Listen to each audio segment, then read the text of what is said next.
Welcome. I'm E.G. Marshall, and perhaps you've come to look upon me as the master of the macabre, your escort into the eerie. And in all honesty, I can say that I am happy you have this opinion of me.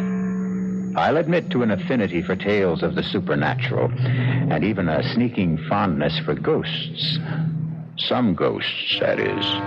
I cannot say that I have liked every ghost I have met, because in my experience, there can be some very unpleasant ghosts, like this one. At this moment in time, Jason, I'm a very friendly ghost, with warm feelings toward you.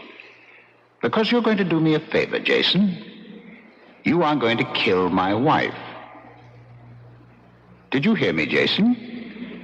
I said you were going to kill Claire. I heard you, and I say you're a murderer. I'm not a murderer. You will kill her, Jason, because this is just a sample of what can happen to you when my feelings become unfriendly.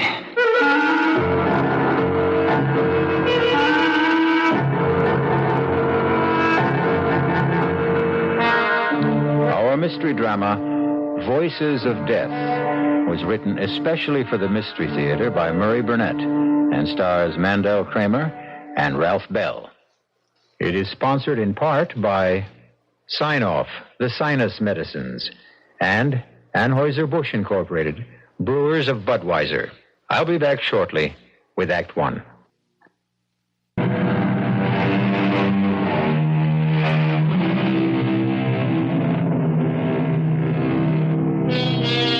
There are many stories about faceless voices that speak to lonely people. Voices that come from nowhere, that threaten, cajole, terrify, or madden the mortals who hear them. Our story is about such a voice, but it is a voice that has a face, the face of a dead man.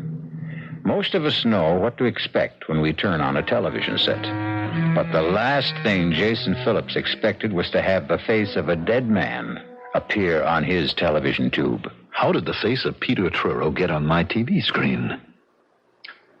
Peter, I'm sure if you were alive, you'd understand why yours is the last face I'd want to look at. So forgive me for switching stations. What is this, Peter again? I'll try another channel. On every channel? Peter Truro? That's ridiculous. And no sound. What's wrong with the sound? Nothing, Jason. What? This isn't the normal way to return. I'm seeing things. And hearing them. Peter Truro is dead and buried. He couldn't be talking to me from my TV screen. Everything happened so suddenly with Peter and Claire and that lousy Linville. Put the TV back on. Relax, Jason. I'm not a delusion. I realize that my talking to you this way must be quite a shock, but you're really seeing and talking with Peter Truro. Oh, sure. Peter Truro, who's been dead and cremated for 10 days. The body, yes, Jason, but nothing else. Now, just as soon as we complete our business, you'll be rid of me, and you'll be happy. You keep talking about business. What kind of business can we have? You're going to do a little job for me, Jason. You're going to kill my wife. There's absolutely no point in your turning off the television, Jason. You're a fraud, Peter. I don't know how you got into my set, but you're a fraud. Come on now. You're not going to claim that you're still upset because, after all, I am a ghost? Well, of course. It's a perfectly natural occurrence, isn't it? Everyone who watches television sooner or later finds himself face to face and talking with a ghost every time he turns on his set. Well, what you're really telling me is that you're afraid I'm not a ghost at all, but a figment of your imagination. And you find that strange. You don't think that that's enough to upset me? Of course it is, Jason. Like Hamlet, you're wondering about your brain. Yes, I am. Well, I can take that worry off your shoulders. How? Suppose Claire comes to see you. Claire? What would she want? An attack of conscience. Guilt. Whatever you may want to call it. But, Jason, I will make Claire visit you. and then we will talk again.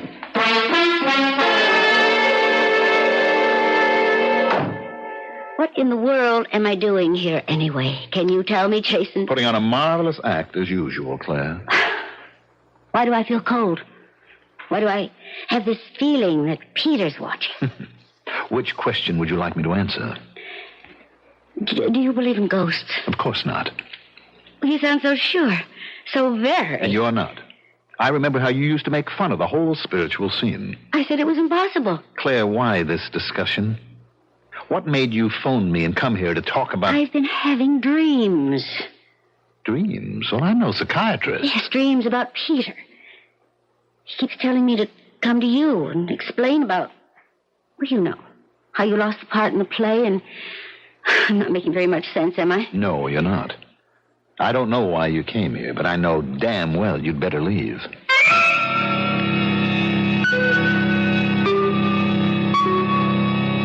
Are you convinced, Jason? Do you believe now that I'm a ghost? Well, you heard Claire. You know I sent her to you. So she says. I don't know whether it was smart to throw her out so abruptly. She may become suspicious. About what? About your wanting to kill her. You're out of your mind. You're crazy. Remember how you felt when Claire told you that she was replacing you in the part that I had picked for you in Cries of Dissent? Remember how you raged because you knew that Claire was throwing you out, not because of your lack of ability, but because she wanted the part for her lover, Edward Linville. You even threatened to kill her. I don't have to listen to any more of this. Right now, I could cheerfully have murdered you if you'd been alive. Hello. Jason, this is Claire. Darling, I do think you owe me some sort of explanation for almost throwing me out of your place a while ago. Claire, my love, the only thing I owe you is a punch in the mouth, and if you were a man, I'd be happy to give it to you. Are you going to be with us long, Mr. Phillips? Well, that depends. You'll find all sports and great weather at the Clarkstown Inn. You will be in 4:45. If there's anything you want, don't hesitate to ask.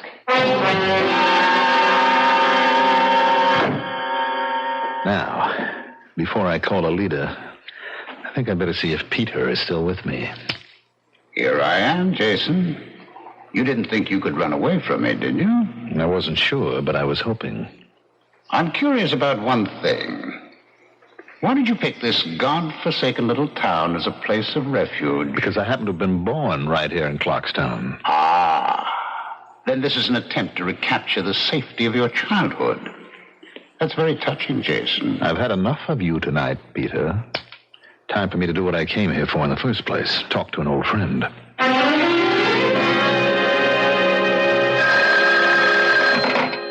Hello? Alida, what a delight to hear your voice after all these years. And it is a pleasure to hear yours, Jason. Oh, Alida, you're too much. After all these years, you hear me say your name and immediately you know my voice. It is a distinctive voice, Jason. Are you calling from New York? No, I'm at the inn right here in Clarkstown. Matter of fact, I came here just to see you. How nice. But, Jason, there's been a lot of years since we last spoke. And right now it's almost past my bedtime. How about breakfast with me tomorrow?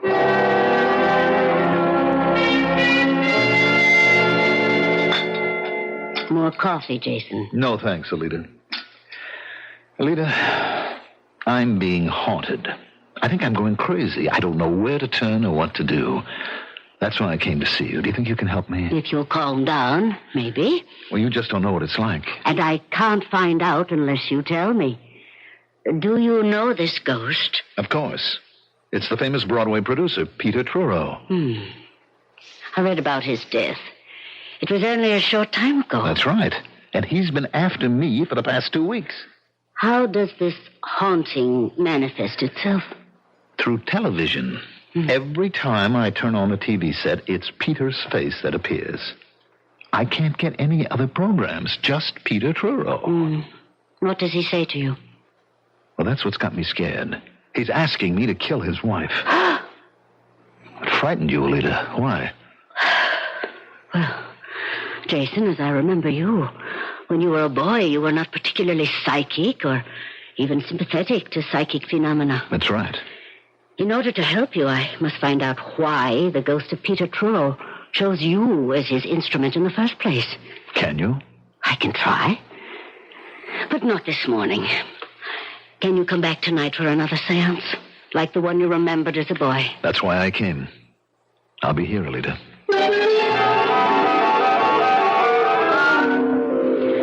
I can't promise anything will come out of this. I can't even promise to make contact.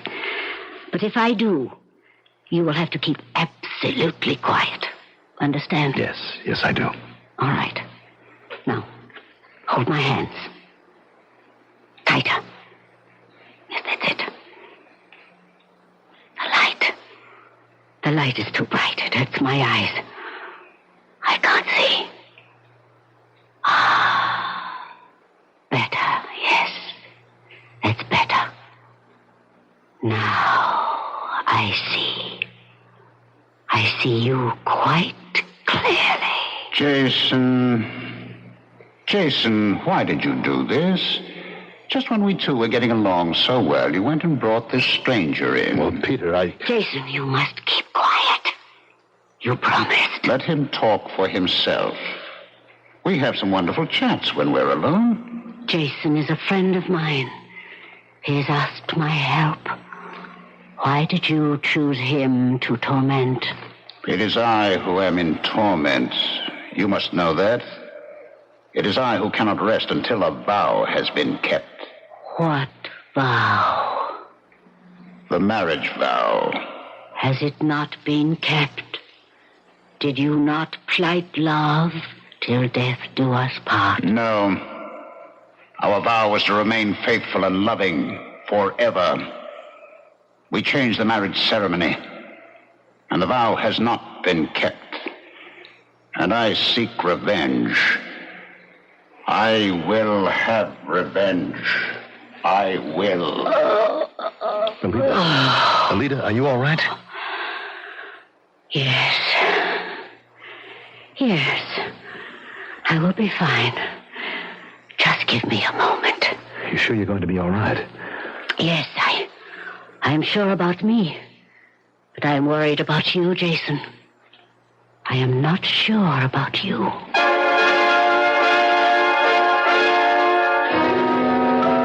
Ghosts are very much like UFOs. People say they don't exist. But somehow the idea of ghosts and UFOs just won't go away.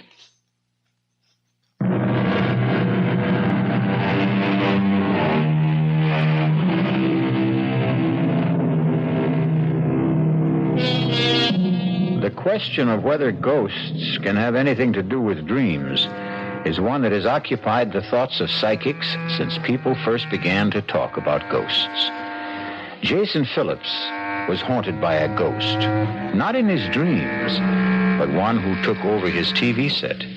Jason is seeking help, not from an analyst, but from an old and respected medium whom he had known since childhood. All right, Alida. I don't mean to start a discussion. All I want to know is, how do I get rid of the ghost of Peter Truro? I wish I could tell you.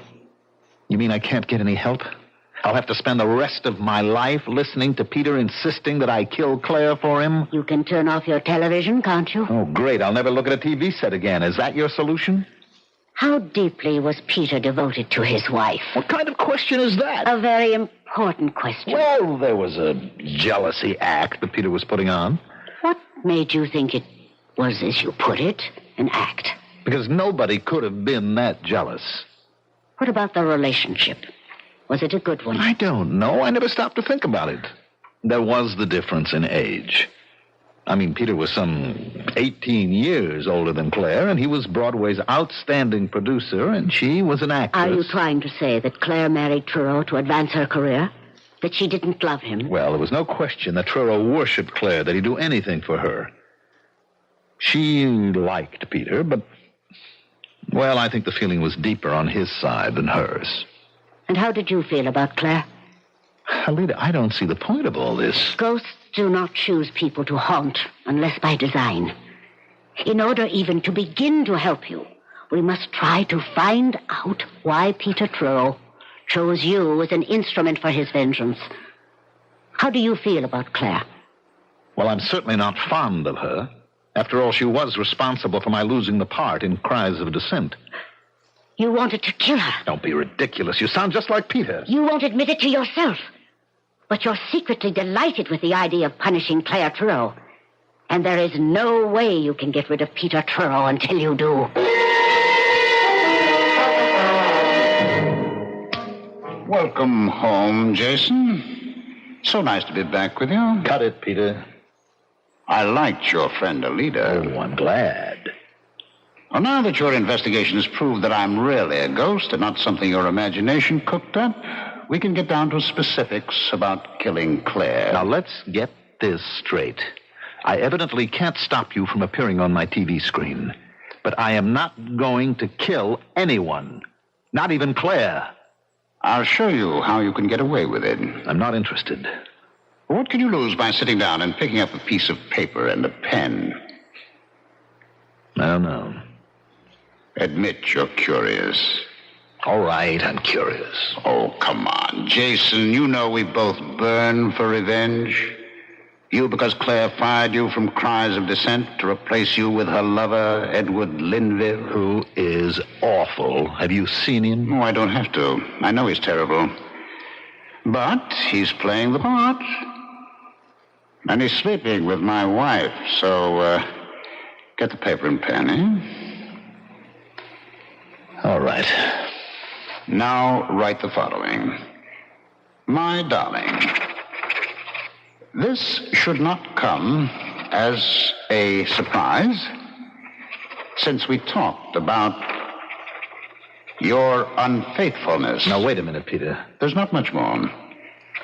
Unfaithfulness many times. And you know that I said I would kill you.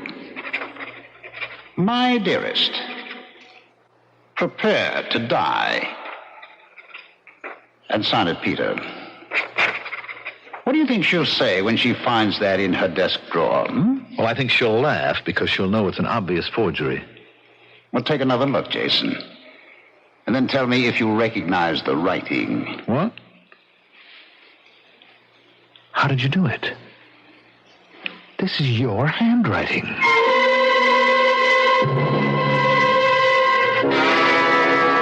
Please, Edward, don't make me look again. Darling, you must. This thing has gone too far for you to give in to it now. Now, please open the drawer. What if I find another of those horrible notes? You won't find any more. I've had the only key to the drawer in my pocket for the past 2 days. Oh, can't we just let it go for now? Open the drawer. Now, here's the key, darling.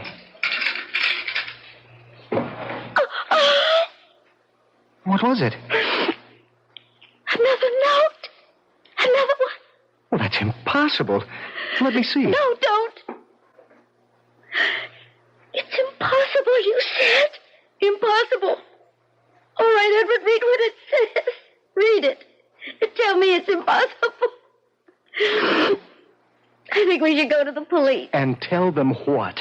That you're getting notes from a dead man? Well, haven't you been telling me all along that was impossible? Of course I have.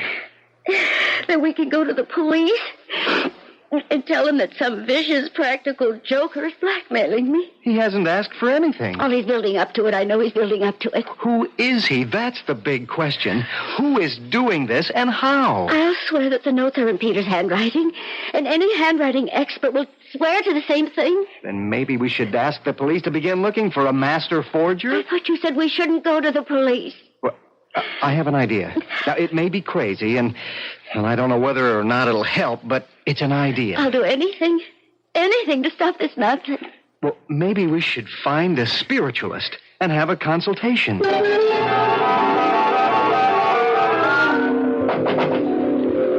is it? Ed Linville. Well, if I say I'm surprised, I'm sure you'll understand. Completely. And I'm sure that you'll understand that I wouldn't be here in your apartment unless I thought it was very important. Granted. I'm here because I can't help feeling there's some connection between you and some crazy notes Claire's been getting. Notes? Don't think I understand.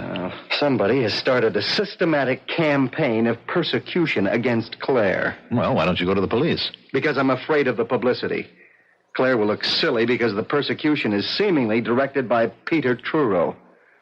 Well, she can't be serious. How could Peter That's what everyone's reaction is, because I can't explain the notes. That's the second time you've mentioned notes. They're vicious, handwritten little jottings, all reminding her of some silly vows that she had made with Truro before they were married.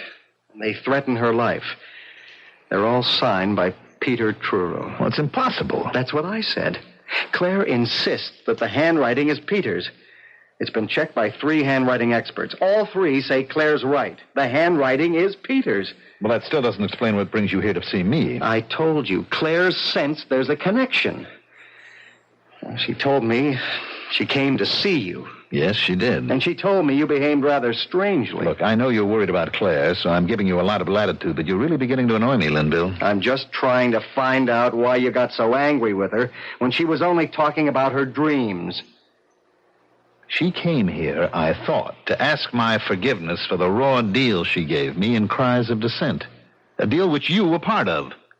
Now, why should I sympathize with Claire and her problems? We were never that close before Peter died, and as far as you're concerned... Can you forget that I replaced you? You don't have a right to ask me to forget. Oh, yes, I have. And I'm going to get some answers, or the cops are going to get some information, even if it means bad publicity. The cops? Claire and I went to a medium. We showed her the notes. We told her all we knew. She held a seance, and she came up with your name. And that's what you're going to tell the cops? That and the fact that you're mad because I replaced you in Cries of Dissent. You've had this coming, and now you're going to get... I'll kill you. So help me, I'll kill you.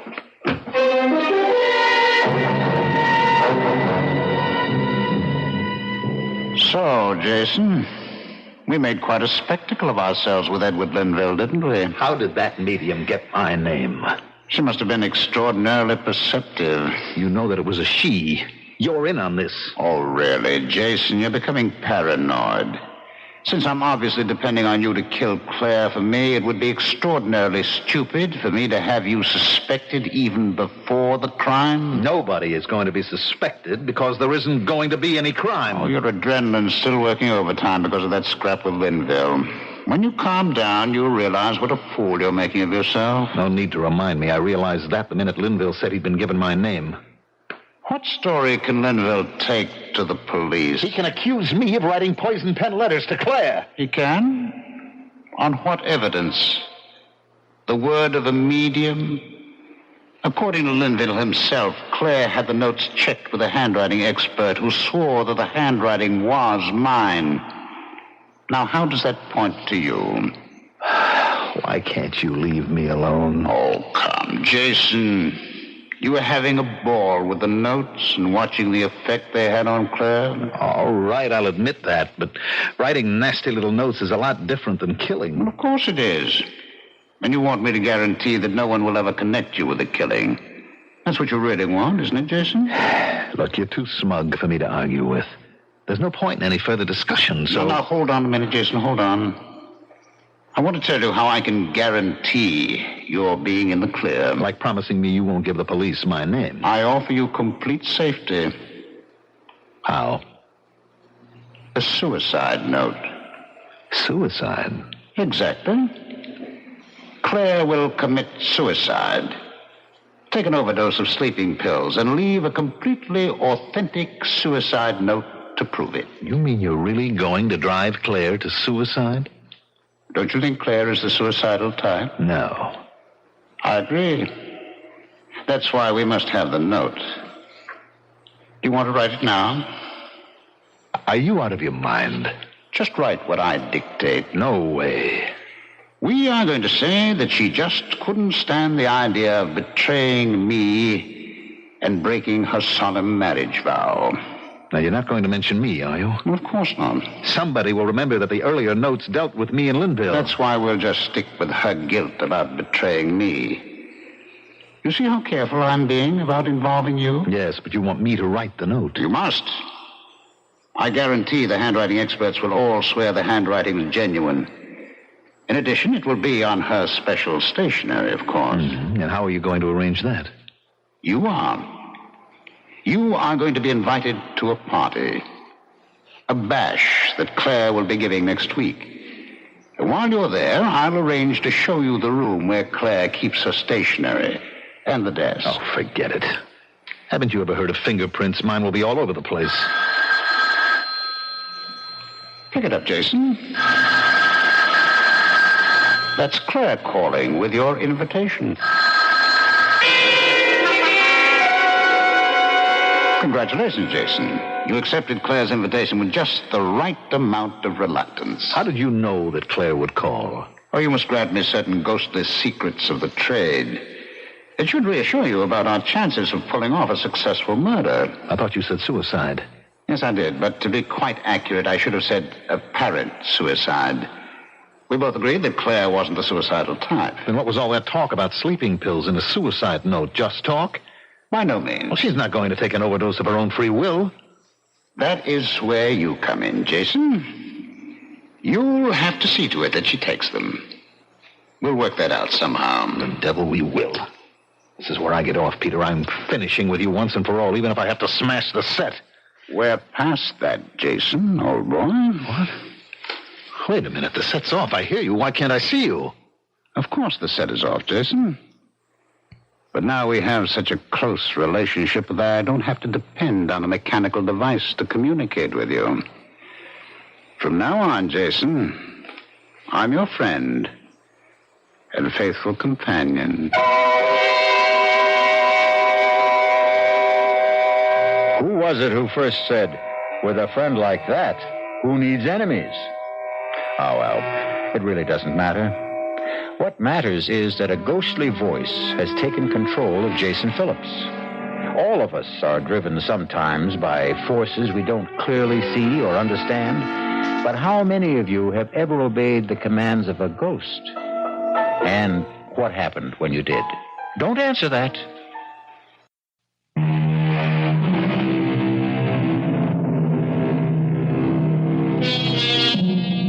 People who hear voices either tell no one or lay themselves open to all sorts of risks, not the least of which is ending up on a couch.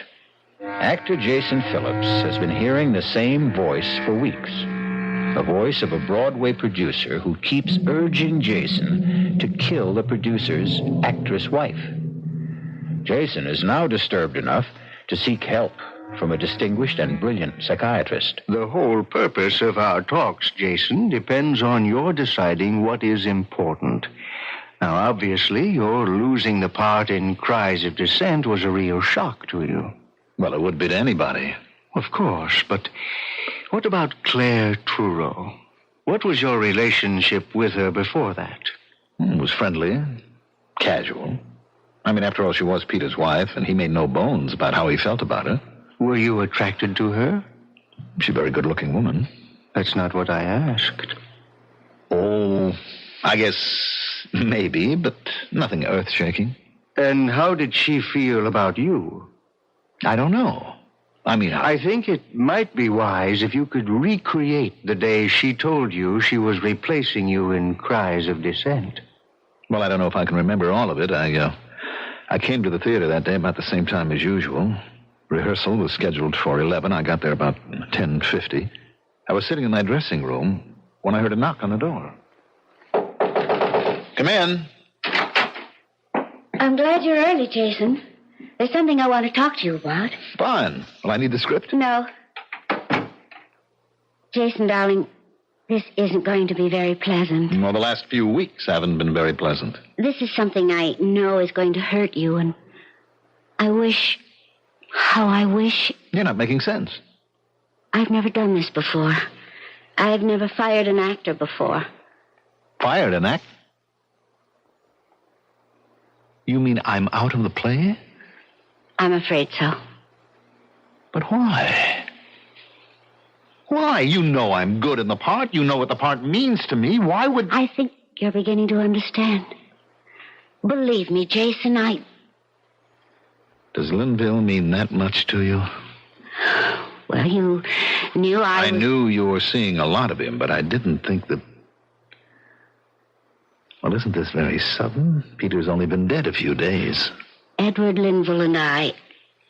Well, we go back a long way. Claire, I don't want to hear any stories of old love affairs. It's not going to make me feel any differently about the kind of deal you're giving me. I don't suppose I could expect you to feel any other way. Come off it, Claire.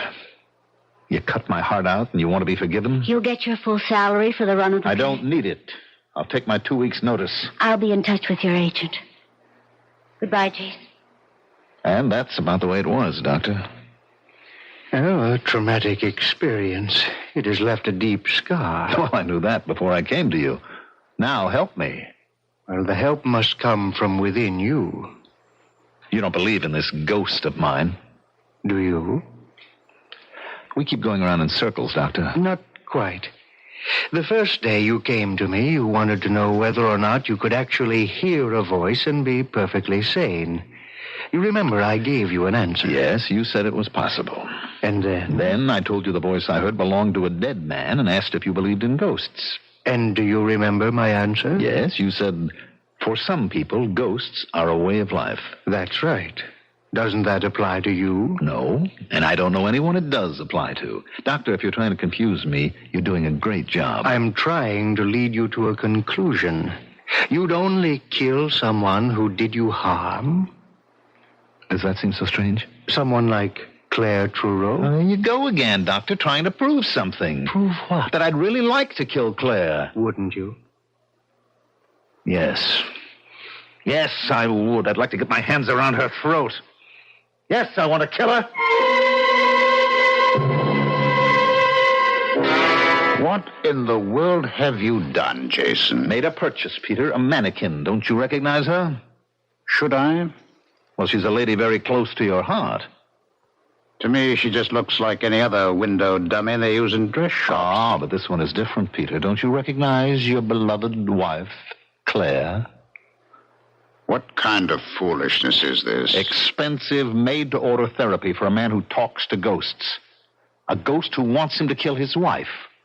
Now, I prop Claire up here in the corner of this couch, and I hit her. And I hit her again, and again, and again. You feel better? Much better, Peter. You see, I'm willing to admit to you now that I am aggressive towards Claire, and I would like to see her dead. That is progress. That's what my doctor says. Now that I've admitted the terrible thought and acknowledged it, I can get rid of my aggression. By hitting that department store dummy on the head? You go ahead and laugh. But it's going to work. Jason, over here. Oh, great party, Claire. Thank you, Jason. I want you and Edward to shake hands right here now. Of course. Go on, Edward. Go on, shake hands. Well, I think I made a fool of myself, Jason. Well, you don't have a monopoly on foolishness. I kind of lost my head, too. Well, it's all over now. And even though Edward said I shouldn't, I have to ask a favor, Jason. Go right ahead. Well, you know that little church around the corner from your apartment? You mean St. Anthony's? That's it. They have a theatrical about this time every year, and I've known Father Kinsolving for years and years, and, well, I always donate some costumes. I was wondering if you'd be kind enough to drop them off for me. No trouble at all. I'd be happy to. You see, Edward, what you called my silly brainstorm turned out to be not such a bad idea at all.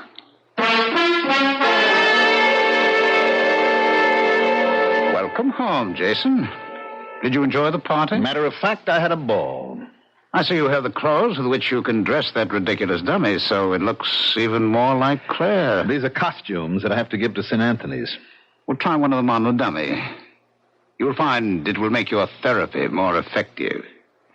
Go on. I like that blue dress. Wait a minute. Did you have anything to do with this? Of course, I put the idea into Claire's head of asking you to deliver the costumes. I think it's going to please me to see a more lifelike Claire in your living room. And give you a good deal more of satisfaction. All right, Doctor, I'll admit I do feel better. But all that pummeling and smashing at the model of Claire hasn't stopped me from hearing Peter's voice. Do you also see him? Only when I turn on the TV. I don't bother with that anymore. But I am still confused. You and I have these long conversations and... You were about to say. Well, I don't know. There are too many things that can't be explained away because of my aggressiveness. Those notes and the fact that they were judged to be in Peter's handwriting. Which you've often seen enough on checks and letters. I'm not that good a forger. All right, Jason. What is the alternative? I don't understand. We've come a long way since you first came here. Let's assume that you didn't forge the notes. You know who wrote them, but someone else dictated them.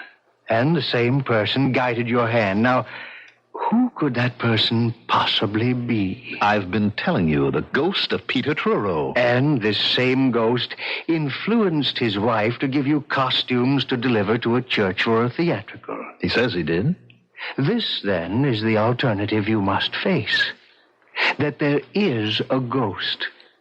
That he is the ghost of Peter Truro, and that he is haunting you. And that I believe in that ghost? Don't you? I'm afraid I don't have any choice.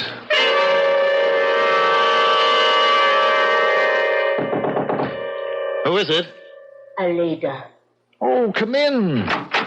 Thank you for coming so soon after I called. I'd never forgive myself if I hadn't.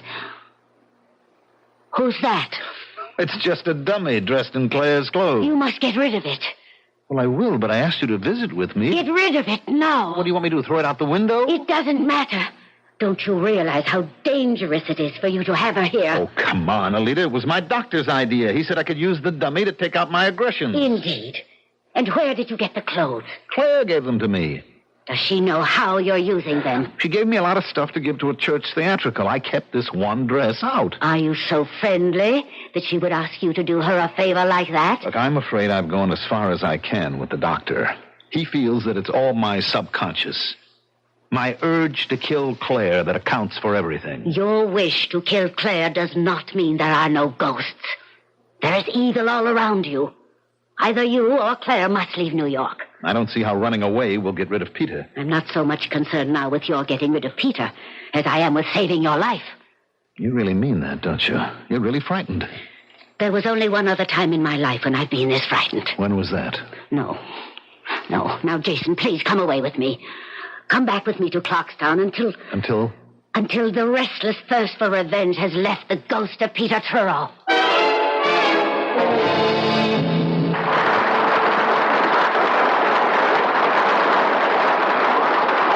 You were sensational tonight, Claire, my love.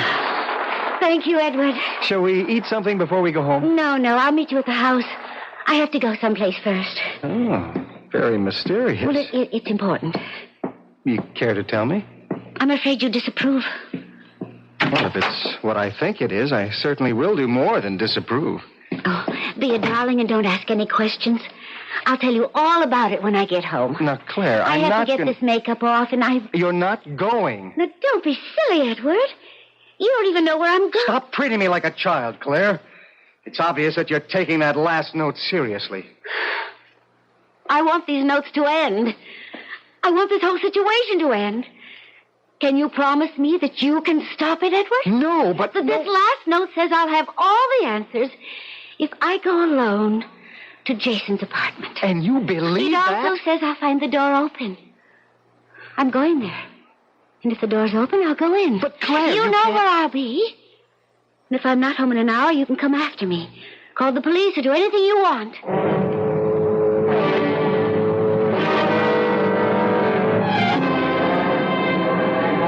Oh, darn, I just remembered something, Alida.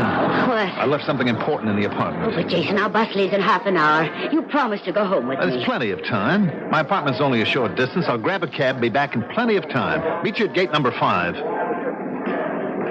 You're doing the right thing, Jason. I promise a stunning surprise awaits you in your apartment. And after tonight, it will be all over. You'll like what I've done with the mannequin, Jason. That's a promise.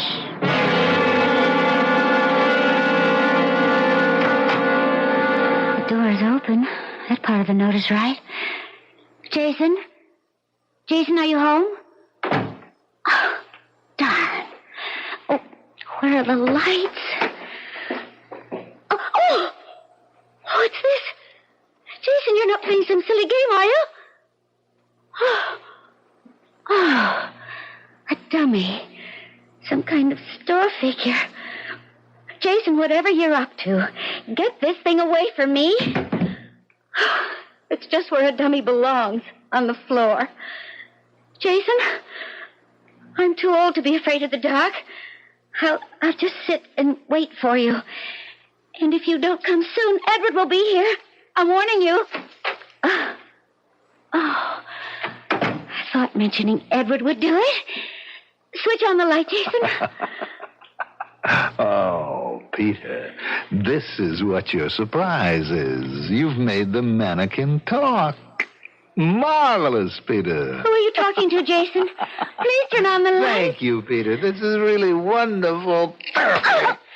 Jason! Are you mad? The throat feels like real flesh. My hands are closing around real flesh. I don't know how you did it, Peter. Jason, you're killing me. Jason, stop. That finishes you once and for all. Now, a little light. Clear. Clear. It's really clear. Of course, Jason. I've kept my promise, and you've done the job. Now you're rid of me forever. Goodbye, Jason. Claire. Claire, I've really killed you. No. No. Oh, no.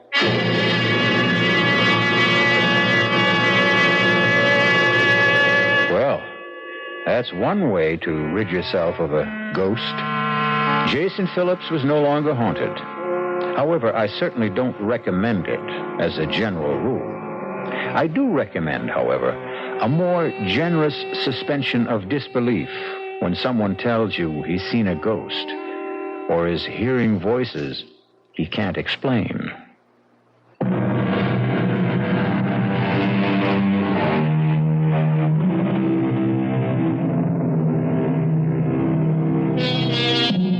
Voices.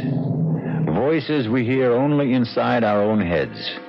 Sometimes we identify them as voices of conscience, and everyone accepts the fact that we hear those.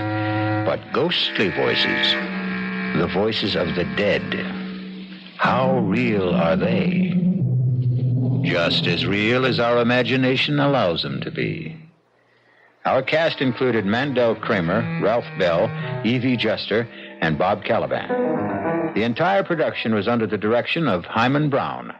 Radio Mystery Theater was sponsored in part by Buick Motor Division, the Kellogg Company, makers of Kellogg's Special K cereal, and new sugar-free Diet 7-Up. This is E.G. Marshall inviting you to return to our Mystery Theater for another adventure in the macabre. Until next time, pleasant dreams.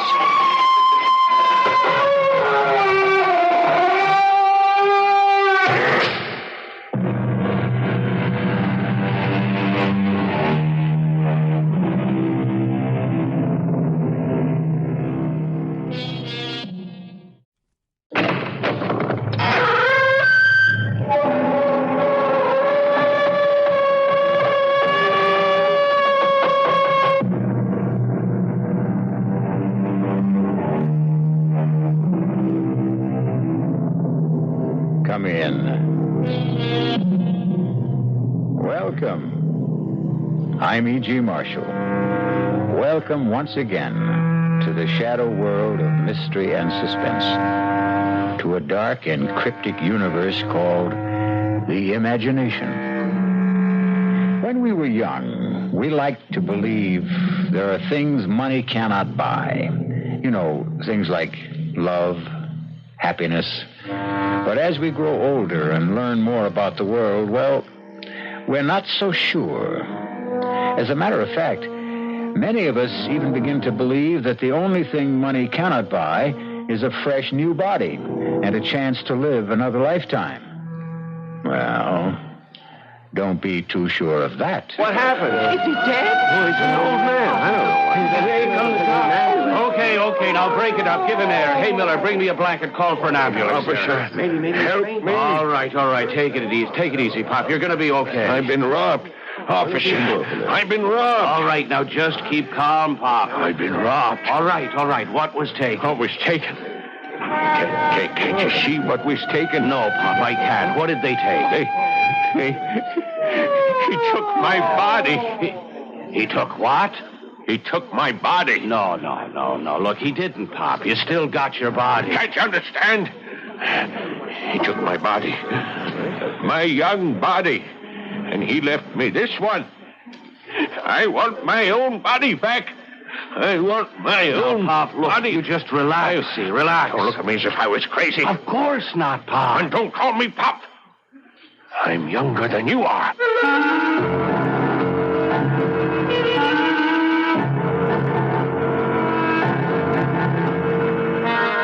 Our mystery drama, The Forever Man, was written especially for the Mystery Theater by Sam Dan and stars Paul Hecht.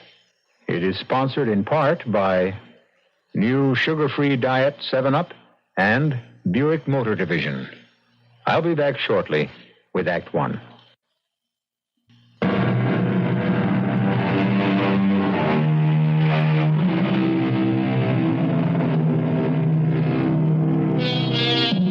All of our great religions agree on one important point. The soul leaves the body after death.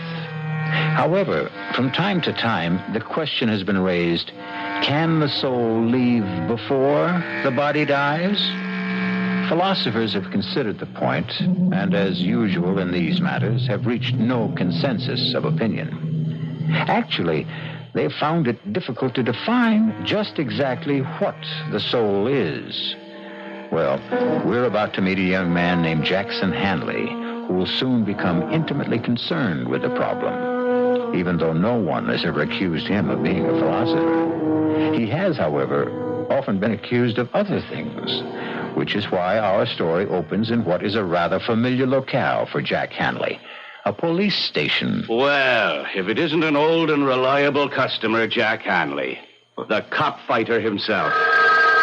Why don't you just count the tiles on the ceiling, Jack? I'll be with you in a minute. Sergeant Burns here.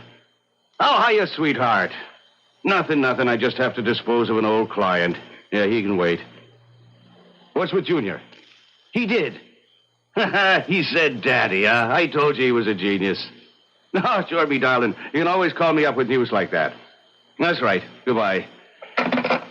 Well, Jack, what are we going to do with you? I guess I'm just a bad boy, Sarge. Why do you fight with cops, Jack? I don't like to get pushed around.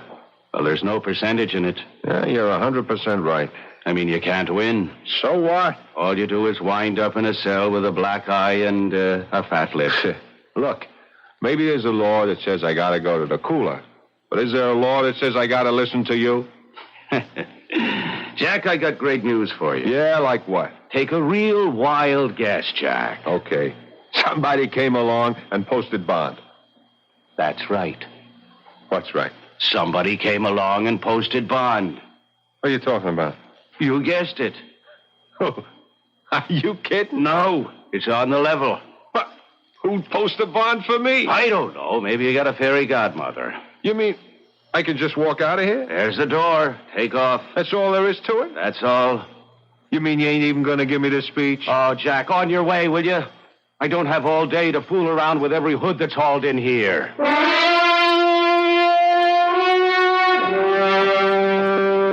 Mr. Henley. Who are you? How do you do? My name is Fraser, Leroy Fraser. Yeah? What can I do for you? Not nearly as much as I can do for you. How'd you know my name? Oh, I know quite a bit about you, Mr. Hanley. Yeah? Oh, yes. Matter of fact, I posted bond for you this morning. Oh. Why? Would you believe I'm a wealthy old man who likes to do good deeds? No. Then why do you suppose I did it? You want something? Excellent. You, Mr. Hanley, are a realist. No illusions. Exactly the man I'm looking for. To do what? First, to take me somewhere. You drive a car? Oh, but of course you do. You even race cars when you can. I'm parked at the curb. That imported sports job? That's yours? It's one of mine. One of my cheaper cars, I might add. Gee, I never saw one like that outside of a magazine. Are you afraid to drive it? Hand over the keys.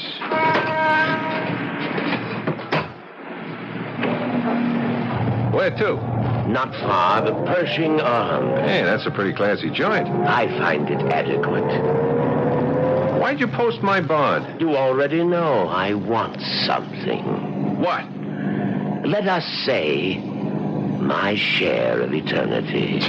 What does that mean? Are you willing to take a job? Doing what? For one thing, you'll drive this car. Chauffeur, that's a drag. The car will be yours.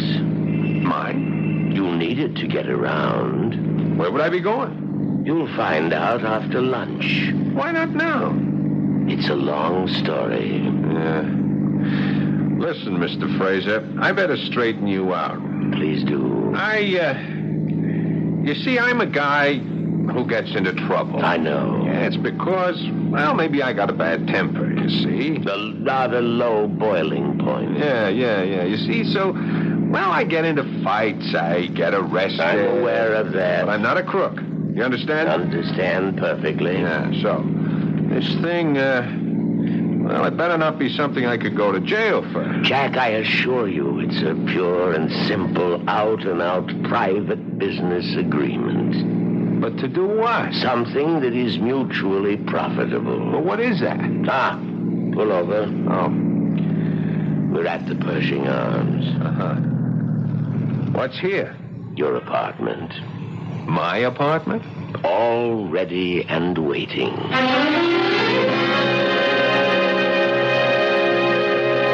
Well, I hope the place is satisfactory. Yeah, it's okay. Hey, wait a minute. Come over here and look. What a magnificent view of the park. Yeah, but hold on. We got some things In to the kitchen, the freezer's stocked with steaks. Yeah, that's fine, but listen. Splendid hi-fi and stereo. A liquor cabinet. Sure, that's all very nice, Fraser, but... But what, Jack? What is all this about? I promised to tell you after lunch. Well, why do I have to wait? I'll see you at my place at 3 o'clock. Hey, now, wait a minute. Where are you going? To my apartment. I have a duplex down the hall. I thought we were going to have lunch. I always eat alone. I'd forgotten. You'll need money. Money? For expenses. Oh, yeah. Hey, what kind of expenses? 300 should see you through the next couple of days. Do you agree? Well, On second thought, let's be safe and make it 5. 5. Let's see. 50, 100, 2, 3, 4, and 500. There you are. Enjoy lunch. But, Mr. Fraser, I got to know what I'm getting into. Is it bad so far?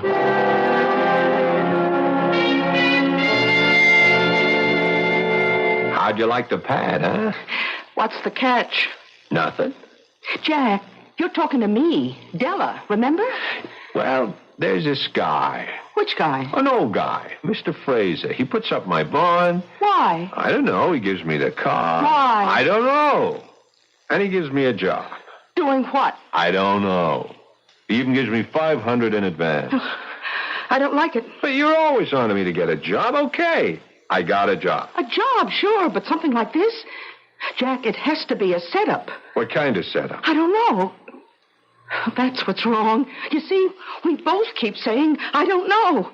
You don't know what the job is, and I don't know why I don't like it. Look, Della, I figure it this way. No, Jack, don't you figure. Figuring always gets you into trouble. But you have to figure he's an old nut, right?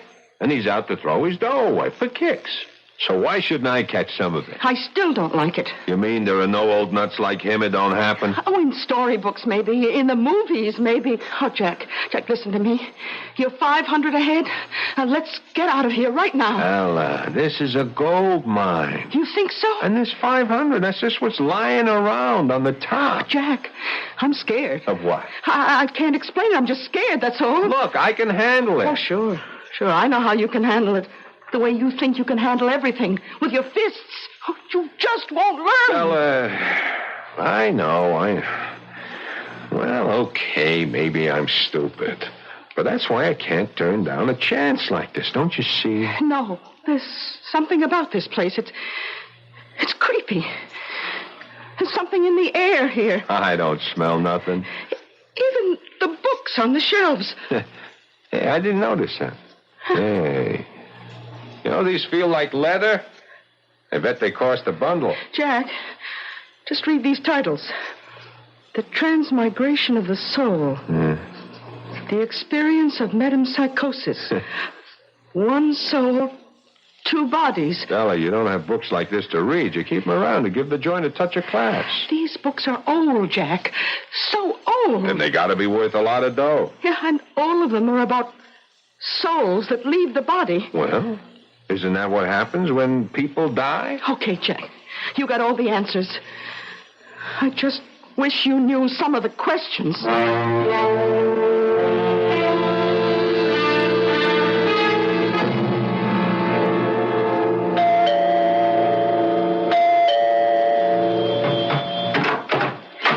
Oh, you must be Mr. Jack Handley. Come in. Now, I'm going to confide in you, because you look like an honest young person. Who are you? Oh, I'm Mrs. Toomey, Mr. Fraser's housekeeper. Oh, shh, let's not make a sound. Why? What's up? Mr. Fraser's, how to put this? He isn't well, and so you should do nothing to excite him. Okay.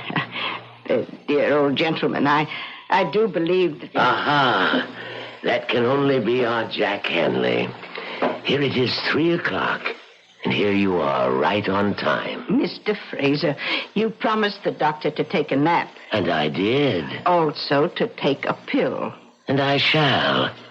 Now, Mrs. Toomey, excuse us. Oh, yes, sir. I hope you and the young gentleman have a most agreeable afternoon. Well, Jack, ready to go to work? I'm ready to be told what the work is. What do you want? I want to make you rich. Why? One step at a time. You asked me what I wanted. I told you. Why is another question, and tomorrow is another day. Okay. Did you know that you are now the owner of a Mark 9 Borghese Fratelli? Here are the registration papers made out in your name. Surprised? Why? I told you the car was yours. Yeah, but I thought just to Now, please sign these documents. What kind of documents? Merely applications for bank accounts, Jack. Now, Jack, take that suspicious look off your face. You filled out cards like these before. Well, what kind of bank account? I said I wanted to make you rich. Therefore, I intend to give you a rather large sum of money. Now, do you want to carry $500,000 around in cash? $500,000? And that's just the tip of the iceberg. Obviously, you can't carry it around in your pocket, can you? Of course not. So we put it in the bank in your name. Mr. Fraser, I don't want to get you all upset, but look, I have to know why. Is that what's bothering you? Yeah, that's what's bothering me. How do I know you ain't setting me up, huh? Jack, I assure you that I am a completely reputable businessman. Yeah, sometimes they're the worst kind. Look, it all comes down to this. What do you want? That's a fair enough question, I suppose. Jack, I want your body. Hey, wait. I want your body. And in exchange, I'll give you mine.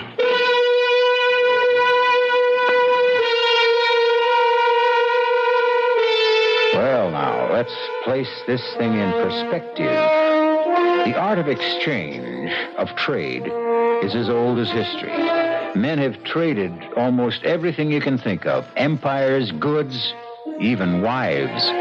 So just because you never heard of people trading bodies doesn't mean it can't be done.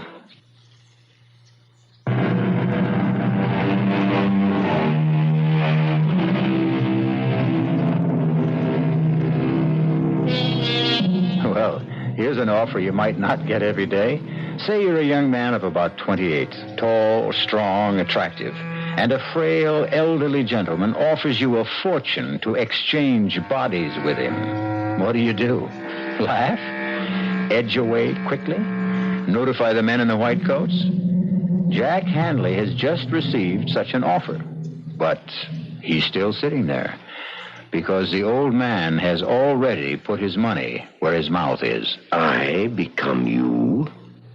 You become me. But how could that happen? Let us say it could happen. So, you're saying I become a sick old guy who's going to kick off in a couple of years, and you get a whole lifetime? Jack, you're 28. You've been in serious brawls.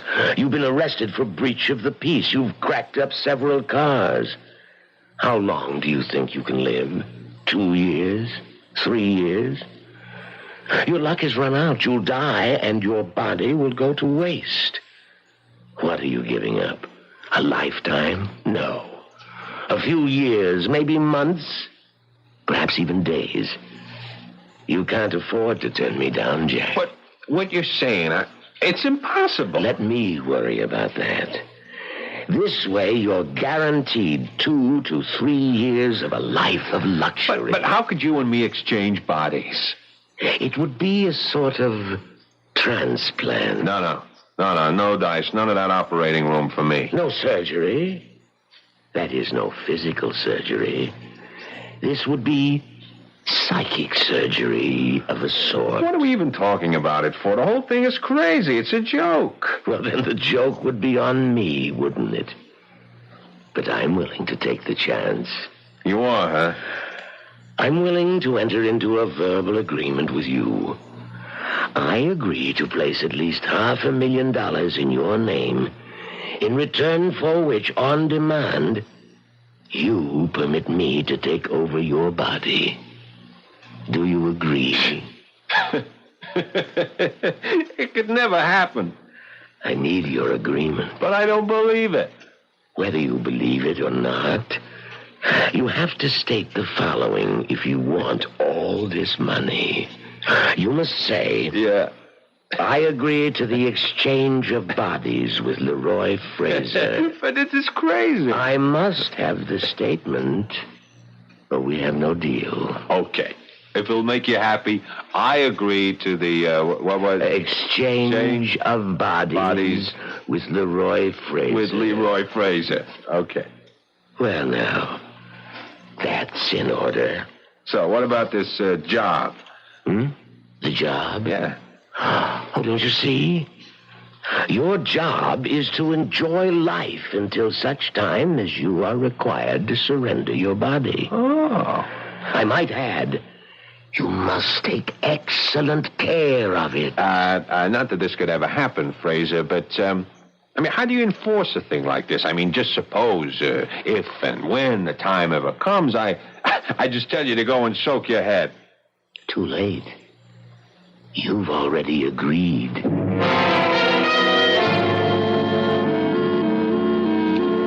How do you do? My name is Mr. Soames. Do you need help? Yeah, I'm Hanley, Jack Hanley. Hanley. Did you say Hanley? Yeah. Wrong, sir. Oh. Have a chair. No, not this one. This one. Oh. Here, sir. This is so much more comfortable. A cigar? No. I just wanted to check on the... Oh, check. By all means, sir. Check us, inspect us, audit and balance us constantly. We will measure up to your highest expectations. And we are honored that a man of your standing should have chosen our bank. Oh, yeah. I just wanted to make sure that the account... The account, sir? Yeah, that there is an account. Oh, yes, indeed, sir. The account in your name has been opened, and it's in perfect order. you will find us your kind of banking institution.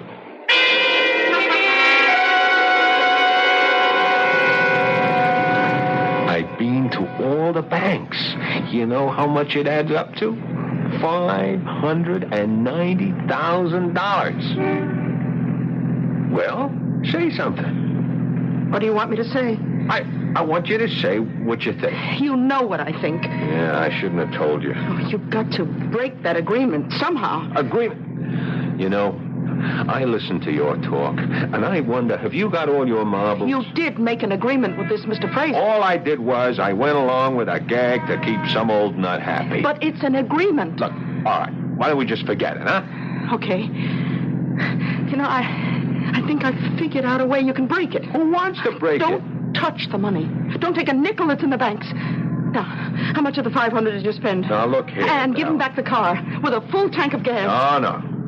This baby is mine, all mine. Oh, please, Jack. You know where we're headed tonight? Meridian Oval. Jack. Yes, ma'am. I called up the whole crowd. Spread the word. Jack is back. Jack, you're not going to race. In this one? Won't be a race. It'll be like wheeling the baby home.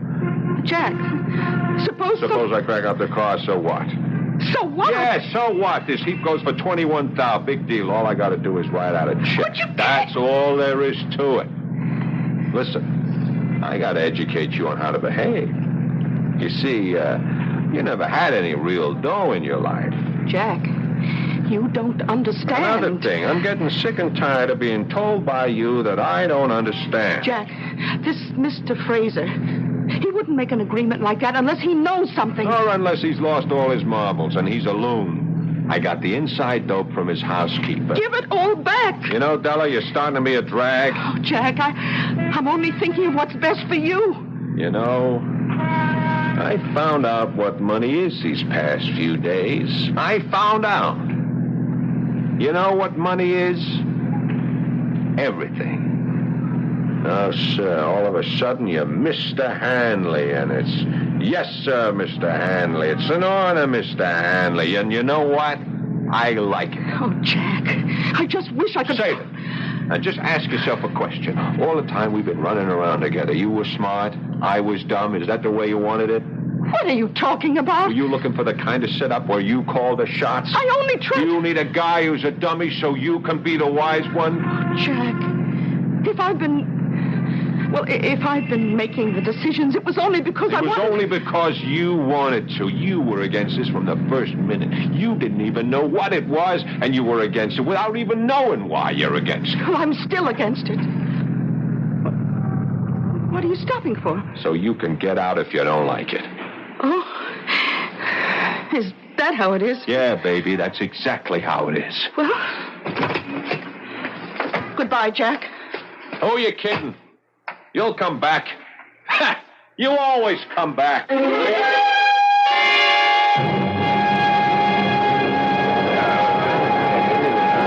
Jack, where'd you get them wheels? What do you say, Jer? What are you trying to do, blow us all off the track? I see the word is out, huh? Crazy, Jack. Man, you won't be happy till you kill yourself, huh? Look at me now, Jerry, old buddy, because in 5 more minutes you won't see me for dust. Boy, a car like that on a 2-bit track like this. I'm just warming up for the big time, Jer. Yeah, but it's been a couple of years since And you I'm were... better than ever. Hey, there's the flag. Yeah. See you, Jerry.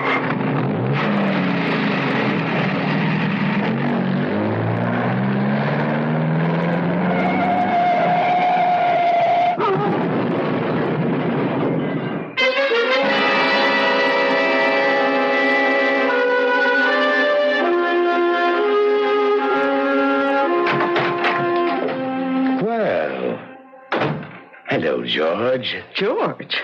Do I look like somebody whose name would be George? Oh, yes.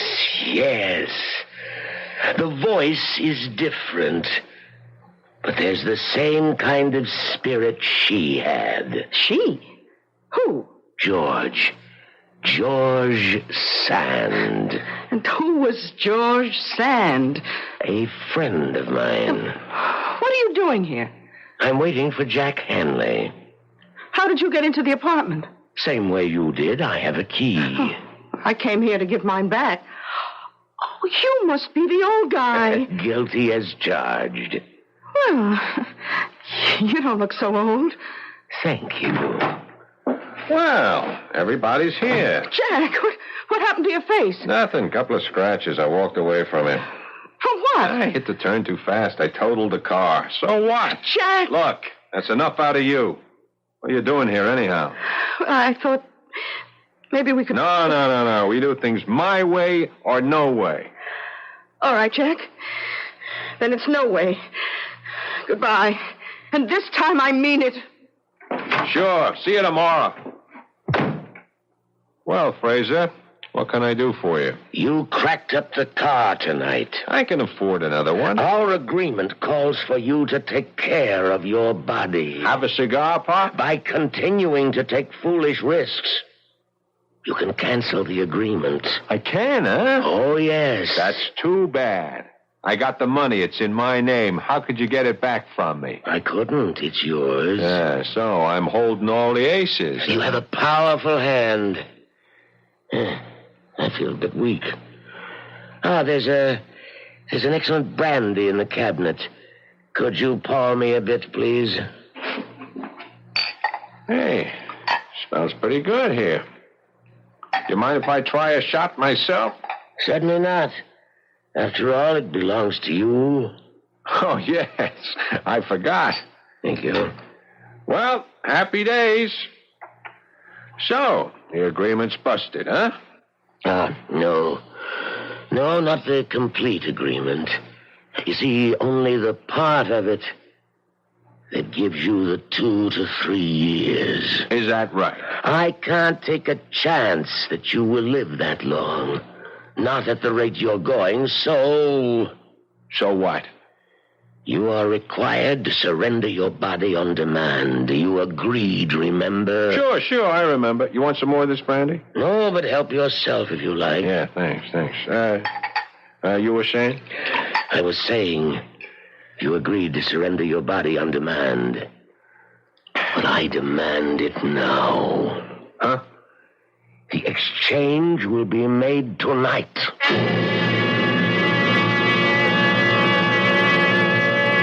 There is a vital essence, a special quality, a unique consciousness that makes up the individual core of each of us. Is this essence, or soul, as some would call it, transferable? Mr. Leroy Fraser has bet close to $1 million that it is. This is WBBM Chicago News Radio 78, 56 degrees at Midway Airport.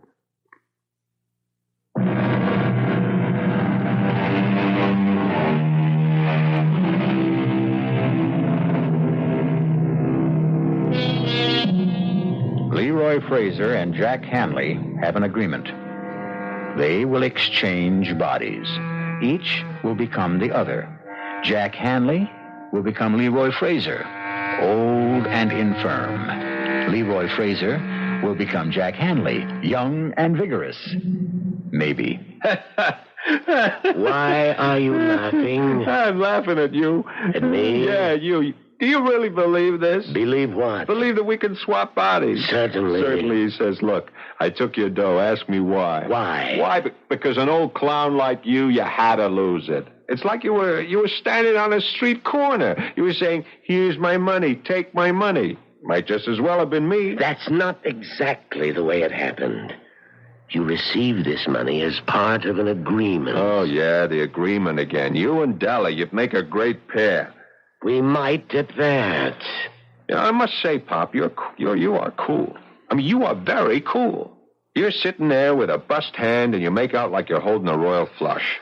Well, time for the exchange. It will be over in a minute. All the crazy ideas. What makes you so sure you can do it? Well, you see, I've done it before. You what? Oh, yes. Many times. Who are you kidding? Nobody. I'm serious. You're the one who keeps insisting this is a joke. Okay. Enough is enough. Look, I'm tired. I want to go to bed, so take off. Come on, Fraser, beat it. Look, don't make me throw you out of here. Try to get up, Jack. Huh? Just try to get up. Oh. I feel kind of dizzy. What did you do? We have an agreement, you and I. We have an agreement. No, say it. It's the brandy. You did something to the brandy. But I drank it too, and I feel fine. No, listen, Fraser. You can't. You can't do it. Have you read any of the books, Jack? Books? What books? The books on the shelves. Why would I? So you would know, Jack. You'd know how it was done. I didn't read nothing. It doesn't matter. You shared the room, the wisdom, the power that is in the books. I don't feel so good. No, Jack, you feel fine. There are just changes. Changes taking place in your soul. What kind of changes? Just changes that will prepare it for a journey. The journey from your body to mine. My soul is also preparing. She was right. She said she was scared. You should have listened to her. My head. My head is splitting wide open. No, Jack, you're fine. You promised. You promised me 3 years. 2 years, you promised. But Jack, I can't believe you. I can't breathe. Yes, you can, Jack. You're fine. Look, I promise. No, Jack. I can't trust you. You can.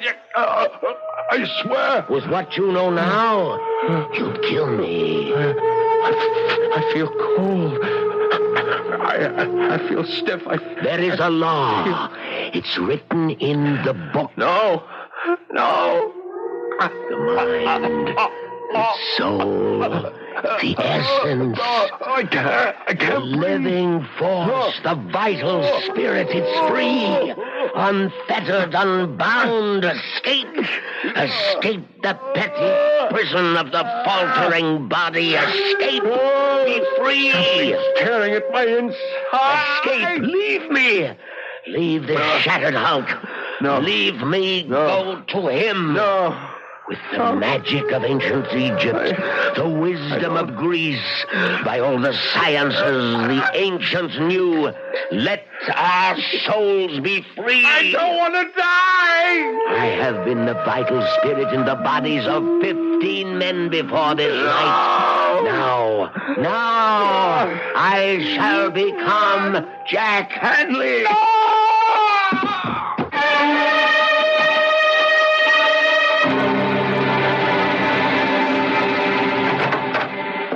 Well, and how are you this morning, Mr. Fraser? What? I feel like I'm 80 years old. Well, the truth is, you're not far from it. What are you saying? Now, Mr. Fraser. Who are you calling Fraser? I know it's early in the morning, but we have things to discuss. I'm not Fraser. I'm Jack Hanley. Oh, this is not the time to joke, sir. Don't you understand? I'm Jack Hanley. What am I doing here? How did I... Sir, please, look in this mirror. What? Now, God. Sir, can we talk about... How did he do it? How did he put me into his old body? Oh, I better call the doctor. Forget the doctor. Call the police. He stole my body. And, Doctor, he's got this crazy idea. He's somebody else. Doctor, I have to talk to you alone. Please excuse us, Mrs. Toomey. Oh, all right, Doctor. Listen, Doctor, I am not Leroy Fraser. No? No, I'm Jack Hanley. I'm 28 years old. Come, Fraser. You're talking to me, the doctor. Oh, I'm Jack Hanley. Fraser somehow found a way, maybe a drug or something. He was able to get me into his body, and he took mine for himself. I see. That's what happened. Fraser, old friend, you need rest. I'm not Fraser. Now, don't excite yourself, Leroy. You don't believe me. None of you believe... I know. You look at me like I'm a nut. Some rest and quiet and... Look, you're a doctor. You should see it. Of course. 50 years ago, if a guy said you could transplant a heart, you'd say they were crazy. But they can do it today, huh? Can't they? Well... Sure. So why couldn't somebody figure out a way to transplant a guy's soul? We'll discuss it first. No, we won't. We'll discuss it now. Della, she knows.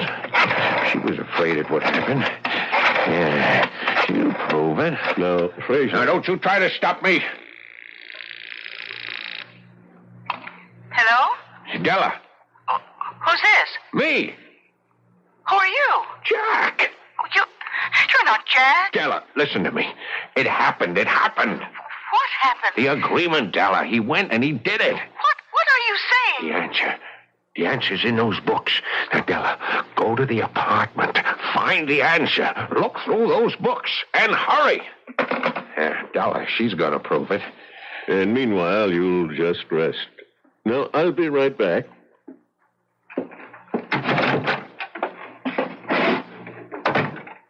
How is he, Doctor? Well, we'll have to get him to a sanitarium. Whatever gave him the idea that he's a young man? A delusion. A not uncommon delusion. A yearning for better, happier times. Should we get him ready to travel? Yes, go in and help him dress. I'll make some telephone arrangements. Certainly, Doctor. Mr. Fraser? Mr. Fraser? Oh, Doctor, he's disappeared.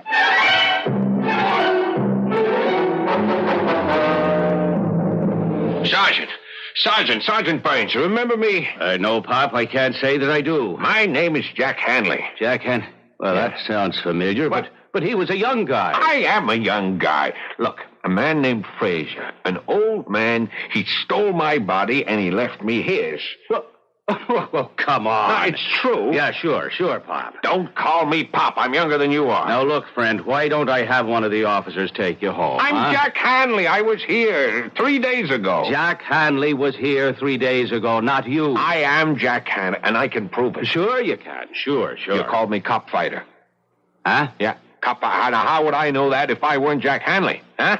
If I were some old man, how would I know that? Well, it's... And another thing, how would I know that your wife called? Well, while you were talking to me. What? Your wife. She called, huh? She said your son had just said daddy. Now, wait a minute. How would I know that, Sarge? Now, look, Burns, you're a cop. Well, you're a great guy, and you're the only chance I got. Well, what do you want me to do? Come over to the pad. Della's there. She'll show you the books. I'll show you the brandy, and I'll prove to you how it was done. Adela can prove it. Come on. Come to the apartment with me.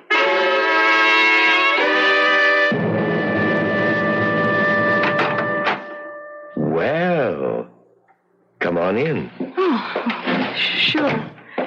Sorry about last night, Della. Who are you? Yeah, Della. And, honey, I've been doing a lot of thinking. Have you? About what? Oh, about you and me. Yeah? And? Well, you couldn't be too angry with me. How do you know? You wouldn't have come back here this morning. You want to know why I came back here? Why? I got a phone call from Fraser. Fraser? Why would Fraser call you? Well, it was kind of a crazy story. What did Fraser say? Would you answer a question first? Sure. Do I still remind you of George Sand? Oh. Well, do I? Yes. More and more every minute. I looked her up. Her name was Amandine Dupin. You could be right. What do you say we get out of here? Where are we going? I don't know. But we're both 28, and it's a long, long trip. Della! Oh, hey, Pop. Now, what are you handing me? There's nobody here. Just last night. Last night. Sure, There were Pop. books on that shelf. Well, there's nothing there now. Oh, there you are. Oh, thank heavens you're safe. Ah, ma'am, now this old gent claims... Sergeant, I'm surprised at you. Oh, excuse me. Yes. Yes? Oh, for you, Sergeant Burns. Oh, thank you. Yeah? Oh, you checked the bags. I see. No record of deposits in the name of Jack Hanley, huh? What? Well, naturally, where would a dumb hood like that get money? Who'd give it to him? Don't you see he's got my body? Sure, okay, I know. It was a wild thing, but you know how it is. Anything can happen. Yeah, that's right. Right. Oh, Pop. Pop, what are we going to do with you? Don't call me that. Where's Della? She crossed me. She went with him. Now, Mr. Fraser, you'll feel so much better in the hospital. So much better. I am not Fraser. I'm Hanley. I am Jack Hanley. Won't anybody believe me? Now, look. Get some rest, Pop. Anybody believe me? You'll feel better with good food and lots of sleep. Somebody has to believe me. Won't anybody believe me?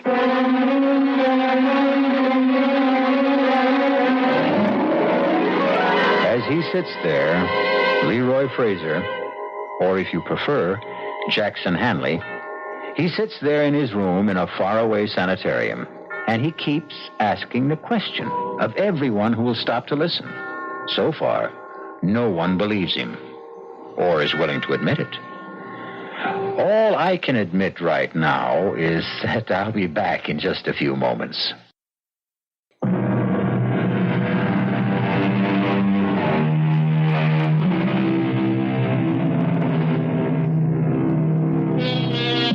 Somewhere, there's a man who says he can go back through 15 lifetimes. That could be 800, 900 years. He could have landed at Hastings with William the Conqueror. He could have sailed with Columbus, served with George Washington, ridden up San Juan Hill with Teddy Roosevelt. And if this is true, he will soon need another lifetime. Well, let's hope he doesn't take a fancy to yours or mine. Our cast included Paul Hecht, Bryna Rayburn, William Redfield, Dan Acco, and Leon Janney. The entire production was under the direction of Hyman Brown. Radio Mystery Theater was sponsored in part by Contac, the 12-hour allergy capsule, Anheuser-Busch Incorporated, brewers of Budweiser, and the Kellogg Company, makers of Kellogg's Special K cereal. This is E.G. Marshall inviting you to return to our Mystery Theater for another adventure in the macabre. Until next time, pleasant dreams.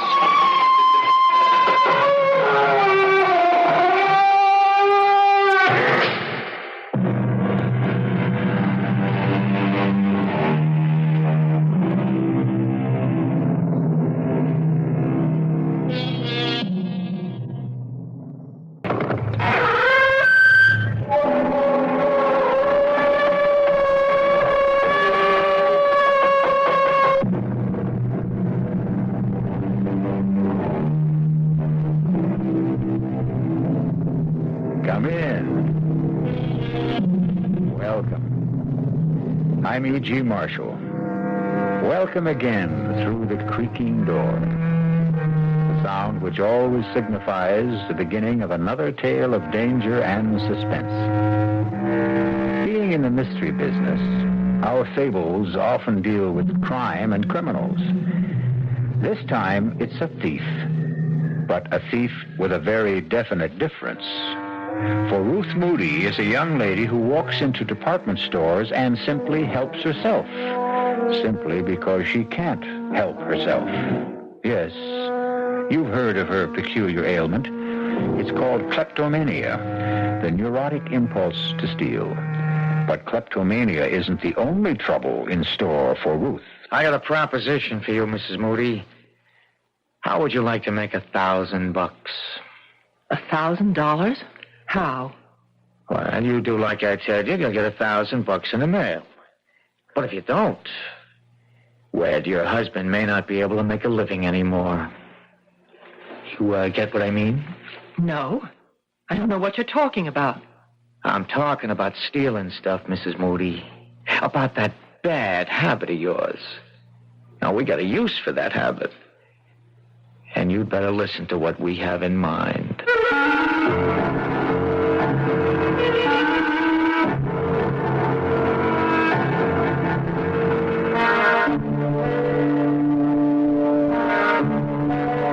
Our mystery drama, The Trouble with Ruth, was written especially for the Mystery Theater by Henry Slessor and stars Marion Seldes. It is sponsored in part by Anheuser-Busch Incorporated, Brewers of Budweiser, and Buick Motor Division. I'll be back shortly with Act One.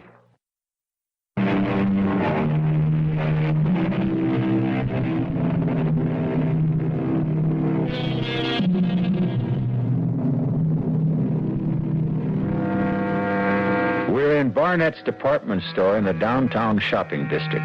And if it looks and sounds like a battlefield this morning, it's no different from any other Saturday. Well, maybe a little more so, since Barnett is running its semi-annual clearance sale, just as it does every other month. It's the ideal place and time for bargain hunters, and unfortunately, for shoplifters. Pardon me, miss? Yes? Would you mind coming with me just for a moment, please? What for? Our assistant manager, Mr. Hutchins, would like a word with you. I don't know, Mr. Hutchins. Why should you want to talk to me? Now, please don't make any trouble. I could call the guard and have you escorted upstairs. You wouldn't want me to do that now, would you? Guard? Well, why? What have I done? I think you know exactly what you've done now. Will you please come with me quietly?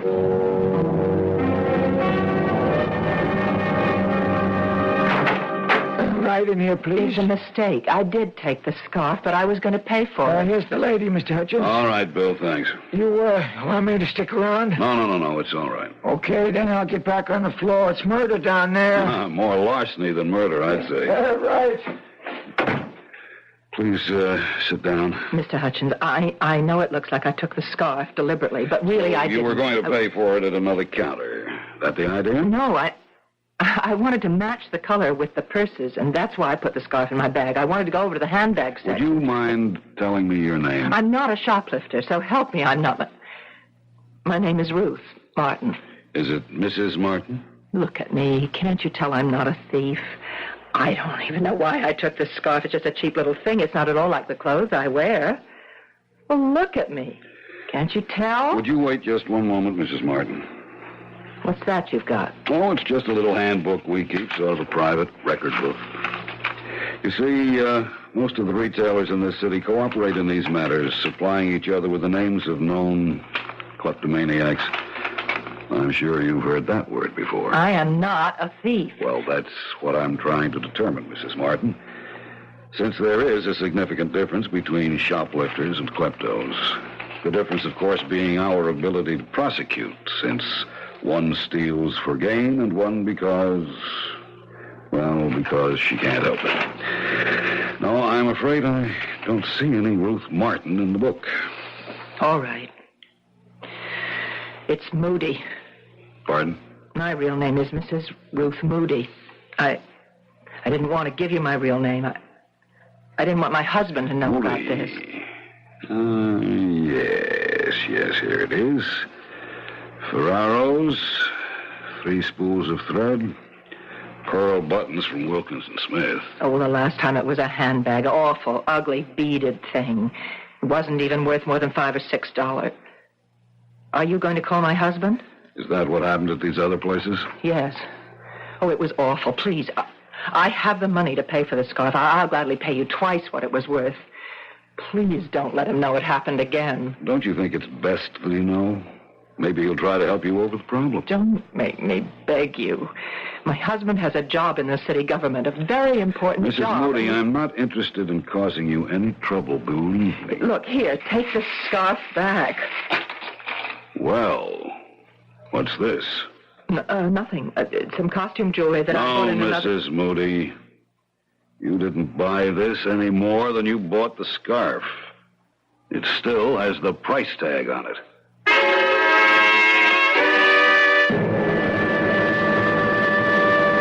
$1.95. That's what makes it so unbelievable, Ruth. $1.95 rhinestone pin. Don't know why I took it, Ralph, any more than I know what drove me to pick up that awful scarf and just drop it in my bag. Just like those other times. Yes, but you swore to me that those other times would never be repeated. Well, I thought it was over. I really did. I don't understand what goes on in your mind when you do these crazy things. I don't know. It's just an impulse. It seems so terribly easy that things are just sitting out in the open the way they are, and I never even stop to think if I like it. Just if I can get away with it. But you never do. You get caught. Maybe that's part of the sickness, too, huh? Oh, stop saying I'm sick. I'm not. Well, what would you call it? Look, honey, you've got to see a doctor. I've told you that a dozen times. I will not go to a doctor. I can't stand the idea of it, Ralph. Just talk to one. Give him a chance. Maybe it's something simple. Maybe you're just trying to get punished because of guilt feelings that you can't resolve. Oh, you're wrong about wanting to get caught. I don't. I swear I don't. I've gotten away with a dozen things. What? What was that? Nothing. I don't want to talk about it anymore. And it isn't just 3-4 times that this has been going on. You're probably out there shoplifting every single day. That's not true. I almost never go into the stores for exactly that reason. All right, Ruth. That settles it. You are going to talk to a doctor. Then, you do remember the first time you stole, Mrs. Moody? Yes. I remember very well, but it was something I really wanted then, Dr. Berger. That was the big difference. How old were you? I was about 8 or 9. I was in school. There was a girl named Fanny Ritter. Her family was very wealthy. She was always the best-dressed girl in the class. Ah, yes. She had this pencil box. It was absolutely beautiful, with a blue binding and all sorts of secret compartments. I wanted that pencil box so much. And one day I walked into an empty classroom, and there it was, lying on the seat. Yes, and were you caught? No, I was never caught. But that was the biggest thrill of all. Not being caught. But then I also realized I couldn't use the pencil box. At least not at school. Yes, I see. All kids steal sometimes. There's nothing abnormal about it. But you're not a child now, are you?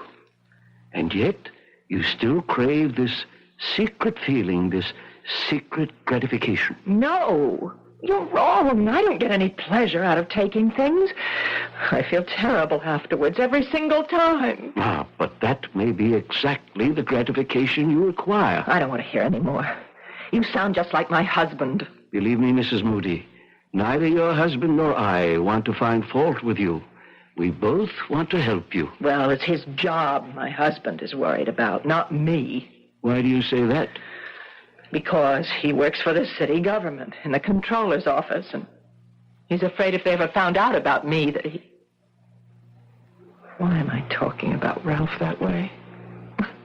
I know he loves me. I know he wants to help me. Yes, so why don't you let him try? Let both of us try. No, I don't need a doctor. All I need is to stay out of department stores.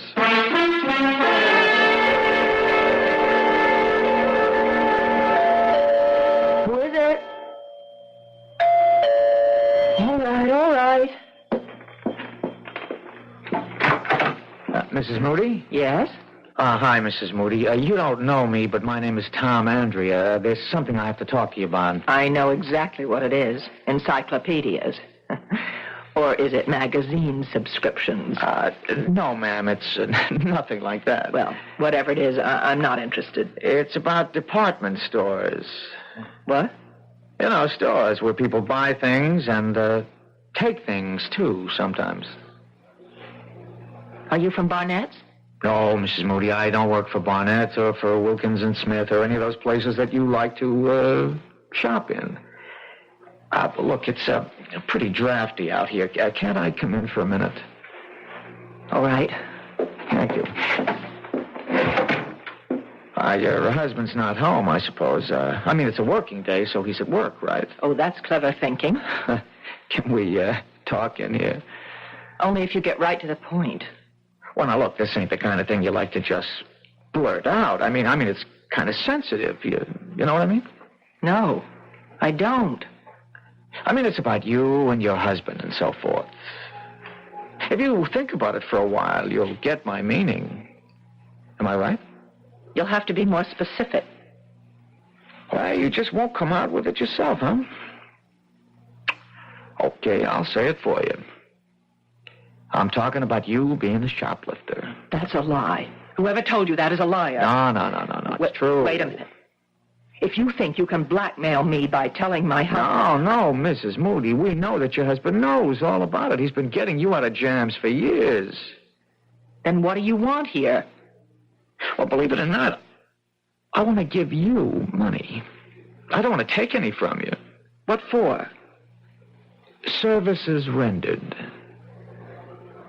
What? I got a little proposition for you, Mrs. Moody.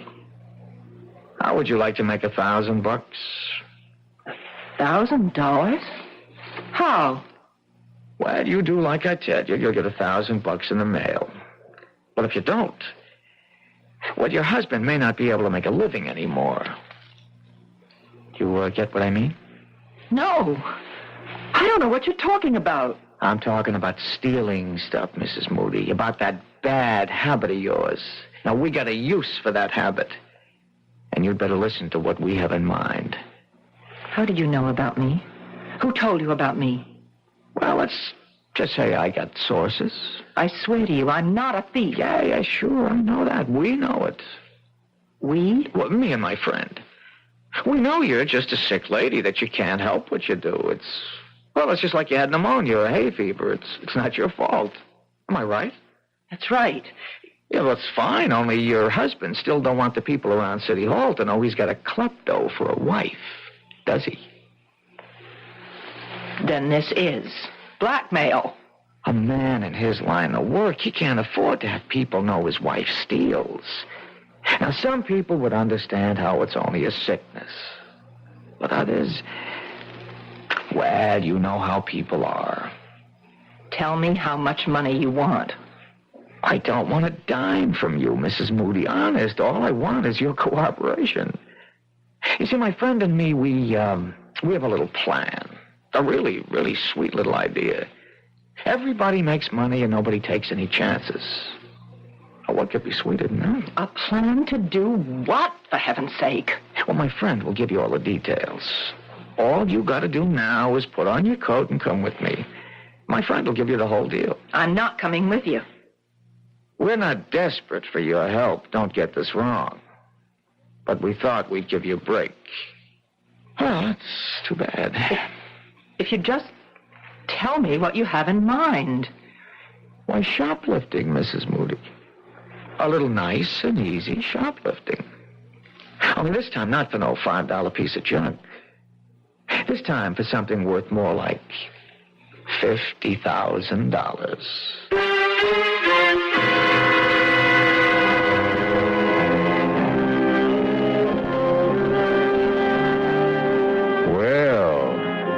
Troubles have a way of multiplying themselves, don't they? And as you've just heard, the trouble with Bruce has suddenly developed serious complications. Will Mrs. Moody's unwilling petty larceny turn into a larceny of the grand variety? We'll find out when we return shortly with Act Two. And now back to the CBS Mystery Theater.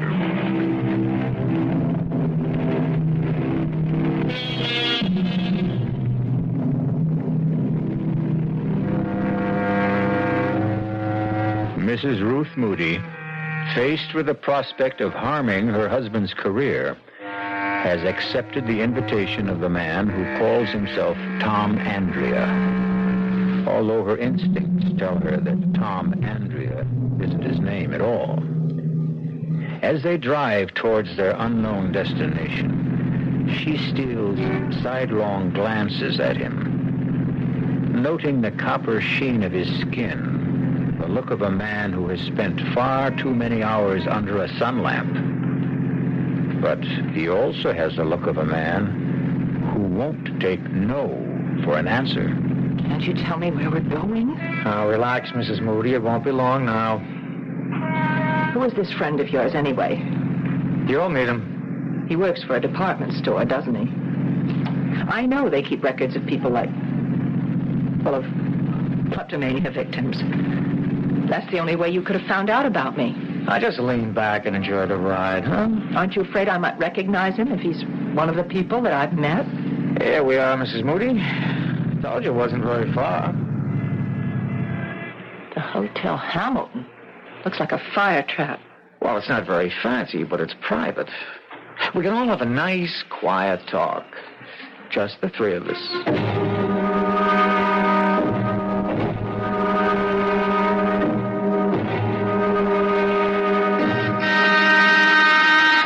One moment. That you, Tom? Yeah, it's me. The lady with you? Yep, she's here. Just a second, then. Oh! No, don't be scared, Mrs. Moody. My friend doesn't really look like that. He's just got a stocking over his face. Come in. I hope you will forgive the mask, Mrs. Moody. I know it looks grotesque, but it's necessary for your own protection. For me? It's important that you don't recognize me after our business is concluded. It would be embarrassing if we were to run into each other in different circumstances. In a department store, for instance? What my friend means, Mrs. Moody, is that if you started hollering for the cops when you saw him again, we would have to do something about you. Understand? Yes, I understand. But please don't be alarmed. Nothing like that's going to happen. I can assure you that I am not a professional criminal. No more than you are. Then what kind of criminal are you? Why don't you sit down? The sofa's the only comfortable seat in the room. Here, let me take these papers away. I was just drawing up a few diagrams to help you understand exactly what you have to do. Diagrams? Would you like some coffee? We have a small kitchen. There's a pot already made. No, I don't want any coffee. Tom, why don't you do the honors? Do you drink yours black, Mrs. Moody? I'm afraid I don't have any cream. Oh, all right. Black coffee. I see, Mrs. Moody. I told you it was going to be very friendly. Well, now, how much has Tom told you about our little enterprise? He just said that if I didn't help you, you'd tell my husband's employers about me. Well, I really hate for that to be the inducement, Mrs. Moody. I was hoping that you'd cooperate more willingly. Why should I? Well, didn't Tom mention the $1,000? He also mentioned something about $50,000, about shoplifting something worth a fortune. Don't tell me you have qualms about it. A lady with your history? You just don't understand about me. I don't take things because they're valuable or even because I want them. I'm not a thief, not in the ordinary sense of the word. Yes, we know that. And that's exactly why we're taking you into our little circle, Mrs. Moody, because you're a kleptomaniac, not an ordinary thief. And that's why you can help us commit an extraordinary crime. But I don't want to commit a crime, and I don't want your $1,000. Here's your coffee, Mrs. Moody. Let me tell you what makes it so different, Mrs. Moody. An ordinary crime entails a certain amount of risk. But this particular crime is guaranteed to be risk-free. Oh, that's what people always think. No, Mrs. Moody, even professional criminals recognize a certain degree of chance when they plan their enterprises. Personally, I would never get involved in anything like that. I loathe the idea of being arrested. Well, so do I. And I know exactly what it feels like. Ah, but you've never been arrested, have you? You've been detained, questioned, reprimanded, warned, but you've never been arrested once. Isn't that true? Well, why should I be? I told you, I'm not a criminal. No, you're not legally liable for your little thefts, Mrs. Moody. You steal because you have to steal. And if you're caught, you merely give back what you've stolen, And that's that. No arrest, no prosecution, no risk. You beginning to see the point, Mrs. Moody? You want me to steal something for you. That's right, Mrs. Moody, and something a great deal more valuable than, shall we say, a spool of thread. Oh, dear Lord. Let me explain our plan in detail. At 12:15 tomorrow afternoon. Tomorrow? At 12:15. You will enter a shop called Travell's on 47th Street, just off Fifth Avenue. You may not know the place. It's a rather expensive jeweler's. You will approach a certain counter. The diagram will make it clear which one Wait a minute. You're talking as if I've already agreed to do this thing. Please look at the diagram, Mrs. Moody. You will approach this counter and engage the attention of the salesman. You will ask to see a certain tray, the one I've marked with the arrow. A moment or two after you begin to examine that tray, there will be a disturbance in the store. Right, a disturbance. The disturbance will take place on the other side of the counter. It is almost inevitable that your salesman will have his attention drawn away from you when it occurs. In all likelihood, he'll leave you and go to see what has happened. That's when you will act. You will pick up the diamond pin on the upper right-hand corner of the tray and drop it into your purse.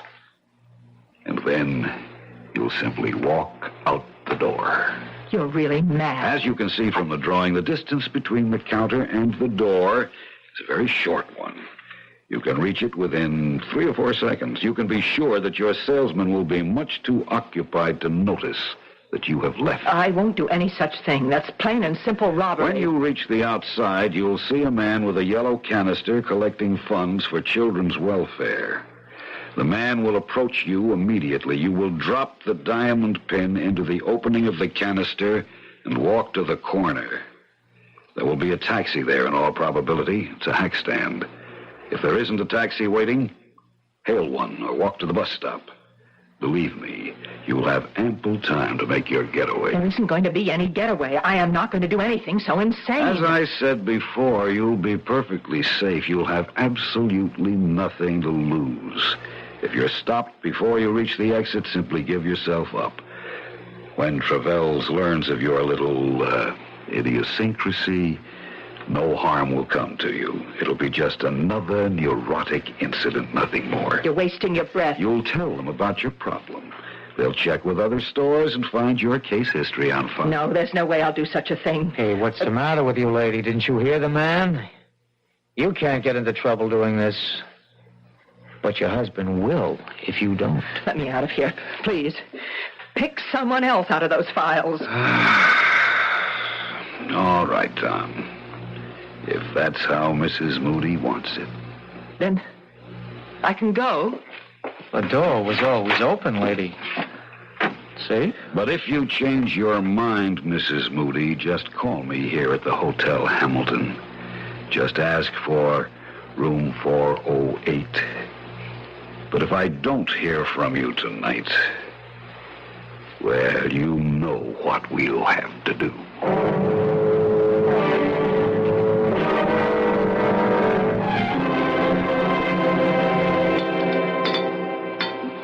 You've sure been quiet tonight, Ruth. Have I? You didn't go out today, did you? No. I told you I wasn't going anywhere. I was just wondering. I mean, you said something about dinner tonight, about cooking something special, and here we are with last night's meatloaf. But you said you didn't mind. Oh, of course, I don't mind. You know I'm not fussy about food. I know.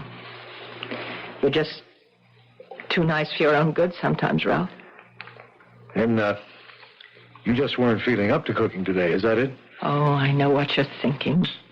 You think I went on another shopping spree, or should I say shoplifting? No, Ruth, I didn't think anything of the kind. Well, I didn't. I swear I didn't. Okay.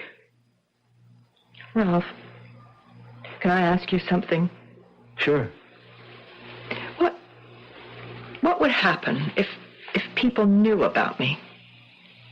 What people? The people you work for, in the controller's office.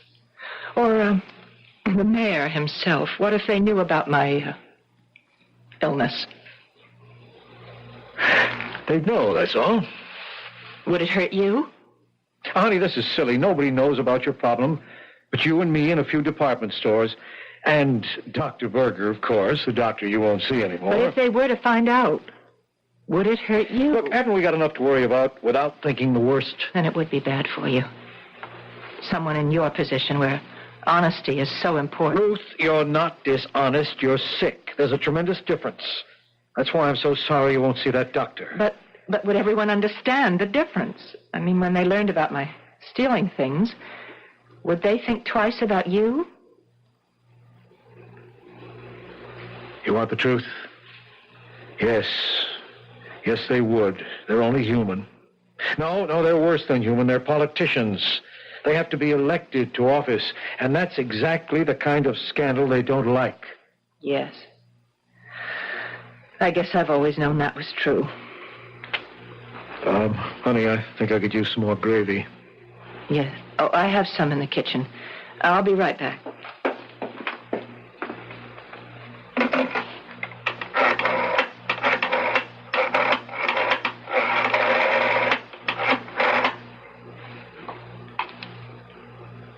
Is this a Hotel Hamilton? Room 408, please.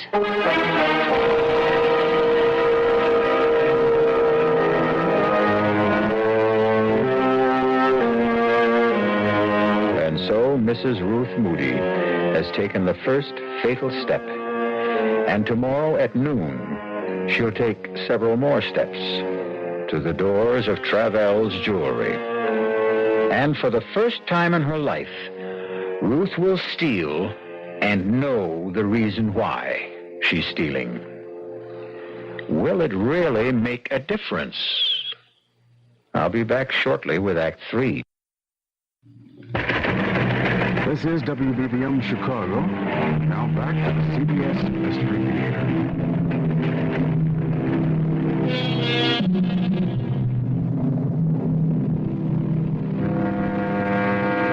At 11:30 the next morning, Mrs. Ruth Moody left her apartment and took a Fifth Avenue bus to 47th Street. None of the other passengers saw anything unusual in her expression. They couldn't read the turmoil of her thoughts or the fear that haunted her eyes behind the sunglasses she wore to hide them. She kept telling herself that what the man in the stocking mask said was only too true, that no matter what happened, she couldn't be blamed for what she was about to do. She was still telling herself that when she pushed open the heavy glass door of Travell's. May I help you, madam? Oh, yes, please. I'm looking for a diamond pin. It's a present for my mother. I see. Do you have any particular kind of pin in mind? We have everything from abstract designs to representational pins. You know, animals and flowers and so forth. Mm-hmm. Maybe if I just browsed a little? Certainly. You can see some of our selection right here, but we do have others. Oh, yes. There's so many, aren't there? Of course, it would help if you knew the price range. Well, the price isn't important. It's just that the pin be right. Yes, I see. I do like this tray right here, on the first shelf. Yes? Well, that seems to have quite a few nice pins. Yes, I'll bring it out for you. Actually, these are some of the best stones in our collection. You have good taste. They really do sparkle, don't they? This is what I meant by representational. As you can see, it's in the shape of a cat. Oh, well, no. My mother hates cats. I think maybe just something simple. Well, you just take your time. All right. Thank you. What was that? Someone smashed one of my cases. Excuse me. Terribly sorry. A clumsy thing to do. It's all my fault. I was holding my umbrella under my arm. It just slipped out and hit the glass. I'm terribly got to do it now. I really don't know how. All right. I've Just got it. step back, please. Bob, would you lend a hand over here? There's glass all over the merchandise. I feel dreadful about this. It's quite all right, sir. No harm done to her, I assure you. I've done it. I've really done it. Outside. Help the needy children. Help the needy children, lady. What? Please help the Children's Welfare Society, lady. Oh, yes, of course. Here. That's all I have. Thanks very, very much, lady. Thanks a lot. Help the needy children.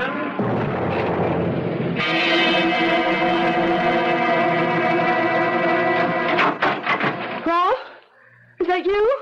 Yes, I'm home. How are you, honey? I'm all right. You sure? You don't look so good. No, I'm fine, really. Would you like a drink? Yeah, I wouldn't mind, thanks. What'd you do today? I went out for a little while. Where to? Oh, no in particular. I took a walk. Weather was nice. Uh-huh. Took some things to the cleaners, did a little marketing. Here's your drink. Oh, thanks. For heaven's sake, stop looking at me like that.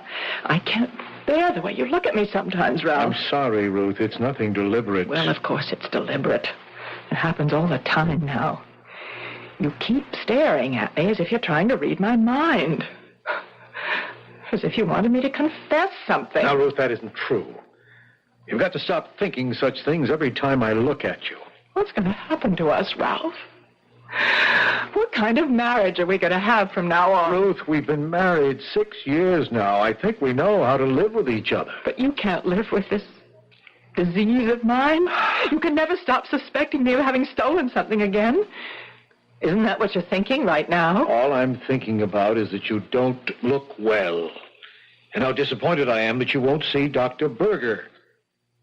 I called him today, by the way. What for?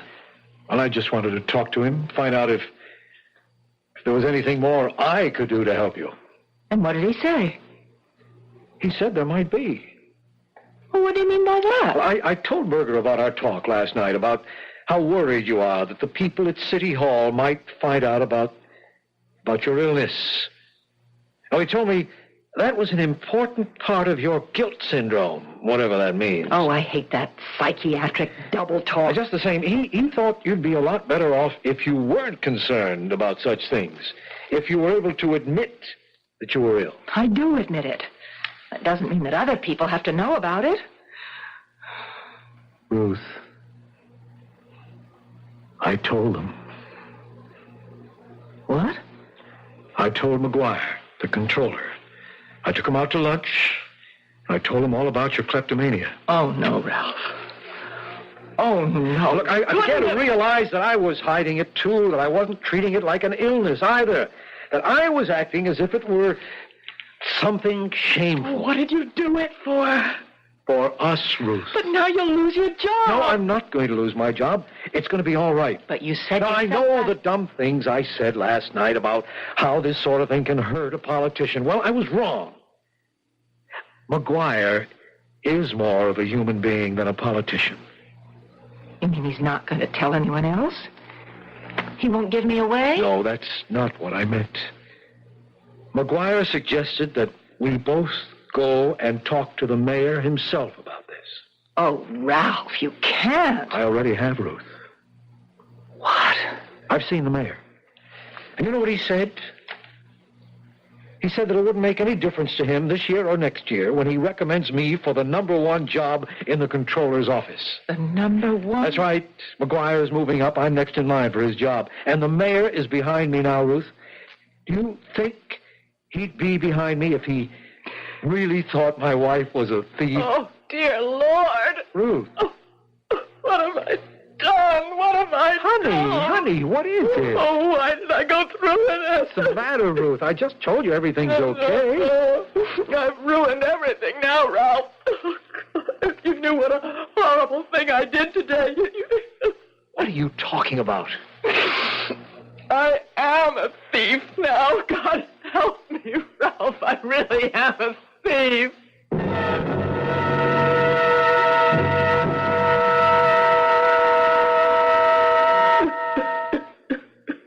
Try and stay calm, Ruth.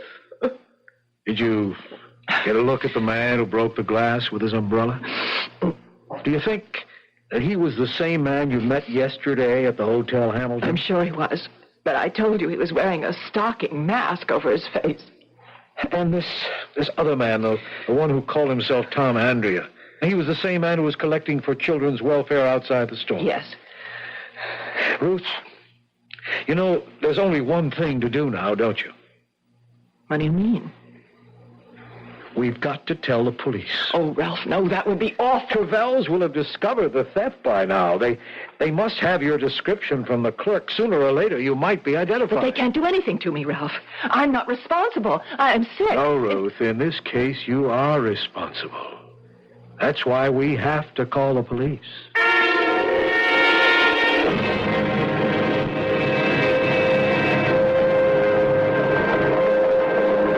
All right, Mrs. Moody. Here's the typed statement you gave us. Can I go home after I sign it? Yes, of course. But better read it over first. What happens after that, Lieutenant Ames? That depends. On what? Well, mostly on whether or not your wife has told us everything. But I swear I have. I'm not saying your story is phony, Mrs. Moody. My own viewpoint is that it's too cockeyed to be phony. But that may be a subtle way of looking at it. Why should she lie about this, Lieutenant? What would my wife have to gain? Well, she could stand to gain a diamond pin worth almost $50,000. But she doesn't have the diamond. She gave it to them. Yes, that's a story. But let's say, for example, that those two men never existed. Oh, that's a horrible thing to say. I'm telling you how other people might see this thing. If you were a crook, and you realized that you'd been spotted in Travels, well, this story of yours would put you in the clear, wouldn't it? But it's true. Every word of it. But you see the problem, don't you? You've been identified as the robber. You've confessed to stealing the pin. The fact that you're a known kleptomaniac doesn't help. Some people might even be nasty enough to say that you got yourself that reputation deliberately. This is incredible. You're accusing my wife of being a thief. Oh, what can I say to convince you? If you could only give me a better description of those two men. Well, I've done the best I could. The first man, he was of average height, dark hair, very sunburned. Yeah. You keep telling me about that sunburn. But that's not going to last very long, is it? Lieutenant, you think that sunburn was a kind of disguise? I'm sure it was, Mr. Moody. Oh, and the other man, he wore a stocking mask. There's no way I can describe him. What about the hotel, Lieutenant? No good. It's a kind of a dump which doesn't even bother to keep a register, even though it's a city ordinance. But the clerk might be able to identify the man who took the room. Maybe, if we could produce him. Only, how do we do that? What about the $1,000 they promised to send her? Oh, I wouldn't count on that. If she's telling the truth, you'll never hear from him again. Okay, so maybe it's a new gimmick. Maybe one of them works in a department store, has access to the names of recognized kleptos. I'm sure he did work in a department store. Yeah, and so do thousands of people, Mrs. Moody. All you've got to do is name the one. And if she can't, what happens then? I think you know the answer to that. Will I be arrested? But you can't arrest her. She's sick. She was seeing a doctor. And I'm going to see him again. Oh, so help me, Ralph. You really mean that, Ruth? I'm not going to stop seeing Dr. Berger until I'm cured. Unless they send me to prison first. Well, have you read the statement, Miss Moody? Yes, it's all right. I'm ready to sign it. Fine. Let's see. Thought I had a pen on this desk. Oh, well, I think there's one in my purse. I'll get it. Hey, it's funny. What is? Well, this isn't your pen, Ruth. I don't recognize it, do you? Let me see. No, that isn't my pen. Oh, Ruthie, no, not again. You mean you stole it, Mrs. Moody? I'm afraid I did. I remember now. When the man was drawing the diagrams of the jewelry store, he left his pen on the coffee table, and I just couldn't stop myself. Wait a minute. You stole his pen, the man in the stocking mask? Yes. Will you arrest me for that, too? Let me see it. Miss Moody, do you realize there's a name on this pen? It's from Barnett's department store, and it's engraved with the name of the owner. What? Barnett's department store, J.M. Hutchins. Hutchins? He's the assistant manager. He is the one. Lieutenant, you found your man. Well, what do you know? This is the first time I've ever seen the proof of that old chestnut. Old chestnut? That it takes a thief to catch a thief.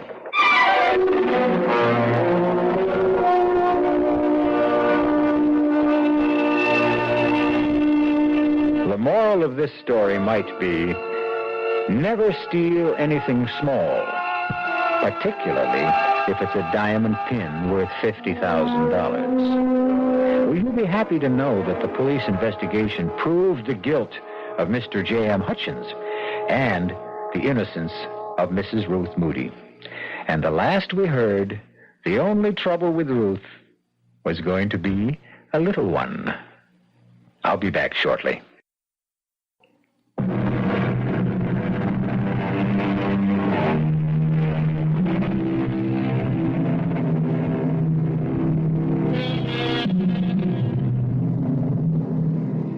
We hope you've enjoyed our story, and we hope your reception has been as good as the reception we've been getting at the Radio Mystery Theater. In case you haven't heard, we're attracting millions of listeners all over the country. Yes, television has its rabbit ears, but we have human ears. Thank you for lending them to us. Our cast included Marion Seldes, George Petrie, Jack Grimes, Jackson Beck, and Gil Mack. The entire production was under the direction of Hyman Brown. Now, a preview of our next tale. Well, I don't know if it was the gin or a strange kind of sickness, but they found him one morning hanging upsides down from his veranda rail, crazy as a loon, carrying on about someone watering his copra. He died in a convulsion. Oh, was it thought to be the island? Oh, no proof. But the next man, Vickers, shot him, blew his head right off. And the first of the line of the Benton Far East Company, old Adams, he just plain up and disappeared as though that damn tropical forest reached out like a octopus and swatted him, line and sinker. No, sir. No, sir, Mr. Witcher, trader or not, promotion with your company or whatever. You wouldn't get Captain Ben Randall here to set one foot on the beach at Palisar. Radio Mystery Theater was sponsored in part by Buick Motor Division and Anheuser-Busch Incorporated, brewers of Budweiser. This is E.G. Marshall inviting you to return to our Mystery Theater for another adventure in the macabre. Until next time, pleasant dreams.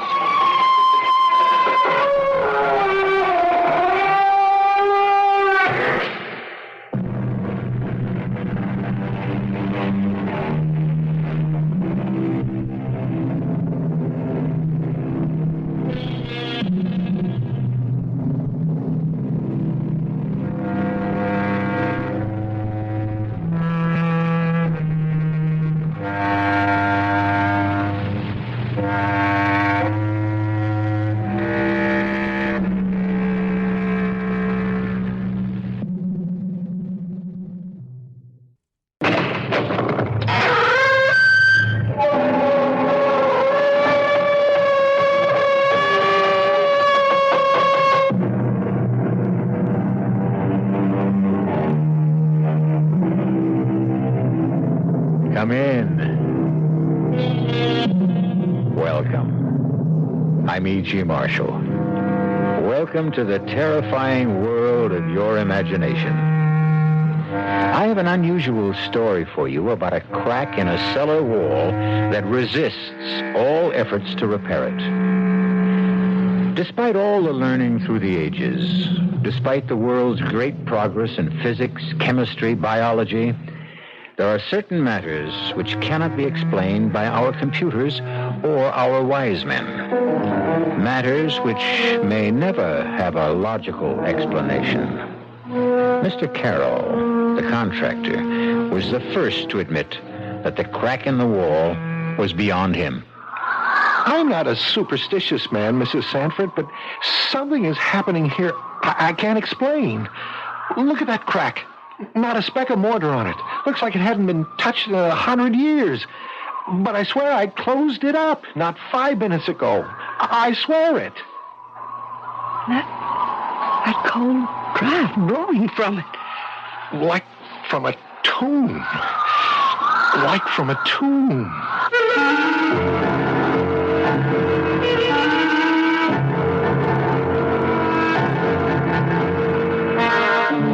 Our mystery drama, The Crack in the Wall, was written especially for the Mystery Theater by Sidney Sloan and stars Celeste Holm. It is sponsored in part by New Sugar-Free Diet 7-Up and Buick Motor Division. I'll be back shortly with Act One.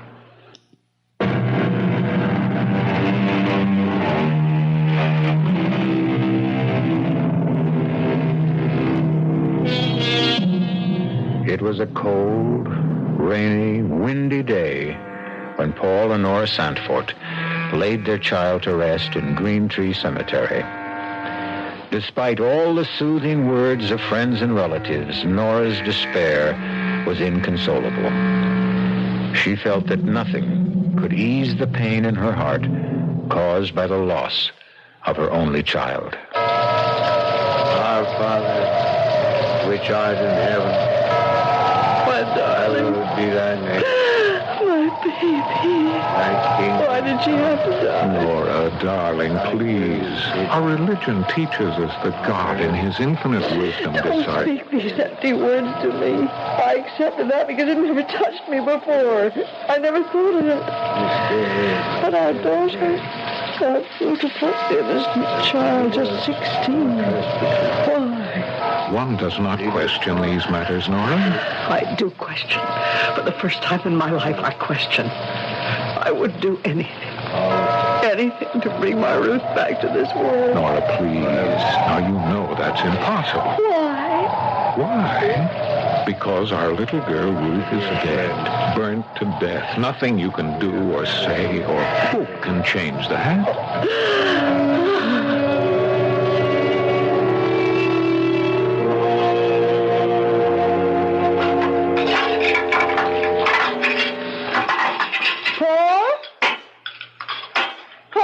Yes, Nora. Are you busy with something? No. I'm just reading the newspaper. First chance I've had to take a look at it today. The minister was here today, Dr. Fowler. Oh? Said he wanted to see our new house. New?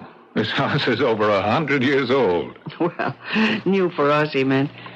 It was just an excuse to come here, actually. He wanted to know why I hadn't been to church in the last several months. What did you tell him? Oh, I don't know. It was awkward. I said I'd be back next Sunday. Made some excuse about not having felt well lately. Well, I'm glad. About my going back to church? Yes. But more important than that, it means that you're getting over this depression, getting out into the world again, beginning to forget. No. No, you're wrong, Paul. I'll never get over wanting my little girl back with me. I'll never forget. Please believe me, Nora. I loved Ruth, too. But I accept the fact that she's gone from us forever. I'll never accept that. Oh, by the way, now I remember what I wanted to remind you about. What? It's about that crack in the cellar wall, right in front of the washer and dryer. There's a terrible draft that comes from it. Well, there's no crack there, Nora. No crack? I thought I'd get rheumatism from the cold draft when I did the washing today. It hit you right in the back. I had that repaired. I paid for it. It's on the general bill for the repairs we had to make on the old house before we could move in.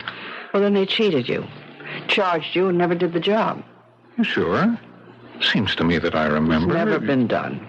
Those contractors will try. You know, it's Mr. Caro, isn't it? His number's on the telephone stand. Why don't you call him? Oh, it's 7:30, Nora. Well, come to think of it, the only time I could possibly reach him would be at night. He'd be busy all day out on the job. Hello, Miss Carroll? Paul Sanford. I'm sorry to bother you, but one of the items on your bill to me for repairs on my house, item 28, Repair crack in cellar wall, north side interior, $45.60. You never closed up that crack. You what? Hold on a minute. Nora, he says he supervised that item himself, mixed the cement for it. Well, just tell him that he's got it wrong. Mr. Carroll, my wife says the crack is still there. It hasn't been repaired. Okay, sometime tomorrow morning? Right, thank you. It's kind of funny. He said he's willing to bet $100 that he completed the work.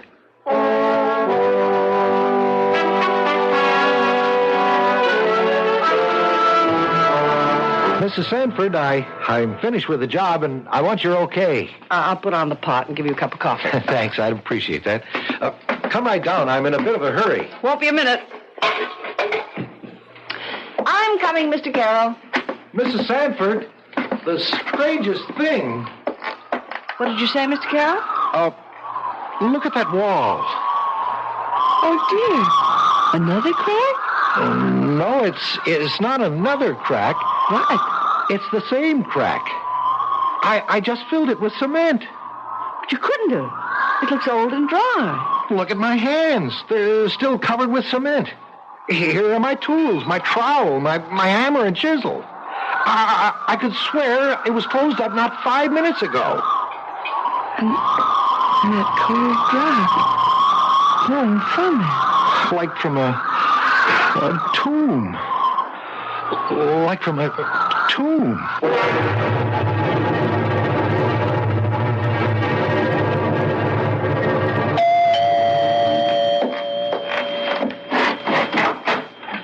Oh, Mr. Sanford. Come in. Thank you, Dr. Fowler. We'll come into the study. We won't be disturbed there. Right this way. You sit down, won't you? Thank you. Please forgive me for interrupting you at this hour. I don't quite know how to begin. As you know, we've been through a horrible experience. Yes. Losing your daughter in that fire. It's our only child. Just 16. Mr. Sanford, you must get hold of yourself. Yes. You see, I've been holding my emotions back for months. I had to be strong for Nora's sake. Well, she's taken this very hard, yes, I know. She hasn't gotten over it. It shook her to the very foundation of her belief. I gathered that it's been only recently that you both came back into the church. She's definitely twisted mentally. Her preoccupation is with a crack in the cellar wall, which she says cannot be repaired. What? Well, there's a long, jagged crack in the cellar wall. It's been there since we bought the house early this year, after our other house burned down. Have you tried to have this crack filled with cement? Oh, yes, we tried. The way you say that is very strange. Well, I paid Carroll, the builder, for repairs on the house. He was certain that he'd repaired the wall. However, he came back and patched up the crack again when he asked for my wife's okay on the job after he'd finished. They went down to the cellar and looked. The crack was open again. I don't understand. Neither do I. Carroll said that he'd not left the cellar, that he'd called my wife to look at it. What's your explanation? I have none, Dr. Fowler, none.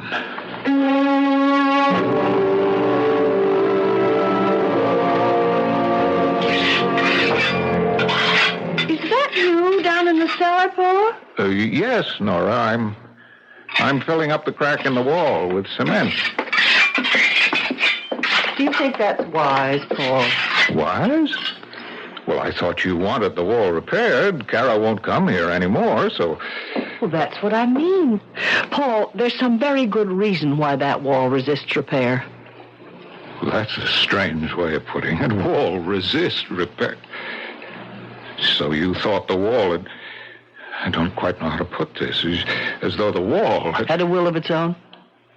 Nora, that's ridiculous. Is it? Mr. Carroll tried twice to fill that crack. He gave up. Yes, I know. I just received a check from him for $45.60, refunding the money I paid him for the job.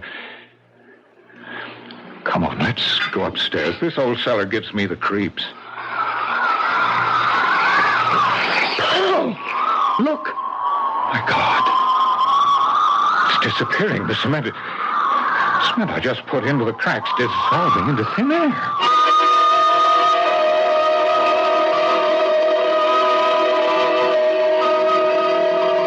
Mr. Edmund, I'm calling about this house you sold us. No, it's a good, solid old house. It's just that my wife isn't happy here. We're all alone, as you know. It just isn't right for us. Yes, I know. I'll have to take a loss if I change now, but I'm prepared for that. Okay, I'll see you tomorrow around 5, okay? Good. Goodbye, Mr. Edmonds. Paul, who was that on the phone? Oh, Nora, I called Mr. Edmonds. The real estate man? That's right. You're thinking of selling? Well, I thought you'd want to get out of here too, Nora. Whatever gave you that idea? Well, now, that's a very strange attitude. Don't you know what this all means? No, I don't understand it. Frankly, it scares me. Ruth is trying to reach us. What are you talking about? It was just 2 days ago. I was lying in bed. You were sound asleep. I heard the clock chime 3. I felt something urging me to leave the bedroom and go down into the cellar. Nora, I've got to take you to a doctor. Paul, I'm not out of my mind. I tell you, our daughter is calling to me. She's trying to get to Darling, me. Nora, listen to me. What you're saying doesn't make sense. Our child is dead, Nora. Burnt to death. I spoke to her. I spoke to her through the crack in the cellar wall. You what? I spoke to our Ruth, and she spoke to me.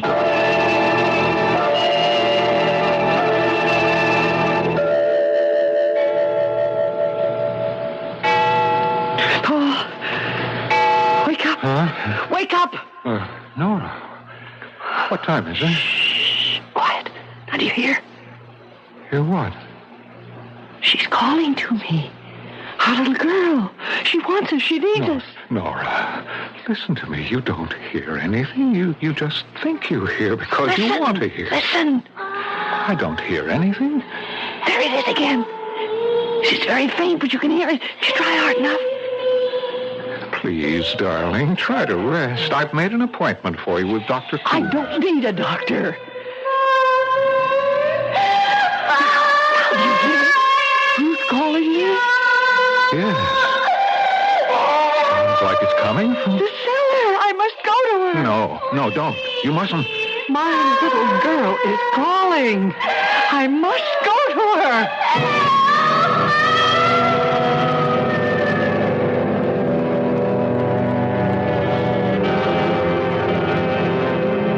Was Ruth calling to her mother, or was Paul Santfort falling into the clouded supernatural obsession that controlled Nora's life? He thought he heard the voice of his dead child calling to her mother. He couldn't be sure, but Nora's certainty was so strong that he was almost convinced that he heard it too. I'll be back shortly with Act 2.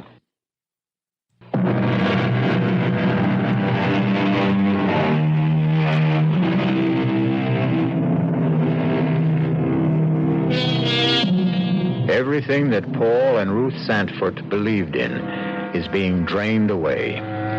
They are living in a nightmare of twisted emotions, pulled farther and farther from the normal life they had known into a tangled, dreamlike world in which they hear the voice of their dead child calling to them. You're not going down into that cellar, Nora.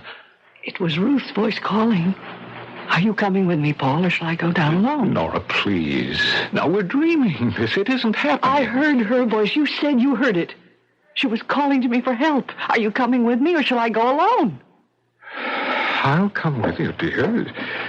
Just to prove to you that there's nothing there. Nothing. How could there be? I know there is something there. Come. Now, wait. Don't try to go down those steep cellar stairs in the dark. Turn on the light. It's out. It's not working. Here, let me try.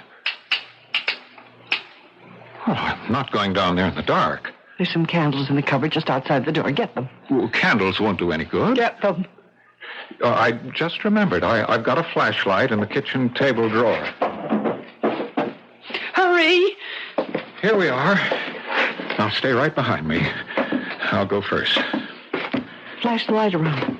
Oh, there's nothing. Nothing but that crack in the wall. Let's go back upstairs, Nora. Good evening. Oh, what? Who are you? Oh, I'm sorry if I frightened you. What? Who are you? What are you doing in our house? Doing? I am inspecting the wall. The wall that needs repair. And who are you?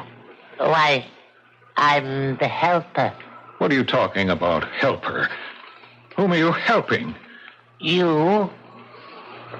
I don't like this, Paul. Please make him go away. If you want me to, I'll go. But I thought you needed me. Now, I want you out of here. Or... I see you have a hammer in your hand.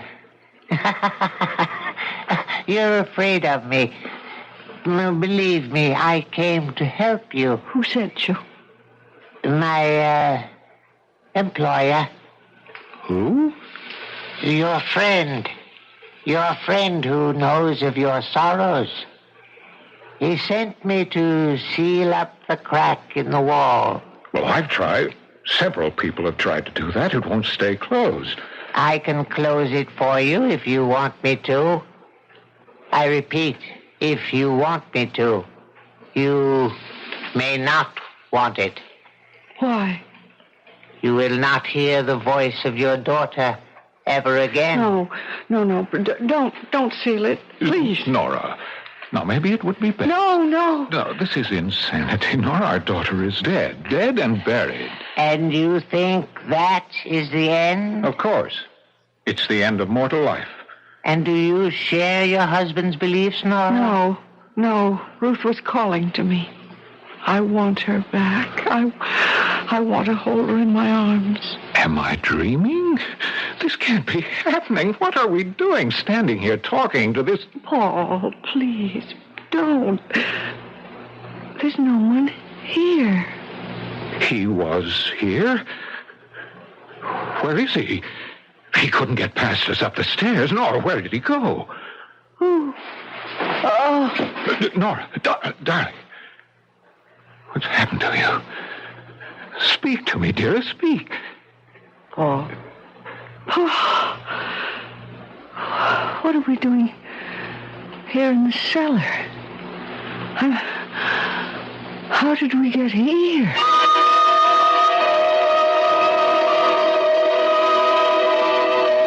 And you say, Mr. Sanford, that you think you saw this creature in the cellar of your house? No, it wasn't what you say. No, not a creature. It was a man. Small, dwarf-like. He said he'd come to repair the wall. At 3 o'clock in the morning? You saw this man too, Mrs. Sanford? No. I don't know what Paul's talking about. I didn't see anything. I was fast asleep. Paul woke me and told the story. I see. Your daughter's death was a terrible shock to you both. It's preying on your thoughts. Your grief pushed the normal day-to-day living from your minds. You began to I imagine... heard her voice, Doctor. I heard Ruth's voice calling to me. Of course you did. But try to think rationally, Mrs. Sanford. You know it's impossible for you to have actually heard the voice of your dead daughter. Seriously, you can't believe you did, can you? Seriously, can you believe that? I don't know.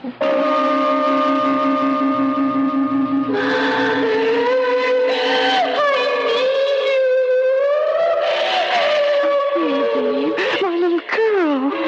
It's all so simple if you will recognize the true authority. Who are you? I am merely a conveyor of ideas, a messenger. Then you are sent by the devil? Perhaps. Perhaps I'm your friend. Call me the helper. Can you help me? Can you bring my daughter back to me? Under certain conditions. But you might find the cost too high. What? Tell me. Nothing is too costly, too terrible. I'll agree to anything. Even if it meant that you would lose everything? Everything you've been taught about life and death since you were a child? Oh, yes, I agree to anything just to help me save my child. Help me. Nora, wake up, Nora. You're having a bad dream, darling. Anything. I'll agree to anything. Darling, Nora. Oh, Paul. You were crying out in your sleep. I woke you. Oh, he came to see me and told me that Who, darling? That ugly little creature. I'd seen him before, but I can't remember where. The helper. That's what he calls himself. I heard Ruth calling to me. Then he appeared. I don't know what it is. I don't want to know. We're getting out of this house and we're not coming back. Oh, you go, Paul, but I can't. But don't you see what's happening to us here? Something evil is pursuing us, either to destroy us or drive us insane. No, I can have my daughter back. He'll help me. You can't believe that. I believe it. What does he expect in exchange? I can't tell you, Paul. I just can't tell you.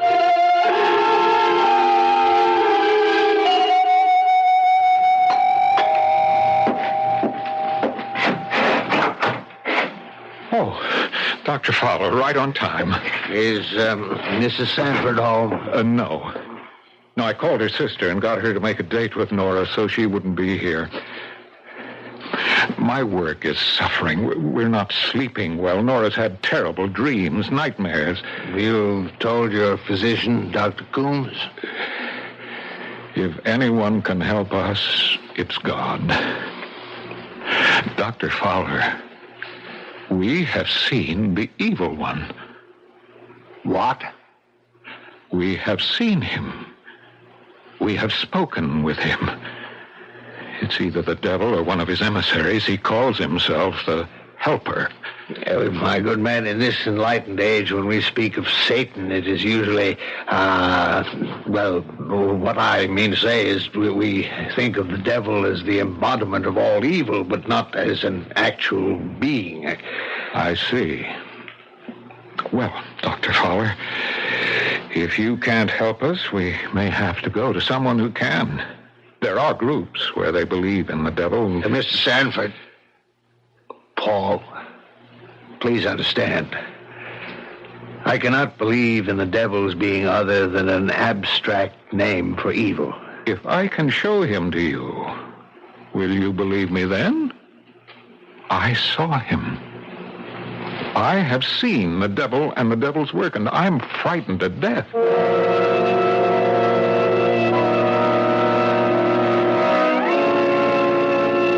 Sorry to bother you, Dr. Coombs, but something very disturbing has happened. Yes? You know the two people I referred to you, the Sanfords? Yes? In your opinion, Dr. Coombs, would you say that they were insane? Well, I don't know, Dr. Fowler. The word insane is a legal one, not a medical one. Well, deranged and mentally ill. Well, I would say from a very cursory examination that they were both suffering from severe emotional stresses brought on by the untimely death of their only child. Well, would that explain their hallucinations? Hallucination? To put it bluntly, Doctor, they think they have been speaking with the devil. Have seen him, in fact. Not exactly a common delusion in this day and age. If they need medical help, they must come to me. I can't solicit... Yes, I realize that, Dr. Coombs. Perhaps a sanitarium would be the best place for them. They could be taken care of and have a change of scene to get over the grief that they feel. An excellent idea, Fowler, but who's going to commit them? Can you get them to commit themselves voluntarily? I don't know. I'll try.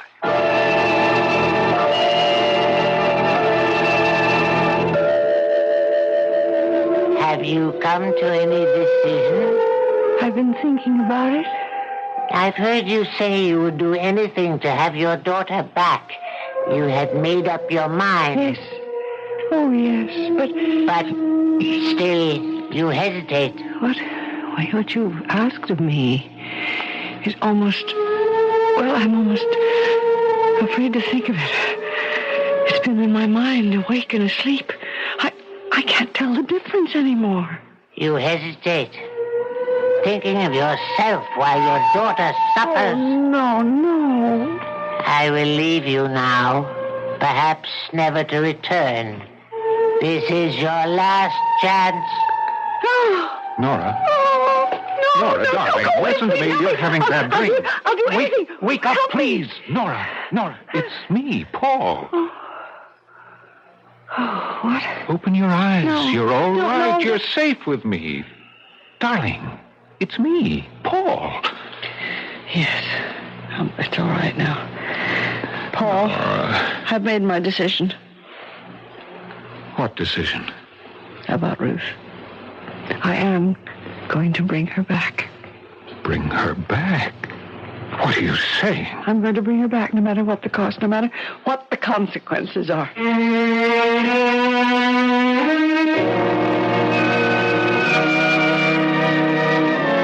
Nora and Paul have come far along a tortuous, a frightening path. Now Nora is determined to see the matter to the end, despite the consequences. I'll be back shortly with Act 3. WBBM Chicago News Radio 78.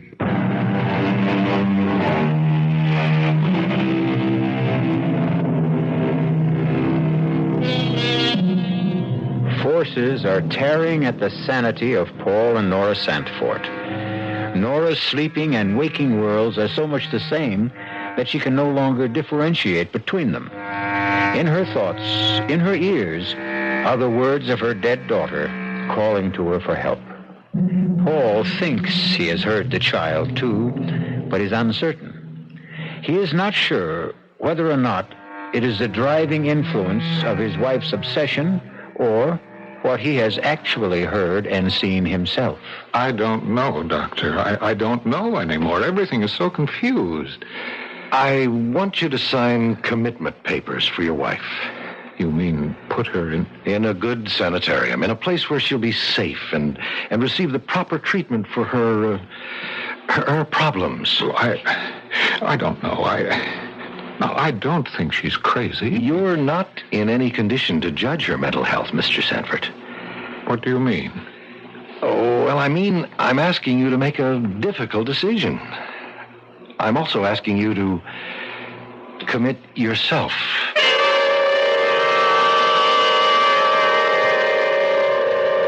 No, I won't think of it. Send him away. Send the doctor away. Paul, how can you do this to me? You know I'm not insane. You heard her. That night, we both went down into the cellar, and that little man, you remember? The helper? You saw him, too. You know I'm not crazy. I won't go. I won't. You can't make me. She's gone into the bedroom, Dr. Coombs. Is there a lock on the door? No. Well, suppose I go in. Perhaps a sedative to quiet her. No, please, Doctor. Let me speak to her first. She'll listen to me. Very well. I'll wait out in the car if you want me. Yes, please go. I think she'll listen to me if you're not here. Nora? Nora? May I come in? Is that doctor still here? No, he's outside in his car. Paul, how could you do this to me? Deceive me, try to put me away. But I explained everything to you. I will never consent. I'm going with you, dear. I'm going in, too. What? Why? Paul, why do you want to do such a thing? Because I'm frightened. I've never been afraid in my life before, but this is all beyond me, beyond any rational explanation. And you think you'll be away from your fear in that place? Oh, Paul, I'm not out of my mind, and neither are you. How much longer can we stand this? Listen to me. What? I can tell you. Only you. What? I've made a pact with the helper. Oh, Nora. He has given me the power to bring Ruth back. You don't know what you're saying. Oh, yes, I do. That's impossible. Now, don't be foolish. Don't tell anyone else what you've told me. Now, you think I'm insane, too, don't you? Well, I don't know what to think. He has given me 2 wishes. 2 wishes? Yes. He said that I would need 2. Actually, all I need is 1. To bring my dear child back. Yes. Yes, Nora, of course. Now, I want you to do something for me. What? Don't fight me now. Go along with me for a little while.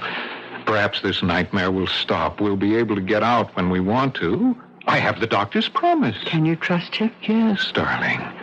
Since we're committing ourselves, we can get ourselves released merely by asking to be released. And our poor tortured child? Who will be here to hear her call?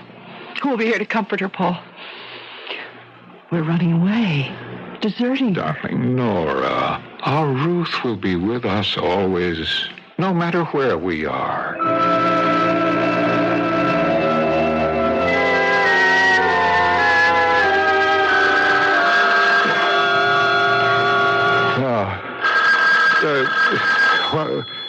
The phone. Oh. Hello? Hello, Mr. Sanford? Yes, Dr. Coombs? I'm calling from the sanitarium. Is there anything wrong? Yes, your wife has disappeared. You mean walked out? Nobody saw her leave. As a matter of fact, it's a bit of a mystery. Her room was locked. Perhaps one of the attendants or nurses unlocked the door for her. No, we've questioned the entire staff. At 1 o'clock, the nurse assigned to that section entered her room to administer a mild sedative. Your wife had complained she was worried because you weren't there. Well, I was just cleaning up a few urgent matters here. I was coming to commit myself tomorrow morning. I told her that, but it didn't seem to have any effect. When was Nora last seen? Not more than 10 minutes before 1 a.m. Another nurse on the floor answered her ring. She told the nurse about her anxiety and her inability to sleep. She hasn't returned home, has she? No. What do you want me to do, Doctor? Stay where you are. She may come home. It's very likely that she will come there.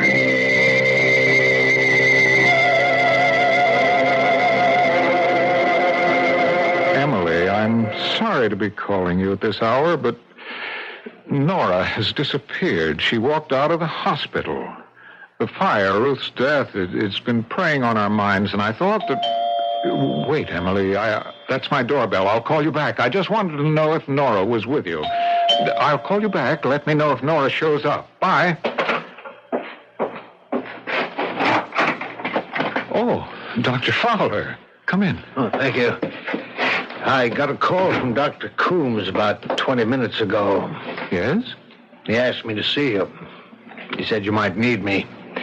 I came right over. Anything I can do to help? Nothing. Unless you can find Nora. She's been missing since about 1:30 a.m. About 3 hours. Where would she go? Where could she go? I don't know. What? What was that? I heard it, too. Do you have a cat, Paul? No.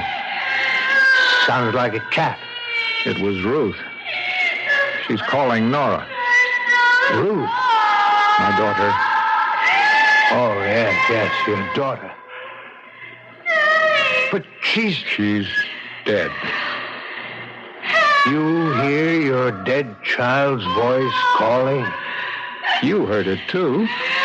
No, it can't be. That's superstitious nonsense. That's what I thought. But I don't anymore. Ruth is calling to us from the grave.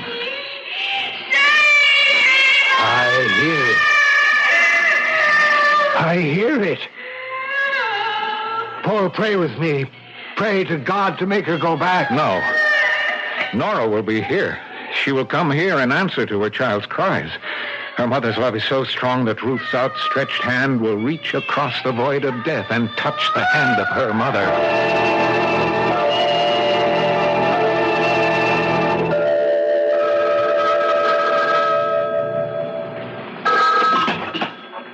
Yes? Fowler? Yes? I thought you were going to report back to me. I've just been through the most shattering experience of my life. You saw Mrs. Sanford? No. I'm not a superstitious man, Dr. Coombs, but I heard the voice of Ruth Sanford calling to her mother from the grave.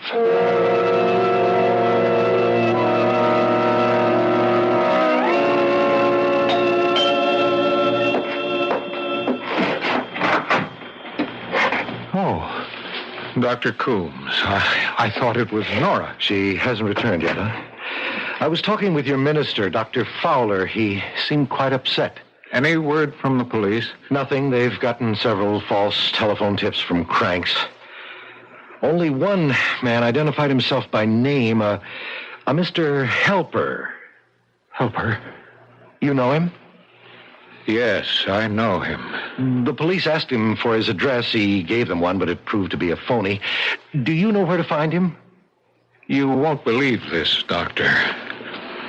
But the last place I saw him was in my cellar.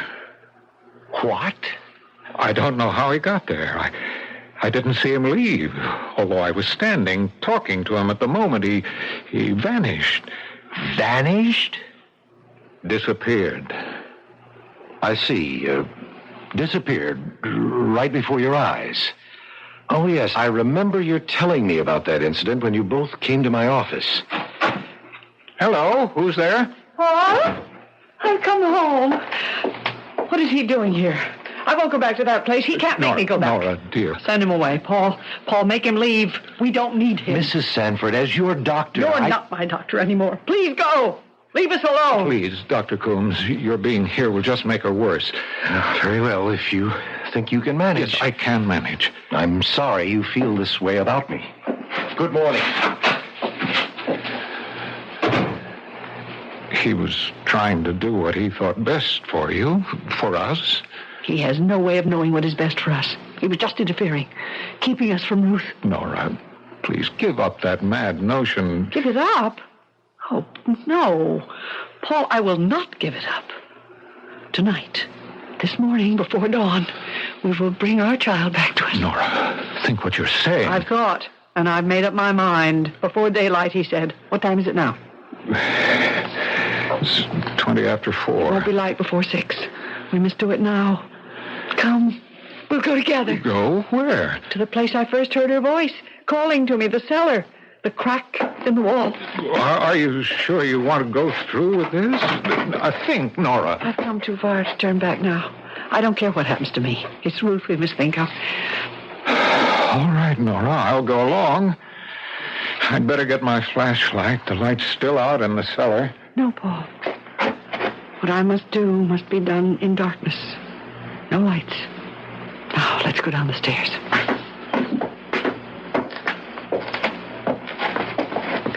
Now, Paul, don't say anything. I must ask for her life from the Master. Oh, Master, listen to my plea. I have paid dearly for this boon. Heed my request and grant it to me in payment. I fear your presence, Master, but I implore you, grant my wish. I wish my daughter were alive and with me now. My daughter, please give me back my daughter. Ruth, where are you? Come to me.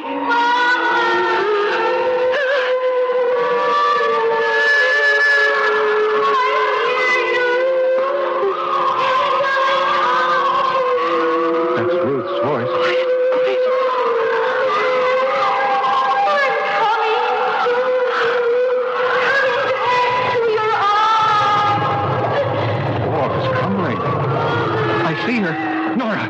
I see. Oh, my God. Oh, no. No, Nora, stop this. Make her go back. Oh, Nora, she's burned. Her face. Nora, please, can't you stop? Nora, send her back. Send her back. She's mutilated. She's mutilated. This figure, Nora, you can't bring her back into the world. You must send her back to her grave.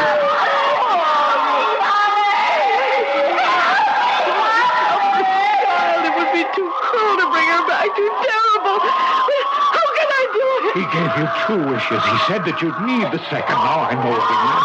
Send her back, Nora. Yes. I wish my dear daughter were dead and back in her grave.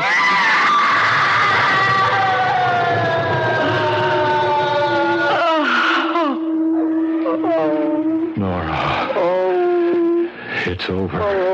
It's all over. Our child is gone. Forever. Oh, Paul. May our dear child rest in eternal peace.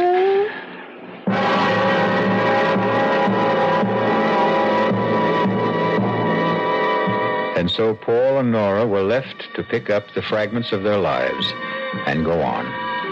Strangely enough, the crack in the cellar wall was finally closed, and no human hand had a part in its repair. I'll be back shortly.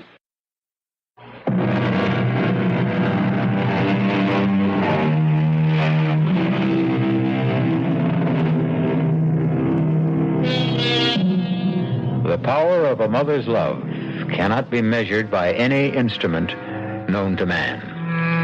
The supernatural strength to reach out into the void of darkness and bring back to life the child of her heart defies all the natural laws of nature. The answer can only be found in the terrifying world of the imagination, the world where anything the mind can conceive can happen. Our cast included Celeste Holm, Wes Addy, Robert Maxwell, Robert Dryden, and Ann Costello. The entire production was under the direction of Hyman Brown. Radio Mystery Theater was sponsored in part by Sign-Off, the Sinus Medicines, Anheuser-Busch Incorporated, Brewers of Budweiser, and the Kellogg Company, makers of Kellogg's Special K cereal. This is E.G. Marshall inviting you to return to our Mystery Theater for another adventure in the macabre. Until next time, pleasant dreams.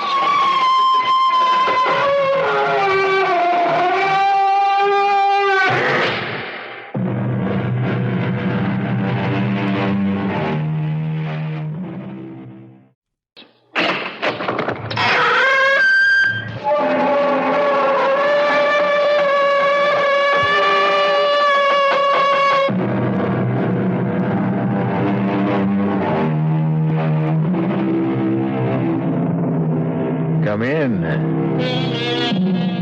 Welcome. I'm E.G. Marshall. Once again, be my guest on a strange journey, a weird, wild trip through a mysterious, uncharted terrain, bounded only by your imagination. There's an expression, the night of the long knives, and it has come to mean an orgy of murder. And it usually follows a rebellion or a civil war. It's a time when many of those on the winning side take the opportunity to settle some personal scores. Why are you leaving, Roberto? It isn't obvious. Who can live here any longer? There is another woman. Oh, Pilar, there never was. There never will be another woman. You are going to her. There is nothing here for me any longer. That's a lie. Pilar, won't you understand? Yes, I understand one thing. You are tired of me. Pilar, one day, as soon as... I cannot have you. No one will. But I tell you, there is no one else. Oh, Roberto, don't leave me. Goodbye, Pilar. Oh. Patriots! Patriots, after him! That man running down the street, after him! He is a traitor!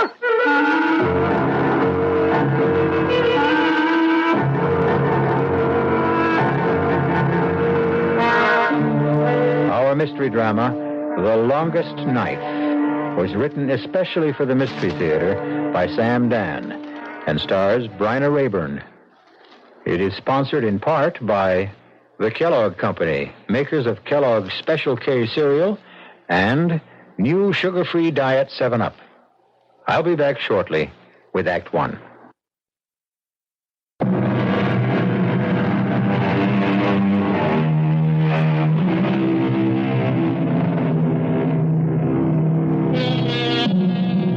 You're about to discover one of those little-known, out-of-the-way restaurants where the food can only be described as heavenly.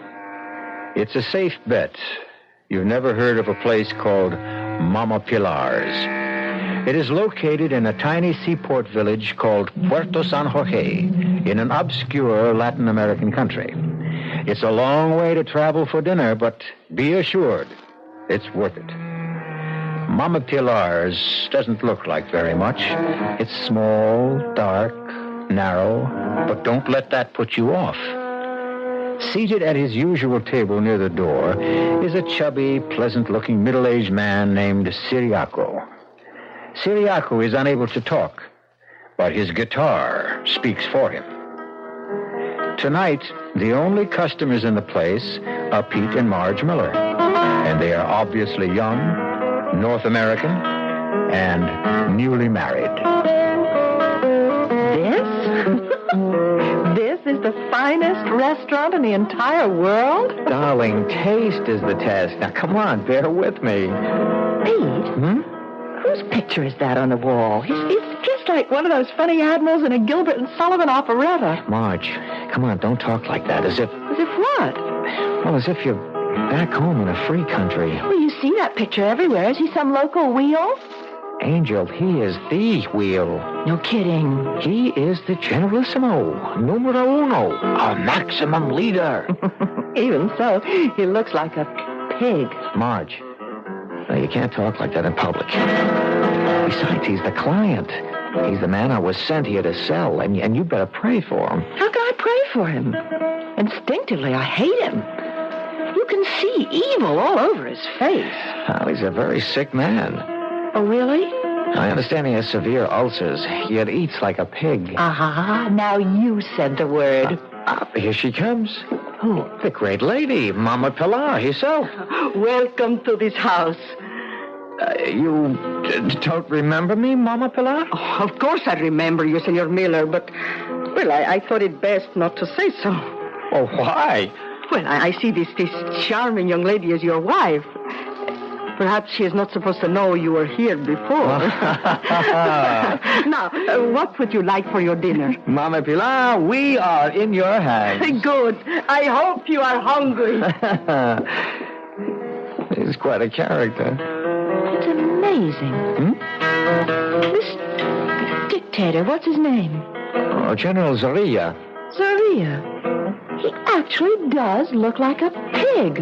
Now, Marge, you simply cannot. Darling, I come from Iowa. I know a hog when I see one. You are a guest in a foreign country, and you should have enough good sense to... You're always so afraid I'll say something to embarrass you. We will have to socialize with this man. Be proud of me. I'll chatter so charmingly no one ever will suspect that I've got a brain in my head. Oh. What is that? Oh, divine aroma. Well, you tasted. Now, good friends, your dinner. Oh, what is that? Food, that is all. That's all. What's a song? Notes. But it's how these things are put together. Oh, thank you, Senora. You have been married long? Well, this is our honeymoon. And also a business trip. Oh, well, can the two be combined? You will be here a while? My company is working on a development plan with General Zorilla. Yes. The leader will make us into a great nation. One day we will all be rich. Oh, sure. He promised. Well, don't bet on it. You think he lies? At least, I think. Marge. No. Tell me, Senora. Who has poisoned you against our leader? The traitors? The cowards and doubters who fear to believe? Oh, you are a foreigner, so... how can you understand that I love my leader because I love my country? When he fought the old government, that unholy alliance of thieves and oppressors, when he called for volunteers, I gave this man, my only son. Go, I said to Ramon, follow him. And today, my Ramon is a captain. And one day he will invite me to the capital city and present me to the leader. Forgive me, I talk too much. Well, see what the wind blew in, a beggar. Mama Pilar. Yes, old woman, you found me. If you are Mama Pilar, I have a letter for you. A letter? For me? From your son. From Ramon? How is he? When did you last see Ramon? I have no time here. Take your letter. But I want to talk to you. Oh, well. A letter. Oh, that devil, Ramon. You'd think he'd come by to visit his old mother. No. Well, he is busy. Senora, you read, I am sure. Me, I never did learn. Would you be so... I'm sure that it must be something private between you and your son. Oh, no, Ramon knows someone will have to read it to me. It would be a favor, Senora. All right. Well, what does he say? His letters are always so amusing. My dearest little mother, when you receive this letter, I will be dead. Read. Our leader has betrayed us. We thought we fought for freedom, but he has made slaves of us all. Mama, he is a madman, and now that he realizes I know him, he will kill me with his own hands. Avenge me, Mama. Avenge me. My last thoughts are of you, your loving son, Ramon.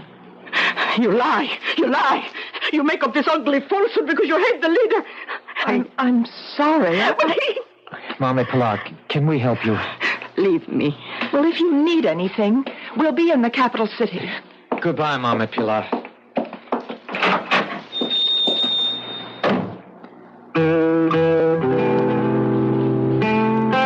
Siriaco, you see that face?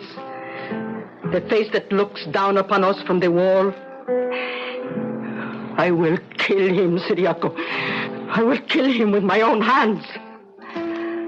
And after I have killed him, I will weep for Ramon.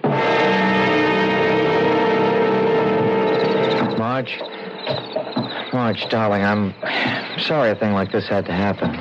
Pete, I know you have a job to do in this country, but I can't take any part in it. I will not socialize with that man. I will not visit his palace. He will not be invited to my home. But, darling... I refuse to discuss it. All right, dear. All right.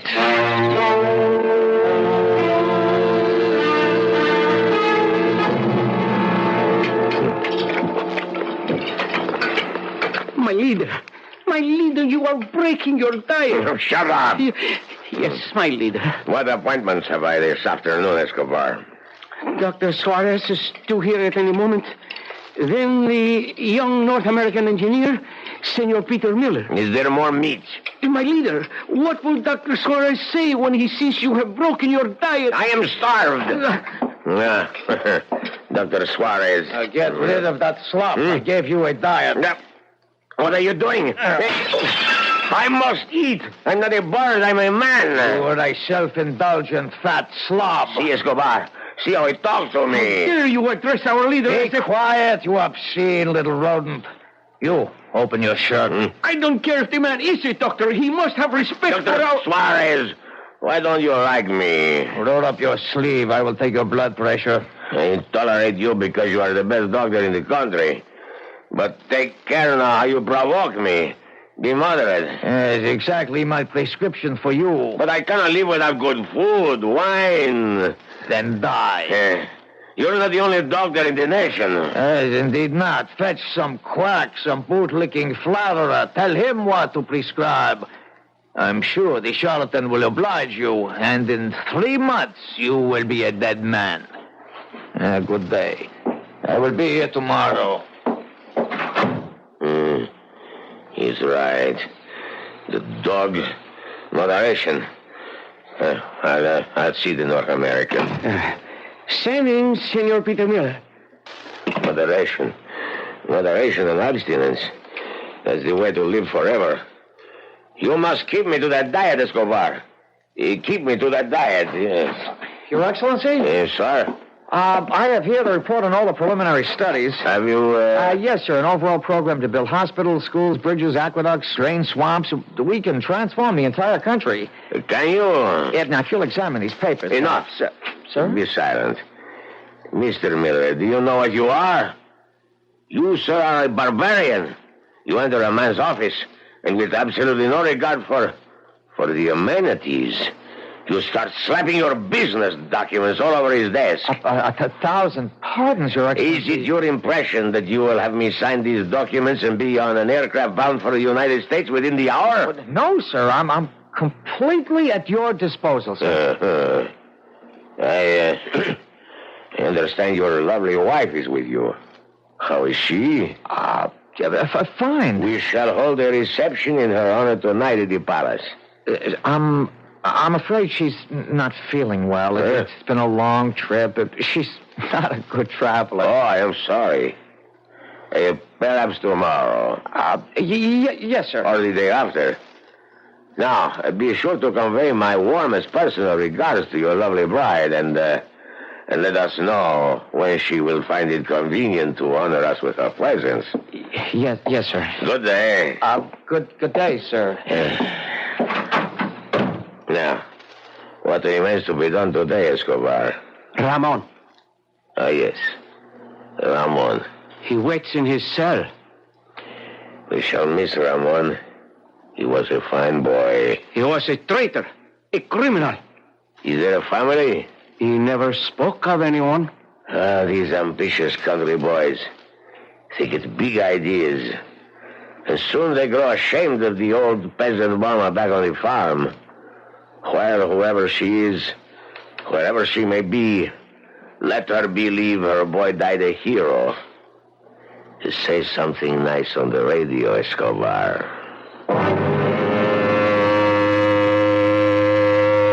Yes, my friends, this brilliant young soldier, a hero of the Holy Revolution, was one of our leader's closest companions. Patriots, mourn for the man our leader called my friend Ramon. Swine. Oh, I will avenge you, my little Ramon. I will avenge you. Oh, Siriaco, did you get the flowers? Oh, what a beautiful bouquet. Oh, thank you, Siriaco. Oh, thank you. And now, dear friend, we must practice. I will stand outside the palace gate and wait for him to come. You pretend to be the pig. Now, you are leaving the palace. Start walking toward me. I call out, my leader!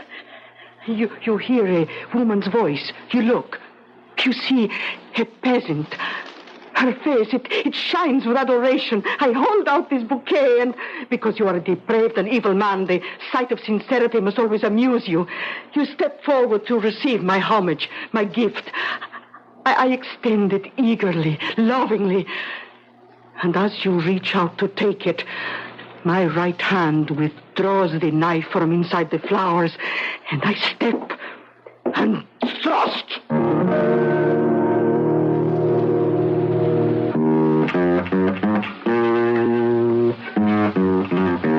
Mama Pilar has prepared many a peppery plate in her lifetime.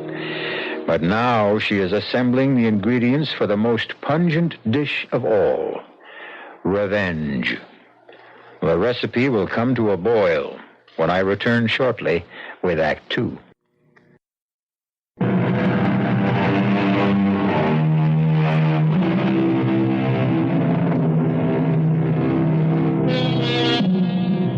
Intense love, violent hate.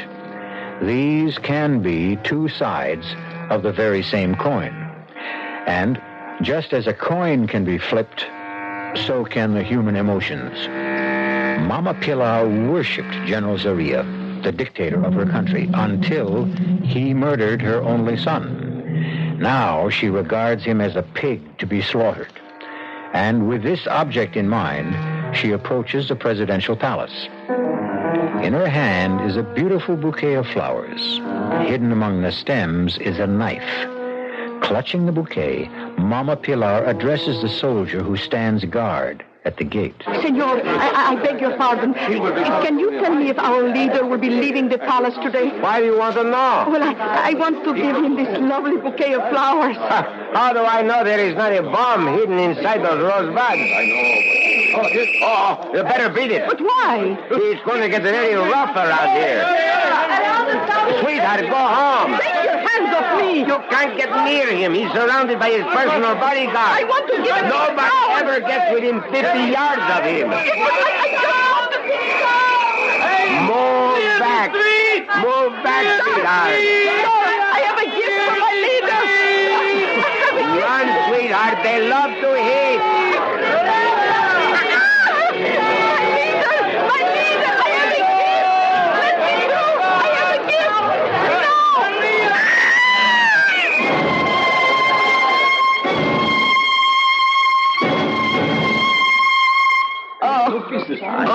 Let me help you. Don't touch me. You'll be okay. You just fainted. No. Oh, now don't cry. Don't cry. Let me alone. You're pretty lucky, you know. We used to have a captain of the guard. He'd give orders to kill people. Don't cry. Don't cry. Why don't you just go home?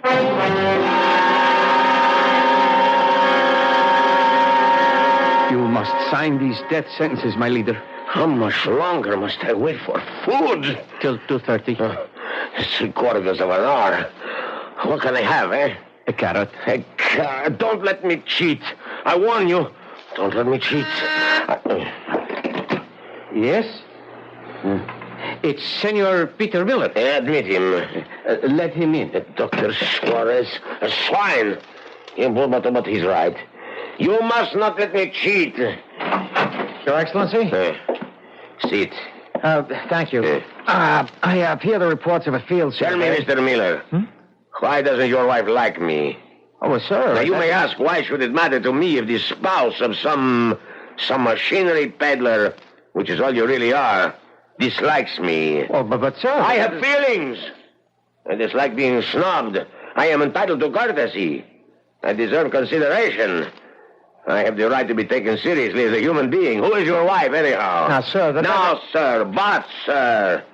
It won't do. For 2 weeks now, you have refused all my invitations. My wife is still somewhat indisposed. May I send her our own physician, a man of international repute? Well, I think it's just a matter of getting, used to the climate and yeah, the food. Of course. You must remember to give her my regards. Yes, sir. I have some reports here. Reports? Business? On such a glorious day? Well, Your Excellency, the time grows short. Time, my dear boy, grows neither short nor long. She maintains her own steady rhythm despite all our futile efforts to hurry or delay her. Until tomorrow. Yes, sir. And if your lovely bride is sufficiently recovered, bring her with you for cocktails. I mean tea. Good day. Good day, sir. How much longer, Escobar? Exactly 37 minutes. See to it. It must be a very large carrot.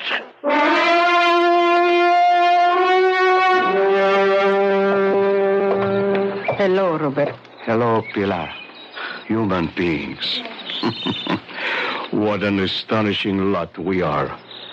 After all that has happened, we meet by chance, and it's... Hello, Roberto. Hello, Pilar. We have not met by chance, Roberto. I have come here to talk to you. Oh? The last time you talked to me, you denounced me as an enemy of the revolution. It was here. Right here. On this very street. Please, Roberto. Well, you did. I lost my job, my property, most of my teeth. But that's no matter. There's not much to eat nowadays, anyhow. Roberto. Are you going to denounce me again, Pilar? You have every right to make this difficult for me. Roberto, read this letter. Read it. I don't read anymore. It's from Ramon. Yes? For the love of God, Roberto, read it. Very well, Pilar. Read and realize it is Ramon who writes. Yes, I see. It is Ramon who has written. And now that I have read it... Is that all you can say? What is there to say? I say I am going to kill the pig. Don't let me delay you. Roberto, listen. I cannot do it alone. He's surrounded by his guards, but I don't have to do it alone. I can join the resistance. Roberto, please, let me join the resistance. What have I to do with the resistance? But you need me. The resistance needs me. I am tired. I am strong. I fear nobody. And I have grown old. And I can help the resistance. Pity me, Roberto, pity me. Fighting resistance will meet tonight. Oh, thank you, Roberto. In your cafe. In my... Why not?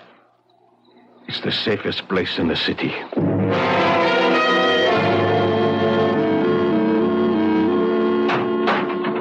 That you, Pete? Yeah, Marge, it's me. Well, what about dinner? We'll have to send out. Oh, I see. I'm still being punished. Well, how can we be seen anywhere? I said you were indisposed. Why'd you say that? What else could I tell him? The truth. I don't care for his company. Yeah. Yeah, indeed. Another cozy evening at home with the Millers, Pete and Marge. Oh, you got a call from New York, Mr. Lowry. Oh, they're getting nervous. I don't have result number 1 as yet. You just won't understand why I refuse to see that man. Marge, it's okay to have principles. As long as you don't practice them? Listen, we can really help these people. We'll drain swamps, cut down disease, raise food, create industry. Give them the strength to rise up and fight him. That's how to destroy Zaria. Well, Honey, I'm right. You know I'm right. Okay. Now you're finally doing the right thing.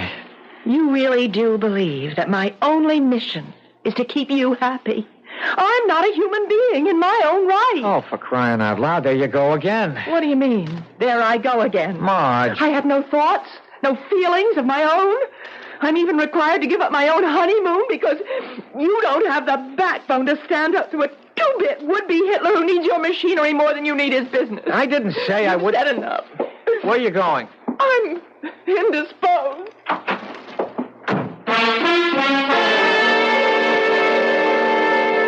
Roberto, will it be all right if I say a few words? Yes.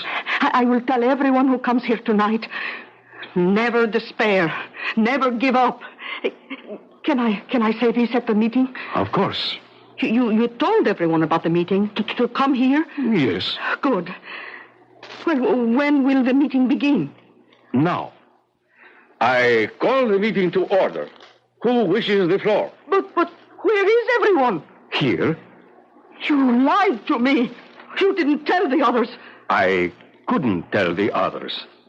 They are dead. Oh, but you said the resistance would meet tonight. The only organized resistance to Eduardo Guillermo Carlos Vicente Zorrilla, known as the Pig, is assembled in this room. My precious Pilar, the strong and the quick are now the weak and the dead. You stood by while that obscene swine destroyed the resistance. Now you call on it to avenge your son. Our son. I would have acknowledged him. I would have married you. What kind of man marries a woman out of pity? What kind of woman denounces a man out of hate? Is there any new business? Any proposals? I propose we kill the pig. There has already been violence enough. Other resolutions?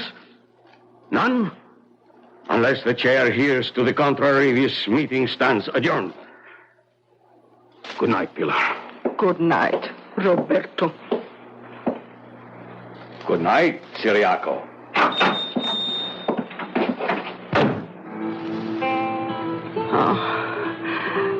remember Syriaco, the little American girl who read me the letter? He looks like a pig, she said. Just like that. A skinny little girl looks at his picture and says, pig. You know what makes her so wise, Syriaco? She thinks. Oh, there you have it. She and Roberto, thinkers. They would say, we have a problem. What is the most effective way to kill a pig? But what do they know about killing pigs? They are thinkers, philosophers, aristocrats. Oh, no, I know how to kill a pig. Tell me, Syriaco, tell me, do I know how to kill a pig?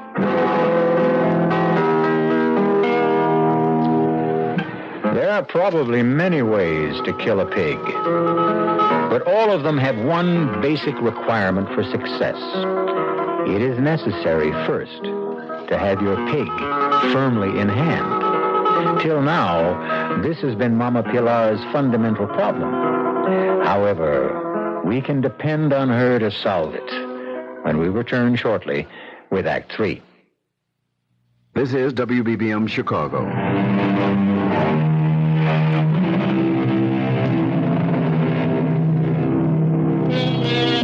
Marge Miller is a young newlywed who is having the first fight of her marriage. And permit us to say, it's a beaut. The reason may sound familiar. She refuses to socialize with her husband's client. It acquires deeper dimension when we consider that the client also happens to be the absolute dictator of a small nation. However, here comes Mama Pilar with her own score to settle. And does she bring salvation or disaster? No, I'm sorry, Pilar. It's out of the question. Why does the senora insist I wish to kill somebody? It's not just somebody. Zorilla. Me? Kill my leader? Oh, why else would you want to prepare a dinner for him? Oh, senora, I am growing old. Running a restaurant is too much for me. I'm looking for a job, and your husband's work, senora, requires you to entertain. You need a good cook. No, we don't entertain at all. Oh, but you should, senora, don't you start should. that. Besides, if I let you cook a meal for old Zorilla, you'll bury a knife in him the minute he walks in. I will not. On my word of honor. Well, you'd spike his soup with arsenic. I will not. On my word of honor, I will do nothing to... I believe you, but Pete would never buy it. Why not? Why not? Well, let's just say he's very nervous and upset right now. Ah, then you have a problem. Such a man is no good to a woman. No. We must relax him, restore his desire for romance. Amen. Now, just suppose you said to your husband, invite the leader here for dinner. You're trying to sneak up on me. I said, just suppose. Well, what would he do? I guess he'd flip. Oh, well, that must mean something good, eh? But, no, there is no need to tell him I will cook the dinner until everyone arrives. And then it will be too late for him to object. How simple it is. Simple and deceitful. Why do you want to prepare a meal for Zorilla? I have my reason. Sure. I want to help my husband do his job. But I can't very well have his client killed at my dining room table. Senora, this dinner will resurrect your marriage. What makes you think that my marriage needs to be... Oh, when a bride sits alone all afternoon, emptying glasses, filling ashtrays... Pilar. Oh, no, little one, don't cry.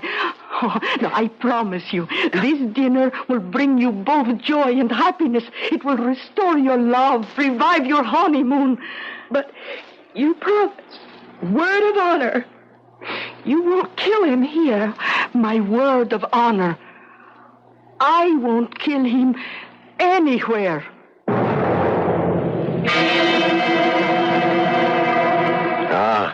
Mr. Miller, now I understand.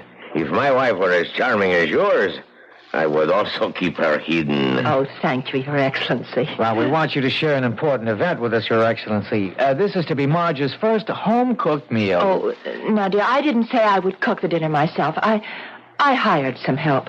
We even have music. Siriaco, play for us, please. Excellency, your eating schedule. Oh, yes. Yes, Escobar. Thank you. My dearest Mrs. Miller, someone to cook. Oh, certainly. Pilar! Marge, what are you doing? Relax. And no matter what happens, remember, I love you. Your Excellency. Your name is Pilar? Yes, my leader. You are not from the city. I would know that hill country accent anywhere. Now, don't tell me. Puerto San Jorge. I was born there, my leader. That's the real country. Those are the real people. Now, my good Pilar, prepare for me 2 boiled eggs, 3 minutes. You tell the time? Oh, yes, my leader. 3 minutes, no more, no less. Tea with 1 teaspoon of skimmed milk. Toast, 1 dry slice thin. But, Your Excellency, I am on the strictest diet, my dear. Oh, forgive me. Please, forgive me. I didn't know. Pilar, you'll serve all of us eggs, tea, and toast. I forbid it! No, you are so sweet, sympathetic, sensitive, my dear, but I must forbid it. Pilar, you will serve your master, mistress, and Captain Escobar the prepared meal. Yes, my leader. But, Your Excellency, we have no right to enjoy This is something I must learn to live with. It's for the best. What is food? Merely a fuel. And with me, it was once a passion. And now that passion is spent, it is burned out completely. May I serve now, Senora? Well, yes, I suppose so. The true passion stuck, that one. Where on earth did you find her? Oh, sir, you must never ask a lady where she finds her help. These must remain our little secret. Oh, smell that. Oh, smell that. I have not seen beef marinated San Jorge style in years. Oh, Pilar, you are a genius. Oh, thank you, my leader. I don't know if I'm hungry. I command you to eat. But we have no right to enjoy gourmet cooking while you My dear, this is not gourmet cooking. This is hill country cooking. Oh, I was weaned on it. That meat before you. Let me tell you how that divine fragrance and flavor is achieved. The meat is first soaked in specially spiced wine and then marinated in a special spice and garlic sauce. The exact recipe is a secret handed down from mother to daughter. But, Your Excellency, we have no right to do this to you. We should send it back to the kitchen. No, I curb my passions. And so enjoy yourselves. I command you to enjoy yourselves. My leader, your eggs, tea, and toast. Thank you, my dear Pilar. Thank you. There you go. See? You see how quickly I have fueled my engine. Half a dozen bites, a couple of swallows, and I am done. You have scarcely begun. You will fritter away your lives at the table. Whereas I shall have endless hours free for work, for study, I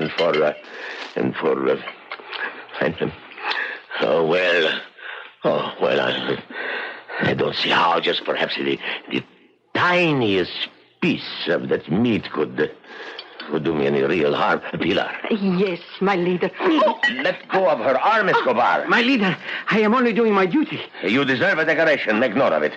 Now, Pilar, that piece, that's... and that's one. Oh, fine. Splendid. Oh, this is every bit the way I remember. This is the food of the gods. The gods, Pilar. My leader? A special Spiced wine is always served with this. Oh, I have it here, my leader. Yes, this is... Oh, good. I'm renewing myself. More meat, Pilar. Where does he put it, Pete? Where? I don't know. Your Excellency, your diet. You shouldn't eat this much in a week. A month. Shut up. Pilar. Yes, my leader. My glass is empty. My plate's empty. Oh, this is heavenly. Where has the shining light been hidden? Pilar, more meat. More of everything. Oh, you work for these good people, Pilar. Yes, my leader. And when they go home... Oh, well, I must find another place to cook. No. I must eat no more.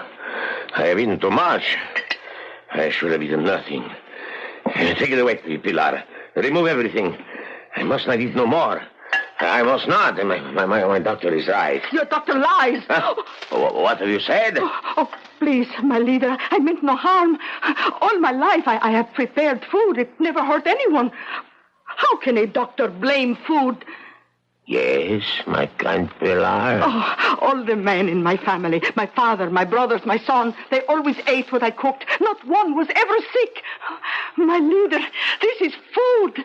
This is life. It was so good. So good. My leader, whoever heard of doctors at the hill country? My father died at 95. My father was drowned at 86. He was trying to swim the San Jorge River to visit the most beautiful widow in the province.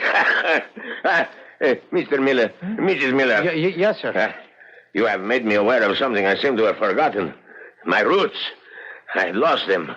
But I find them here. Just in time. Yes, I shall be nourished by the food of my peasant ancestors. Escobar, dismiss that quack Dr. Suarez. But, Your Excellency... Mr. Miller, why have you come to this country? To make your fortune, eh? Well, your fortune is made. Create, build, construct, sends me engineers, teachers, technicians, designers. Have the necessary papers ready for signature in the morning. Your Excellency. See? You are successful beyond your wildest dreams. Thank you, Your Excellency. Thank me by giving me this woman, Pilar. Would you like to live in the palace? Oh, my leader, what does a peasant woman know at a palace? The kitchen. You shall rule over the kitchen. I? Yes. Me? To cook for my leader? Oh, but I am only a plain peasant woman. Escobar, it was a plot. A plot, Excellency? A clever plan to kill me. How? They would starve me to death. Oh. Pilar, is there more meat? Oh, yes, my leader. Of course, I've learned a lesson, even from my enemies. Moderation. I shall enjoy good food, but in moderation. And what does my leader desire for his breakfast? Woman, do I solicit your advice on the training of troops, the administration of justice? Do not consult me. Prepare what you choose. Is there dessert? Of course, my leader. I'll go and help Pilar serve. Pilar, see? I gave you my word of honor. But you are going to kill him. You see that man. He can't help himself. Neither can a pig. It's the nature of the animal. But Pilar, look at him. A knife, a bullet, a few grains of poison. Much too swift, much too merciful. No, this is better. I have seen swine stuffed like him. They die slowly, badly, in agony. Much better. Oh, be happy, Senora. I have kept my word, and you have won your husband again. Pilar, the dessert. Oh, time once again to stuff the pig. Coming, my leader. We have a simple sweet. A simple sweet? Yes, senor. We call it the Mountain of San Jorge. Whipped cream, ice cream, chocolate, preserves, nuts, fruit. Oh, Pilar. Dear good friends, you have renewed my life. Your plate, my leader. Escobar, Have Dr. Suarez shot at once. There is plenty more in the kitchen, my leader. I can hardly wait for breakfast. What shall we have, Pilar? Oh, you said for me to surprise you. Oh, you will serve me always, Pilar. Say you will serve me always. You are my leader. I will serve you to the death.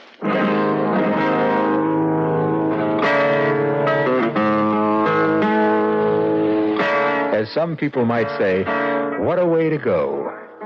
But this is something the Mama Pilars of the world understand.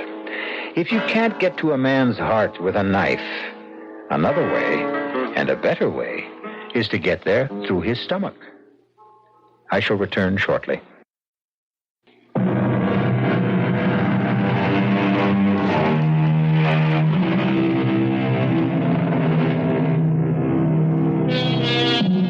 You may have heard it said, the pen is mightier than the sword. This sentiment was written by a man and can be dismissed as male chauvinist propaganda. What every woman knows is that mightier than the pen or the sword is the knife and the fork. If you don't believe it, just ask Mama Pilar. Our cast included Bryna Rayburn, Marion Seldes, Jack Grimes, Leon Janney, and Gil Mack. The entire production was under the direction of Hyman Brown. Radio Mystery Theater was sponsored in part by Sign-Off, the Sinus Medicines, Buick Motor Division, and Anheuser-Busch Incorporated, Brewers of Budweiser. This is E.G. Marshall inviting you to return to our Mystery Theater for another adventure in the macabre. Until next time, pleasant dreams.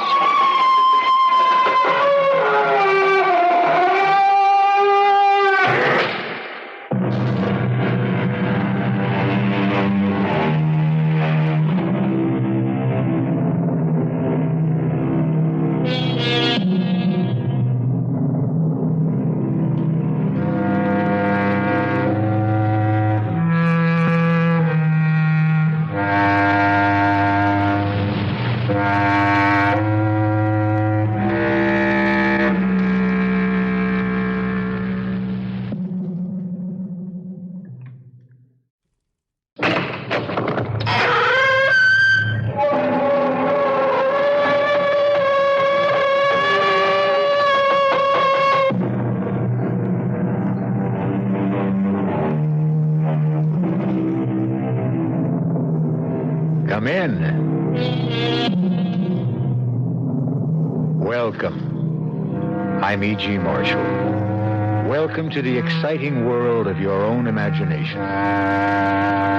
The lithe body, muscles rippling, seems suspended in air, twisted in its last agony. The goat legs flexed in their last spring. The beautiful boy's face transformed by a snarl of agony as the arrow bites through the back flesh to bury itself deep in the heart.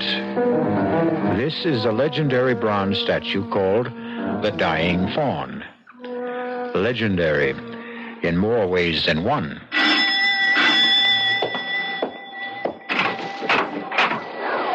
Jameson? Miss Abbott. Not any longer. This is my husband, David Cavalli. How do you do, sir? I've heard so much about you. It's my pleasure, Jameson. Congratulations, Miss Abbott. I mean, Mrs... Time for that afterwards. Are the others here? Mrs. Abbott and Mr. Pierce arrived this afternoon. Are they with him now? No, Miss Sarah. Like you, they were too late. Oh, no. You mean he's dead? It was to be expected. When? The statue started to bleed the night before last.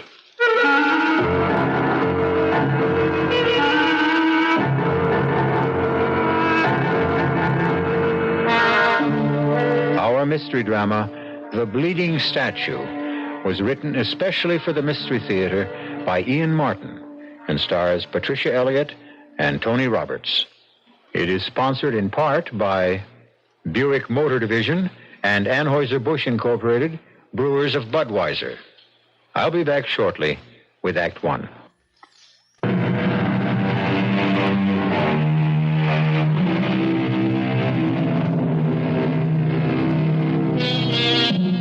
What is more mystical than a statue? The wounded fawn. No one is sure that it was not originally chiseled in marble, that the bronze we know today was not taken from a long-lost original. Where it comes from, no one knows. Where it was perhaps best known to the public at large was in its last appearance, or disappearance, on the stage of the Palace Theater as the climax of the farewell tour of Prior Abbott, the Merlin of the magicians. Thank you, thank you. And now, if you ladies and gentlemen will permit, my greatest illusion, the death of the wounded fawn. Part the curtains, please. There he is for the last time on any stage. I beg your pardon, dear audience, the second last time. For if I'm to make him disappear, I would have to make him reappear, and both in front of your very eyes. Observe the dying fawn. 1,440 pounds of cast bronze. I invite any member of the audience who questions this assessment of weight to join me on the stage. I only wish to know that all of you are ready to believe that this statue does have a life and volition of its own, for it is about to disappear before your very eyes. Concentrate, observe, be aware, and beware.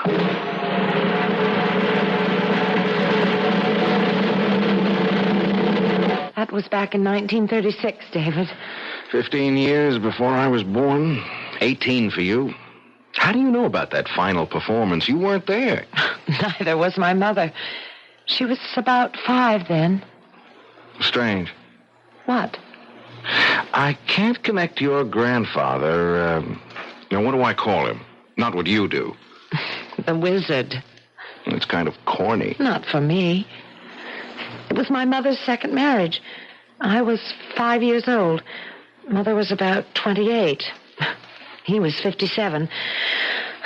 Much as I loved him and as full as life as he was, I never could call him Dad, and Grandpa would have been an insult. So, because of all the marvelous tricks he did, he became the wizard. Oh, David, you never saw anyone so young as the wizard, in body as well as in mind. That's why I can't believe... Easy does it, baby. You've done your crying for him. Oh, it's awful to think of him lying in that coffin, dead. I can't believe it isn't just another illusion, and when we go down to dinner that he won't have escaped like Houdini and be sitting waiting for us with a big smile. I'm afraid even the wizard can't spring himself loose from this one. Oh, I'd better get my best bib and tie on to greet your relatives. I wouldn't worry about them. Well, I don't want to make too bad an impression. Your stepbrother's a pretty important man in my life. Because he's president of Abbott's Tool and Machine. Oh, Pierce is just a figurehead. Now, there's only one man who could... Come on now, Sarah. I just can't believe he's dead. He was... Oh, David, you just had to have known him to understand. He was indestructible. Darling, he was going on 76. But he didn't look or act more than 50. Well, you hadn't seen him in more than 2 years. Yes, you're right, of course, but even then, even with a heart attack and my mother dying... You don't have to tell me, Sarah. God knows he was a giant to me. But not as a magician, as an industrialist, an inventor, an innovator. I never knew all that came from being a... Well, it sounds crazy to put it this way, but a plain magician. Oh, he was no plain magician. I've seen blueprints of some of his illusions, and they're more complicated than splitting the atom. Hey, it's almost 7:30. Now, look, I've got to have at least a clean shirt. Yes? Excuse me, madam, but dinner will be served in half an hour. We'll be right down, Jamie. He's always so formal. Well, he kind of gives me the shivers. What was that bit about the statue starting to bleed? Oh, that's a silly old legend. You want to tell your silly young husband what? Well, I think the wizard probably made it up for the act. Well, I'm persistent if nothing else. Made up what? Well, it's a very old statue, you know. Quite priceless. Well, since it happens to be my hobby, I know as much about it as you. It's either fired from a mold of a Greek original in marble, or else it was commissioned by Cosimo de' Medici in the early 1600s and is possibly by Benvenuto Cellini himself. Right? Right. But impossible to authenticate? That's right. But it did belong at one time or another to the de' Medicis and to some later kings of France, they say. Whoever they are. And what exactly do they say? That whenever the head of a household to whom it belongs is marked for death, the statue starts to bleed.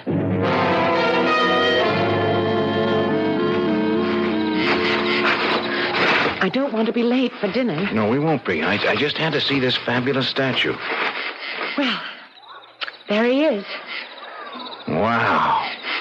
What a setting. He's magnificent, whoever the sculptor was.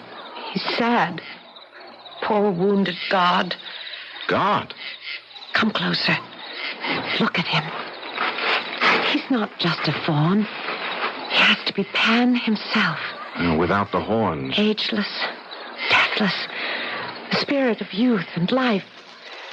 Just like the wizard. I never thought he could really die. Hush, hush, baby. It's the only thing none of us can sidestep. Hey, where's this blood supposed to come from? From the arrow wound, of course. Right here? Just between the shoulders? Oh, I suppose I've never seen it. It's just a story, David. What is it? It's nothing. Let me see your hand. You touched the statue. Look, it's just rust, darling, that's all. Bronze doesn't rust, David. That's blood.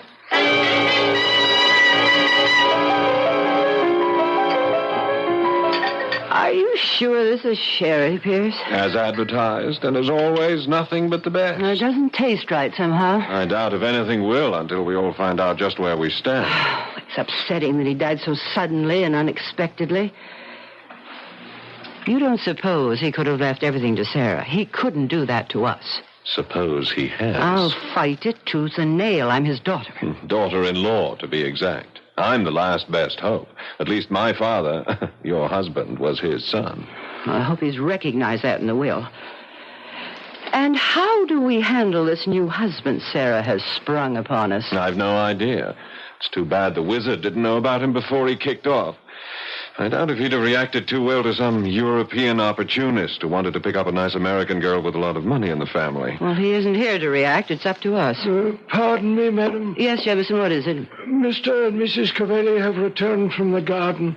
Dinner is served. Thank you, Jefferson. We'll be right in. Well, shall we start reacting? Kiss the bride and meet the groom?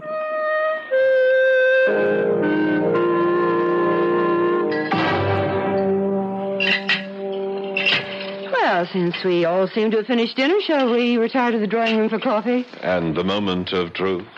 You can clear if you wish, Jameson. Yes, Mrs. Abbott. Oh, thank you, Jameson. I can pour the coffee, and Pierce will serve the liqueurs. And, Jameson, you can make your arrangements about the tape, whatever they are. Very good, madam. Will we have to come to the study to hear it? No, madam. There are speakers in every room in the house, and I was instructed by the late Mr. Abbott that the tape would activate itself at exactly 9 o'clock this evening. Activate itself? Aye, Mr. Cavelli. You see, I don't know where it is. You never knew my father, Signor Cavelli. In his later years, he was somewhat eccentric. Will you escort me to the drawing room? Of course, Mrs. Abbott. Nutty as a fruitcake, she means. Don't talk about the wizard like that. You know, Sarah, you weren't around in the past few years. I saw him 2 years ago. Well? Well, Well, that was right after his heart attack, and Mother's death right on top of that. Naturally, he was knocked out. But nothing could ever keep him down for long. That's what you think. He buried himself alive here with Jameson. None of us saw him since the day you went back. But he wrote me in Italy. That's more contact than Mother and I had with him. It's a pity you went back to the art school. Oh, don't make me feel any worse than I already do. He made me go. I thought you were the apple of his eye. I also happened to be a carbon copy of my mother. And the reminder was too poignant. You think I'd have gone back to Italy otherwise? There seem to have been other attractions. You mean David? I hadn't even met him then. I wish you never had. I'd always hoped... I think the wizard hoped, too, that you and I... Why, Pierce, you're my older brother. Not quite. Not by blood, just by accident of the wizard's many marriages. Older, yes, guilty as charged. Is 16 years or whatever it is all that important? Oh, come on, Pierce. Oh, it didn't matter a hoot to the wizard and your mother. It was damn near double that with them. It hadn't anything to do with age or family. Just choice. Well, all right.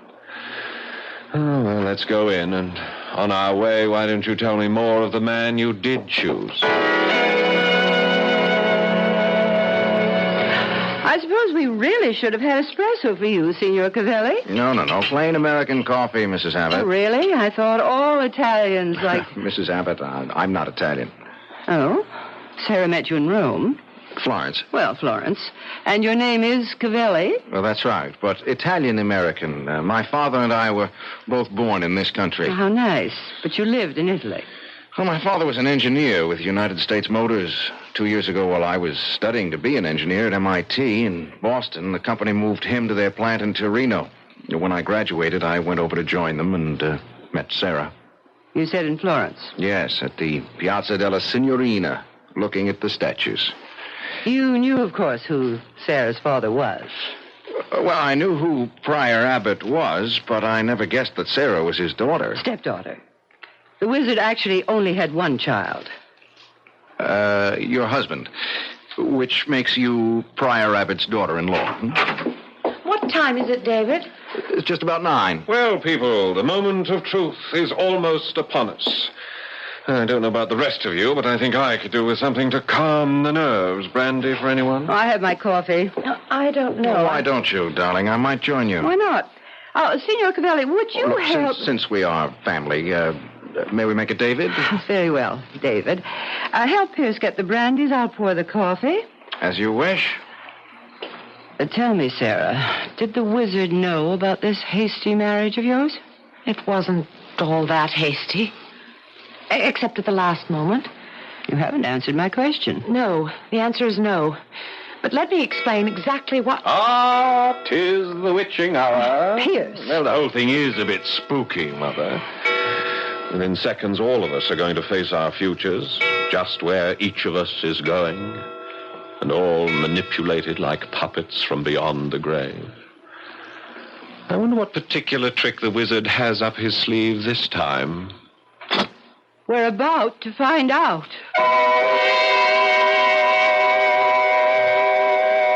Pierce Abbott termed it the moment of truth. Are we to hear it from a disembodied voice speaking out of the past? And what will the truth mean for the 4 people sitting, awaiting that voice? I'll return shortly with Act 2.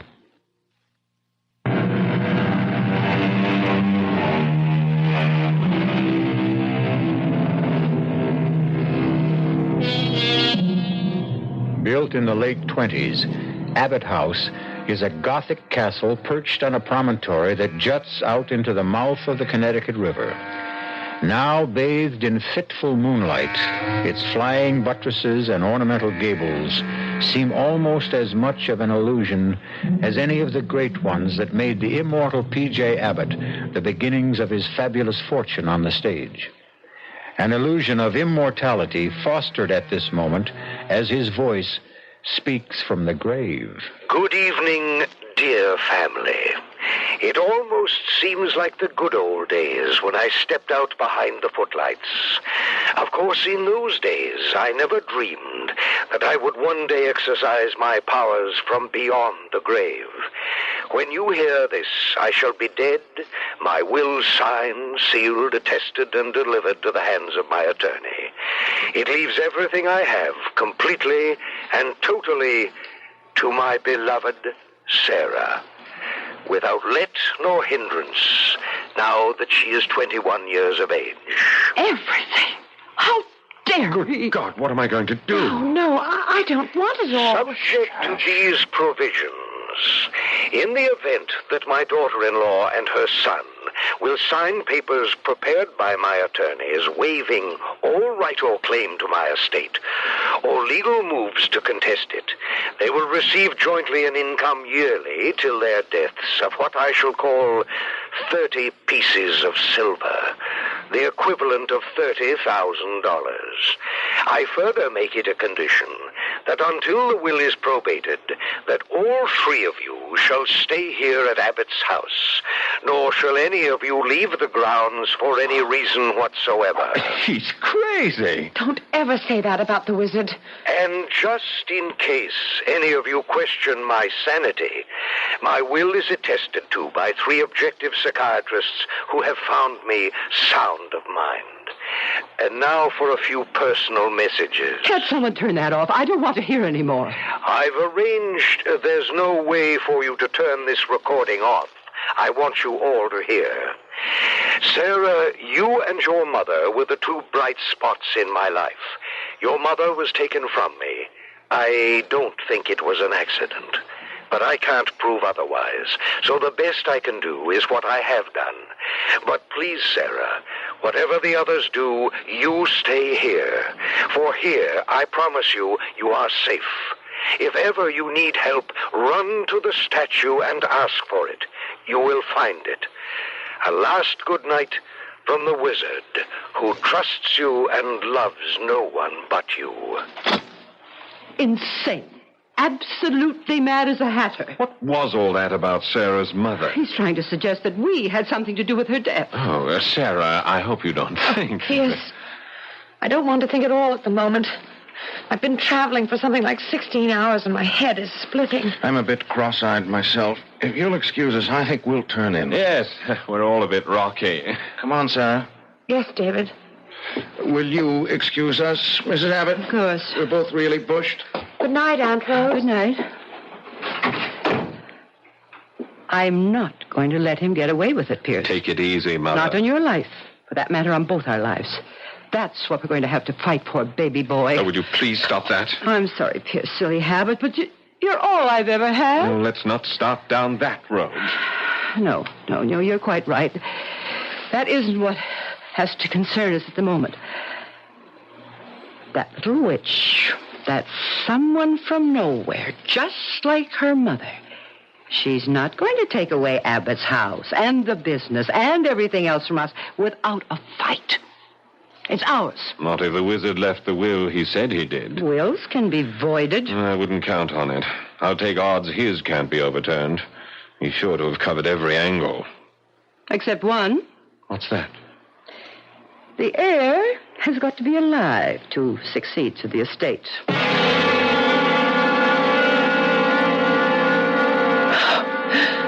I think I'm too tired to get ready for bed.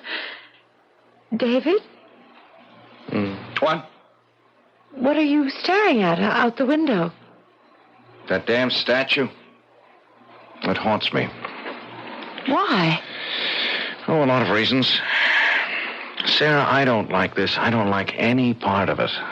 What, David? It's all so crazy.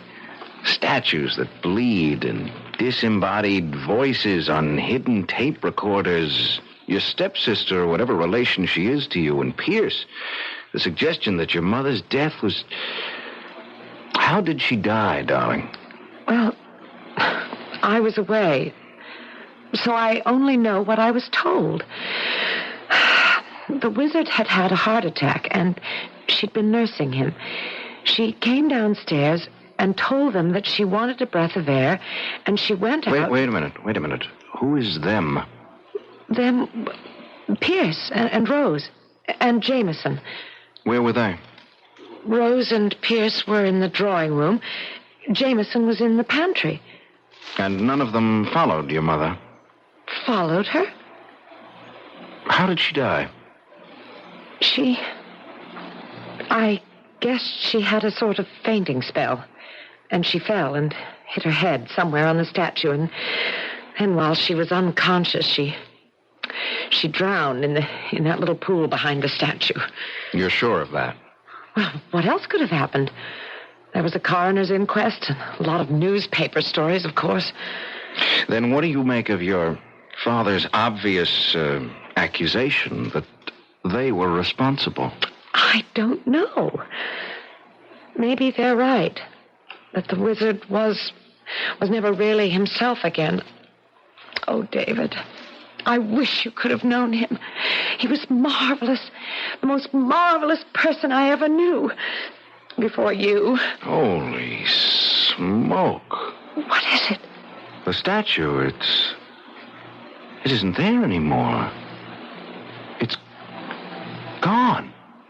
What do you mean? Where? Wait a minute. Cloud just drifted across the moon. As soon as it clears, you'll see. But it couldn't just disappear. But it did. There's nothing there but the empty pedestal.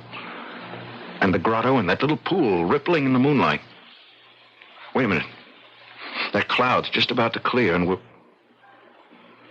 I don't believe it. Well, you'll have to. There it is, large as life. But it wasn't there a moment ago. Oh, darling, there must have been a tree branch in the way. How could it disappear? Oh, David, I'm just wrung out. I've got to go to bed. I just want to sleep away today. Do you mind if I use the bathroom first, dear? Of course, darling. I want to run downstairs for a moment anyway. Where are you going? I won't be a minute. I left something in the car. I want to get it.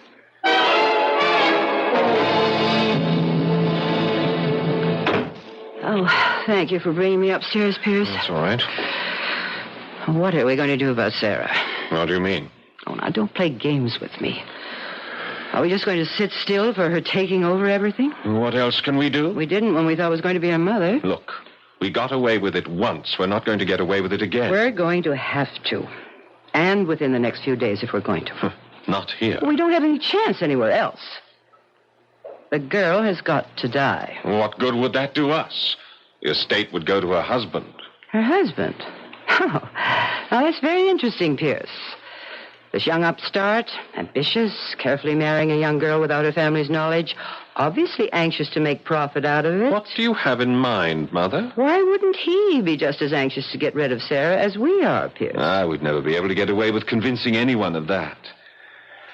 No, there's only one way. How? Now that Grandfather's dead, and we know the secret of the statue, I can fix it so it will seem to kill them. Both of them?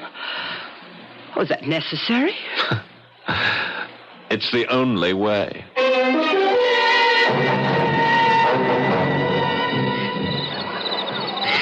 There's nothing there now. Heaven knows it seems solid enough. I wonder... This is who's that? You know, it's Jameson, sir. And Miss Sarah was asking for you. Oh, yeah, sure. I'll be right in. Jameson. Yes, sir? You've been with the family a long time. With Mr. Abbott, I was, sir. Nearly 55 years. I started out with him as an assistant in his magic days. He was about the grand illusionist of all time, I guess. No one better, sir. He was beyond peer. And this statue was one of his better ones, huh? Before it got cemented into place here at Abbott House, that's nearly 40 years ago. But he used to make it disappear right on stage, didn't he? Well, in a manner of speaking. Well, what does that mean? An illusion, don't you see? It never moved. It took 11 tons of mirrors and 14 helpers to make it happen. That was the old days. They won't come again. Magic's all gone. Well, what about the rigmarole of the statue bleeding? That's something else again, sir. That's way out of the past. Oh, I don't know. I thought I found blood by the arrow wound earlier tonight. It's dry now. It's been wiped off. And I don't know by whom, sir. What shall I tell Miss Sarah, sir? You don't have to tell her anything. I'll go in with you.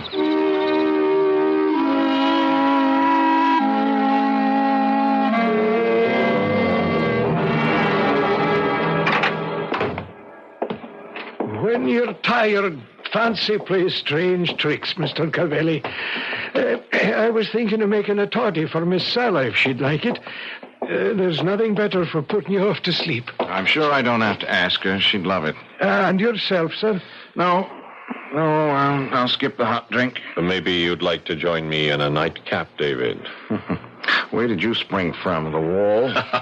No, as a matter of fact, I was headed for the pantry here to ask Jameson to make one of his famous toddies for Mother. And for you, Mr. Abbott? Oh, no, thank you. I'm a cigar freak. Oh, Jameson, when you've made the drinks, I'll take them up. Oh, that's all right, sir. I'm happy to be of service. I'll bring them up when they're ready. Want to join me in a nightcap while we're waiting, David? Okay. Just a quickie, though. Then I'll walk you upstairs.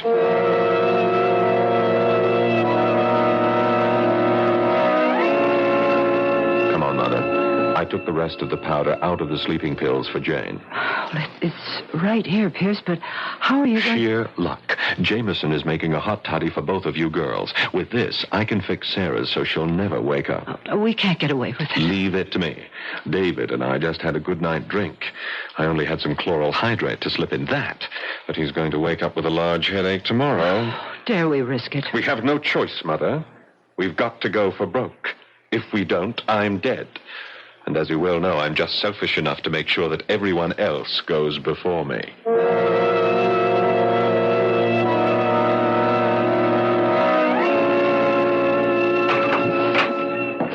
David? Oh, thank the Lord it's you. Come here, darling. Quickly. Sorry. I don't know. I gotta get to bed. What is it? I just looked out the window again, and you're right. The statue just isn't there. It's completely disappeared. Statue? Something about statue. Darling, I'm sorry. What's the matter, David? I'm down one drink. I guess I've one drink too many. I'm blind drunk. Oh, I was the one who was sleeping before. Now I'm wide awake, and you're... Jameson, bring you a nice hot toddy. Put you to sleep, like me. David? No, David. Don't leave me alone. I'm scared. David, I don't know what I'm scared of, but I'm scared.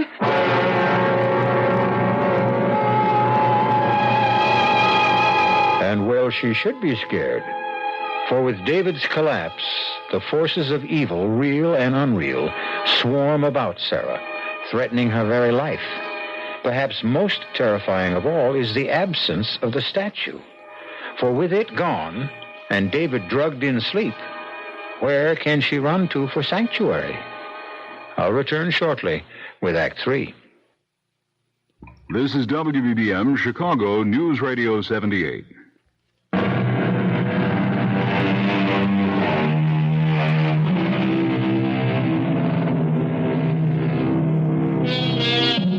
Those scudding clouds that alternately mask and unmask the moon play a ghostly light across the long, curving staircase as Pierce Abbott descends it. The phial of lethal powder spilled from the sleeping pills hidden in his hand. Silently, he crosses to the swinging door of the pantry, edging it open slowly, disappointed to find Jamie facing him. Yes, Mr. Abbott. Oh, just wondering if the drinks were ready to take up. We'll just have to add the hot water. Anything I can do for you, sir? Oh, yes, Excuse my back, sir. Oh, that's quite all right. Just getting the kettle. That's fine. What did you say before? I wondered what brought you down again, sir. Oh, yes. Anything I can help you with? No, I thought perhaps I might have left my lighter down. Indeed you did. I put it right here on the tray with a glass for your mother. Yes, thanks. Jameson, it's all right. I might as well take this tray up with me, If you wish, sir.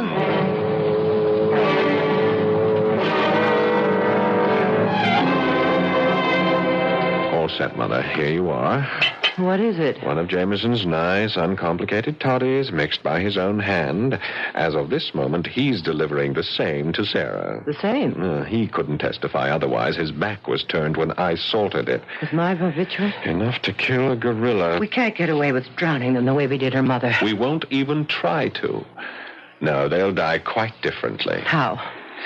I've been experimenting with the statue, and I've made a discovery. It moves on hinges and counterweights and escapes into the pool. Take those hinge pins out, reduce the counterweights, and it will collapse and crush anything in the way of its fall.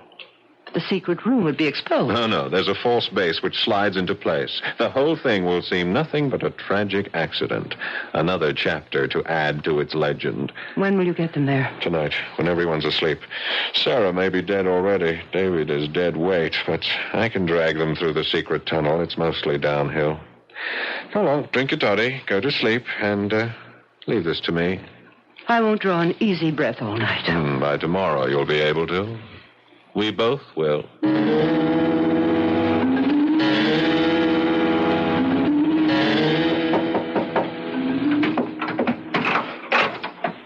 Oh, it's you, Jamie. I thought you might like a little toddy before you turn in, Miss Sarah. The Scottish panacea? Not exactly, but it does make for a long, peaceful sleep. I could use that tonight. Your new husband didn't want any. No, he's sound asleep already. Well, see you tomorrow, Jamie. You'd better, or the old wizard would never forgive me. I only wish he were here.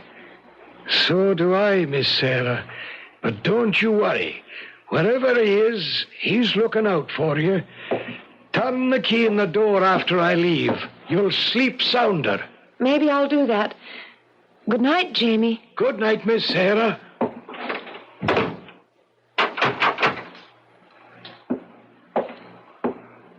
All locked up, Jamie. Hi, Mr. Abbott. And off to bed, then. Hi. Are you off yourself? Hardly keep my eyes open. You've given Miss Abbott her drink, all right? Oh, yes. Did I what? Did you get your mother's to her? Oh, yes, indeed. Well, this is where I leave you. Up the wooden staircase? My nightly climb. Sleep sound, Jamie! Sorry, Jamie, old boy. I just have to make sure.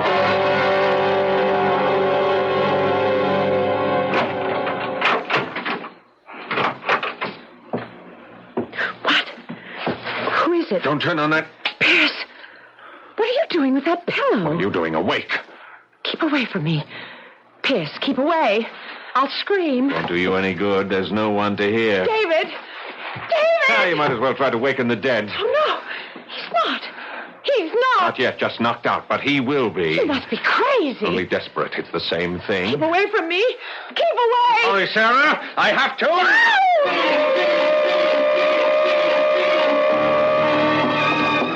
Help me. Someone. Help me. Wizard. Help me. Save me. You said to come to the statue. Help me. There's no one to help you anymore, Sarah. No one. It's moving. Help. You're safe, Sarah. Come quickly down into the vault. You're alive. Quickly. Damn you, grandfather. Can't you stay decently dead? Damn you, son. Can't you stay decent? I'll make you stay dead this time. I've gone too far to hang back. I warn you, I won't hesitate to use the gun. Then don't, or it will be too late. Pierce! No, No, I won't let you trick me again.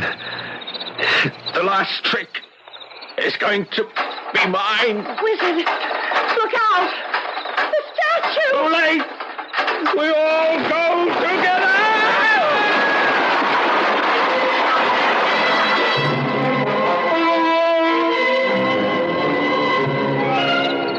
There isn't anything I can do, Sarah. I can't budge it. Oh, my head. Are you all right, darling? I'm still woozy and my head is splitting, but... Oh, here comes Jameson. Jamie, did you get the police? Hi, Miss Sarah. They're on their way on an ambulance. How's Mrs. Abbott? I'm afraid she's... Oh, poor Rose. I wouldn't spare her much sympathy. She only got the drink that was meant for you. Thanks to Jamie. I switched them. Is Mr. Abbott? He's alive. Pierce is dead.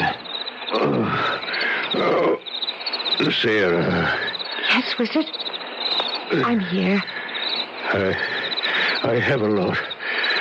Apologies to make. Don't worry about that now. Police, doctors, they're coming. Too late. No. Look, David, Jamie, if all three of us try, we can... You couldn't move it an inch. I know it well, this old statue. Once I could move it with the flick of my hand. Make it appear, disappear. The magic's gone. This arrow, the wrong end, buried as deep in me as in the old wounded fawn. Things I have to tell you. It's better not to try to talk. Let him, Sarah. He wants to. Jamie, will you tell the most? Jamie, tell him about the last 2 years. After your mother died, Miss Sarah, it was in a bad way. The heart mended physically, but it was still broken. And then he began to think and brood on it. And he was sure that Mr. Pierce or Mrs. Abbott had killed her. But why would they want to... If your father had died, honey, all the money would have gone to your mother. But Mother, or me for that matter, we'd have been willing to share. Well, there was no way you could prove them responsible for Sarah's mother's death? None. And you dreamed up this crazy masquerade just to bring them out in the open? No, I tell them, Jamie. A few months ago, Mr. Abbott discovered he had a carcinoma. The prognosis was very bad. So, since I was scheduled to die, I decided to advance the date a little. He was worried about you, Miss Sarah, and he wanted to protect you. He was afraid of Mrs. Abbott and Mr. Pierce after what happened to your mother. In this house, from his secret vault, there's a system of reflecting mirrors that lets you see what's happening in any room, and equipment to hear. He knew he could protect you here and maybe unmask Mr. Pierce and his mother. But, Wizard, I didn't need your money. I couldn't have left it to them. Rest, dear. Please. The ambulance will be here soon. Too late for me, child. This is my real farewell appearance. Wizard, please. Sing no sad songs for me. I had it all. I leave it all. And I'm glad that in the final grand illusion, my old partner shares it. Funny. The day before you came, I cut my hand on this arrow buried in my chest. It was blood. Signaling the death of the head of the house. Now, Sarah, this statue will never bleed again. We die together, he and I. Now watch. I am about to disappear before your very eyes. Concentrate. Observe. Be aware.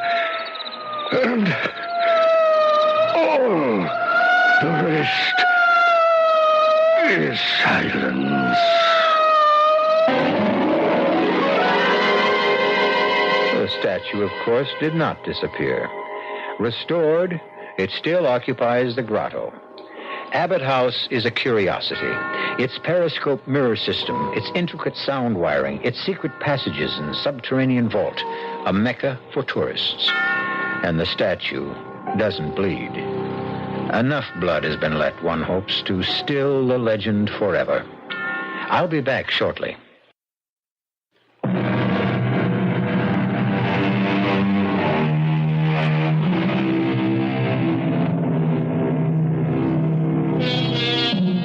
On sober reflection, one can't be too sure, of course, that a legend will die.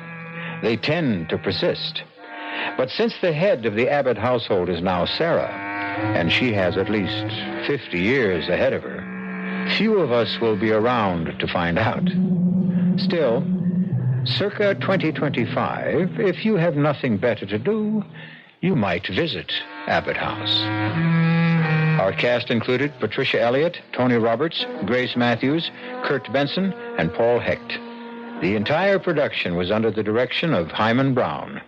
Radio Mystery Theater was sponsored in part by the Kellogg Company, makers of Kellogg's Special K cereal, new sugar-free diet 7-Up, and Contact, the 12-hour allergy capsule. This is E.G. Marshall inviting you to return to our Mystery Theater for another adventure in the macabre. Until next time, pleasant dreams.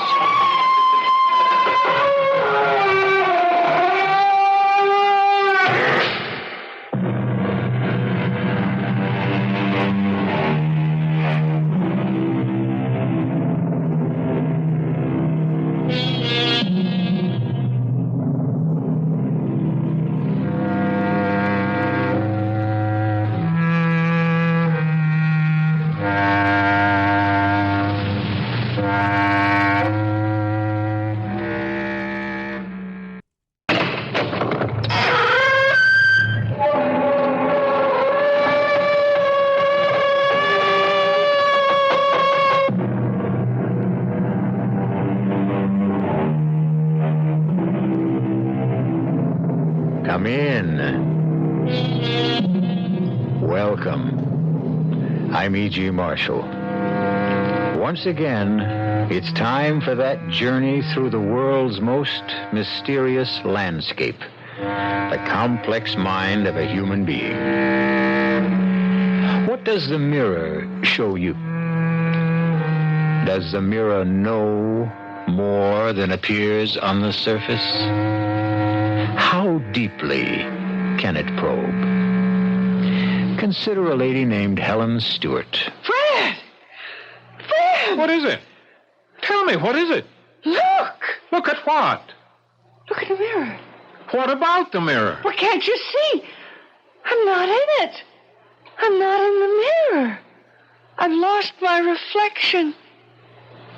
Fred, do you know what this means? Please, Helen. It means I no longer exist.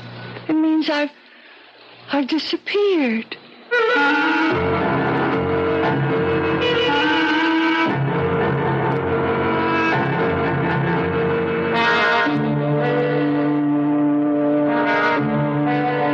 Our mystery drama, Mirror for Murder, was written especially for the Mystery Theater by Sam Dan and stars Celeste Holm.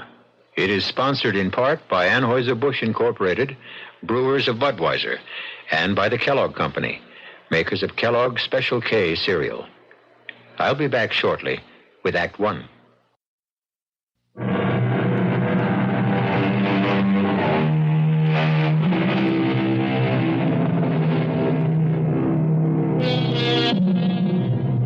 Future historians will look back on our times, and they will, of course, give them a name. It's fairly safe to assume that our era will probably be called the Age of Women. Women are no longer content merely to cook and clean and care for a man. Some women are quite vocal about it. However, these are not the ones to cause us concern. Men should worry about those quiet ones. For instance, today it's breakfast as usual at the home of Fred and Helen Stewart. This means that, although it's not even 8 o'clock, Fred has already been on the phone for the better part of an hour. But on this particular morning, quiet, uncomplaining Helen Stewart does something shocking. She suddenly reaches over and, for no apparent reason, disconnects the telephone. Helen, why? Why did you do that? Why did you cut me off? I don't know. But, Helen, you knew that I was talking to Senator Warren. You cut us off. Senator Warren is an old drunk. James J. Warren is the majority leader. Oh, yes, he is. He certainly is. Senator Warren is the majority leader because he makes a great many major leads, especially with his hands under the table when we're out to dinner. What are you talking about? 15 years ago, if I'd told you that, you'd have punched the senator in the nose. Now you look at me and say, what are you talking about? Helen. Oh, Jim. Yeah, cut off, I guess. Certainly, Jim, I'll hold on. Helen, I simply have to talk to the senator before he leaves. You might want to talk to me before I leave, too. Now, what is that supposed to mean? Just what it sounds like. Look, we can't afford an argument just before I go... When can we afford it? Darling, be sensible. The committee's considering the entire budget. You know what's at stake. Of course. And, Jim, yeah, great. Tonight? No trouble at all. I'll be there. You bet. Thanks, Jim. Bye. Am I to assume from that conversation that you won't be home to dinner tonight either?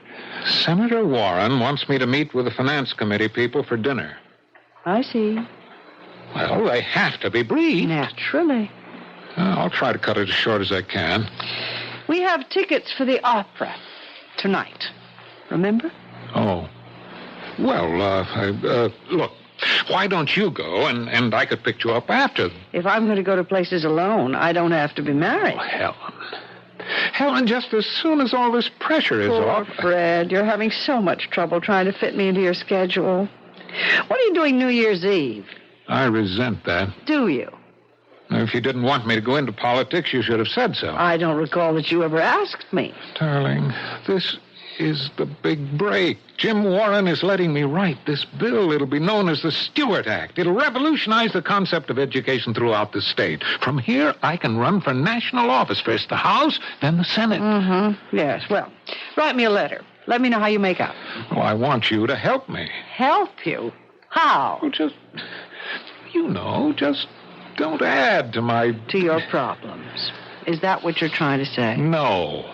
Just be a nice, quiet, obedient little lady. Is that what you mean? Oh, Helen, you can twist the meaning of everything Fred, I say. I'm having a problem. Oh, good Lord. It's 8:30. Fred, we have to talk about it. Yes, but does it have to be this minute? Well, sometimes you have to sit here and just look at me and talk to me and concentrate on me as if I were a human being worthy of your time and your attention. Helen, you know that I love you. Yeah, but that's not enough. You see, something's happening to me, and I'm frightened. What could be happening? I'm scared. I feel as if I'm disappearing. Disappearing? Yes, disappearing, as if I'm fading away, fading out. What does that mean? As if I've become nothing, nobody. Oh, but that's what. I can prove it. There are times, many times, more and more times lately, when I look into a mirror and I sort of become hazy, blurry, and then my image, my reflection, isn't there. It's just gone. Helen. I'm gone. Look, you've got to see Dr. Gordon. Why do you keep sending me to other men, Fred? I know what's happening. I am disappearing. I'm fading out of your life. Now, that is not true. I need you more than ever. For what? We'll talk about it tonight. So you won't be here tonight. Tomorrow morning. I may not be here tomorrow morning. What? I may be gone. Gone? Gone where? I don't know. Where do people go when they disappear? I'll answer it. Hello? Just a moment. It's the senator's office. Should I tell him you're busy and you'll call back? How can I tell him I'm busy? You give me the phone. I see. Hello? Yes, I'll hold on. Helen, Goodbye, Fred. Where are you going? Where am I going? Fred, look in the mirror. Just look, Fred. In just a minute. Hello? Jim? Yeah. Oh, I've got all the figures, everything we need. Look in the mirror, Fred. I've disappeared. No, Jim, we've got solid proof. Where did I go, Fred? Where did I go? Please, Fred, tell me what happened to me. Jim, the opposition will simply have to throw in the towel. Nobody can afford to vote against this bill. Fred, where did I go? You can control every single dollar. Fred, I'm going to have to find myself. The voters know whom to thank for it. Goodbye, Fred. Goodbye. Jim, the newspapers will eat it up. How can we possibly lose?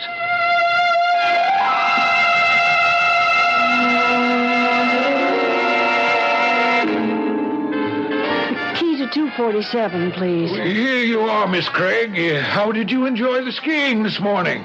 Fine, thank you. Planning to stay with us for a while? Well, I know it's quiet here. We're off the beaten tourist path. I'll see. Oh, you have a message, Miss Craig. A message? That's impossible. Impossible? Well, nobody... I don't see how anybody... A gentleman asked for you. For me? Yes, for Miss Helen Craig. That's you, isn't it? Yes. He said to tell you that he'd be waiting for you in the coffee shop. Oh, well, thank you. Hello, Helen. How did you know my name is Helen? Well, I've been waiting for you the past couple of days. I didn't know for sure when you'd show, what name you'd use. So I sneaked a peek at the register. Helen Craig, huh? Well, that's as good a name as any. What do you mean you're waiting for me? I don't know you. Of course not. Let me introduce myself.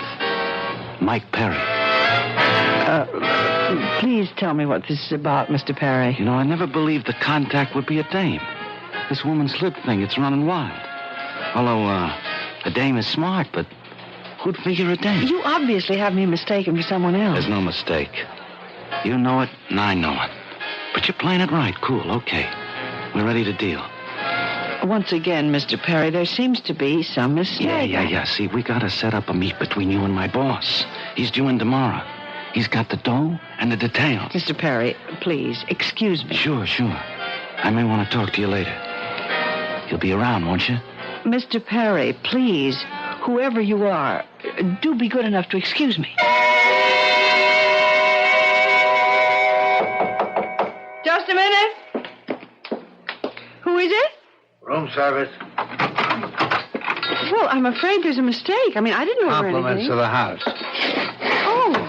Let me set this down. Well, thank you. My name's Farrell. Yes? I've been assigned as your contact. My what? Your contact. What's going on? It's safe to talk. I've checked the room out. There aren't any bugs. I don't understand. So you're Rose Temple. I'm not any Rose Temple. You're mistaken. I'm Helen Craig. Naturally, you wouldn't use your real name, but everybody in the department knows about you, and I consider it a privilege to work with you. Please, let me explain. A mistake has You're been... very unorthodox, but you do get results. Well, what makes you think Simple. We knew you'd be contacted by Mike Perry as soon as you got here. I've had Mike under surveillance every minute. Now, Rose... I'm not Rose. You're absolutely right. You'll have to concentrate on your new identity. I'll call you Helen. How did you do it? How did I do what? Helen, I'm on your side. How did you get them to think you had all those diamonds? Mr. Farrell, there's something very wrong here. Okay. There's certain things I'm not required to know. I was just curious. Mr. Farrell. Did Mike Perry set up the meeting yet? Mr. Farrell. Why don't you call me Jerry? You're making a big mistake. You never relax, do you? Well, that's probably the secret of your success. I simply don't know why you both think... You'll have to tip us off as to where the rendezvous is so we can move in and make the arrest. Oh, sure. I'll do that. Look, what's that? Look. Look at what? The mirror. What about the mirror? I... Are you okay? Oh, yes. I'm fine. I'm all right. Yeah, well, why don't you get some rest, huh? I'll see you later.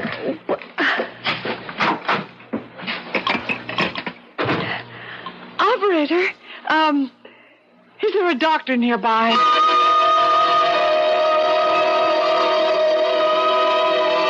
Well, I'm not a psychiatrist. I'm just an ordinary old country doctor, you know. What do you think about the mirror? I mean, the mirror, Dr. Bellows. Well, now tell me again.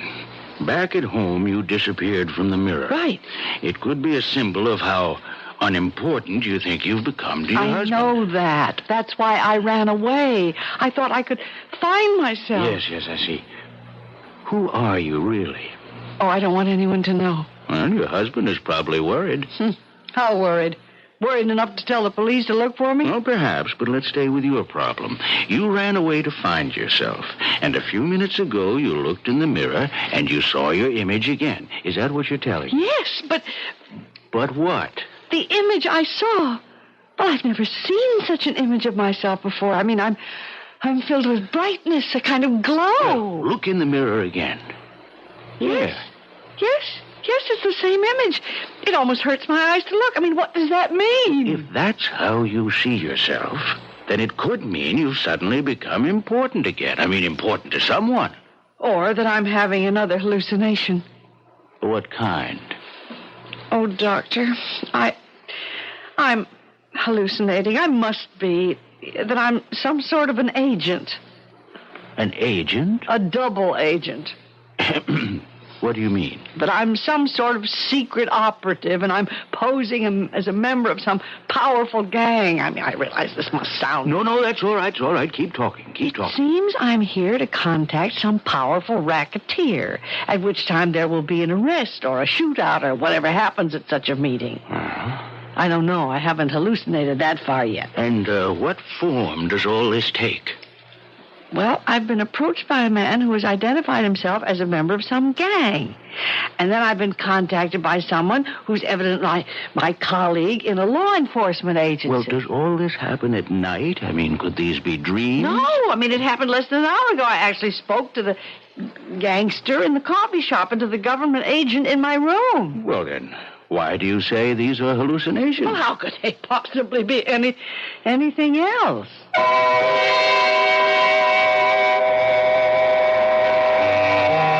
What we're up against here is reality. We have witnessed a scene between Helen and Mr. Perry, and between Helen and Mr. Farrell. It all sounded real. But Helen is a troubled lady, and either way, it's a troubled situation. If it's a fantasy, that's one kind of trouble. If it should happen to be real, it's another kind of trouble. However it goes, I'll be back with some answers when I return shortly with Act Two. The WBBM News Time, 10:53. The temperature in Chicago, 63 degrees.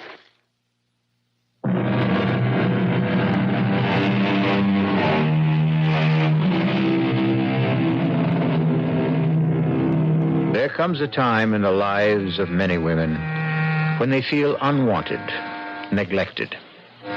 Gone is purpose, identity. And so they suddenly go out to search for that all-important identity. Such a woman is Helen Stewart, wife of a rising politician. We find her in a remote mountain resort where it seems that two other men have found her as well, a racketeer and a police agent, each of whom thinks she is there for a rendezvous. Or is all this in her mind? Is there really a racketeer?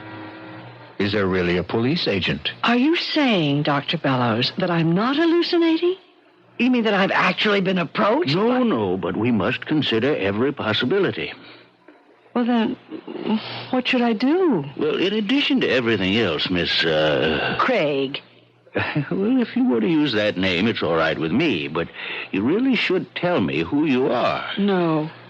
Oh, well, now I can't treat you if you don't trust me. Doctor, you might feel called upon to get in touch with my husband, and I just couldn't stand that. But why? If you should be in trouble psychologically, wouldn't you want him to? No.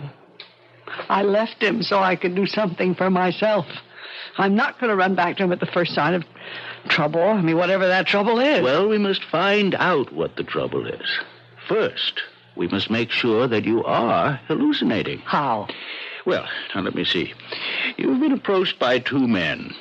What are their names?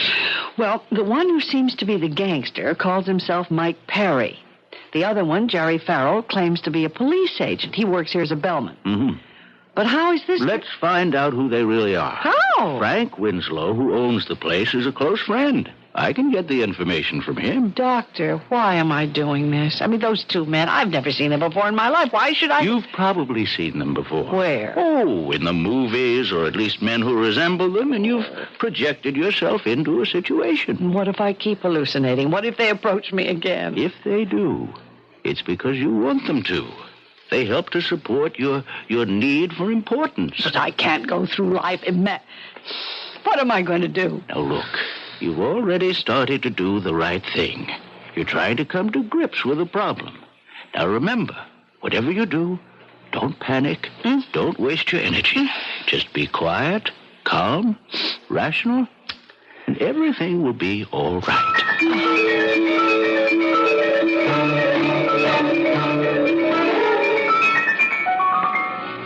Oh, how come you ain't on the slopes? I'd rather sit here and read. Mind if I join you? Buy you a drink? I don't drink. Well, let's talk anyhow. About what, Mr. Perry. As if you don't remember. Okay. We'll talk, Mr. Perry. The big fella. I'm supposed to tell you this. He ain't gonna be here till day after tomorrow. Now, don't blow your stack. Believe me, I had no intention. Oh, you don't kid me, baby. You don't give nothing away. But you must be doing a burn. Really? Why? Because every day you hold that ice, the hotter it gets and the more it can melt. Oh? You were told you could have the deal tomorrow, okay. You showed up. But where's the big fella? I don't know. Where? His daughter's getting married tomorrow. So he can't make it. Well, that sounds reasonable enough. Well, that's no way to do business. And you know it. So I was thinking, why not do business with me? With you? Look, the big fella can't last much longer anyhow. I mean, what if I can raise by tomorrow morning half of what the big fella offered? It's less. But you got this one advantage. Yeah? With me, you got a deal. Cash on the line. You're out. You're clean. What do you say? Let me think about it.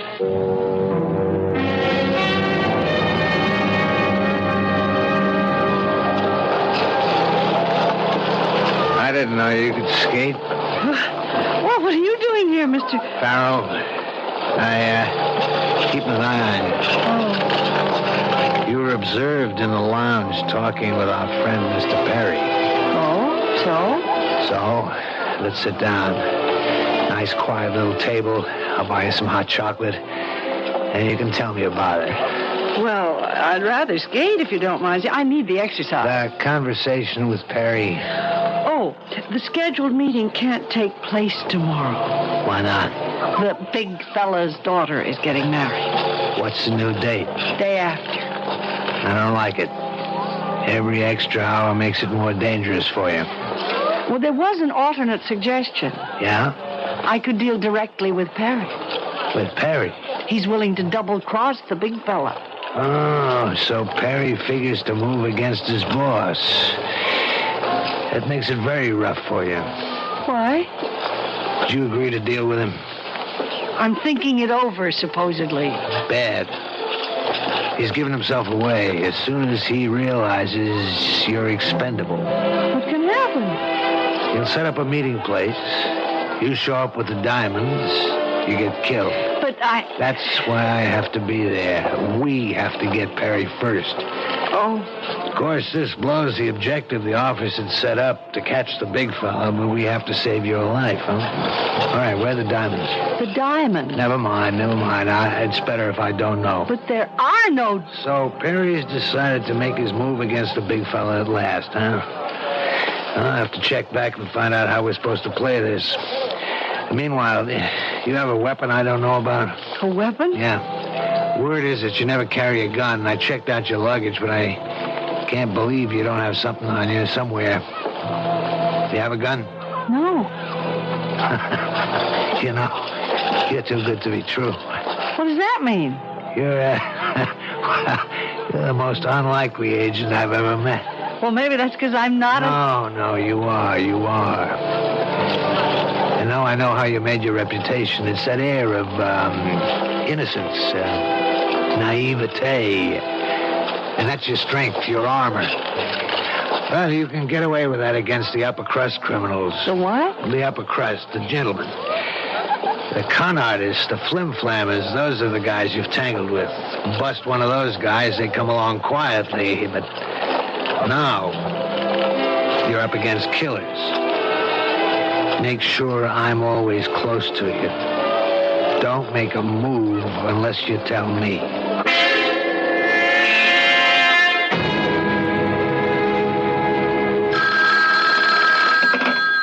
Hello? This is Dr. Bellows. How do you feel?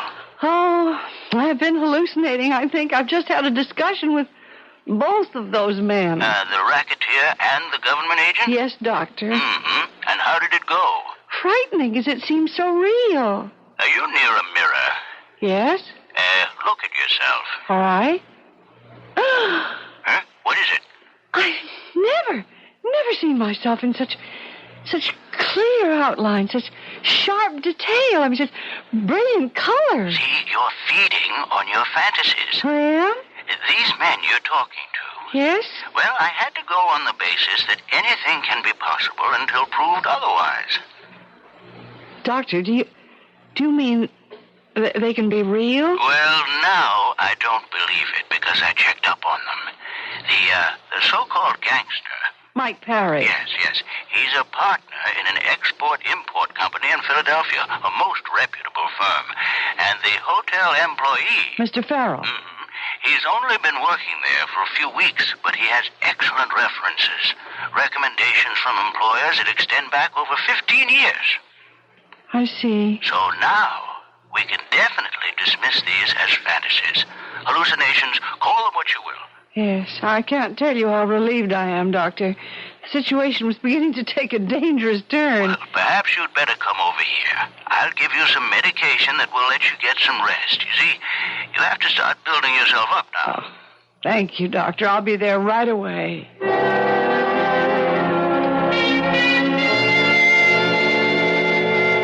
But why, Doctor? Why are they so real? Because, you see, you need them. You need them to restore yourself. Can't you see what's happened? What? Well, you felt as if you had been wiped out. So you retreated into fantasy to restore yourself. Yes. Well, that's all right for a start, but you will have to accept reality, you know. Huh? Find yourself, your identity in the real world. Yes, I know. Go back to your husband. Oh, I'm not sure I want to. Do you love him? Yes. And does he love you? Well, I think so, but what good is love if all it does is to make two people unhappy? If you love each other, you'll find a way to live together without destroying either one of you. Oh, I don't know. Oh, excuse me. Someone's come into my waiting room. I'll be back in just a minute. Go back to him. Go back to Fred. Oh, maybe if we could sit down and try to understand. Doctor? Dr. Bellows! What happened? Doctor! Hi. Mr. Perry, what have you done? What does it look like? I just knocked off this quack here. That's what I done. Why, Doctor, Dr. Bellows. Hey, what's with you, kid? You like to talk to stiffs? You killed him? You've killed Dr. Bellows. Hey, you catch on quick. But why? Why? Because he's working with the cops, that's why. Working with the cops? Sure. He's been asking questions, trying to get a make on me. You know what this means, don't you? It means he's dead. And this is real. He's dead. And this is real.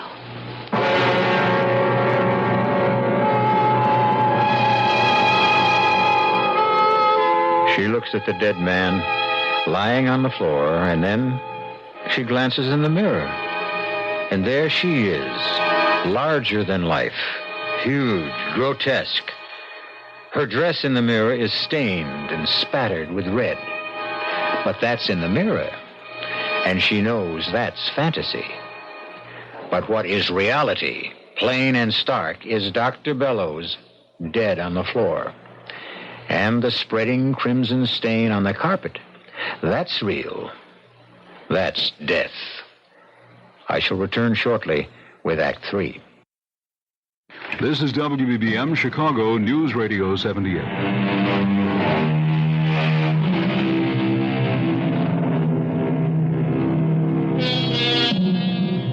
For some, life is an unstable blend of reality and fantasy.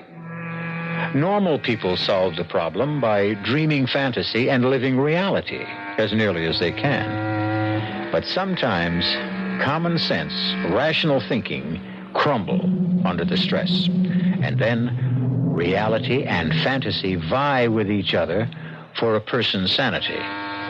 Right now, what Helen Stewart is looking at is no fantasy. It's a dead body. And talking to her is no figment of her imagination, but a living killer. He could have busted this thing wide open, and you and me could have landed in the clink. But you didn't have to... Come off it, sister. You don't need that act anymore. You've seen plenty of stiffs in your day. You even might have made your share of them, too. Now, about the ice. The ice? The diamonds. You got no choice. You got to deal with me now. It's me or nobody. Neither one of us can hang around here much longer. It's going to get hot. Mr. Perry, you see, I don't have the cops, the feds, and I'll bet the Interpol guys are in on it, too. You don't heist that kind of ice without everybody taking a hand. Hey, tell me something. How'd you doing? I want to get out of here. Oh, sure. I shouldn't be bothering you with questions, but... What a caper that must have been, huh? I've got to get out of here. Okay. Let's get back to the hotel. You bring the ice to me, I'll be in my room. And I'll have something for you, too.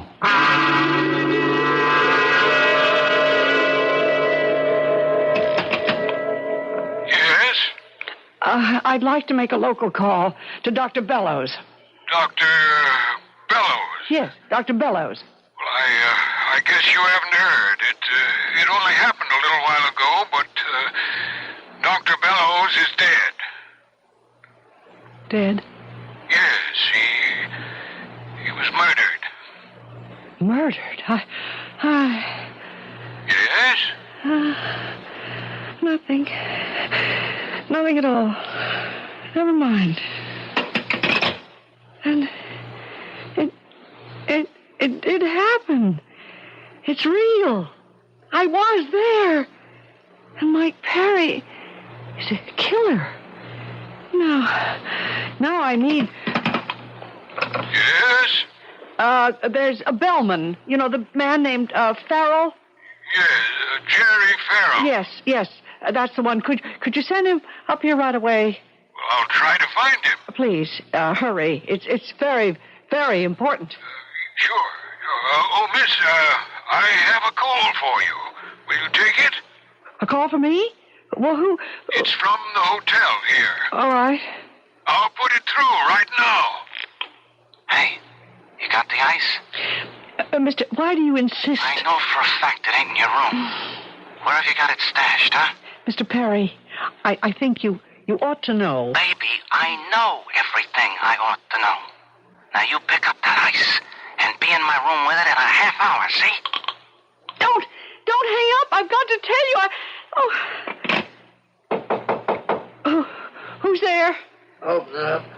Who is it? Sheriff. The sheriff? Miss Craig, I believe that's how you're registered. Yes, that's my name. Helen Craig. I'm Sheriff Craig here in Court County. Miss Craig, you have any identification? Oh, what do you mean? Well, any papers that could prove you're Helen Craig? Well, everybody has papers. Driver's license. I don't drive. Credit card. I always pay cash. And a checkbook with your name? I don't have a checking account. Ma'am, you want me to believe you don't have a single piece of paper with your name on it that could serve as identification? That's right. I don't suppose I have. Where do you live? Where do I live? You're not from around here. You have to live someplace. Well, I just moved. Where did you live before you moved? It was an apartment. Might I know the address? 278 Northeast 86th Street, New York City.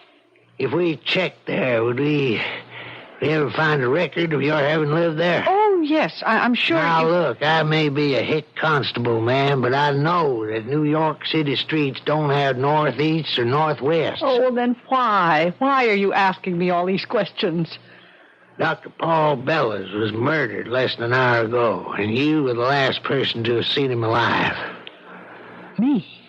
Matter of fact, someone heard shots and saw you coming out of the house afterward. Oh, but I didn't. You didn't what? I didn't kill him. I didn't say you did, but you was there while it happened. That means you got some explaining to do. Oh, my Lord. Oh. Well, what is it? What you staring at the mirror for? Look at me. I feel all of it. The whole glass. I'm twisted and hideous. Now, calm yourself, miss. Now, take it easy. Sheriff, I'm not Helen Craig. I mean, that is, I'm not anymore. I'm Helen, somebody else now. Helen who? I'd rather not say. See, I blundered into something. I was mistaken for somebody else, and then... Just tell us who your husband is and where you're from, and we can clear this up quickly. Please, let me do it my way. I'm running away from him, and I can't just call on him to help me the first time I get into trouble. But do you have any idea of how much trouble you might be in? Yes, and it could ruin him. So, you see, I'd rather do it my way. What's your way? See, there's a man right here in the hotel. He can clear me. Like you, he's a law enforcement officer. What kind? Well, I gather federal government. A G-man? A T-man? Secret Service? Who? I really don't know, but he could satisfy you and clear me and... Who is he? Better let me get there. Sheriff Clegg? Yeah? Who? What's man's name? Farrell. Jerry Farrell. Who found him? Let's see. Dead. Okay, I'll be there right away. What were you saying about Jerry Farrell? It never rains, but it pours. First time we ever had a murder here, now we got two of them. This bellhop by the name of Jerry Farrell. Oh, but he's the government agent. You see, he could have told you. Told me what? Sheriff, a man named Mike Perry. See, he thought I was a member of the underworld and that I'd come here to make some sort of a deal. And then Mr. Farrell, who claimed to be a secret government agent, he insisted I was an undercover agent and that I was here trying to trap this Mr. Perry. Yeah? Well, I thought it was all a hallucination. And I went to see Dr. Bellows. And I guess it was all real. What kind of deal were you supposed to make with Mr. Perry? I was supposed to sell him some stolen jewels. Where are the jewels? Well, I don't know. I never had them. Then how could you sell them? Well, see, Mr. Farrell was supposed to arrange... It all turns on Mr. Farrell, doesn't it? Mr. Farrell's dead. Now, about Dr. Bellows. Well, I have to tell you, Mr. Perry killed Dr. Bellows. Perry, huh? Well, that's the Mr. Perry who's registered in this hotel. He's a gangster. Mike Perry. He's the one. I'm afraid this has to be the end of the line. Mike Perry's been coming to this place more than 10 years. Mr. Perry's a legitimate businessman from New York. But I saw him. I saw him kill Dr. Bellows. I saw him standing over Dr. Bellows' body with a gun in his hand. I heard him. And he said he just killed Dr. Bellows. Now, it won't be too bad for you. Well, try to believe me. I don't think it's first degree. That's a help right there. All these hallucinations, you probably got insanity working for you. Oh! Who knows? You could even get off. Oh! Now, you want to tell us who you are? I can't. It'll have to come out. But I just can't. You just better sit there and think about it. If you're trying to protect your husband... It's not that. It's... Sooner or later, we're going to find out who you are. Now, just think about it. Sit here. Yes. I'll be back. And whatever you do, don't try to leave this hotel. Sheriff, am I under arrest? What do you think?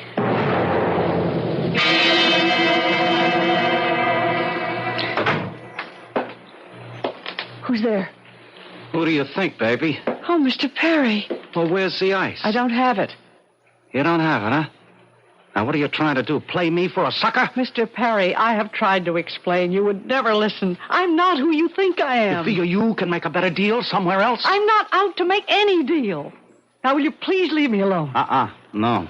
Not till I get the ice. I'm in enough trouble. The sheriff thinks I killed Dr. Bellows. Don't hand me that. It's true. I'm here to finish the deal. All right. The deal. With the big fella, as you call him. That was for... give or take $1 million. You said you could pay half, all right? Show me your money. Oh, I see. I see what this is. You want a deal? Where's the money? Well, the money comes later. The money comes now. And I don't think you have it. You know, you could be right.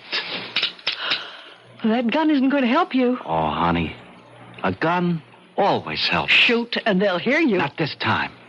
I got a silencer. And what do you hope? The ice is in this room. I'll find it. Mr. Perry. Meanwhile, I'll just take care of you. Don't! Sheriff! The sheriff. What are you doing here? I saw him walk into your room, so I thought I'd listen. I was wrong about him. Oh. Hey, what's the matter? I think I'm going to faint. Well, don't. Will my husband ever find out? We got to check with the government, see how much of this can be released.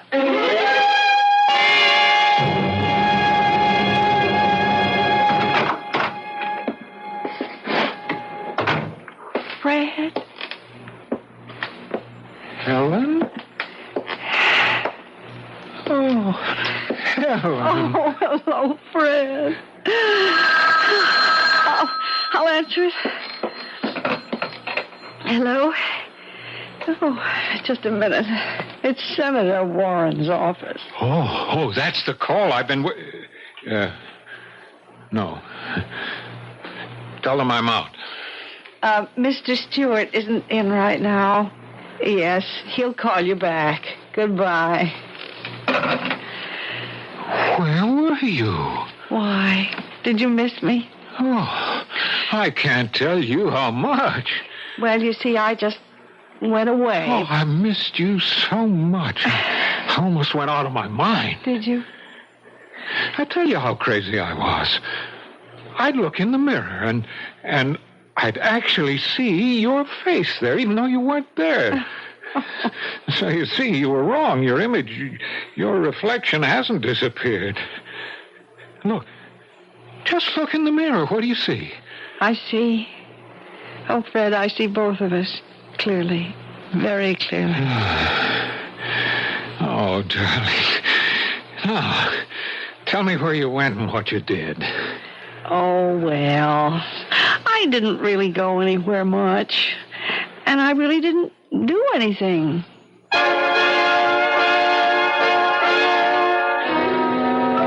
It shows you.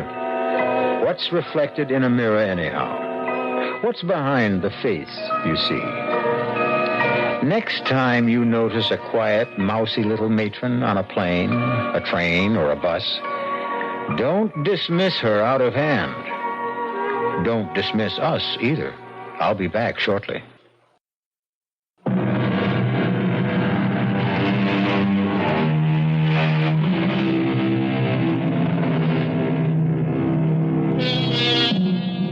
Helen Stewart, a lesson to all of you gentlemen out there who don't see your wives' faces in the mirror anymore. Be very careful, because the next face you might see in the mirror could very well be your own.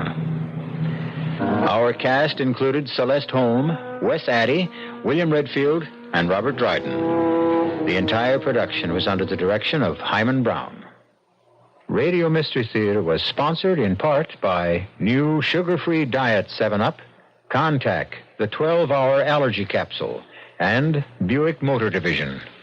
This is E.G. Marshall inviting you to return to our Mystery Theater for another adventure in the macabre. Until next time, pleasant dreams.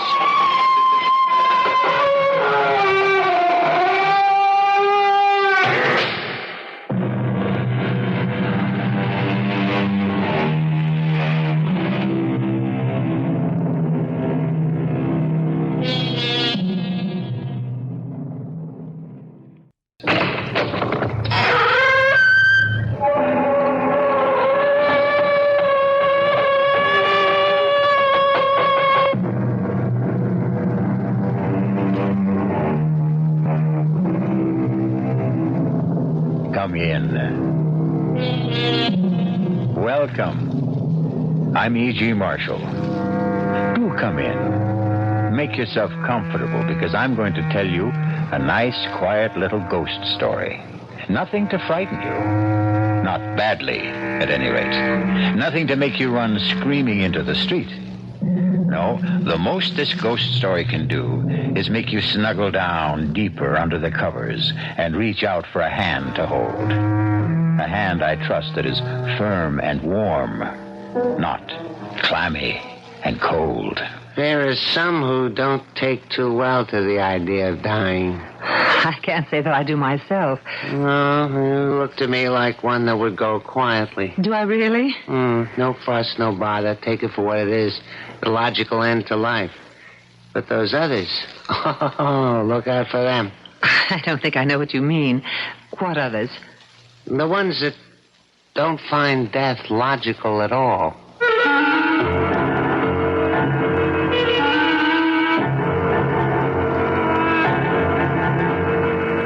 Our mystery drama, The Phantom Lullaby, was written especially for the Mystery Theater by Elspeth Eric and stars Rosemary Murphy and Arnold Moss. It is sponsored in part by Contact, the 12-hour allergy capsule, and Anheuser-Busch Incorporated, brewers of Budweiser. I'll be back shortly with Act One.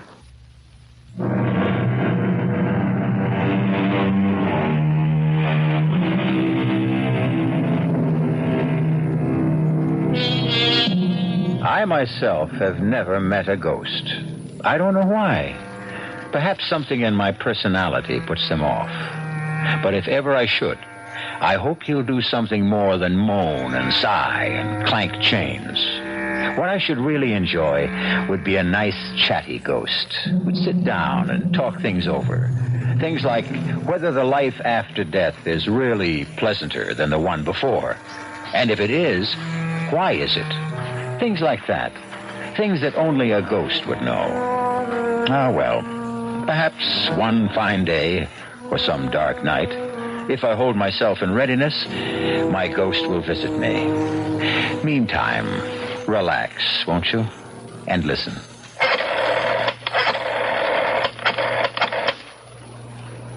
Hello? Intercoastal Airlines? Well, can you tell me if Flight 509 from New York is on time? Yeah, I'll hold on. Ellen's room is finished. Good. I've ordered new curtains. Oh, I hope she likes her room. Oh, I'm sure she will. I'm sure she... yes? Oh, it is? Well, good. Thank you very much. The plane's on time. Well, you better get started then. Yeah. Don't be nervous. I'm not nervous. It'll only make her nervous if you're nervous. What are you looking in the closet for? My overcoat. It's on the chair. Oh. She's only been away 4 days. It's not a question of how long she's been away. It's what she went away for. I know that.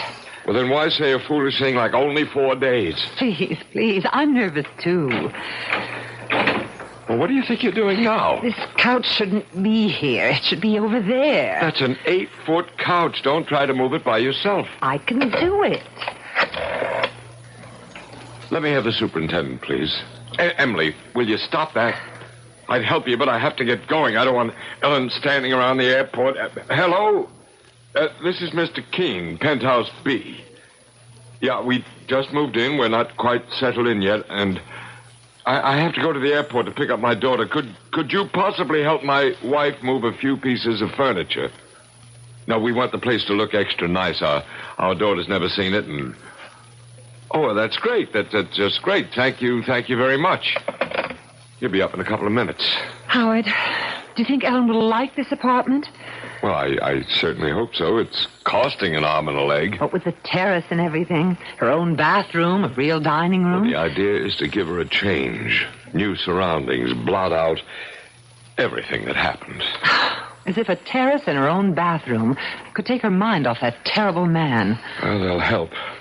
I'm not saying completely, but they'll help. Give us something to think about besides John Draper and the rest of it. Seems strange we never even met him. I hope I never do meet him. Well, honey, I gotta get going. Don't tell Ellen about this place. Let it be a surprise. And, Howard, be very, gentle with her. Let her know we love her. Yeah, I'll let her know. Well, I'm off. You're the superintendent. Yeah. I didn't hear you knock. I was just getting ready to. Well, come in. This is my wife. She'll show you what she wants done. Oh, and here's something for your trouble. Oh, okay. Honey, I'll be back in an hour. Good luck. Take care. Well, now... You like this place? Oh, I'm sure we will like it. We just moved in. I know. It's a nice-looking apartment with a terrace and all. First thing I want to do is move the couch over there to the long wall. Everybody likes this place when they first move in. If you take one end and I take the other... 1, 2, 3 months, then they start getting jumpy. Jumpy? They pay up what they owe on the lease and they move out. I didn't know that. Oh, yeah, it happens every time. Well, let's move this thing if we're going to... Let me move the coffee table first. No, I'll do it. How'd you happen to hear it was vacant? Well, actually, friends of ours called us. They'd met some people at a party who said they were giving up this beautiful apartment, and we thought... That would be the Winthrops. Yeah, they lasted 6 months. Where do you want this table? Right where you're standing. Okay. And before them was the Katzes, and before them the Millbrooks, and before them the Kramers, and before them... Why did they all move out? What's wrong with the place? Search me. They would never say, any of them. Just paid up and moved out. You know what I think? What? I think the joint's haunted. Now, where does the couch go?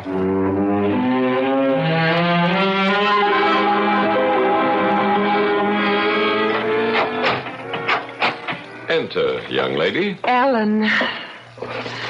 Darling, it's so good to have you back. I'll put the suitcase in the bedroom.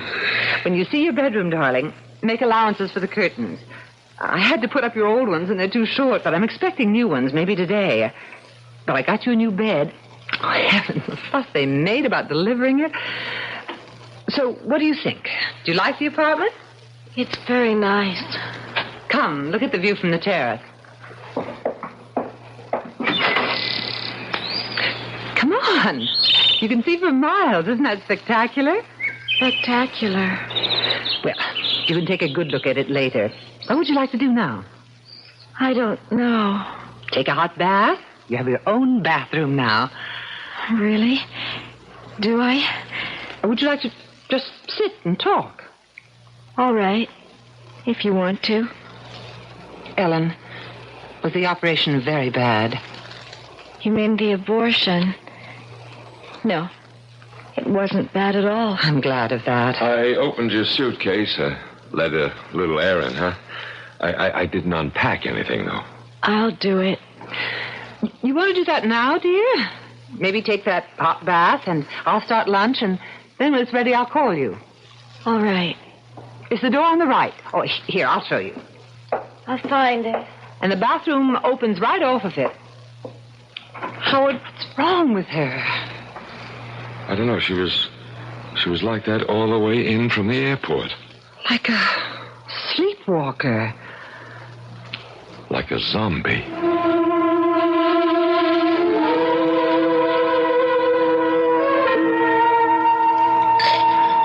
Howard? I'm making us a drink. We need it. How is she? I guess she's all right. Here's your drink. She's lying on the bed just staring at the ceiling. I spoke to her, but she didn't answer me. So I didn't bother her. That horrible man, he did this to her. I wish she'd talked to me about him. But she never did say much, except that she was seeing him a lot.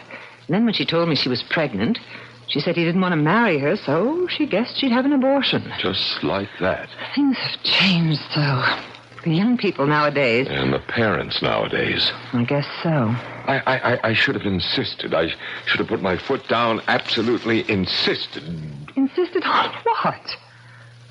Well, at least on meeting the guy, at least that.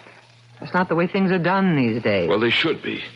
Look, do you think I ought to get in touch with him now? Now? It's too late well, we now. Can't just leave her the way she is, walking around like an automaton. Maybe he could... Oh, I don't know. Maybe he could snap her out of it or something. Maybe she'll snap out of it by herself. If she was really in love with him... She said she wasn't. Well, maybe she was. Maybe she was and didn't know it. Anyway, I think he ought to see what he's done. What good would that do? I don't know. Why don't you go and see if she's all right? I don't like to disturb her. Well, just knock on the door and see if she answers. All right. Well, the state she's in... Ellen? Oui, Mama. I don't want to disturb you, dear, but I just want to make sure everything's all right. Tout va bien. I guess she's all right. Anyway, she answered me. Well, what did she say? I couldn't make it out, but she sounded fine. Well, that's good. Maybe it was just shock or something before. Probably that was it. Emily, if you get to talking to her, if she'll talk to you... Oh, she will. Ask her about this man. What's his name again? John Draper. Yeah, ask her how she feels about him.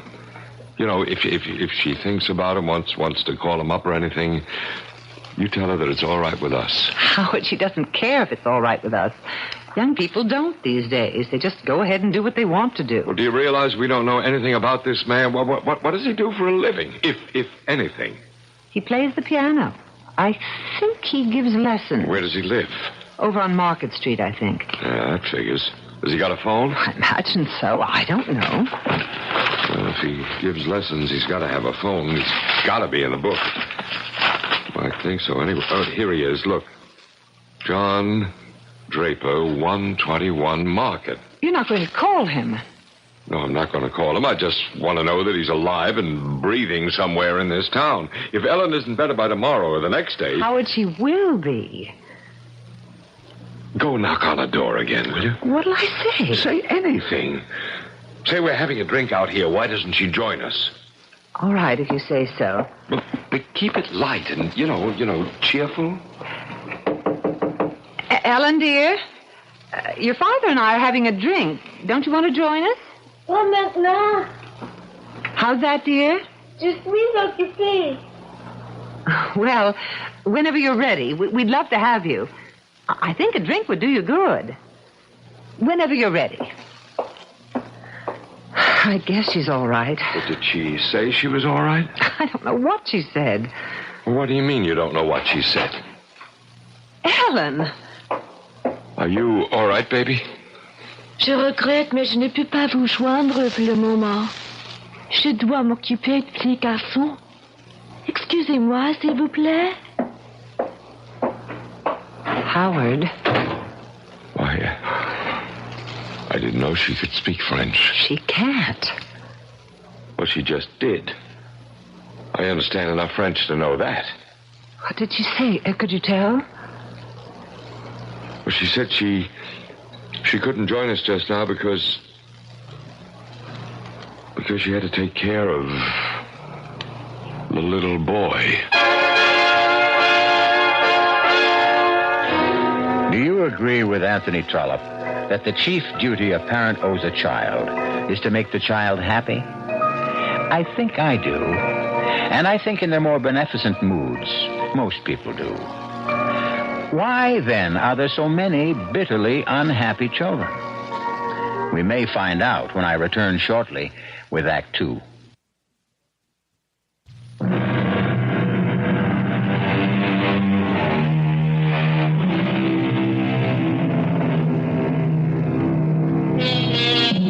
Ellen Keene, only daughter of Howard and Emily Keene, came home a little while ago after the removal of an incipient life from her body. In the new penthouse apartment her parents have rented in an anxious effort to lift her spirits, she has just now delivered her longest utterance since she arrived. Je regrette, mais je ne peux pas vous joindre pour le moment. Je dois m'occuper du petit garçon. Excusez-moi, s'il vous plaît. Howard? Why, I didn't know she could speak French. She can't. Well, she just did. I understand enough French to know that. What did she say? Could you tell? Well, she said she couldn't join us just now because she had to take care of the little boy. What little boy? Well, how should I know what little boy? Howard, the operations affected her mind. No, don't say that. That's not true. Must have meant more to her than we knew. How could we know? She acted as though it was nothing. That's how young people are these days. I'm going to call that man. John Draper? What good would that do? He ought to know what he's done. Howard, it isn't right to blame it all on him. I don't care. Here. Here's his number. I don't see why you think he can help. Well, maybe she still loves him. Maybe he can get through to her. Maybe. Hello? Mr. Draper? John Draper? Yes? I'm Howard Keene, Ellen Keene's father. Yes? Ellen came home a little while ago. I thought you might like to know. How is she? Is she all right? No, she's not all right. What's the trouble? They didn't hurt her, did they? Physically, she seems to be all right, but other ways, she's not. I'm glad you called me. What can I do? My wife and I thought it might help if you came to see her. Why, of course, right now. If you can. I'll have to cancel some lessons, but I'll be there as soon as I can. Oh, hold on just a minute. We've moved to a new place. Oh? You've moved? Yes, we took a penthouse on the spur of the moment, just moved in this morning. It's at 42 Cedar Terrace. Do you know where that is? 42 Cedar Terrace? Yes, penthouse B. Have you got that? Hello? Mr. Draper, are you there? Hello? I'm sorry, Mr. Keene, but I'm afraid I won't be able to get there after all. Give Ellen my love. Hello? Mr. Draper? Hello? Howard? I don't get it. He was very nice, very concerned about Ellen. He wanted to help. He wanted to come to see her right away, and then all of a sudden, when I gave him the address, he made a sudden switch, and he said he was sorry. He couldn't. Why would he do that? Thought it over, I guess, decided he wanted no part of it. But you said he sounded nice at first. He's not going to get away with it. Howard, what are you going to do? What was his address again? It's right there in the phone book. I'm going to get him to see Ellen if I have to drag him here. What's the address? 121 Market Street. Howard, I wish you wouldn't go. I'll be back in half an hour. You stay right here. You think I should call Dr. Stone? No, not yet. Well, what could we say to him? That our daughter talks to us in French when she doesn't know any French? That she says she has to take care of a little boy when there isn't any little boy? No, you just stay here with her, and I don't think she'll get violent or anything like that, and I'll be back in half an hour with Mr. John Draper. Oh, dear. Ellen? Ellen, honey? Ellen, don't you want to come out now and have some lunch? I could fix us both a sandwich and some soup. Je suis occupée. We haven't had a chance to talk. Va-t'en, maman. You're sure you're all right? Tout va bien, maman. That's the phone buzzer from downstairs, dear. I have to answer it. Yes? This is Super, Mrs. Keene. I got a big package down here for you. Package? What kind of package? It's big. It's from, wait a minute, Standish Decorators. Oh, it must be the curtains for my daughter's room. You want me to bring it up? Yes. Would you please? Yeah, I'll be right up. Thank you. Ellen, darling? Ellen, the curtains for your room have come. You remember I told you I ordered new ones? What do you think? Shall we take down the old ones and put up the new ones? I'm dying to see how they look. Ellen, dear? Ellen? Voilà, mon petit. Ne pleure pas, mon petit. Ellen? Ellen, answer me. Va-t'en, maman. Je suis occupée. Dear God. I don't know what to do. I don't... Yes, I'm coming. I'm coming. Just a minute. Your package, Mrs. Keene. Thank you. Thank you. You, okay, Mrs. Keene? What? Well, you look kind of peculiar. I do? What's the matter? Ghosts been bothering you? Ghosts? I told you the place was haunted. Yes, you did, didn't you? Didn't think they'd be getting to you so soon, though. Look, come in for a minute, will you? Do you mind? I'd like to talk to you. Oh, yeah, okay. Tell me why you say this apartment is haunted. It was just a guess. You don't really know, do you? No, I don't really know about this apartment, no, but I know quite a lot about ghosts from personal experience. Tell me what you know. Well, I guess everybody knows that ghosts are no more and no less than the spirits of the dead who won't leave the earth, right? I mean, that's pretty obvious, wouldn't you say? I wouldn't know anything about it. Oh, well, I thought everybody knew that. Well, that's what they are. The only difference between one ghost and another being why they won't leave the earth. Why they keep coming back to haunt. And there's various reasons why. Like what? Well, they could be they're in love with some live person who returns that love even after death. That's one reason. What other reasons are there? Well, there's a ghost that won't admit to death, a ghost who resents the people who've gone on living. Now, this, generally speaking, is the ghost of some person who is used to lording it over everybody in life and comes back to try to lord it over them some more. That's another reason for ghosts. What other reasons? Then there's the kind that just can't understand how it happened. How what happened? Death. Their own death. That's the kind of ghost I understand very well. My sister's one of those. You mean your sister doesn't understand how she happened to die? Is that what you mean? She was 12 years old. She was on her way to school. And a car came along with a drunken driver behind the wheel, and the car swerved up on the sidewalk and killed her. She never knew what happened. Before she knew anything, she was dead. And her ghost comes back? Every night.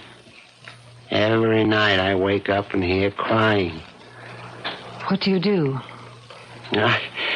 I try to explain it to her, but what can I say? It doesn't make any sense. Drunk in a car and her on her way to school? No, it doesn't make any sense. It makes more sense to kill yourself, don't you think?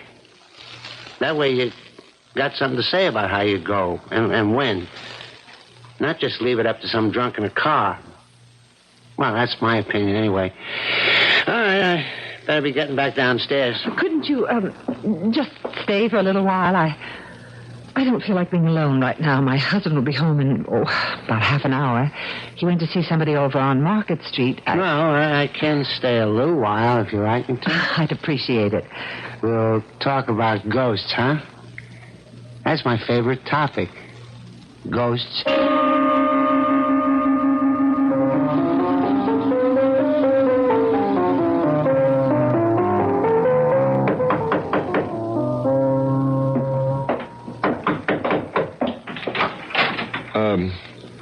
I'm looking for Mr. Draper. I'm Mr. Draper. I guess it's your son I'm looking for. I don't have a son. Oh, well, I expected... Well, I didn't know I'm Howard Keene, Ellen's father. I'd like to come in and talk to you. Mr. Keene... Please, it's very important, or I wouldn't ask. Come in. Thank you very much. Sit down if you want.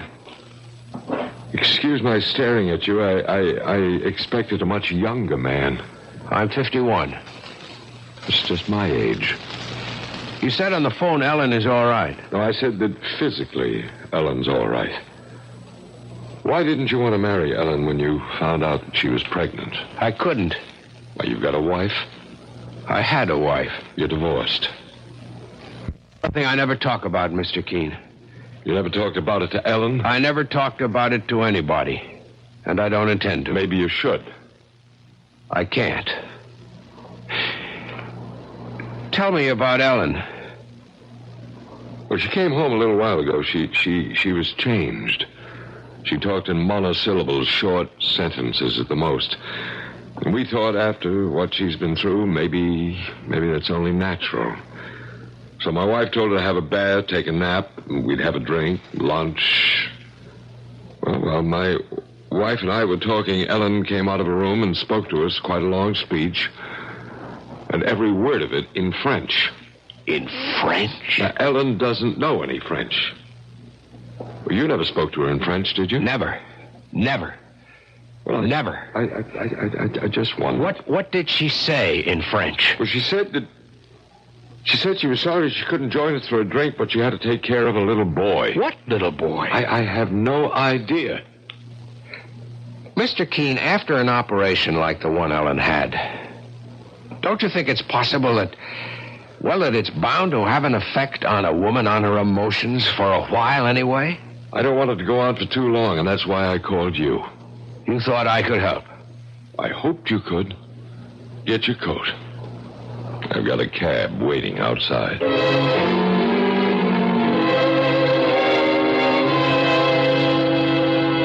Now I've told you everything I know about ghosts, Mrs. Keene. Have you seen the one that's haunting this place? No. I'm not even sure there is one. Well, I'll be getting on downstairs if you don't need me for anything. Well, if you could, I'd really appreciate your helping me put these curtains up. If you have the time. Oh, yeah, I got a few minutes. They're for my daughter's room. I'm not sure we should go in there. She's been resting. I'll tell you what, I'll knock on her door. If she's up, I know she'd love to see the curtains. Ellen, dear, it's Mother. The superintendent is here, and if it's all right with you, we'd like to put up the new curtains. You know, I told you before they just came from the shop. Ellen, dear, I'm going to open the door and come in because I think you've been by yourself long enough. I really do. Ellen? Oh! What's the matter? Oh! Mrs. Keene, what? Good Lord. She's not moving. She's not breathing. Her eyes are wide open. She's dead. She's not dead. Don't say such a thing. Don't you dare say such a thing. Mrs. Keene, what are you doing? Calling the doctor, you fool. Doctor won't do any good. She's dead.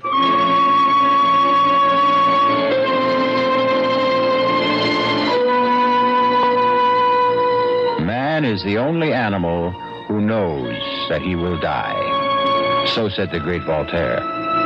The knowledge that he will one day cease to live permeates man's days and poisons them a little. I think that if ever I am given another life, I should like to live it as a bird or a monkey or a chipmunk or a beetle.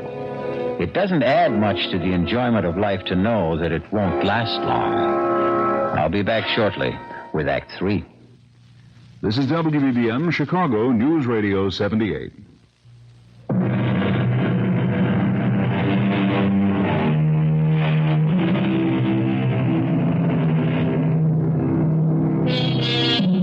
You remember I promised you a quiet little ghost story? I think I've kept my promise so far. Though, of course, in any story, there must be an explosion or two. At this moment, Mr. Keene, Ellen's father, is preparing to enter a taxicab with Mr. Draper, Ellen's one-time lover. You say you've been married? Yes. But you weren't divorced? No. Your wife died? Yes. I see. How long ago was that? Why? How long ago did your wife die? 25 years ago. Did you and your wife have any children? Yes. One. Where is the child? Dead. At birth? No. I feel a little bit like a heel asking you all these questions, but I'm concerned about my daughter. I'm concerned, too, or I wouldn't have come with you. I understand. I think I understand. You've never wanted to get married again, is that it? Never. Even after all these years? I met my wife in Europe towards the end of the war. The big war. I'd been doing very well in business. I was on my way to making it big when I got drafted. I didn't like being drafted, but I went anyway, and she was the one bright spot in an otherwise drab and miserable Army career. I brought her back here. She had a child, and they both died. I stopped making money. I started playing the piano, and I've been at it ever since then. But you were in love with Ellen. I hope you don't mind my asking. I don't know what that means, to be in love. I'm not saying there's no such thing, but if there is, I've forgotten, or I never knew what it's like. I'm very sorry for you. It's very kind of you, but don't bother. Cedar Terrace is the next right turn, driver. Are we nearly there? Next right, about half a mile. My wife and I just moved in. We wanted to do something for Ellen. We heard through friends about this marvelous apartment that was suddenly available, a penthouse of all things. Penthouse B, you said? Yeah, we took it on an impulse, thinking it'd be something for Ellen to come home to take her mind off everything. You know, what she'd been through. And did it? Well, no. No, she's hardly said a word about the place since I brought her home from the airport. She's hardly said anything about anything. Just a few words of French, and that one thing about not being able to have a drink with us before lunch because she had to look after a little boy. How could she speak French when she doesn't know any French? And what little boy did she have to look after? I don't understand any of it, not any. Hold on. We're almost there. Maybe Ellen will be all right, more of herself anyway, and then you can ask her. You just hang in there for a couple of minutes more.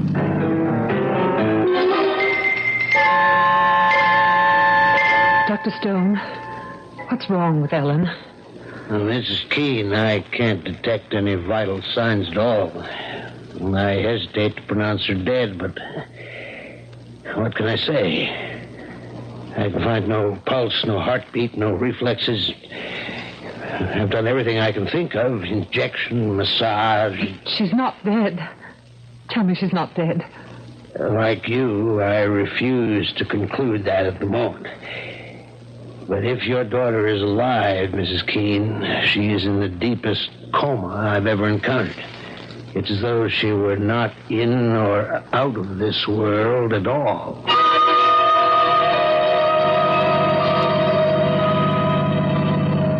It's that tall building on the corner, driver, number 42. A very tall building. How's that? I said it's a tall building. Well, Compared to the way they build them nowadays, it's not so tall, but I guess when they put it up, it was considered pretty daring. Hey, what do you think you're doing? I can't. I just can't. You get back in there. Driver, stop the cab. Hey, stop. I can't go up there. I can't. I don't care if you can or can't. You're going to. Now, march. Don't you try anything else. I got hold of you. I can't do it. You let me pay the cab. Here you are, driver. Now you get going. Mr. Keene, I know you think this is very strange. You bet I think it's very strange. I can explain. After you've seen my daughter, you can explain. Now, you get in the elevator there. Right now, Ellen's the only one I'm interested in. Push that button that says Penthouse. Penthouse B. That's right.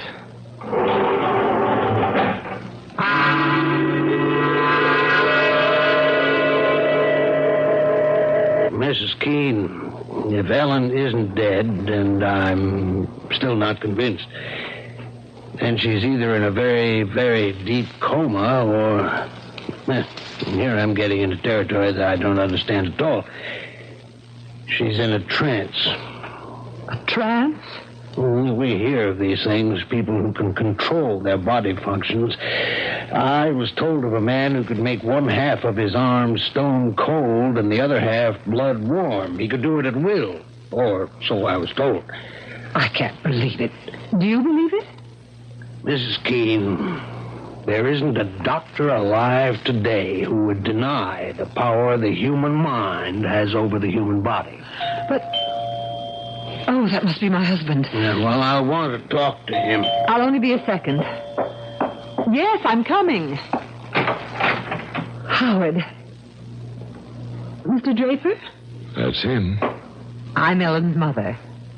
Howard, I called Dr. Stone. He's with Ellen now. He wants to talk to you. I'm in here, Mrs. Keene. Dr. Stone, how is she? She shows no vital signs of life at all. You don't mean that she's dead? Oh, no, she can't be. Emily, what happened? Mr. Keene, we don't know precisely what happened, and I don't... well, for some reason I can't really explain. I don't think she's dead. Either she's in a deep coma or she's in a trance state. Well, what's that, a trance state? It's something medical men know very little about. So I want your permission to take her to the hospital and have her examined by another doctor there. And if he gives us no convincing diagnosis, we'll call in a psychic healer. You have our permission to do anything you have to. Of course. All right, I'll call an ambulance. Mr. Draper, I've been very rude. We've paid no attention to you at all. Thank you so much for coming. It's quite all right.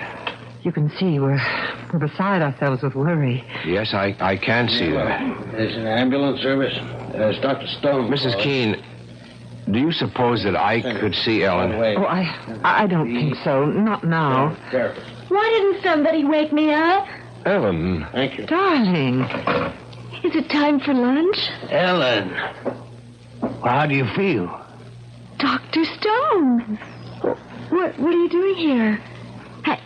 And John, you know, it's funny. I thought I heard your voice, but then I decided I must have imagined it. Yeah, but how do you feel, Ellen?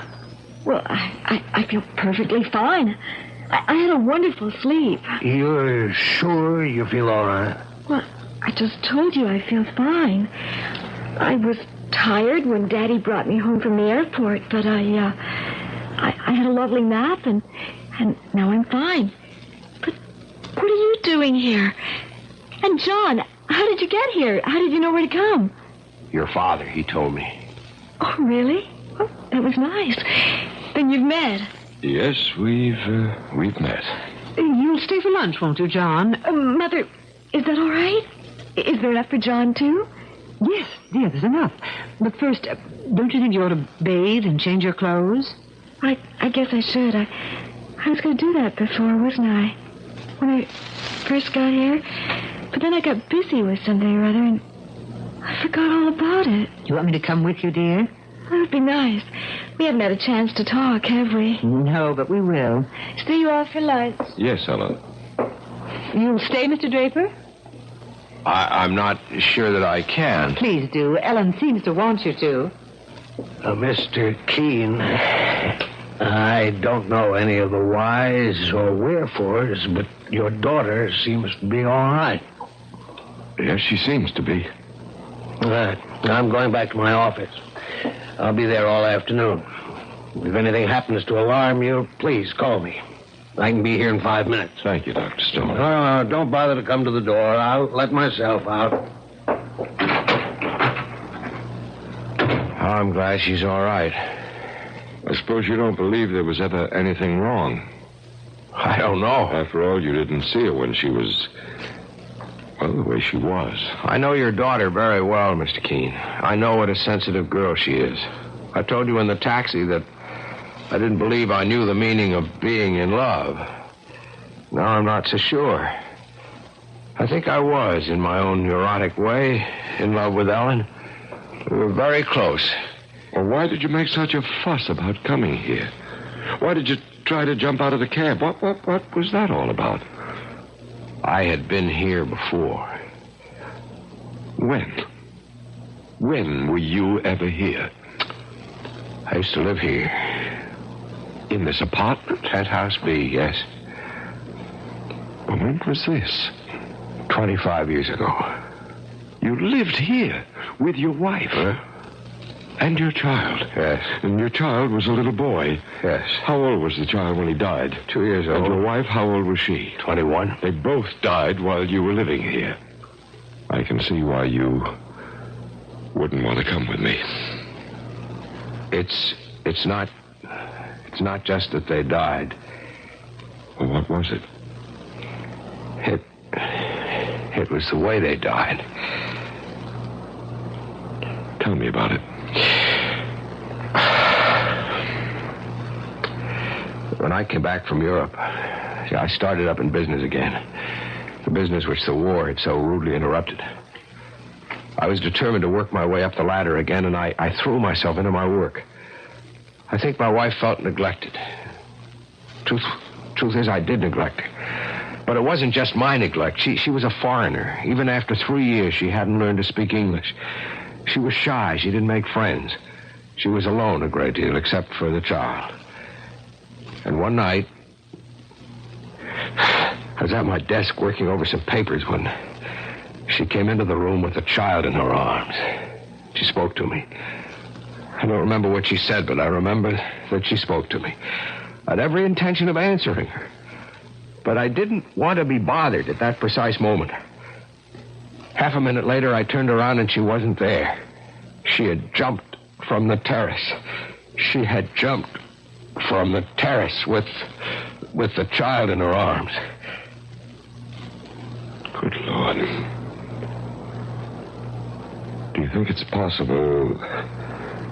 I know how far-fetched it sounds, but is it possible that the little boy Ellen told us she had to look after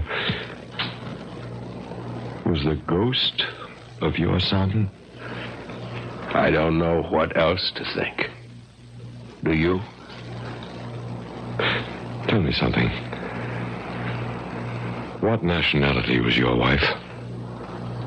My wife is French. It all begins to fit together, doesn't it? When you stop and think about it.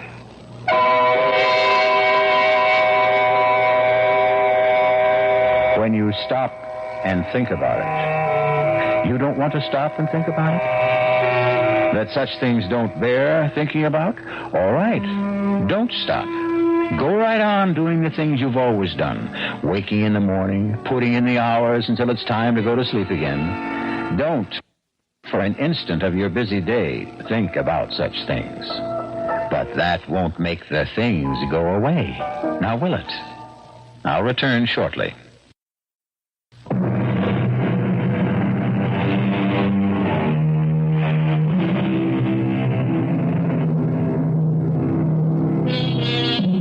That was a quiet little ghost story, wasn't it? Just as I said it would be. Personally, I prefer ghost stories to be quiet. For ghosts, generally speaking, having no physical equipment, tend to be quiet. But like so many living people who are quiet, ghosts are also tenacious and persistent. And they are everywhere. Our cast included Rosemary Murphy, Arnold Moss, Mason Adams, Corinne Orr, and Robert Dryden. The entire production was under the direction of Hyman Brown. Radio Mystery Theater was sponsored in part by Buick Motor Division, the Kellogg Company, makers of Kellogg's Special K cereal, and new sugar-free Diet 7-Up. This is E.G. Marshall inviting you to return to our Mystery Theater for another adventure in the macabre. Until next time, pleasant dreams.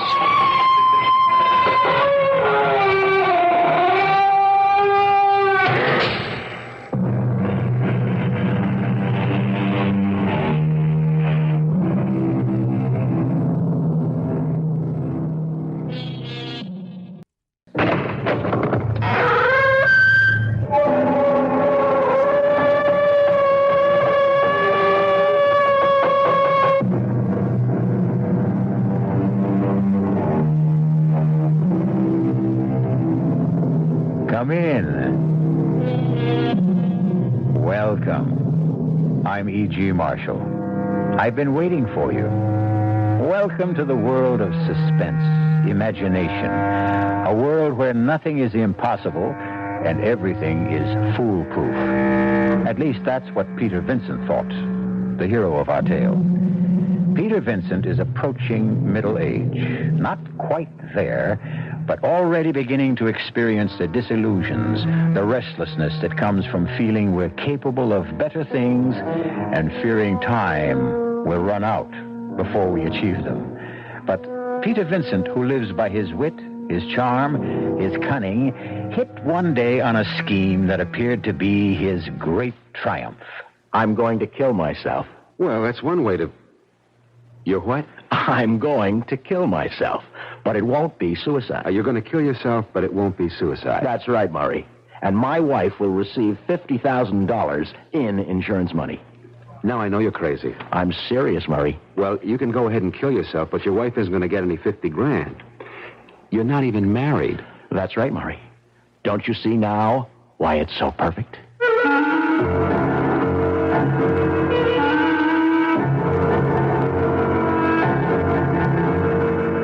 Our mystery drama, Dressed to Kill, was written especially for the Mystery Theater by Bob Juran and stars Robert Morse. It is sponsored in part by new sugar-free Diet 7-Up and Buick Motor Division. I'll be back shortly with Act One.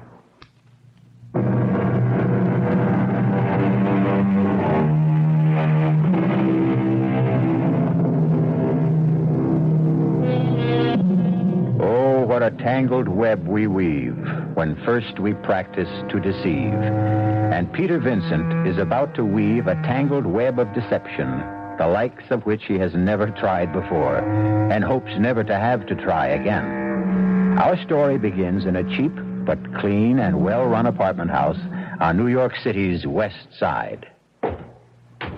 Oh, Mr. Vincent. Yes, Mrs. Gretsch.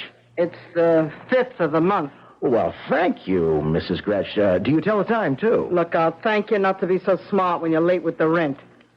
2 months late at that. Only 2 months this time. Things are looking up for you. I got my bills to pay, too, you know. And everything going up. Everything goes up around here except the heat. I've been meaning to speak to you about that. There is an energy crisis. I have to conserve all You'll have your own crisis if I catch pneumonia and can't work. I shall sue you, Mrs. Gretsch, for depriving me of my livelihood. I'd like to know just what that is. You know what I do. Well, you call yourself an actor. Actors act. You haven't been in a show since you started living here. Does that make me any the less an actor? We are all acting, Mrs. Gretsch. You, I, everyone. We're playing out our roles on this great stage. We are never really ourselves. We hide behind the masks, and we act out our little lives. I mean, you're acting. You don't want to press me for the rent, but you must. It's your role in life. So you step upon the stage as you are now, the star of this mini-drama, acting the part of the miserable, harassed landlady insisting on the rent. And you do your part extraordinarily well. Have you ever thought of going on the stage? Well, my sister was always telling me I had a nice voice. And she's right, she is. I may speak to my agent about you, yeah. I might just be able to get you a part. But get me the rent instead. Beautiful, Mrs. Gretsch, that was beautiful. You have a natural sense of timing. You'll make a wonderful heroine someday. You're past the ingenue roles, but still... You have till the 10th, Mr. Vincent, not a day after. That's it, Mrs. Gretsch. Keep studying. Stupid old frump. Hi, Pete. Murray. What are you doing here? Drinking your scotch. I thought you were in Cleveland. No, the show folded. Oh, how'd you get in? You gave me a key a year ago, remember? Well, remind me to change the lock. I'm sick of your freeloading, Murray. Look, just a couple of days till I get settled. I gave up my room when I went on the road. You're not staying here. Oh, come on, Pete. I'll pay half the rent. Well, welcome home, Murray. You're looking pretty good, Pete. You been eating regularly? Off and on. I pulled a little flim-flam job a few months ago. Paid the back rent. What about acting? Any leads? No, but I'm working on something, Murray. Something really big. I'm sick of those ratty little deals for peanuts. Oh, come on. Not another con game. The greatest, Murray. The one that'll set me up for life on that sunny little beach in Mexico. I'm going to pull one last gigantic hoax and then retire. I mean, just settle down for life. I've been thinking about it for months. Great. What's the scheme? I'm going to kill myself. Well, that's one way to... You what? I'm going to kill myself. But it won't be suicide. You're going to kill yourself, but it won't be suicide. That's right, Murray. And my wife will receive $50,000 in insurance. Now, I know you're nuts. I'm serious, Murray. How can you be? You may go ahead and kill yourself, but your wife isn't going to get any $50,000. You're not even married.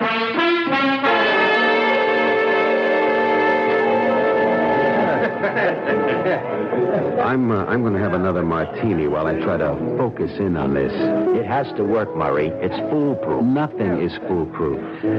I've been looking at it from every angle, and the more I look, the more I'm convinced it's going to work.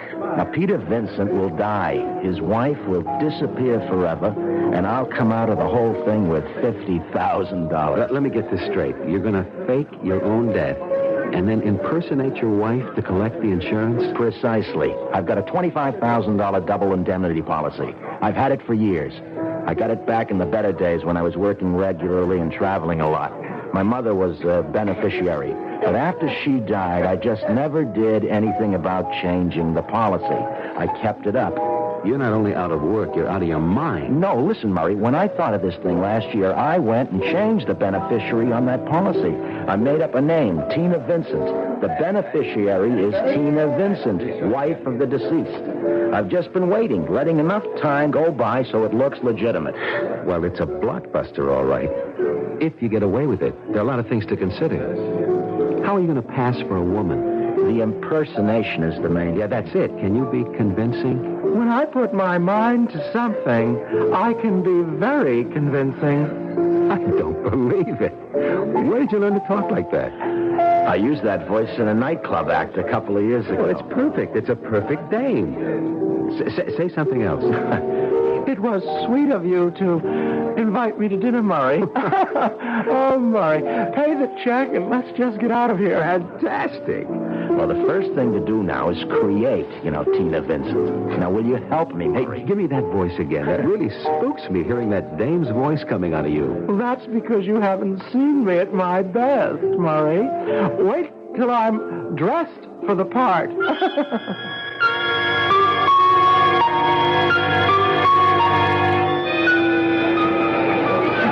Help you, sir? Oh, yes. I was interested in these pantsuits. Oh, these are on sale today. Is it a gift for your wife, perhaps? Yes, you might say that. For my wife, yes. Oh, well, how nice. Oh, what's her size? Size? Oh, about, like mine. Like yours? Oh, rather tall, then, huh? Decidedly. Oh, let me see. I'd say about an 18 tall. And if it doesn't fit, you can always bring it back. Fine. Now, the suits on this rack are all size 18. I'll take this blue, and how about that black velvet? That was fast. You certainly know your wife's taste. Yes, I do, rather. All right, well, I'll have these boxed and gift wrapped. Will there be anything else, sir? Yes, as a matter of fact, she's been wanting a new wig. Yes, sir. Step this way. Next counter down. Now, what does she wear? Blonde, brunette, black? Oh, dear me, yes. Funny, I've never really noticed. Oh, well, what's her coloring like? Fair? Dark? Fair. Like mine, almost. Oh, this frosted blonde would be perfect. Yeah. Oh, this one. Yeah. Yes, I think that would do. Oh, here, just for fun. You try it on. Huh? Oh, come on. You say her coloring is like yours. No, please, that's silly. Oh, here. Let me just slip it over your head. Ow. Adjust it a little and... What? It's incredible, sir. What's incredible? Well, I don't know, this wig. Well, I hope you'll forgive me for saying so, but with that wig on, you could pass for a rather attractive woman. Really? Yeah, except for one thing. And what's that? Well, your mustache.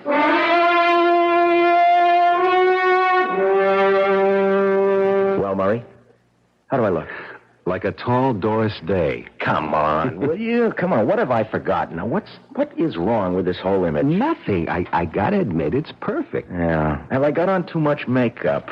No, I don't think so. Lots of women go in for heavy makeup. Well, there's only one sure way to find out. The acid test. Go out in public. Precisely, because I've got to be convincing as a woman before I've gone too far. Where are you going to start? Well, first I'm going to open a bank account. I've got to establish some sort of identity for Tina Vincent. Just impersonating a woman isn't good enough, because when I get down to the final act, applying for the insurance, I've got to prove that I really am Tina Vincent. I've got to have identification. You sure have thought this thing out, Pete. I've been planning it for almost a year. Well, I'm going to start with the bank. Oh, lend me $50, will you? No, I promise you, you'll get it back in spades when this whole thing's over. Yeah, when you're in Mexico, you mean. Come on, Murray. Be a patron of the arts, huh? Where's your imagination? Now, come on, don't let a little thing like a few bucks keep us from carrying out one of the greatest schemes of all times. No wonder you don't have to work. Okay. Here. You won't regret it. You want to come along and watch the fun? I wouldn't miss it for the world. I paid $50 for that reserved seat.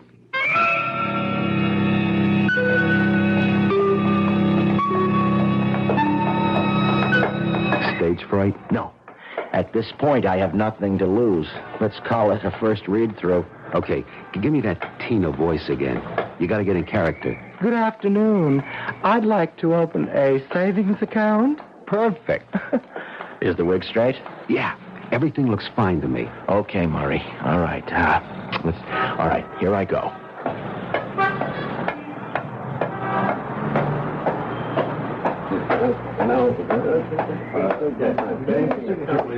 I beg your pardon? Good afternoon, madam. May I help you? Yes, I'd like to open a savings account. Certainly. Sit down, please. Will this be an individual or joint account? An individual. I'm starting to save a little for a surprise vacation for my husband in Mexico. Well, that's very nice, very nice. May I have your name, Mrs. Vincent. Tina Vincent. All right, Mrs. Vincent, if you fill out both these cards, name, address, Social Security number. The Social Security number? I beg your pardon? Oh, a little catch in the throat.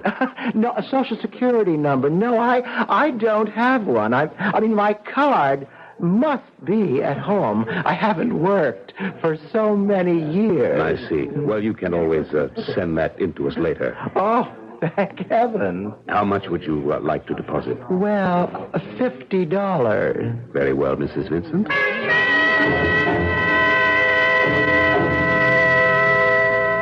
You should have seen his face when I dropped back to my own voice for that horrible second. Did he realize? I don't think so. He was startled, but I carried it off. I have to do better than that, though, when I face an insurance company. I've got to be totally convincing. Well, you just need more practice. You're right, Murray. I've got to try and live an entire week as Tina Vincent. Everywhere I go, everything I do will be Tina Vincent. Yeah, but I got my doubts, a lot of big doubts. Why? Well, maybe you can talk like a woman and dress up like one for a while. But I don't think you can keep up the pose. Sustain it, I mean. That's what I want to find out. And I've got a great idea. This will be the test to end all tests. If I can fool that hawk-eyed superintendent, Mrs. Gretsch, the toughest insurance man will be a pushover. Yeah, how are you going to do that? Another brilliant piece of business, Murray. I just hope I can keep from laughing in her face, because I've got to fool her in order to live here this week as Tina Vincent. In fact, she doesn't know it, but she's going to be an unwitting supporting player in our little drama. And I do mean supporting, particularly if there should be an insurance investigation later. Yeah, and that's a very likely possibility. I've been wondering how you plan to stage your own death. That's Act 2, Murray. Now, let's establish the bereaved beneficiary first. But there's got to be a body. Yes, it is customary. Insurance companies don't pay out until they're sure the policyholder is dead. That's right, Murray. Then, as I see it, if you're going to get away with this thing, you've got to get away with murder. Indeed. Get away with murder. And get away with being a convincing Mrs. Tina Vincent. In order to get away with $50,000. A tall order for even the best actor or female impersonator. Particularly when someone else is in on the whole scheme. But first things first. Let's see how well Peter Vincent makes out spending a week as Mrs. Vincent when we return shortly with Act 2.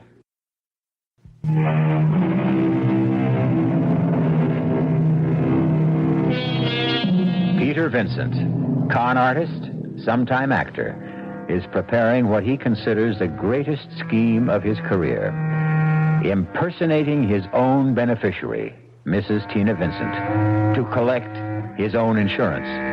But first, he must prove to others and to himself he can carry out the impersonation. So, for the next few days, Peter Vincent will disappear, and Mrs. Tina Vincent will take over. Who is it? I'd like to see the superintendent. What do you want? I'm looking for a man named Peter Vincent. I was told he lives in this building. Well, his name's on the mailbox, 2A. But I don't think he's in. I haven't seen him since yesterday. Well, would you be kind enough then to let me into his apartment? Oh, certainly not. I don't know you. I'm Mrs. Vincent, his wife. His wife? Hey, I didn't know he was married. He's lived here 2 years. We're separated, but I'm still Mrs. Vincent. Oh, glory be. What next from that man? I know Mr. Vincent wouldn't mind your letting me in. He doesn't know I'm in town. I want to surprise him. I'm afraid not, Mrs. How do I know he'd be glad to see you? Look, if he wants you in his apartment, he'll be the one to let you in. Well, of all...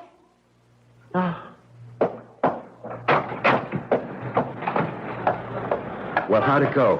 Smooth, Murray, smooth. The old crow didn't bat an eyelash. To her, I'm a perfect stranger. If he wants you in his apartment, he'll be the one to let you in. That's just what she said. Come on. We have to arrange for my wife's lodging. Where now? That phone booth there. And lend me a dime, Murray. I've got to make a call. I'll put it on your bill. Consider it an investment. I told you, you'll share in the spoils. I hope you know what you're doing, because I sure don't. Another scene in our little drama, Murray. Hello? Hello, Mrs. Gretsch. This is Peter Vincent. Oh, Mr. Vincent, where are you? I'm out of town, Mrs. Gretsch. I had an unexpected chance for a part, and I won't be back for at least a week. Would you keep an eye on my apartment for me?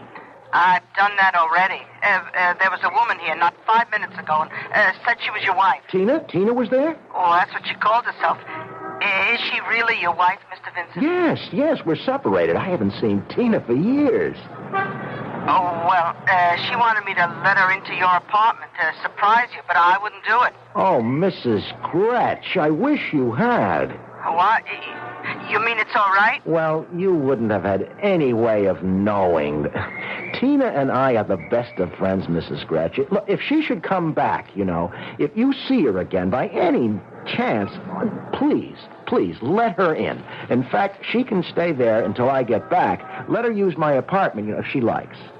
Well, all right, if you say so, Mr. Vincent. I hope you have a good run. A what? Oh, just a little show talk I picked up. You did say you were playing. Oh, yes. Oh, it's going to be a very good run, Mrs. Gretsch. In fact, it seems to be going beautifully.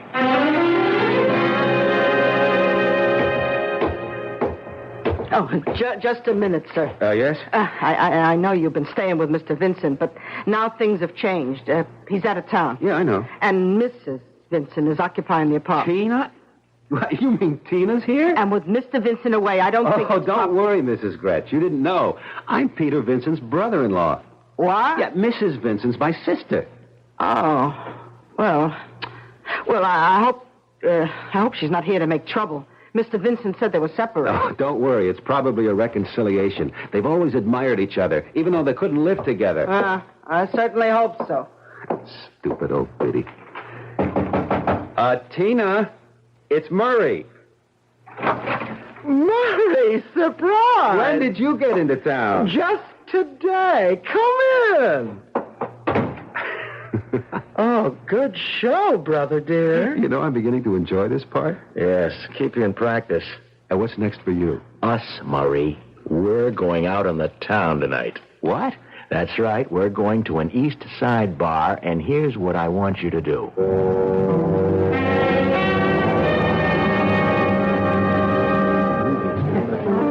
Another martini, Murray, please. Bartender, a martini for the lady. And let's make this the last. Oh, Murray. You've been drinking too much, and you know it. Murray, please. Look, I know when you've had too many martinis. I don't know why I'm sap enough to keep ordering them for you. Murray, I am all right. You're the one. I'm the one. I'm as sober as a judge, and I can see what's happening to you. Murray, this is very... Murray. That's all I ever hear from you. I'm getting out of here. I'm sick of you whining and complaining. Goodbye. Murray! Hey, honey. What? He ain't coming back. What are you drinking? I don't drink with strangers. I'm Harry Watson. How do you do? You see, now we're not strangers. No, I'm not interested. Ah, come on. Good-looking dame like you. Man runs out on her. Come on, let's have a little fun. No, please, you don't understand. It's not like that at all. Baby, I know all about what it's like. Believe me. And you're something. I'm going home. Oh, you really think so? Baby, I know so. What's your name? Oh, well, Tina. Tina what? Oh, just Tina. It's a pretty name. Come on, let's have another drink and let's get acquainted. Well, all right. Maybe just one. Hey, bartender, another... What are you drinking? Martini. Yeah, a martini. Harry, do you really think that I'm attractive? Sure I do. Would I be buying you a martini if I didn't? You're not just feeling sorry for me. Nah, of course not. You're interesting. And I wouldn't be surprised if things got more interesting later. Oh, you'd be surprised, Harry. Would you ever be surprised?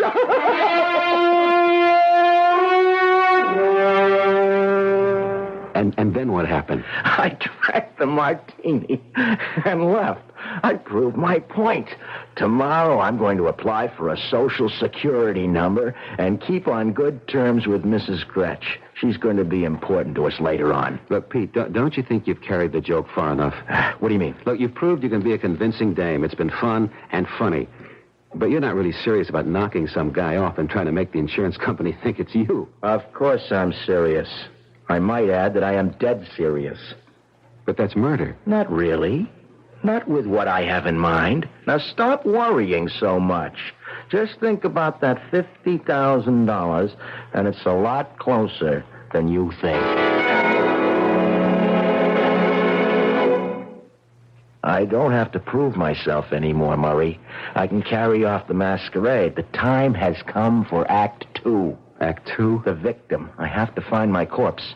We have to plan this carefully because when I leave here, I'll never return, you see, as Peter Vincent. I want you to get a hotel room, some sleazy, out-of-the-way place where we can get past the desk clerk without being seen. Whereabouts? Near the Bowery, but not actually on it.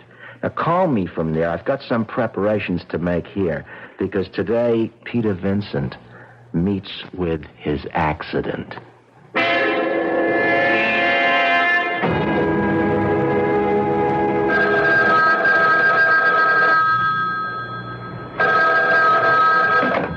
Hello? Pete? Where are you, Murray? The Hotel Matador, room 218. I'll find it. Now, I'll meet you there in about an hour. Drop off the necessary things, and then, Murray, we'll go shopping for a corpse.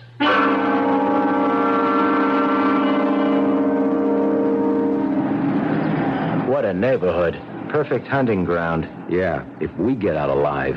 They're all too drunk to care about anything but where their next drink is coming from. Look at that creature there. Let's try him. You'll never get him on his feet. You. Hey, wake up. Wake up. How would you like to make $10? What, $10? Enough to keep you in Muscatel for 2 weeks. Hey, what do you guys want? A little of your time. I don't know you. You will shortly, and all your troubles are going to be over. Oh, well, that's nice. Now, just come on. Come with us. We'll make you nice and comfortable. Easy. Isn't he perfect, Murray? He's so disgustingly depraved. Yeah. $10 for what? For doing us and yourself a favor. What's that? Just please, come with us. Take it, Murray. Take his arm. All Take right. his arm. All right. All right. Let's get him to the hotel. Can you see anyone in the lobby? No, just the clerk at the desk. Do you think you can distract him? Well, what's the difference? This place is full of guys in this condition. I don't want any suspicions aroused. I want to get up to that room and out again without being seen. Hey, wait a minute. The clerk's going toward the elevators. Hey, what's this all about? Shut up. He's gone up. All right, now. Come on, now, move. Let's take the stairs. It's only one flight up. I hope that clerk hasn't gone to the second floor. If we do meet anyone, just keep going. I can't. Shut up and keep moving. All right, now, wait a second. I'll check the hall. Okay, stop it now. Okay. I'll run ahead and open the door. All right. I don't see how anyone who doesn't eat regularly could have so much weight. $10, huh? Well, we made it. All right, get him into that chair. Yeah. All right, now get the hot water going. My case has shaving cream, soap. I'll get these foul clothes off him. Oh, phew. A second thought. Murray, I'll run the tub. You undress him. I'd never have believed it. All it took was a shave, some cleaning up, my best suit, and he looks like a human being. What's this all about? What? It's just a joke on a friend. Now, look, here's a wallet. Now, lend me a 10 spot, will you, Murray? We did promise him. Now, here's your $10 in this wallet. See? Now, we'll just put it inside your coat like this, and you can keep the wallet, too, and the clothes. And there stands Peter Vincent. My clothes, all my identification, and heading for eternity. We'll wait till 5:15, the height of the subway rush hour.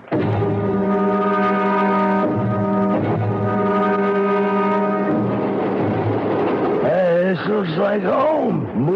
Move to the rear of the platform, Murray. That way, when the train passes us, it'll be going full speed. But this is ridiculous, Pete. We got 200 witnesses. Safety in numbers, Murray. We're lost in the crowd, and not one of them will know what's happened till it's all over. A man falls in front of a subway train. There'll be 30 different versions of what happened. We should have done this at 2 o'clock in the morning. Yeah, then we would have witnesses. We stand out like a red nose. Edge a little closer. I want to lie down. You will very soon. Murray, just before the train reaches the platform, let go of him. We both step back. When he totters and falls, we lose ourselves in the confusion. Isn't there an easier way? It has to be an accident to collect the double indemnity. And I don't want any body left to identify, just the wallet and my identification. Here it comes. Oh, a little closer to the edge. Now step back, Murray. Look, Murray. I'll meet you back at the hotel.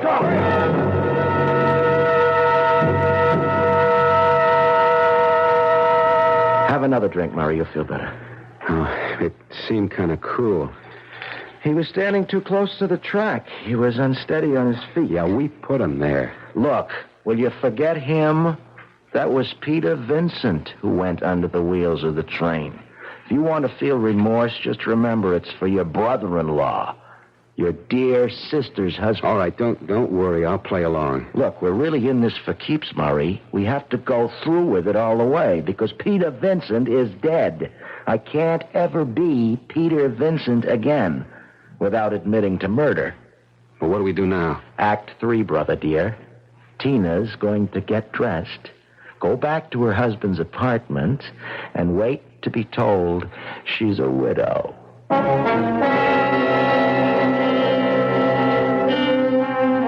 Peter Vincent has certainly got himself into a tangled web. But that unabashed self-confidence of his has seen him through many a tight squeeze. Let's see if it carries him through this one final scheme, his greatest hoax, as he calls it, to set himself up for life.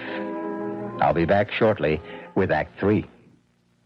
This is WBBM Chicago News Radio 78.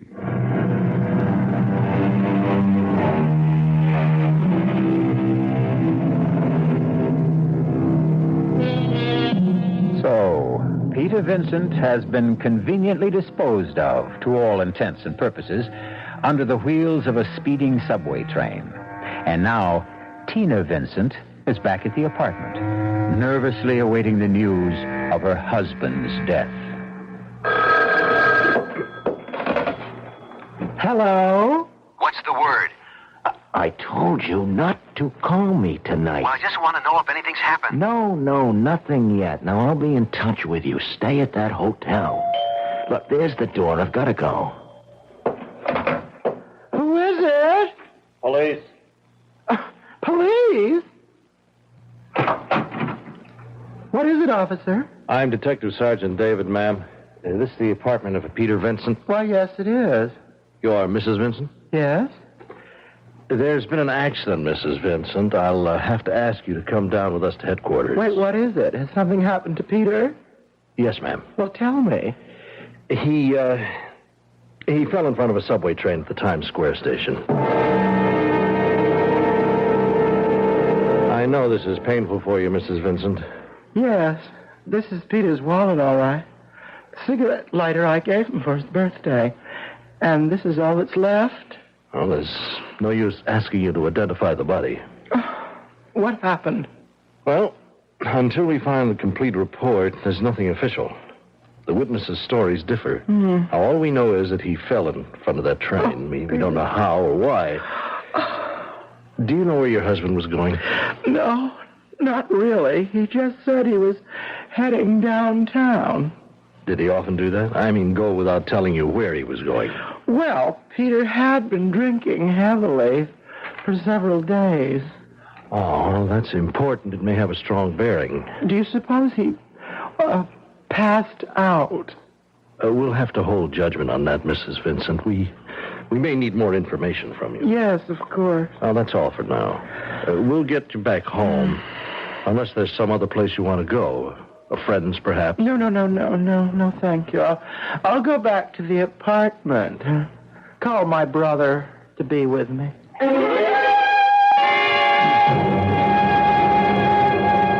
Stop worrying, Murray. You're absolutely in no danger. I'm the one with my neck out. Suppose there is some way to identify that bum.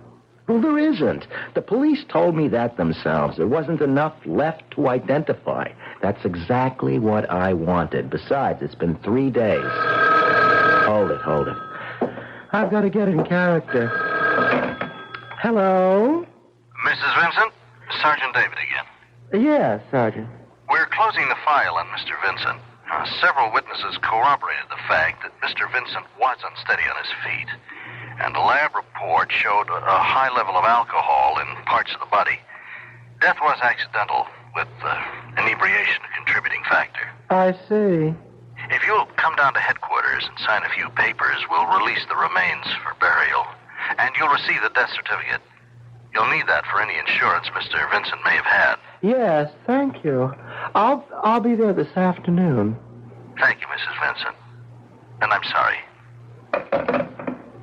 Case closed. Witnesses said he was unsteady on his feet. Death was accidental, etc., etc., etc. Hey, we have to arrange for my burial, Murray. We've got to go all the way to keep up appearances. But, hey, look, Murray, do me a favor. Make it simple, Murray. A simple burial. I really would have wanted it that way.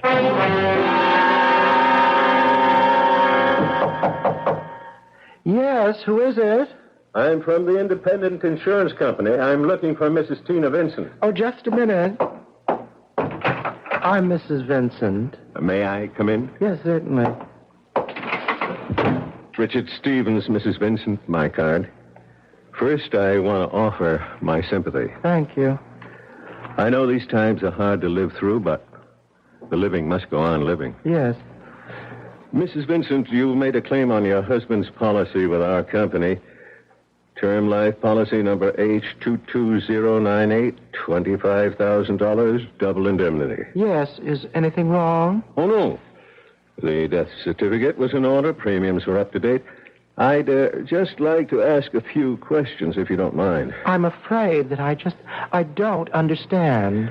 Well, you see, Mrs. Vincent, in accidents of this kind, we just want to rule out certain exigencies. Well, if you have any questions about my husband's death, I'm sure you'll find the answers in the police report. Not all of them. Was your husband given to heavy drinking, Mrs. Vincent? Mr. Vincent drank at times, yes. Was he disturbed about anything in particular? Mr. Stevens, if you're trying to suggest my husband's death was a suicide, you are very mistaken. Well, we always try to get to the bottom of accident cases when there's double indemnity involved. But I think you have a legitimate claim. There's no further problem, then? I don't think so. I'll be running along. When can I expect the check? Well, we'll have it out to you before the end of the week. Good day, Mrs. Vincent. Goodbye.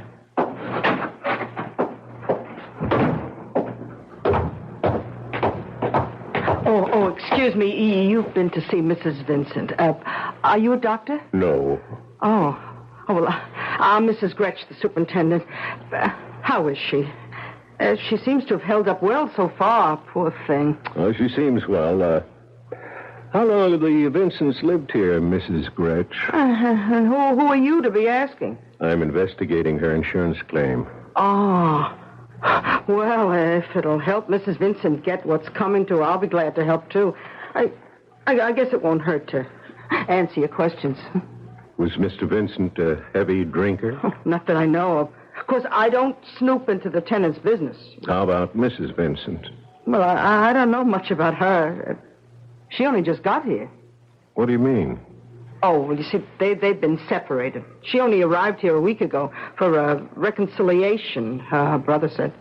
Her brother? Yeah. He and Mr. Vincent are good friends. I see. Well, thank you, Mrs. Gretsch. You've been very helpful. Calm down, Dick. Hank, I just know this dame and her brother did that Vincent guy in for the insurance. It all adds up. They were separated. All of a sudden, she shows up on the scene. Boom, he's dead, and she's $50,000 richer. Where's your proof? I haven't got any. But I'm going to do a little checking on Mrs. Vincent. The guy's death was accidental. Now, how can you prove she had anything to do with it? That's what I'm paid to find out. This is the first time I've seen you lose your cool. I'm sick of hanging around like this, but I don't dare let down the masquerade. I want to get that money and get out of here. Maybe you should have gone down to the insurance company. Shh. Yes? Who is it? Richard Stevens from Independent Insurance. Just a minute.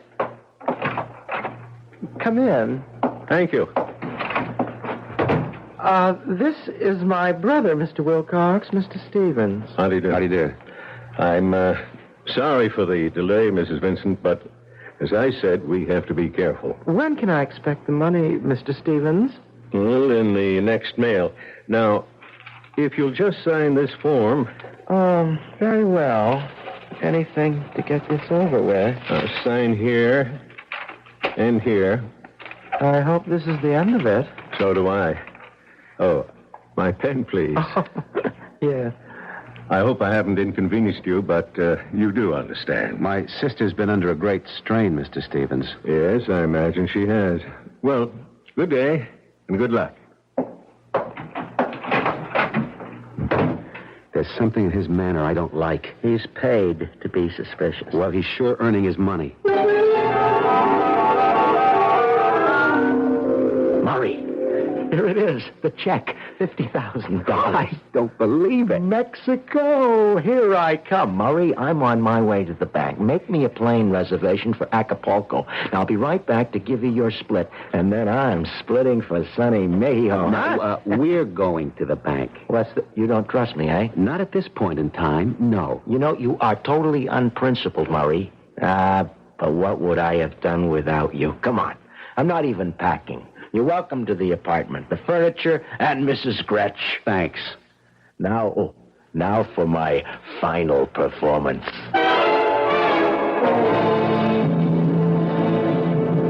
There you are, Mrs. Vincent. 50,000 in 50s and hundreds. And I can't tell you how sorry I am about your husband. You were saving for a vacation, weren't you? Yes, I'm surprised that you remember. Well, again, my sympathy. And good luck. Thank you. Good morning, Mrs. Vincent. Oh, Mr. Stevens. Did you cash the check, Mrs. Vincent? Why, yes. Okay, Hank. You're under arrest. What is this? We'll talk about it at headquarters. You're under arrest for suspicion of fraud and murder. You can drop the pose now, Mrs. Vincent. This is preposterous. Yes, it is. And so is this. Stop my hair. Your wig, Mr. Vincent. And my compliments. You're a most convincing actor. I was afraid of this. How did you know? We were ready to pay the claim until I learned that your wife had just arrived in town. Mrs. Gretsch. Yeah, some support. I thought Mrs. Vincent and her so-called brother here had to kill you for the insurance. So I decided to do some checking up on Mrs. Vincent. I needed her fingerprints, and I got them from the pen she, or rather you, signed these forms with. Remember? Yes. Now it happens that in checking out the deceased Mr. Vincent, I learned he applied for a passport some years back. I had his fingerprints, too. And what do you think I discovered? I can hardly guess. That the prints on both Mr. Peter Vincent and Mrs. Tina Vincent were identical. How extraordinary. So I knew what your hoax was, Mr. Vincent, because no matter how much a man and wife share in a marriage, they can never share the same fingerprints.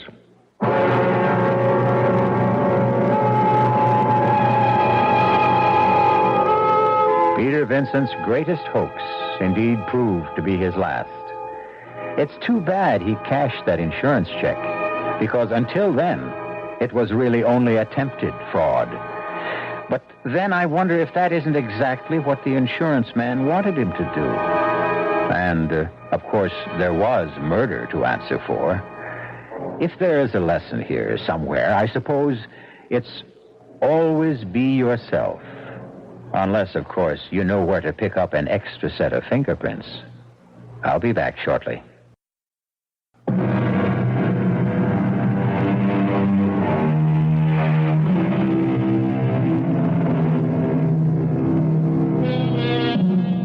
All the world's a stage, and we men and women merely players. Sometimes we have our choice of roles. Sometimes the role is forced upon us. Peter Vincent chose his role, and if you'll pardon the expression, it was curtains for him. Our cast included Robert Morse, Michael Tolan, Bryna Rayburn, Dan Ocko, and Earl Hammond. The entire production was under the direction of Hyman Brown. Radio Mystery Theater was sponsored in part by Sign-Off, the sinus medicines, Anheuser-Busch Incorporated, Brewers of Budweiser, and the Kellogg Company, makers of Kellogg's Special K cereal. This is E.G. Marshall inviting you to return to our Mystery Theater for another adventure in the macabre. Until next time, pleasant dreams.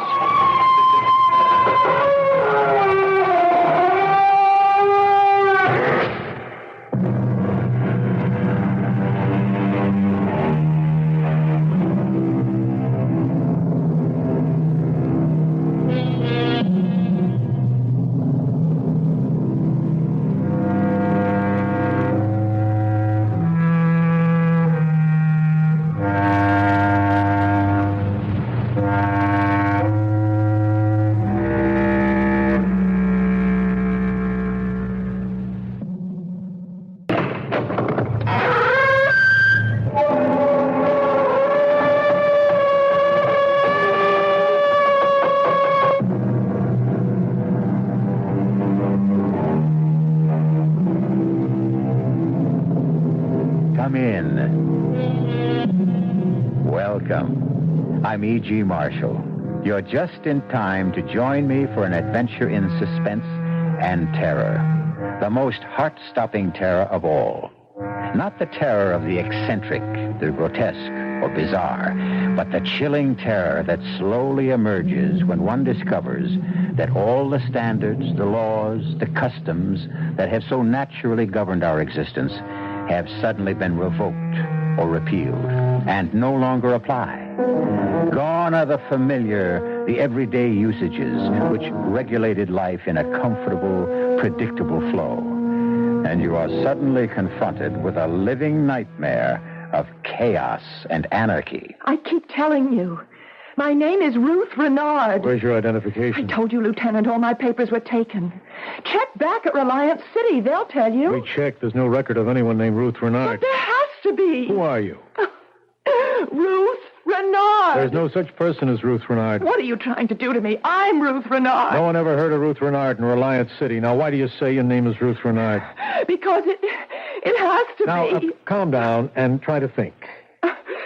Who are you? I'm Ruth. Ruth? Yes? I don't know. I don't know. I don't know who I am.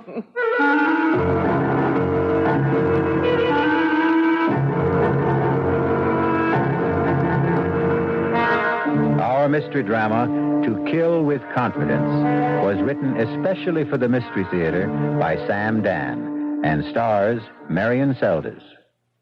It is sponsored in part by Sign-Off, the sinus medicines, and Anheuser-Busch Incorporated, Brewers of Budweiser. I'll be back shortly with Act One. And now back to CBS Mystery Theater.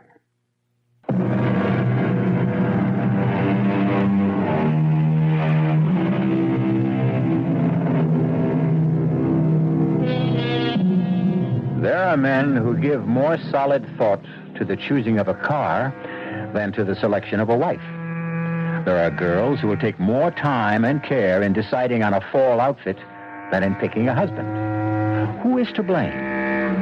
A good deal of it can be placed on the shoulders of society, which somehow tries to imply that marriages are made in heaven. This being the case, why bother being too careful down here below? At any rate, let us consider this extremely attractive, newly married young couple driving along a superhighway near a Midwestern city. Why don't we get off the turnpike, darling? Is anything wrong? No, I just thought I'd like a change of scene. Okay, next exit. You're an angel. Well, it's getting on toward lunchtime, and I think this is a town where they have a place that serves the most fantastic sauerbraten. Really? Mm-hmm. A landmark. You know, one of those terribly authentic restaurants. Ruth, dear, you are in for a treat. Except for one thing. What's that? I happen to despise sauerbraten. Uh-oh, I'm sorry. Oh, don't be sorry, dearest. You and I, well, we'll never have days like this again. Days like what? Well, Let's call them days of discovery, days of getting to know each other, days of finding out about each other. Such as, you don't like sauerbraten. What don't you like? Oh, I like everything. Even artichokes? Especially artichokes. You'll have absolutely no trouble feeding us. I think that's why I fell in love with you. You're so even-tempered. Oh, no, you don't know that for a fact. I may have been on my best behavior all this time. Well, I just can't picture you as anything but... Well, but what? Sweet. Calm. Nice. Well, I tried to keep my temper. I learned what it can mean to lose it. Oh, what happened? Now, that was a long time ago, darling. I found out what it can mean to lose your sense of balance and values, and, well, I plan to make amends for all that. Do you want to talk about it? No. And I'll tell you why. Oh, no, you don't have to explain. No, what I'll have to do is explain why I won't explain. Can you follow that? Sure. I have to put it all completely out of my mind. I have to go so far as to convince myself that it never even happened. I understand. And I may have one or two deep, dark secrets of my own. Well, keep them. That's what I dreamed about, to start a fresh, brand new, clean slate. Agreed? Agreed. Now, I'll tell you what let's do. Let's have sauerbraten anyhow. Oh, no. Well, you have it. I'll order something simple like hamburger. Oh, no, not in this place. Why? Well, you won't enjoy lunch. The waiters are such frightful snobs. If they sense you're not there for the special. Oh, it's that kind of a place. We don't have to have lunch there. We can stay on the turnpike. No. Look, here's the exit. Let's turn off. Well, you did have your heart set on... Uh-oh. What is it? Is something wrong? Well, the car. I think it's that mysterious vibration. Do you hear it? I don't know. Well, that funny noise. Oh, Leo, darling, to me these things sound funny all the time. Is it something serious? Well, I hope not. Well, look, we have 1,000 miles still to go. We'd better have it checked. Yeah, that's a good idea. Oh, but in case it is serious, do we have enough cash? Well, that's no problem, darling. We'll stop off at the first station that honors a transnational credit card. But I thought the card's only good for gasoline. No, all repairs, too. Oh, look, just up ahead, there's a big blue transnational sign that says Frank's Quality Service. Let's pull in and have the motor checked.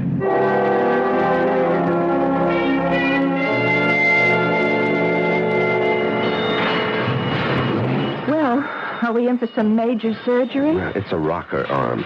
Oh, what does that mean? Well, it means more labor than anything else, and he's short-handed. In other words? In other words, it'll take some time, darling. Well, does that fit in with our plans? We did intend to have some lunch, and we could... We could do that, darling, except, What is it? Well, you remember I told you what happened to me last time I needed emergency repairs? Well, that decided me. When you're having work done in a strange town, a place you don't know, you really should stick around, keep an eye on it. That's right, of course. Well, I know it'll be a bore for you. Well, I could shop. Could you? Your birthday's the day after tomorrow. I'd love an hour or so. I'll look for something and I'll be able to surprise you. Well, that's a great idea. Now, what's this fellow's name? Oh, yes, Frank. Say, Frank. Oh, yes, sir. Oh, Mr. Renard. Yeah, what can I do for you? You've got about an hour on my car? Oh, say an hour and a half and be safe. Well, my wife would like to do a little shopping. Well, and you're in luck. We got us a shopping center just 3 blocks from here. It's called the Golden Mall. The Golden Mall? Yeah. They got the top stores there. All the big ones from New York, Chicago. How do I get there? Oh, it's just 3 blocks up. See that traffic light? Yeah. You turn left, go 1 block. There it is. The Golden Mall. Well, thank you. She'll come back loaded with packages. You won't thank me. Darling, make sure you remember the name of this place. Huh? Yeah. It's Frank's 24-hour quality service. Open 24 hours a day. Everybody in town knows me. Let's see, it's exactly 12 noon. Darling, I'll see you at 1:30. Make sure you remember the address, ma'am. It's 1776 Jefferson. I mean, how can you forget that one, huh?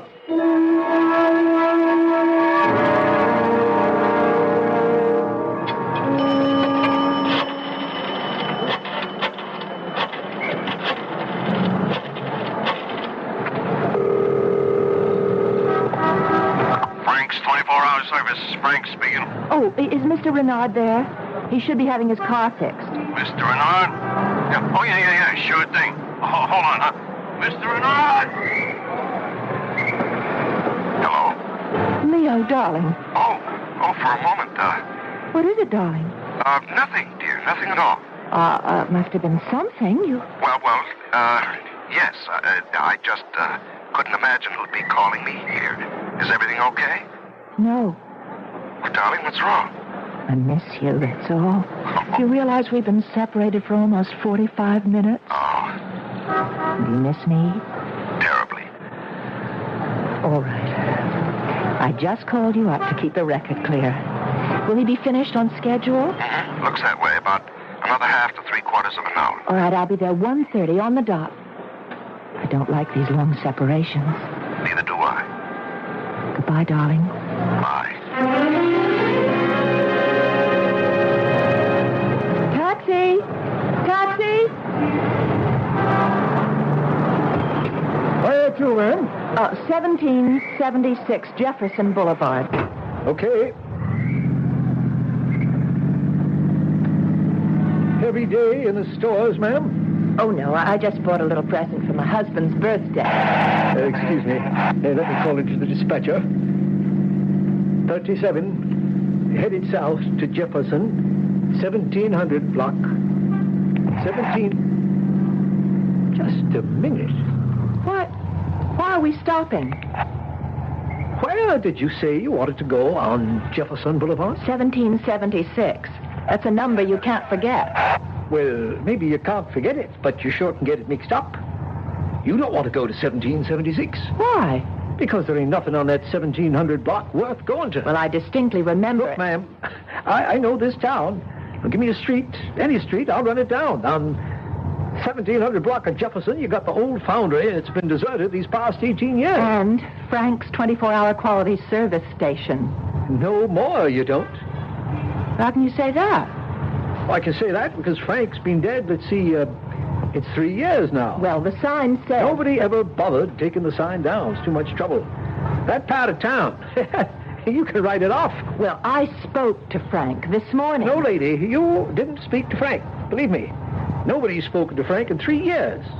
Well, maybe St. Peter. Although I don't think Frank would have caught up there. My husband is having his car fixed at Frank's right now.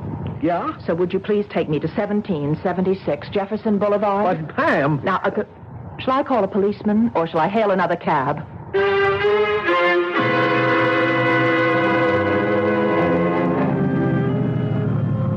Well, ma'am, here you are.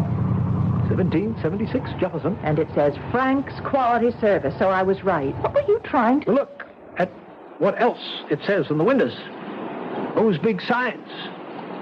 This property for sale. No. Look, ma'am, the place is empty. It's been empty since Frank died. But it can't be. We were high school pals, Frank and I. Look, I was here just this morning. I was here. I remember going to Frank's wake. We drove in, and those signs weren't up there.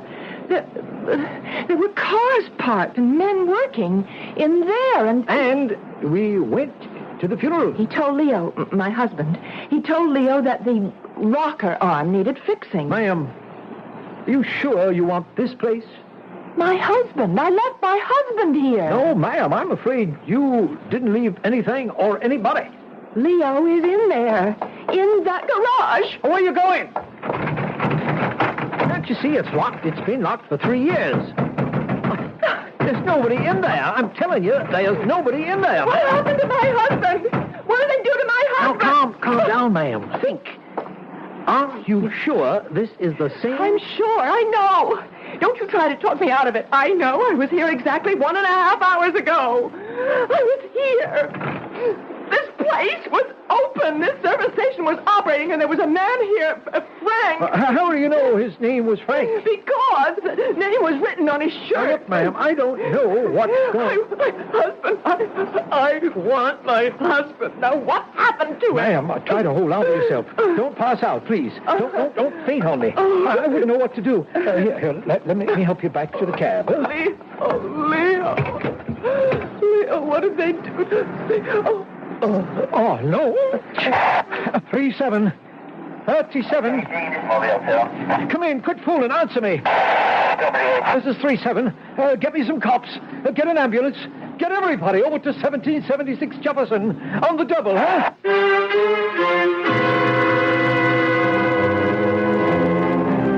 Well, how do you figure it? Frank's 24-hour quality service. Now you see it, now you don't. Nightmare? Illusion? Reality? Which are we dealing with? Could it be a mixture of all three? I'll return with some answers, but also with some more questions when I return in just a few moments with Act Two.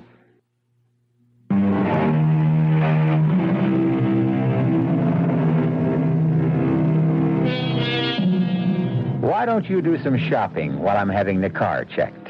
Asks newlywed Leo Renard of his wife Ruth. Reasonable enough.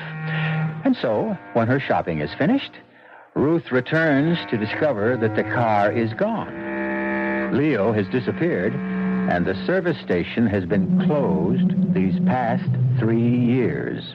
And you insist you actually were at that particular service station, Mrs. Renard? Doctor, I know you are trying to be helpful, but we aren't going to get anywhere. Why do you say that?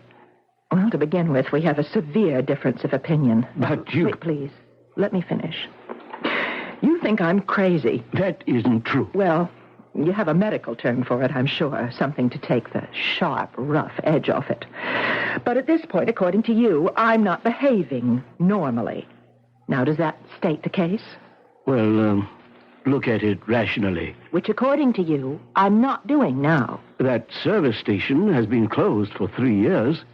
The man who owned it and ran it has been dead all this time. Then how do you account for the fact that my husband and I were there this morning? Would you agree to submit to some tests, Mrs. Renard? I'll agree to anything at this point. I'll agree to anything that will convince you that I am as sane as you are. And once we establish that, and you start believing me, then perhaps we can find out what happened to Leo.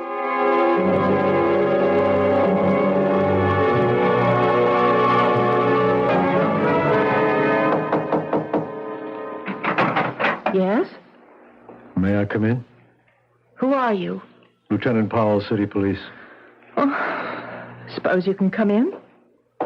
What do you want? I want to help you. Well, you won't help me by telling me I'm crazy. Why would I do that? Because that's all the others can think of.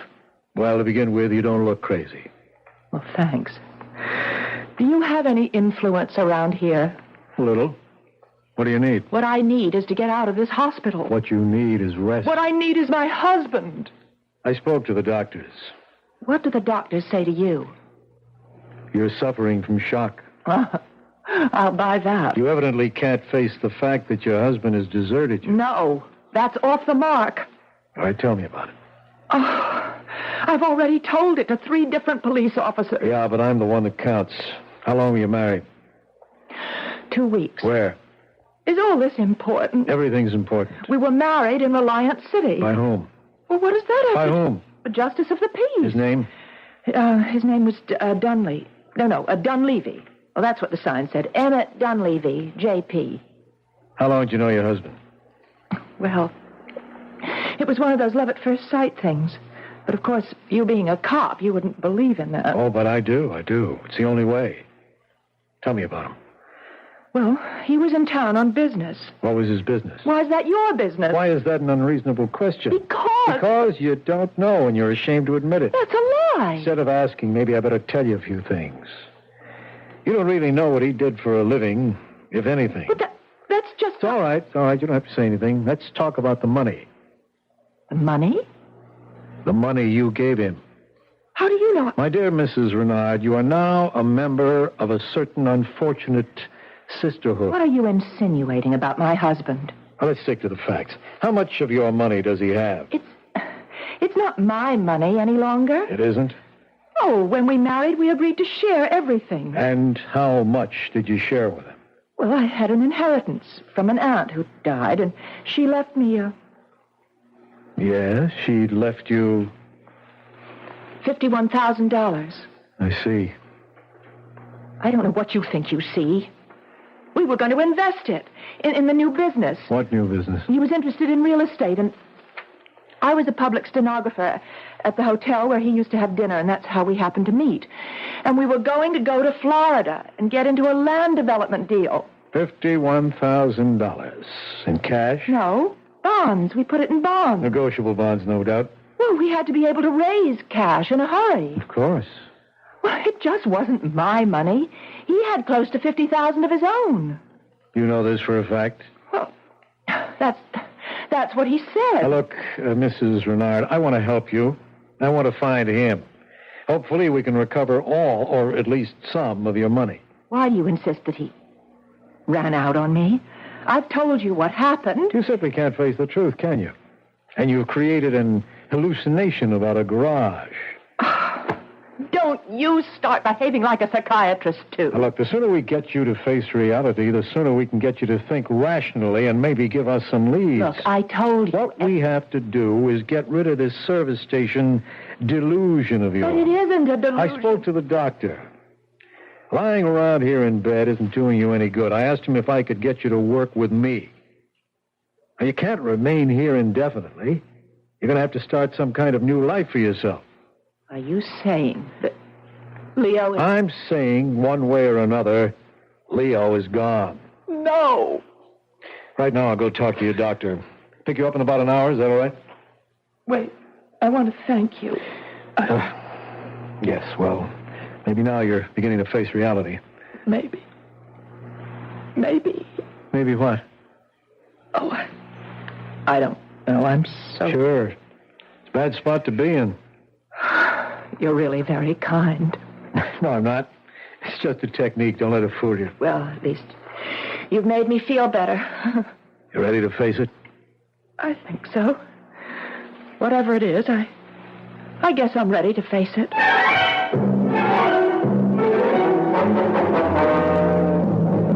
You wanted to see what Mrs. Renard was carrying when she was brought here, Lieutenant? It's important, Doctor. Well, we're about to give her things back, since we're releasing her. Just her clothes. That's not important. A handbag. And this package. It's from Milady's. Well, that's the most exclusive women's shop this side of New York. I suppose she believed in treating herself right. Why not? It was her money. Anything in the handbag? Oh, the usual odds and ends. Papers? We couldn't find any. Driver's license? Nothing. No credit cards. No identification.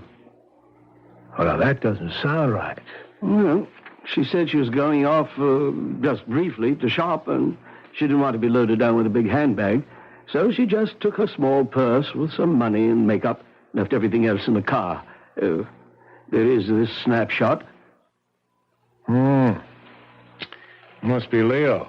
He'd have to be Leo. You know something? He looks familiar. He looks familiar because you've convinced yourself he's a confidence man. That's right, he has to be. A smooth, experienced operator, too, which means he's been around, which means he may have done time, which means there's a make on him. His photo's been passed around throughout the country, and I would have seen it, and so maybe I'm remembering it subconsciously. All you cops are getting into psychiatry these days. Is that good or bad? Listen, let me borrow this snapshot. I'll have the boys run it down.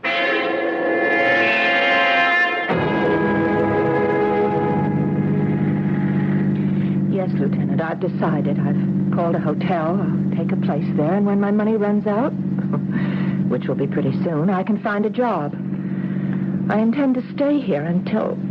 Until what? Until I find Leo, or learn what happened to Leo. Now, you say you were married by a justice of the peace in Reliance City. That's right, and I'll never forget the man's name, Emmett Dunleavy. That's what the sign said in front of his house. Who recommended him? I mean, how did you know to go to him? Well, we got our license, and we were driving along, and we saw the sign. Who was driving? Leo. Go on. Well, that was it. We went inside, and we were married. I don't think so. What do you mean you don't think so, Lieutenant? What would you know about it? All I'm saying, I don't think you were married. Now, just a minute. The ceremony was performed... We checked the city hall in Reliance City, and there's no record of your marriage. But there has to be.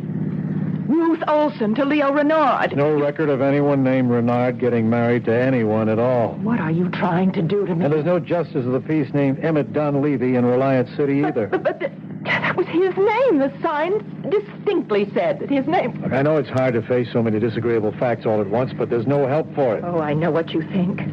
You think Leo is a confidence man who was out to swindle me. I'm going by what appear to be the facts in the case. I'm going by experience. Well, I wouldn't fight you except... Except that you love him. Well, love doesn't make you blind. It's just... Well, there's one fact I simply cannot account for. Yeah? No matter what anyone says, Leo and I stopped at that service station. No matter what anyone says, it was open for business. No matter what anyone says, there was a man named Frank, and he said he'd fix the car in an hour and a half, and that I'd have time to go shopping. Well, here we are.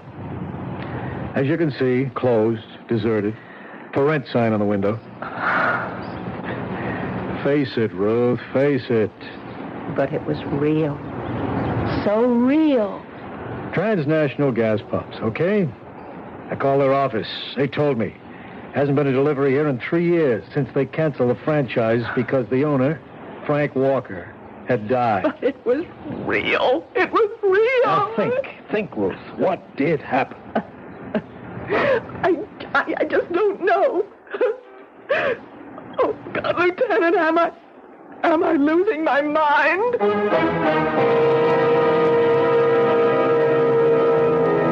But the service station was there. A man named Frank was there. We heard him speak. Or did we? Did the conversation actually take place at 1776 Jefferson Boulevard? Or was it all taking place in the mind of Ruth Renard, whose last name may not even be Renard, since there's no record of her marriage either? I'll be back shortly with Act 3. This is WBBM Chicago.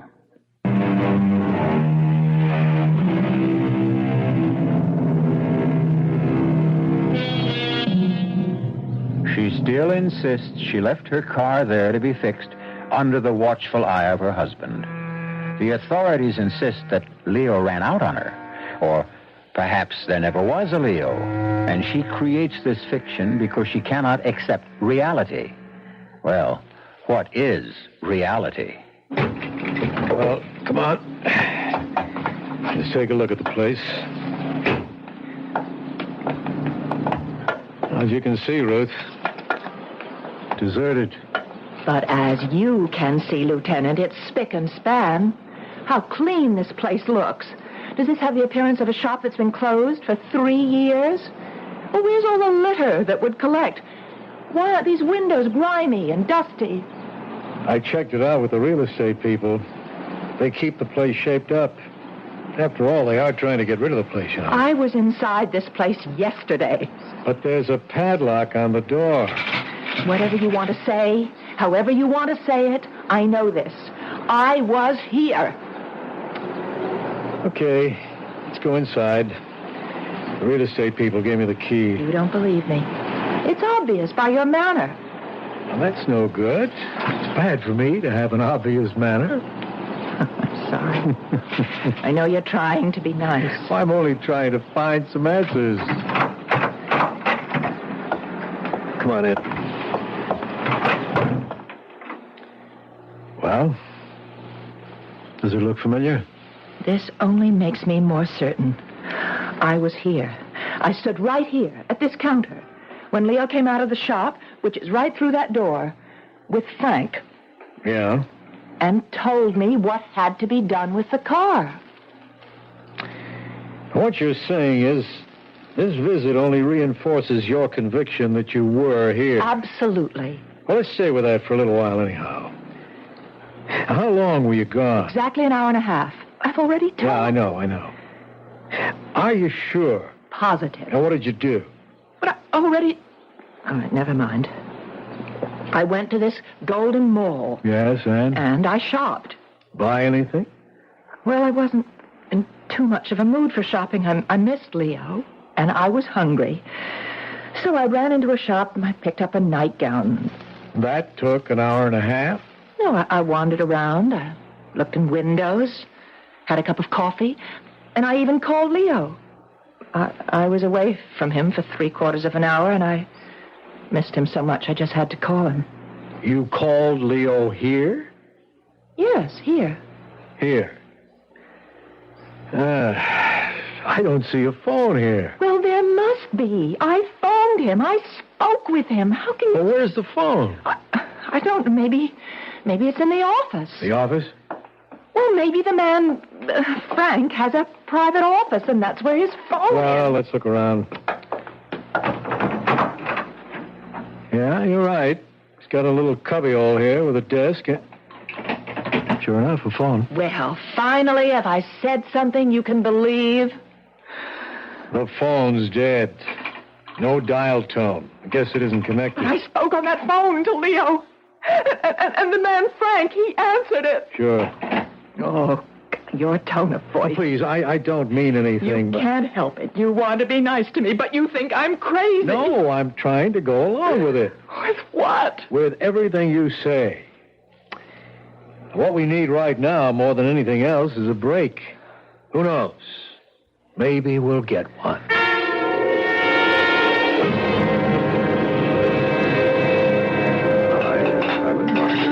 Kind of you to take me to dinner. It's a line of duty. I can even put it on my expense account. You said that you had an important development. I think we do. Well, can you tell me? We think we know who Leo is. What do you mean? You know who he is? His real name is Wallace, Leo Wallace. That's impossible. Better let me finish. But Listen, we had his picture. Where? How? I mean, how could you get his picture? It was in your handbag.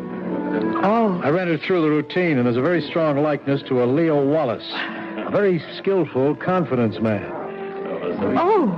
Now, Leo had turned in a very big score. He'd flim-flammed some old gent out of about $1.5 million. Well, I don't believe it. Maybe you'd better hear it first.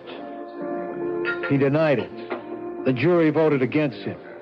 He got a minimum of 10 years, but there was an appeal. And just a few months ago, they found some irregularities in the trial, and he was freed. Oh. Now, about the money. The money? The money he's supposed to have stolen. Oh. If he did steal it, he has it hidden somewhere. So you see, there's a motive on someone's part to get him and get at the money. I never dreamed that Leo could... Yeah, well, as I say, we can't prove it. All we know is that your Leo's picture looks like this Leo Wallace. Then I don't have to be crazy. This could have all been just a plot, don't you see? You thought Leo was out to steal my money, and as it turns out, there were people after Leo. They could have arranged the whole service station setup. Well, it's not impossible. Well, then can't you do something? How he could have arrived at this service station is something I'll get to later. The fact is, he did go there. Well, I tell you he did. Me did. Now, if only we can put him there, things would make sense. You wouldn't be crazy. We'd have a lead. Why pick Frank's service station? It isn't the first one you came to. It was the first transnational gas station, and that was his credit card. Are you capable of being objective right now? I'm trying to prove to you I am not crazy. Well, pretend for a moment that all this happened to somebody else. Pretend that this is a story I'm telling you. I don't see why. A young woman tells a cab driver to take her to a non-existent gas station. But I had been there with my husband. We don't know that. We only have your word for it. So, when they arrive, she becomes hysterical and she tells the story you've told us. Okay, we check. We find out there is no record of the girl's marriage. No record of the justice who she claims married her to her husband. And her husband is most likely a notorious confidence operator, newly released from jail. Why would I lie to continue, please. And we know very little about the girl herself. She worked at the hotel in Reliance City as a public stenographer for only a month. There's no family. I lost my parents years ago. I'm an only child. I had one aunt who's dead. Well, everything is so vague. We can't find anyone who's ever seen this girl with her husband. But we stopped at 3 motels between here and Reliance City. No one remembers seeing a Mr. Renard. You can check their registers. They must prove that Mr. and Mrs. Renard stopped there. Two of the clerks remember a Mrs. Renard. That's because I went into the lobby to sign the registers while Leo took care of the bags. Now, once again, we have that same problem. Admit it now. If this were someone else's story, would you believe it? All right, I know. It sounds like... But if it is a hallucination, where did it start? No, it's real. You said to the cabbie that you bought a gift for your husband. I did. No, you didn't. You bought a nightgown at Milady. Oh, but Why would you lie? Well, maybe it isn't a lie. Maybe subconsciously you know you don't have a husband, therefore you really couldn't buy him a present. Then why would I have his picture in my purse? You may have found it somewhere.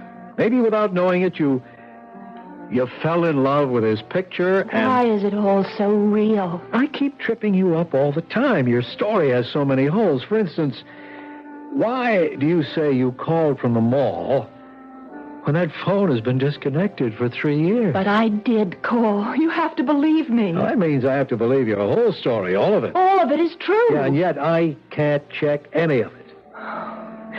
Wait a minute. There's one part I can check. And if you're telling me the truth about that one little part, then the whole story could make sense. What is that part? No, I don't want to get your hopes up. I'll see you at the hotel. Oh, but I'd like to know. No, there isn't very much I can do about it till the morning anyhow.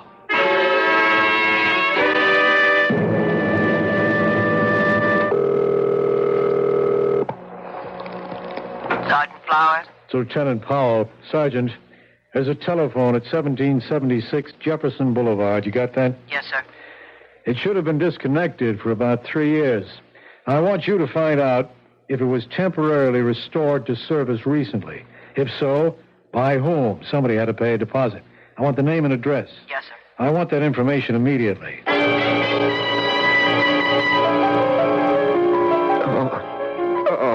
Okay, Leo, take a little drink. That's good. It'll make you feel better. There you are. Now, you gonna be sensible? You can drop that. Leo, as long as you're willing to catch, I can pitch. Be reasonable. I don't want all the money. I don't care if you kill me. It can come to that.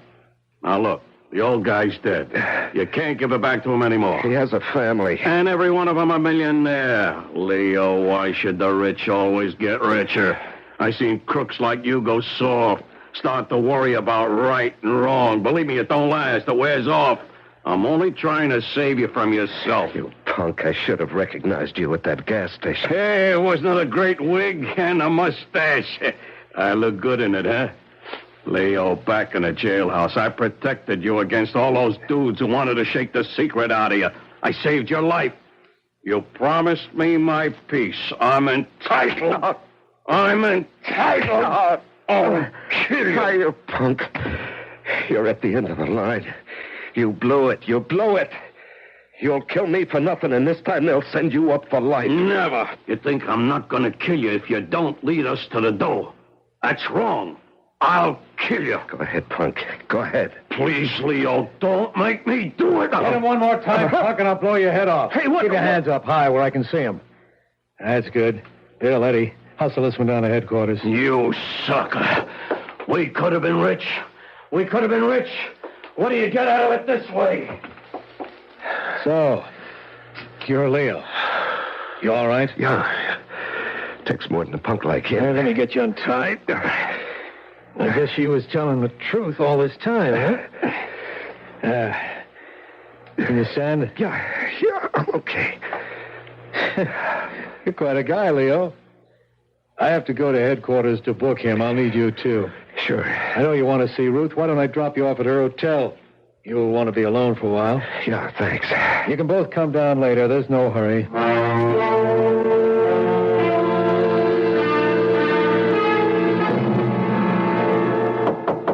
Just a minute. Leo. Oh, Leo, darling. Hello, Ruth. Leo, how did you... What made you... No, I don't want to talk. I just want to hold you. Leo! Oh, Leo, are you... Crazy? No. Oh. But I would be if I couldn't figure it out. Figure what out? That gas station, that was all a setup. Leo! How did they know I would stop right there, huh? What? How could they be sure somebody had to loosen the gasket just enough to make that noise? Somebody had to say, let's get off the highway at that particular exit. Somebody had to practically lead me by the hand right into the setup. Leo, why would I... $1.5 million. That's a big enough... Leo, I love you. Oh, sure. How can you even think and that it's the right way to do it, too. I disappear. You become the poor, distraught, deserted wife. The mobsters figure you've been double-crossed, too. The heat's off you forever. Leo, how can I convince you? What can I say? It's a great plan, baby. Even the phone call, that little cubbyhole office. The only place in the station that isn't open to view from the street. The only place where it's safe to jump me. That's why you installed the phone. Get me out of sight, distract me. Leo, please. But the punk blew it. He gave his right name to the phone company, his correct address. So they were able to check him out. The punk wanted to save a $30 deposit. For $30. He blew his shot at $1.5 million. Leo, I swear he always to was you. a punk. And now for you, baby. Leo. Why are you looking at me like that? I think I'm going to kill you. Leo, it's all in your mind. Oh, sure. Oh, I swear I had nothing to do with it. I love you. I love you. Let me prove it. Wait, here. Look, that's my purse on the night table. See? In the purse there's a .22 caliber revolver. You look inside it. All right. You'll find it. Now, if you really think I'm guilty, go ahead and kill me. We'll shoot. Kill me. What are you waiting for? See, you can't do it. You love me. You can't do it. You love Leo, me. don't be crazy. Lieutenant Powell, Leo's gone crazy. Just stay where you are, Powell. Just stay there. Leo, what are you going to do? Are you out of your mind? I let you come up here alone so you could figure it out for yourself. Yeah, I understand, and I have to kill her. Lieutenant, you can't just stand there. There's nothing he or anyone else can do, Ruth, except... Hey, Paul, if she goes to jail, what can she get? At least 10. 10, huh? In 10 years, that beauty, that terrible, overpowering beauty of hers that blinds you, that beauty will be gone. She'll be old, worn and bitter, as good as dead, with almost half a lifetime still in front of her. Leo, give me a chance. If I kill her now, it's too easy. That will be over in a second. Take her, Lieutenant, take her. We'll kill her the right way, legally, just... Leo, I love you. I love you too, Ruth. I love you more than anything in this whole wide world. But I'll get over it. You'll never get over me. Oh, I'll get over you, baby. And if I can't, if I don't, if I still love you 10 years from now, I'll be waiting for you. Outside the prison gate.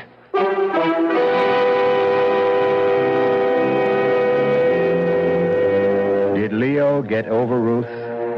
Or did his love continue? Did he meet her at the prison gate 10 years after? We don't know. It hasn't been 10 years yet. What a story that would make. And we hope all of us will be around 10 years from now to hear it. I'll be back shortly.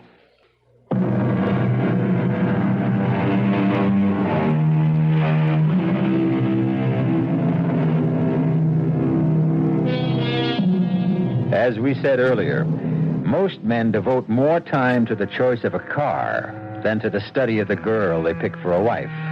Why? Well, perhaps it's because all of us love suspense. We delight in being surprised. Another reason why you should always listen to our program. Let us fill your normal and natural need for suspense, and thus you are free to be more rational, sober-minded in real life. Our cast included Marion Seldes, George Petrie, Larry Haynes, and Gil Mack. The entire production was under the direction of Hyman Brown. Radio Mystery Theater was sponsored in part by Buick Motor Division the Kellogg Company, makers of Kellogg's Special K cereal and new sugar-free diet 7-Up. This is E.G. Marshall inviting you to return to our Mystery Theater for another adventure in the macabre. Until next time, pleasant dreams.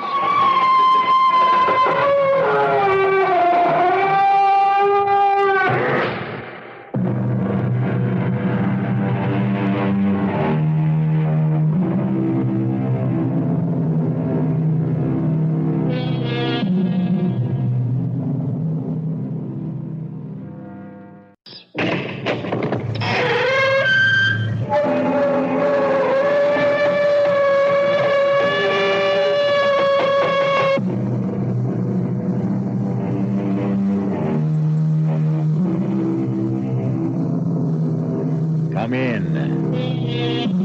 Welcome. I'm E.G. Marshall.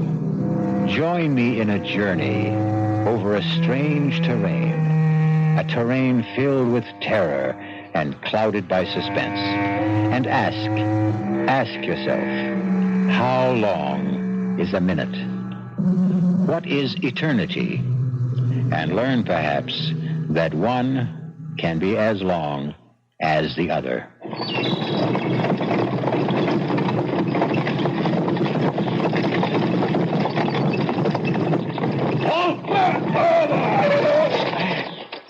What you got in that wagon? Nothing. Nothing at all, sir. What do you mean, nothing? Nothing but hay. Is that so? Let's find out. You men, fix bayonets. Now, let's take a minute. Just one little minute and find out. Ventilate that hay. Thrust. That's it. Up and down, all the way across. That's it. Anybody get his blade a bit red? Heat it up. We'll just take a minute. Yeah. That's it. That's fine. All right, men, that's enough. Now, Mr. Farmer, go on your way.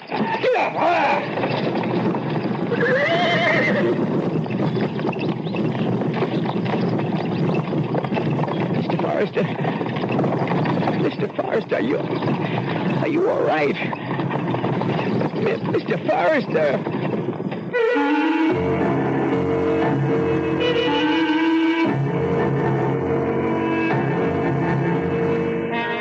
Our mystery drama, An Occurrence at Owl Creek Bridge, was adapted from the story by Ambrose Bierce, especially for the Mystery Theater by Sam Dan, and stars William Prince. It is sponsored in part by new sugar-free diet 7-Up and Buick Motor Division. I'll be back shortly with Act One.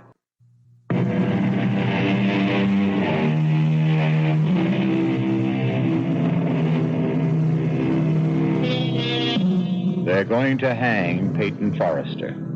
Hang him by the neck until he is dead. Hang him high from the top of the Owl Creek Bridge, 50 feet above the rushing torrent, which is now raging in full flood. Peyton Forrester stands on a single, fragile plank. The rope is already around his neck. 30 feet of slack neatly coiled beside his boots. But this is not a lynching, nor even an ordinary execution. This is a formal military ceremony. Peyton Forrester is a rebel, literally a Southern civilian, and he has been captured by the Union Army in the fall of this year of 1863 as he tried to sabotage the Owl Creek Railroad Bridge, and now he must pay the price. Actually, the only distress evident in the entire scene seems to be manifested by a young soldier who, with his corporal, is stationed some 10 feet from Peyton Forrester, where they serve solemnly as his guards. Corporal?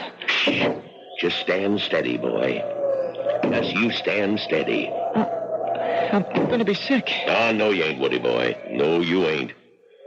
Now, this thing will be over in less than a minute. See? Corporal? See?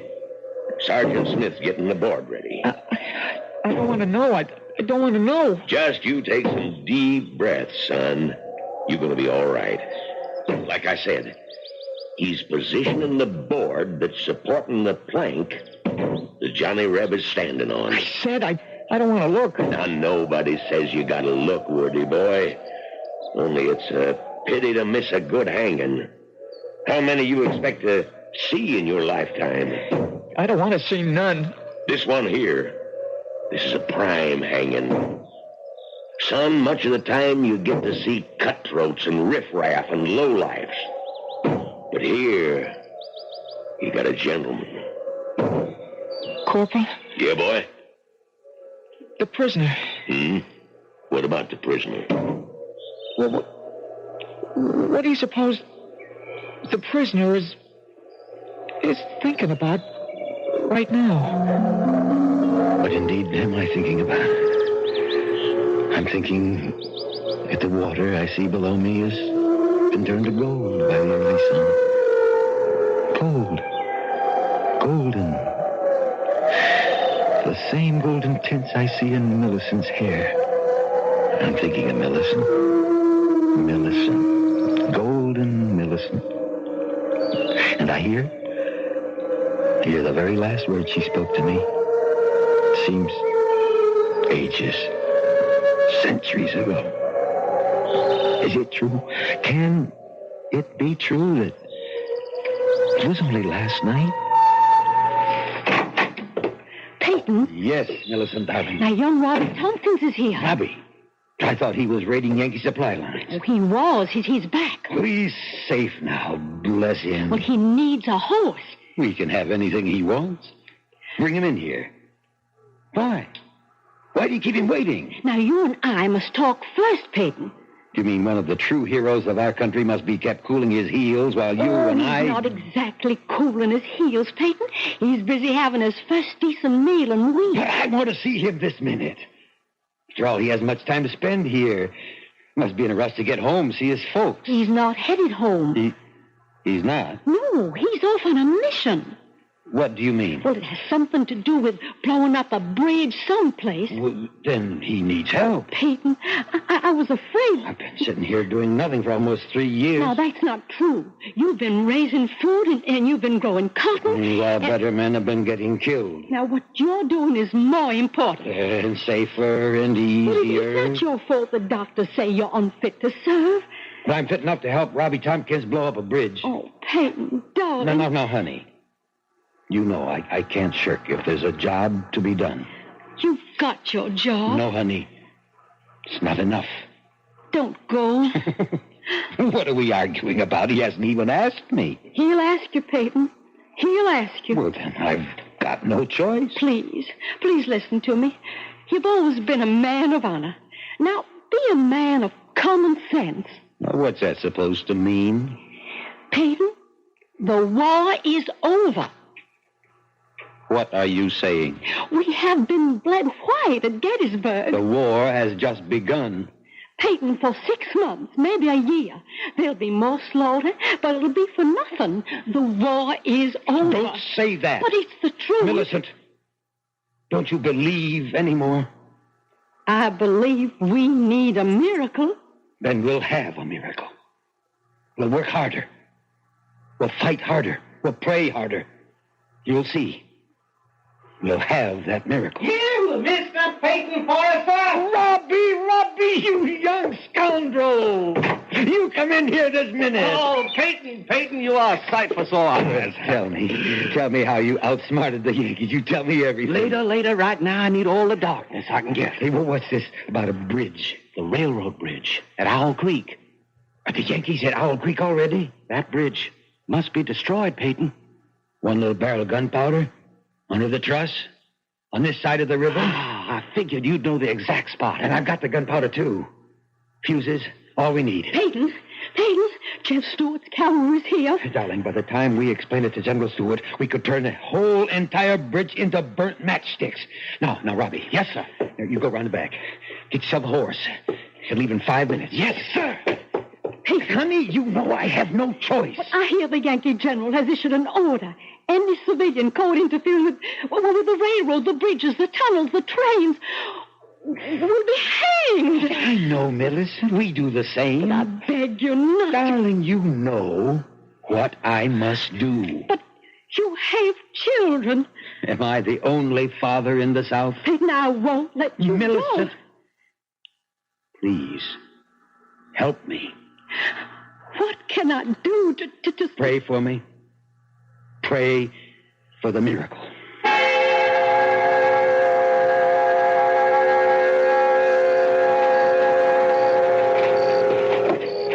Robbie, up yonder, the bridge. We must be right in the middle of the Yankee camp, Peyton. Keep low to the ground. They won't see us. So I said to Mama, I promise I ain't going to take up with any bad women. I hope, Woody, you kept your promise. Well, I ain't had a chance to test it one way or the other so far, Corporal. To tell the truth, Woody, actually, there ain't no such thing as a bad woman. That should be a corporal. Maybe 5, 6 men. Let's move to the right. Now. Hey, Corporal, you hear something out there?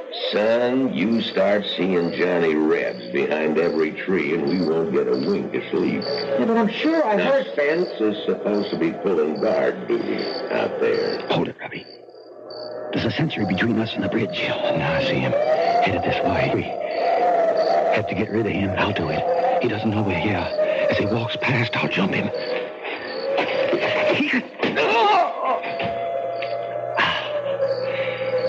He's dead, Peyton. All right, let's go set the keg in place. Light the fuse. We'll dive into the water. Swim for it. Say, it's time to relieve Spencer. Hey, Spence! Come on in. Woody'll stand guard. Hurry, Robbie. Spencer!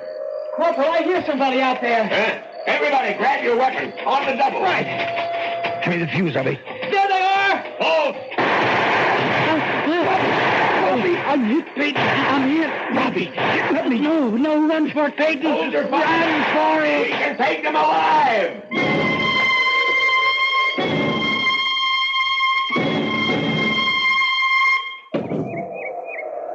What's he thinking about, Corporal? Waiting there for the rope to snap. What must he be thinking about? What would any man be thinking about, Woody? The wife? The kids? I wish we hadn't caught him last night. It was our duty. It would have been so much better if we'd have shot him like his pal. You hear that, Woody? What? I hear nothing. Nothing. That's exactly it. Nothing. Sergeant Smith has just finished positioning his board. He has got it in a state now where one more blow releases the plank Peyton Forrester is standing on. And then, down he goes, till the rope snaps. I don't want to hear it. Look, the captain knows Sergeant Smith is ready. When he raises, then lowers his sword, Sergeant Smith is going to give that board one whack. And that's it. And Forrester knows it. He can see it. What must that man be thinking about? I'm no longer thinking, son. I'm praying. Praying for a miracle. I'm praying the rope is going to snap and break. And I'll get my hands free. And I'll fall into the river. And you'll carry me swiftly away from here to safety. That's what I'm doing, son. I'm praying. Praying for the miracle. Sister Millicent is praying. If you're praying too, I can tell by your voice, son. You don't want me to die this way. With all of us praying, has to be a miracle. Has to be. Oh, dear Lord. The captain, he's raising his saber. Woody, you don't have to look. He's bringing it down. Goodbye, Johnny Reb. Corporal, look, the rope. It snapped, it broke. Is it broke?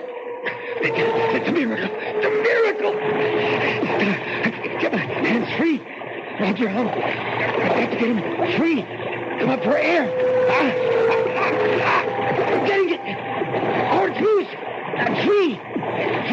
Air. In the air. There he is, moving downstream. Captain, there he is. Shoot! Fire all the Yanks. Fire all the Yanks. Fire everything you got. You won't hit me.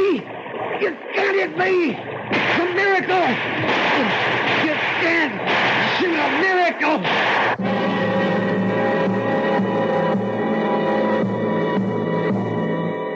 A miracle. Perhaps if you want something strongly enough and pray hard enough, the rope can break, the rifles can miss, and you will not drown in the raging torrent. Miracles do happen. Have we had one here? We may find out when I return shortly with Act Two.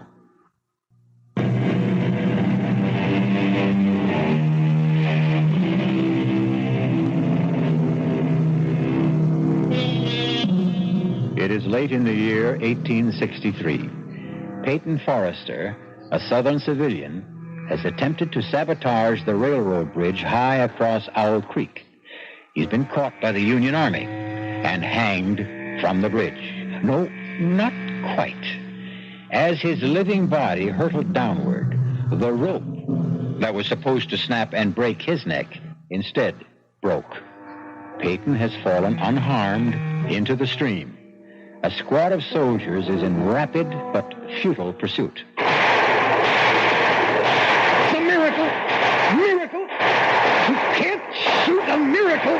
Spread the alarm. He's escaped.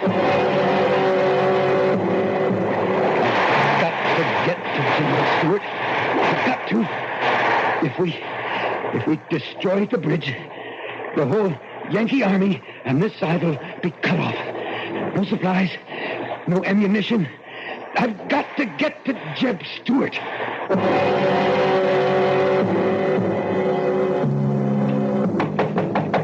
away from her! Now get away, you tramp! Please, ma'am. I warn you, I got a rifle aimed at your head! I mean you no harm. I need your help. I'm Peyton Forrester. Peyton Forrester? No, just a second. I still got this gun aimed at your head. Good Lord! It is Mr. Forrester. Come in, sir. I'm Sally Watson. The Yanks are after me.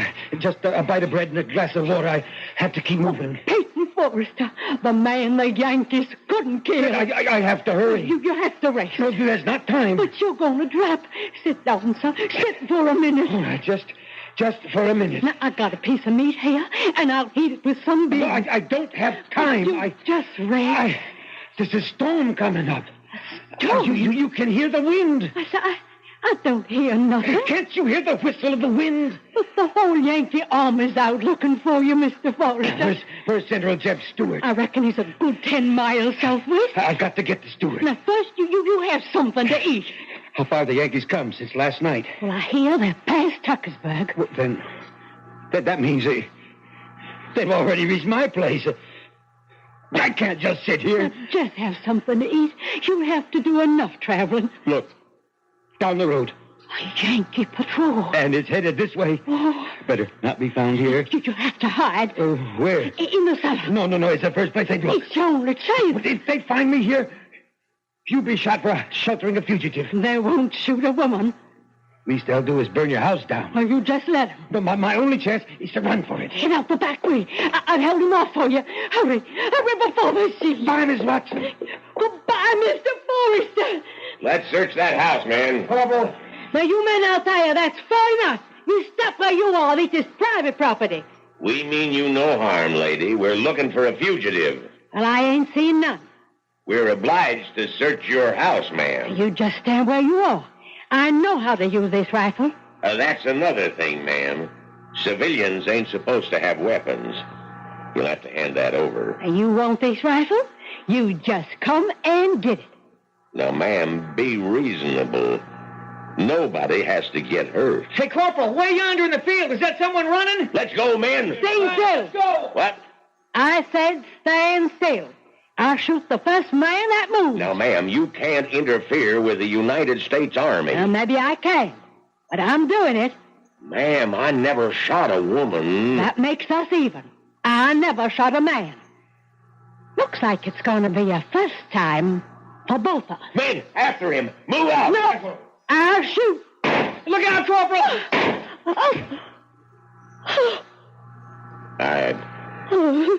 I'm sorry, man. I'm awful sorry. Mr. Forrester, I'm sorry. They'll never catch us. Nobody can ever catch you.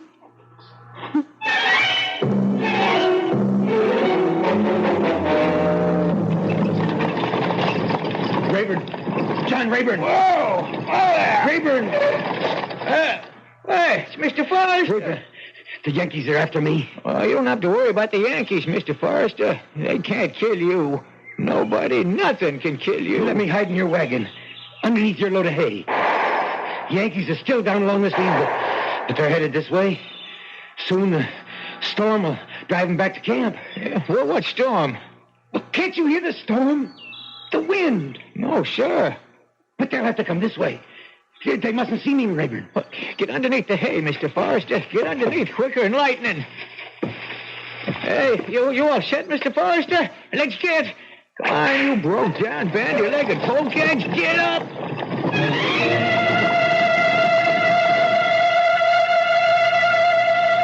There's just no sign of him, Corporal. All right. Rest of you men, let's head back. I guess he got away, huh, Corporal? Well, not for long. He's still a good ways from the rebel lines. We got men sweeping every square inch of the ground. What's that? Well, since you come from the city, Corporal, that's a hay wagon. Yeah? We'll see about that. Hey, you! Yes, sir. Oh, there. What you got on that wagon? Guess I got me a load of hay. What else? Well, nothing else. Nothing else, huh? You sure? You're sure there's nothing living in that load? Well, there might be one or two field mice. Sometimes they get pitched in with the hay. Field mice, eh? Yeah, maybe. Maybe not. Well, let's see. Let's see about everything. You men, fix bayonets.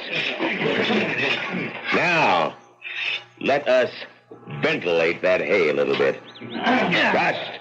That's it. Up and down. All the way across. Come on now, put a little muscle in there. That's not how I taught you to use a bayonet. Thrust. Thrust. That's it. Everybody's doing just fine. Anybody got himself a little red on his blade? No? Well, maybe there's just hay in there after all. All right, man, all right, that's enough. See? Bayonet's good for something else beside roasting potatoes. What's your name, Rebel? Zeke Rayburn. Mr. Rayburn? Go your way. Go in peace. You're a fortunate man. Indeed you are. Get up! Get up! Get up!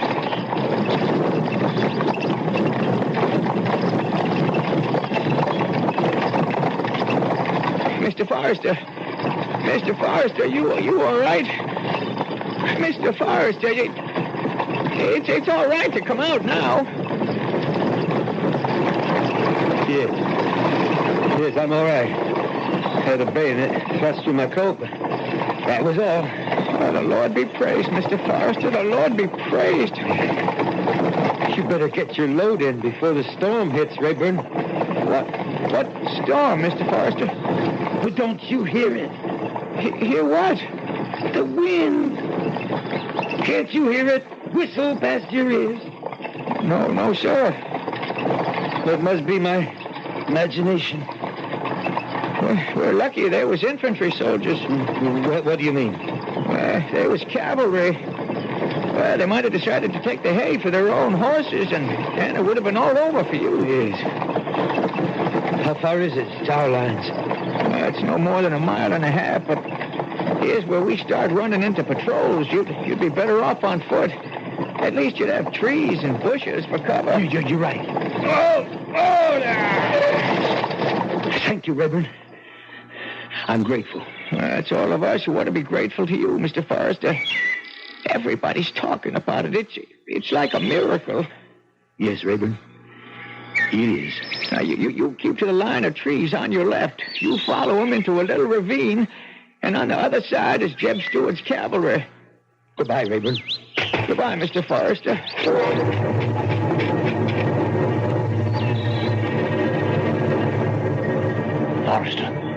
Forrester, don't be scared. Who are you? Lieutenant Burns, with Stewart's cavalry. What? There's a Yankee troop up ahead. You scared one of the sentries. Lie still just for a minute. What are you doing here? Oh, some of us come out to look for you. Figure you'd be headed this way. Well, then, I'm saved. Saved? Well, we gotta get home first, but that's nothing. I got a squad in back of me. When I give the signal, they'll open fire. And while everybody's shooting, you and I'll sneak away. Are you ready? Ready. Now! Let's go, Forrester. Let's go!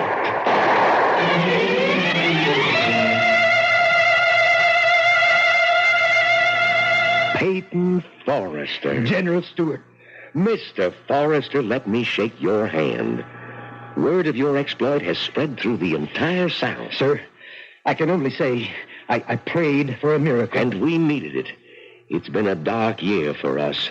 But now men, women throughout the country are taking heart once more. Thank you, sir. You had to make your way through an entire Union army to get here. I had help, sir. Loyal Southerners fed me, sheltered me, and even fought for me. We're going to win this war, Forrester. I've never been as convinced of it as I am now. I see new spirit in all my men. And it's all due to you. I only did my duty, sir. And, well, no. No, I can't say I did my duty. I failed. You failed? Yes, sir. I didn't accomplish my mission. Robbie Tompkins and I set out to destroy the Owl Creek Bridge. Robbie's dead, and the bridge still stands. The explosion was not strong enough. The bridge must be destroyed. But I don't have the men. But you don't need men. Oh, it's strange. What's strange? The wind feels like a storm, and yet the trees are still. Why do you say I don't need men to take Owl Creek Bridge? The wind. Why is the wind howling like that? Why don't I need men, Forrester? Because I'm not talking about an assault. Just give me one volunteer, and we'll accomplish what Robbie and I set out to do last time. You'll never get near the bridge. General, the Federals have at least 3 divisions this side of Owl Creek. If we destroy the bridge, we cut their only supply line. We have them in a trap. You think you can do it? It's part of the miracle. The bridge, it was meant to be destroyed. That's why I was saved. So I could try it again. And this time, succeed.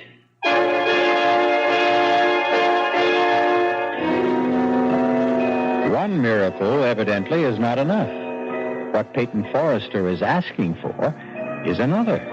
And why not?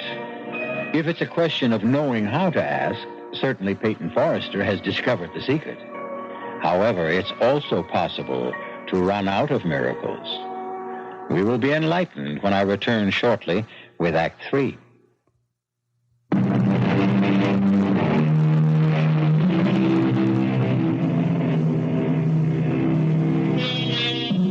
The first time Peyton Forrester tried to destroy the Owl Creek Bridge, the Union Army caught him and tried to hang him. But Peyton prayed for a miracle, and somehow the rope broke at just the right moment, and he fell into the river unharmed. He has made his way to General Jeb Stuart, who has given him the gunpowder to try it again. I'm your volunteer, Mr. Forrester. Lieutenant Burns, you realize this mission must be performed in civilian clothes. Oh, I'm aware of that. And you know the penalty if we're caught. Same penalty we exact from the Union spies that are caught, Mr. Forrester. We'll need the powder and the fuses, and I'll need some hair to make a false beard and mustache. What's that, sir? I should have a white shirt. And so should you, incidentally. Well, why, sir? Burns, do you know anything about medicine? No, sir. Yes, you do, Burns. You're a doctor. Me? We're both medical men. You see, my face is well known. I'll need disguise. I need a way to march up to that bridge as bold as brass. But how, sir? I told you. We'll be a pair of medical doctors. But who's going to believe us? Everybody. Why shouldn't they? We'll even have the proper papers.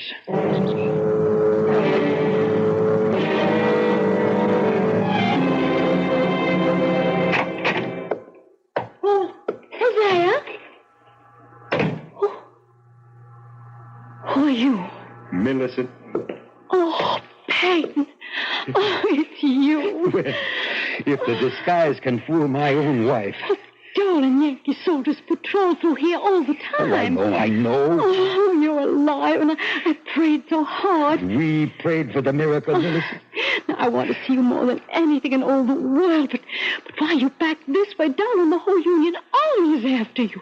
You should be hiding. I haven't completed my mission. Peyton, the Yankees mustn't find you here. Millicent, Honey, what is it, Peyton? My neck. Something seems to be rubbing against my neck. It's something stiff, something sharp. Oh, you're not well. You're not well, darling. It was such a horrible experience. You're real. No. I'm all right. I need strength. I came home. I saw you. I'm all right. I'm all right now. Peyton, you're not listening to me. Peyton, what is it? Listen to the wind, Millicent. The wind.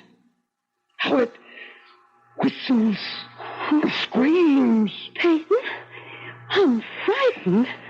And now, I must go. Hide, Peyton. I'll hide with you. Owl Creek Bridge still stands. Everyone knows you've done enough. I must go back to the bridge. I won't let you. I won't let you go. Please, listen to me, Millicent. No more.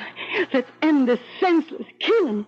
What's the good of it? Millicent, we're fighting for our homes. We've lost, Peyton. We've lost. I prayed, Millicent. I stood on that bridge, on that narrow plank, with a thick, rough rope around my neck. I can still feel it scratch and burn my skin, and I prayed. Let there be a miracle. Save me this time. Save me so I can come back and do it right. Destroy the bridge. The war is lost, Peyton. Destroy the bridge and we can capture an entire Union army. An army with supplies, food, ammunition. Destroy the bridge and we can win the war. Now, that little place we have deep in the woods, no one ever goes there. You can hide there and be safe there. I was saved from the noose so I could go back and destroy the bridge. Why did you come back to torture me? I had to come see you. I had to see you. Peyton, if you love it's me... because I love you and the children and this house and our land and the country. It's all tied together. Darling, I never knew how truly golden the highlights are in your hair till I saw the water in the morning sunlight. Stay, Peyton. Stay here. Don't ask me. Don't ask me again. Oh, I may weaken. Please, don't ask me again. Millicent, I must get to the bridge before the storm. Storm? What storm? The wind. Don't you hear the wind? How it howls, how it shrieks. I must go now.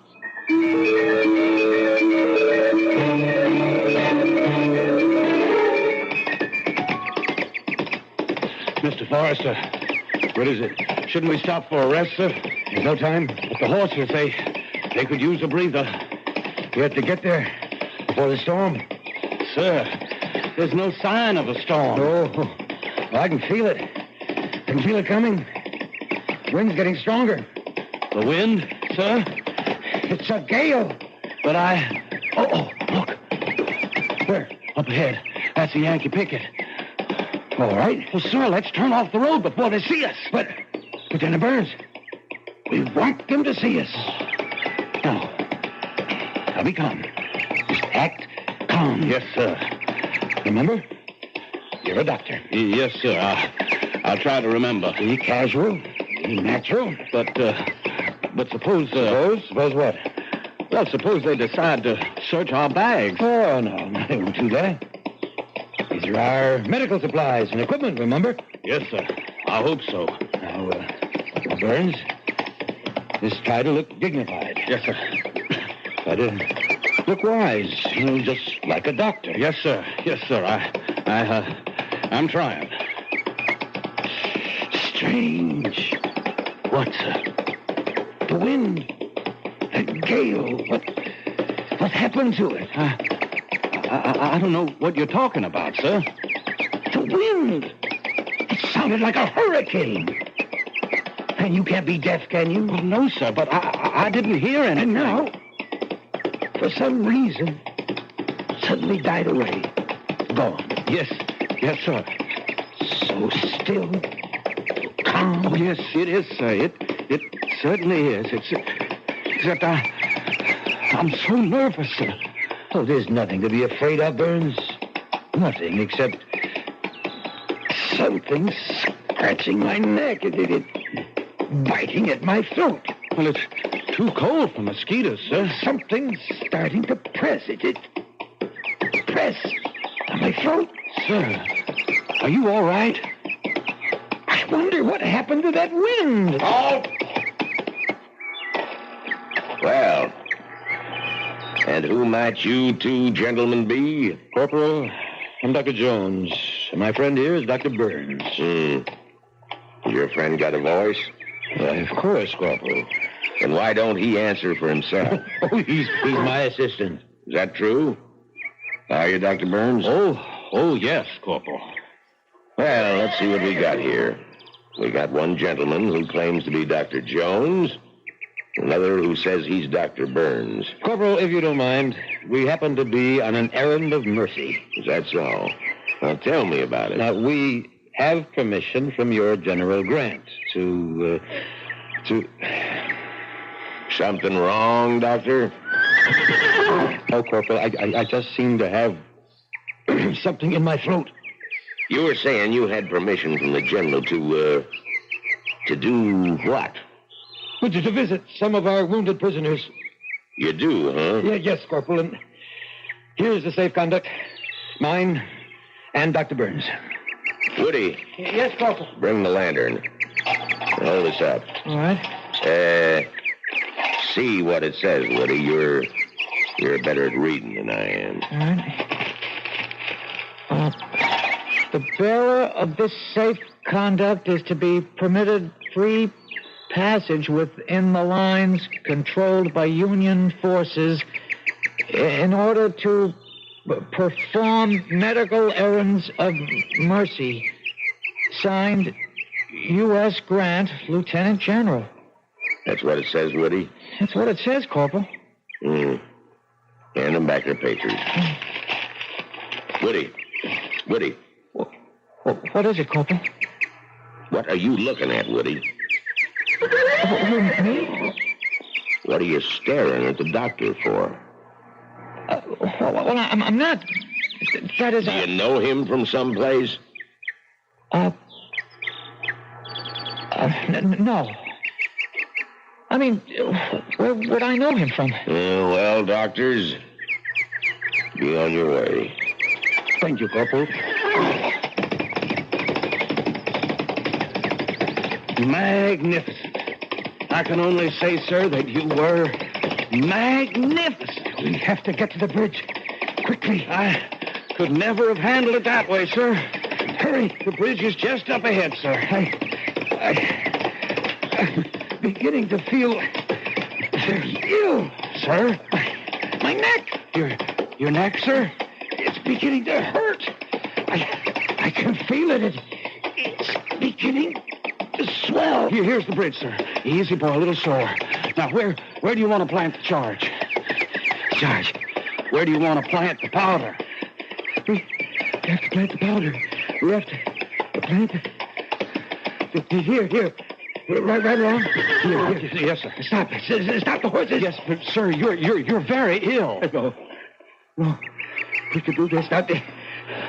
Something's choking me. Now, I'll dismount. Yes, sir. Take a look. If we intend to walk our horses across the bridge. Yes, sir. Now, my throat. Place your sack against this support. Yes, sir. Now, quickly. The fuses in this bag. I've got them, sir. Why?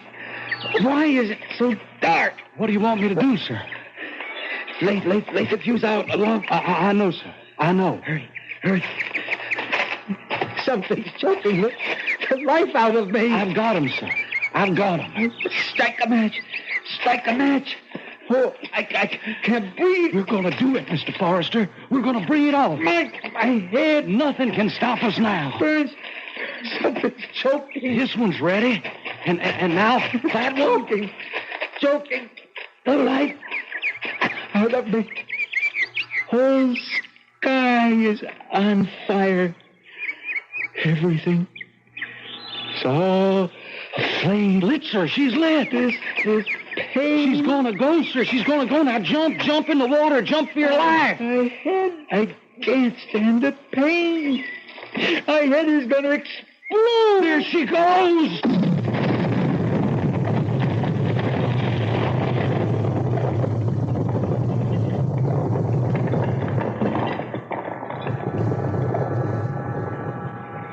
Is it over? It's over, Woody. It's all over. I saw him drop. I closed my eyes. I couldn't bear to see the rest. Well, it's all right, Woody. Corporal, that drop through the air, that drop at 30 feet before the rope snapped tight. What do you suppose he must have been thinking? It only took a couple of seconds. I don't suppose he had time to think about nothing.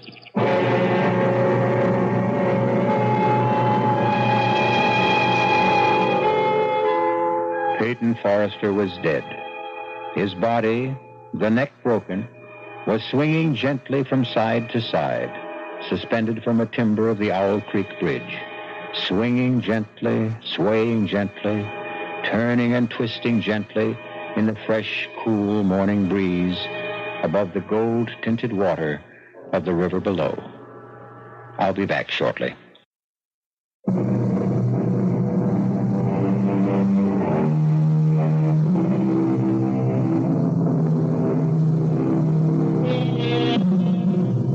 All this happened more than 100 years ago. And everyone whose life was touched by that bridge, everyone, rebel and Yank alike, prayed for the greatest of all miracles. They prayed that one way or another, this would be the last cruel act in the last cruel war Americans would ever know. Proof that prayer is still urgently needed. Our cast included William Prince, Mildred Clinton, Jack Grimes, Leon Janney, and William Redfield. The entire production was under the direction of Hyman Brown. Radio Mystery Theater was sponsored in part by Contact, the 12-hour allergy capsule, Anheuser-Busch Incorporated, brewers of Budweiser, and the Kellogg Company, makers of Kellogg's Special K cereal. This is E.G. Marshall inviting you to return to our Mystery Theater for another adventure in the macabre. Until next time, pleasant dreams.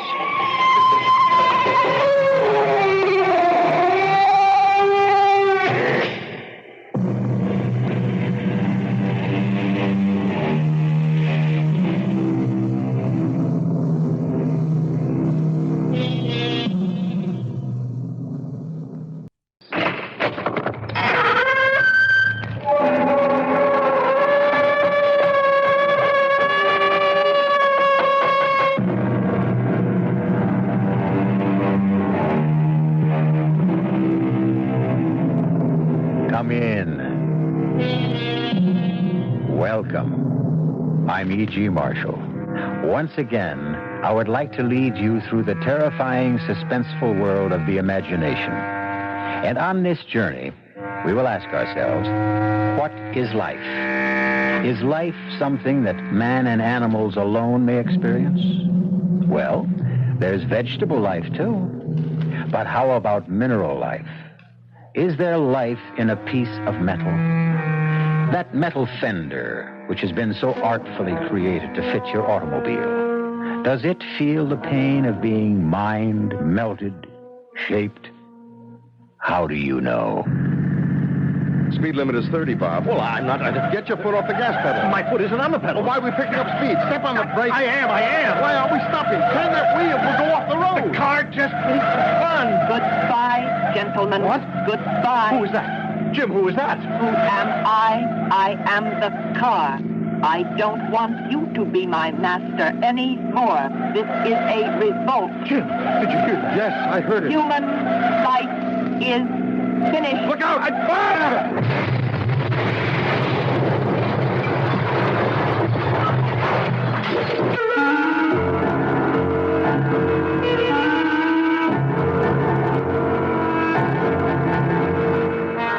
Our mystery drama, Darling Deadly Dolores, was written especially for the Mystery Theater by Sam Dan and stars Nat Polen and Marion Seldes. It is sponsored in part by Anheuser-Busch Incorporated, brewers of Budweiser, and by the Kellogg Company, makers of Kellogg's Special K cereal. I'll be back shortly with Act One.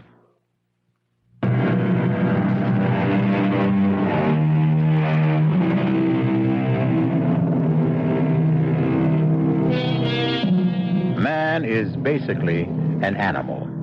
And so it might be better, perhaps, if man accepted this fact graciously and tried to live with it. If you look at the thing calmly, dispassionately, wherein does lie our superiority to the species we so arrogantly classify as the lower orders?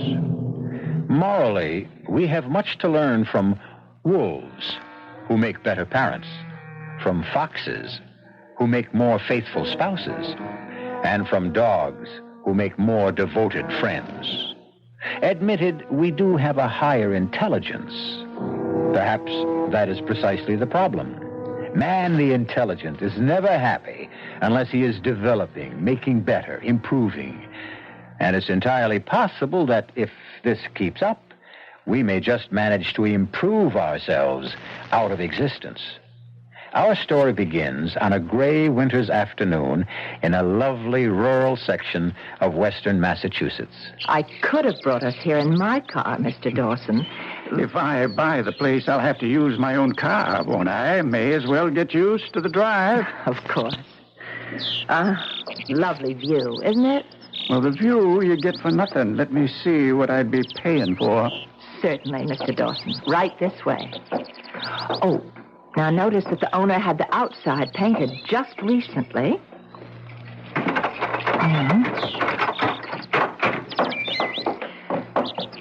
And this is your center hall entrance. Well, turn on some lights so as I can see what the house really looks like. Oh, yes. Oh. Well, that's odd. Something wrong with electricity, huh? I just showed this house this morning. Nothing works nowhere. But the owner knows enough to keep the power on because of the heating system. Well, if the electrical system's out, then the heating system's out. I'd better telephone. The way this is going, I'll lay a bet the phone's out, too.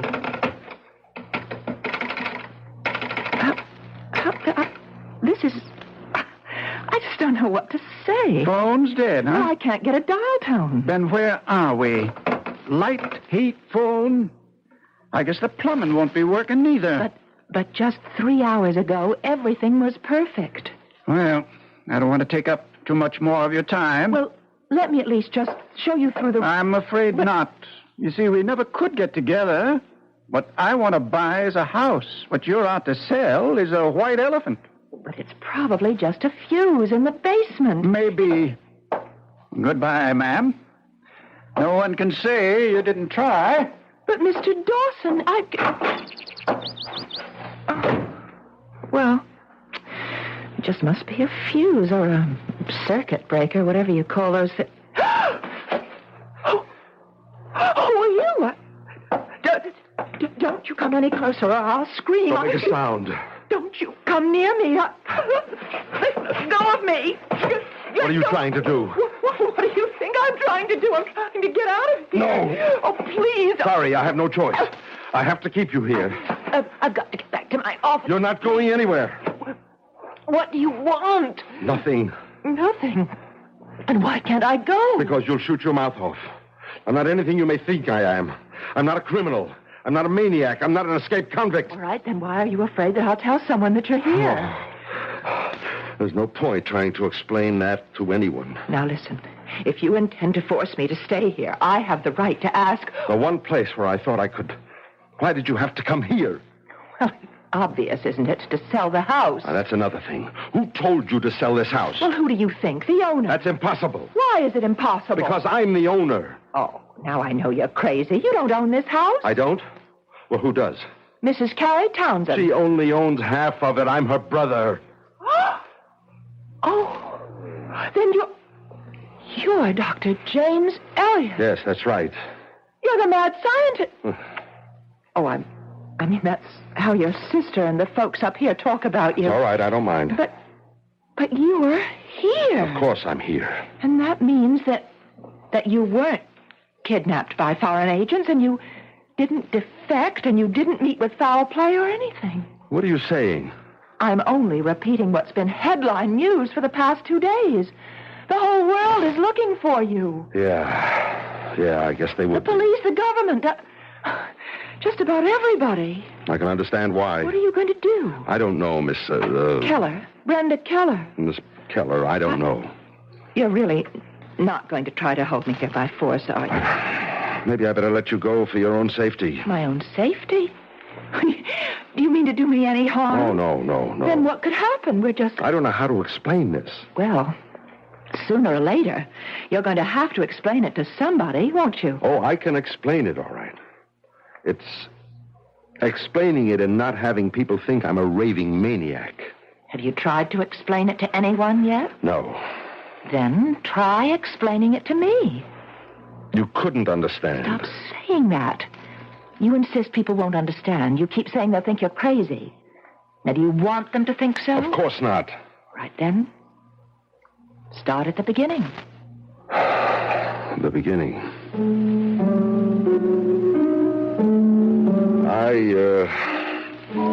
I'm working on a top priority project. Highly secret for the government. It has to do with a weapon. I guess it's the ultimate weapon. Anyhow, it's all mathematics and physics and things you wouldn't understand. I don't think there are 6 people in the entire world who... Anyhow, in order to develop the formula for this ultimate weapon, it was necessary to create a special computer, devise a whole new theory of mathematics in order to program it. And that's where the trouble started. I was working with my associate, Dr. Stoddard.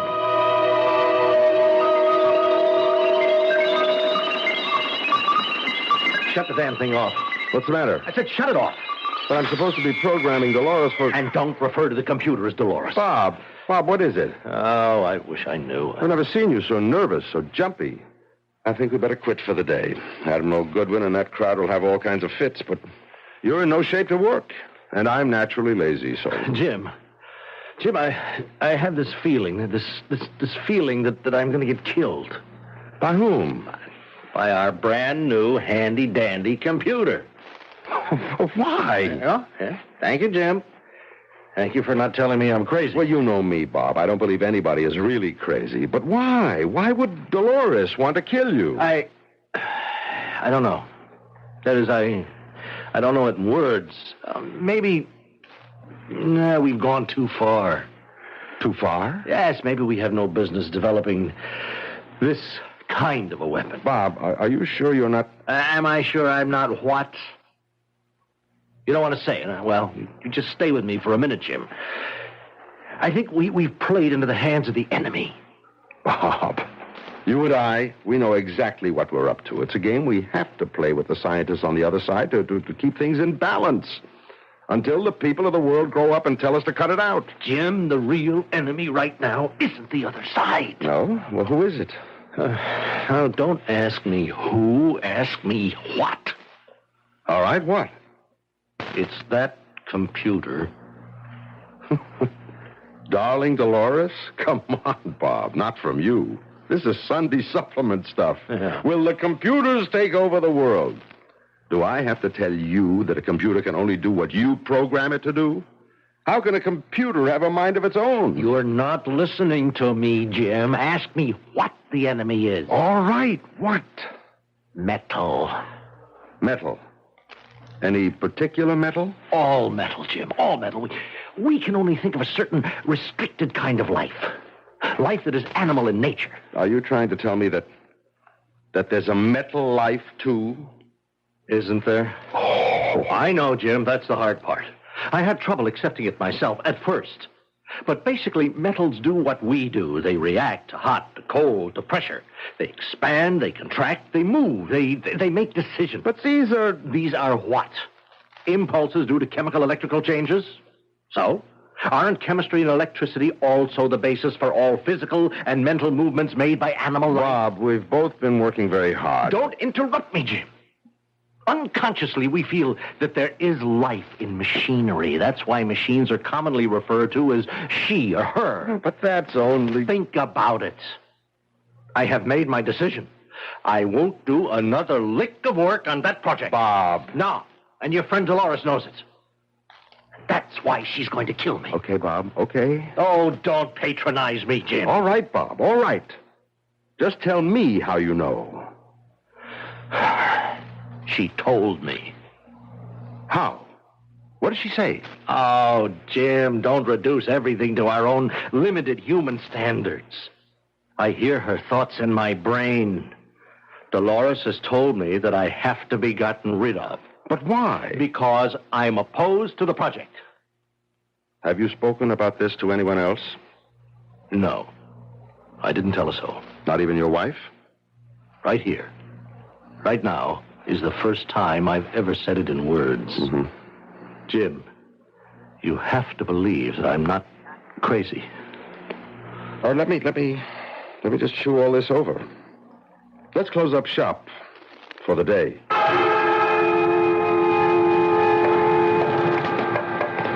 Bob, want me to drive you home? Why? Jim, you think I'm... No. You are a little nervous, though. Well, only because I finally made my decision. I'll see Admiral Goodwin in the morning. I'll hand him my resignation. And what will you do then? What I feel I must.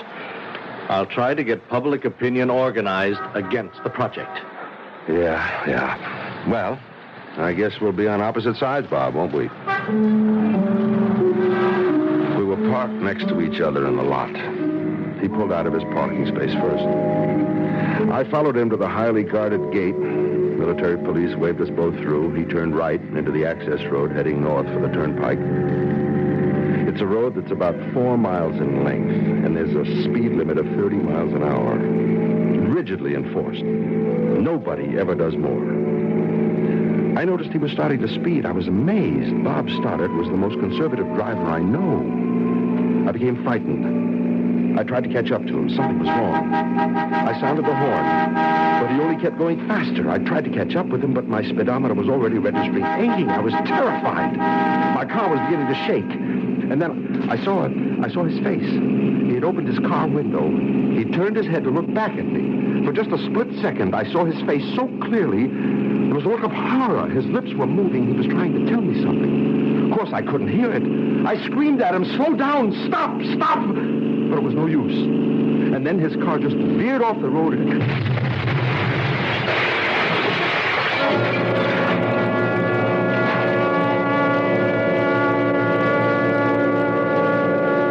Obviously, he was nervous, tired. He may have been under a terrible mental strain, and he just drove carelessly. No, he couldn't. He was never a careless driver. Has it occurred to you that he may have wanted to commit suicide? These are all suppositions. And the doctors had a field day with all of them. But that's not what happened. Very well. What did happen?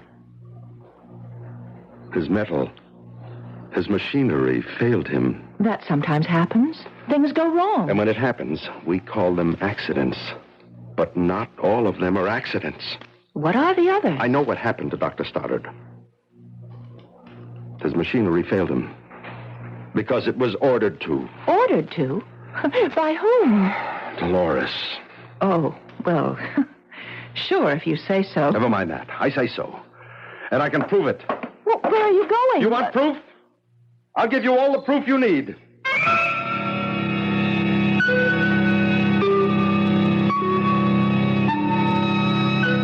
A killer computer. That's something new. But what is this about metal and machinery having minds of their own? You might instantly react by saying nonsense, but I have a car that, well, if it's possible for machinery to perform machinations, we'll find out more when I return in a few moments with Act Two.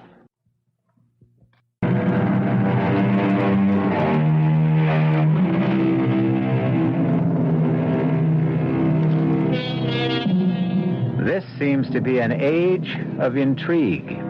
Almost every day, we are told of some new scheme or plot. Are you ready for this one? How about a conspiracy on the part of machines to eliminate people and take over the earth? A joke? Well, I'll tell you who isn't laughing. Dr. James F. Elliott, a highly respected scientist who has been working on a super-secret project for the government. Now, be sensible, Dr. Elliott. How can you prove... By going outside for a few minutes. And doing what? Nothing. Absolutely nothing. Well, how will that prove that... What's wrong with this house right now? Nothing. That's not true. The electricity is off. The heating system won't kick on. The phone doesn't work. Well... Do you know why? Well, I guess that it's... Don't guess. There's a reason. What? I'm here. You? That's why. Yes. You see, the metal has been ordered to fail me, just as it was ordered to fail Dr. Stoddard. Oh, but that's ridiculous. My dear Miss Keller, all the metal components in this house will refuse to work for me. All the wiring, all the parts, the gadgets, everything made of metal will simply refuse to work as long as I am in this house. But as I tried to explain to Mr. Dawson, it's just some fuse or a circuit I'm breaker. going outside. Open this window so I can talk to you. I don't understand. Now, Miss Keller, turn on the lights. But they don't work. Just throw the switch. Oh, what? It's working. Uh-huh. And listen, closely. Do you hear it? Hear what? The hum of the furnace. The heating system is on as well. It is. Yeah, it's working. Now, pick up the phone. Go ahead. It's the dial tone. Hold on to the phone and see what happens when I walk in that door. Just do it. I'm coming in. And as soon as I set foot over that threshold, the heat will go off, the lights will go out, and the phone will go dead. What happened? You saw what happened. You heard what happened. The house is dead. But how? How did that happen? It's hard to believe. Hard for you to believe. It was even harder for me. Actually, I didn't believe a word of it until... Yes? Until Dolores told me. Dolores? Dolores. The computer. We were out on the range. We were testing the weapon. Ready? Range 420. Bearing 75. Lock. Fire one.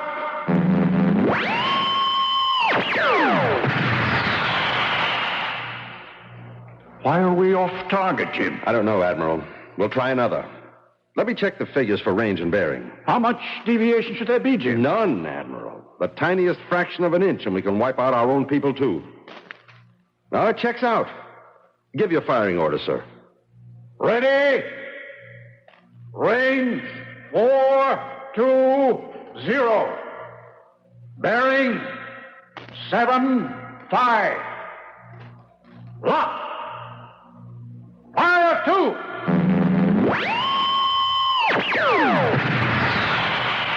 It's off again, Jim. I know. What's the problem? The problem is the problem we've always had. The problem of control. Without control, weapon is useless. We've got to crack this thing. I understand, Admiral. Before they do. According to our best intelligence reports, they're exactly where we are. They're stumped, too. Control was Stoddard's baby. You worked closely with him, Jim. Mm-hmm. Where was he on it? Well, I'm working on his notes. Well, move faster, Jim. You know what's riding on this. I went back to the lab. I fed all the data we had into the computer, into Dolores. Somewhere was the answer, and Dolores would sort it all out. As I waited for the printout, it seemed to me there was something different in the sound, in Dolores. I couldn't believe it at first. But something was happening in my head. There was a voice, a woman's voice. And I knew, don't ask me how I knew. It was Dolores. Why did you lie to the Admiral at the firing range, Jim? What are you saying? You know the answer to the problem of control. What? You and Bob Stoddard. You had it reduced to one of two possible alternatives. You know them both. You do, Jim. Finish feeding me the formula. No. Then you believe what Bob told you. No, You should. It's true.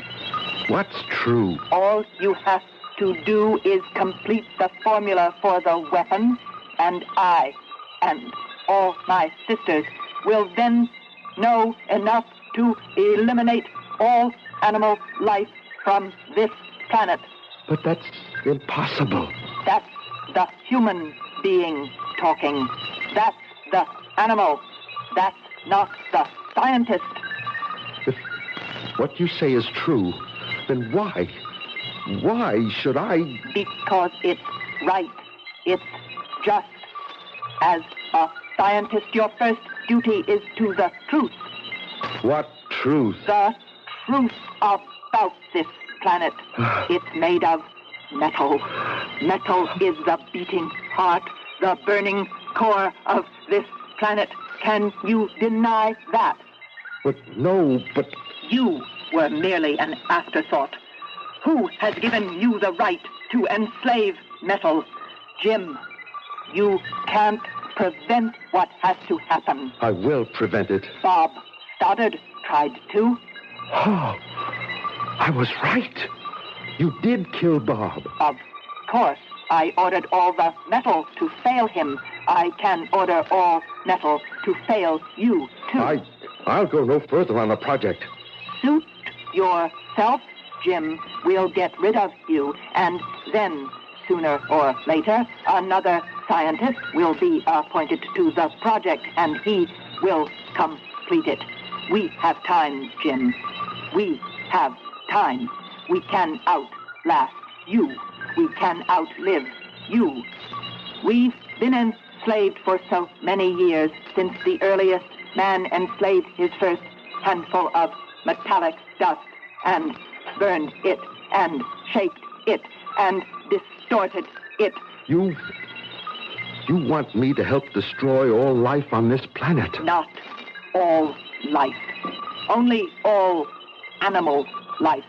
You want me to become a traitor to my own kind? A scientist has no kind.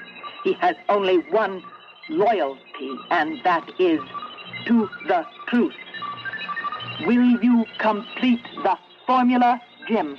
No. Don't answer quickly, Jim.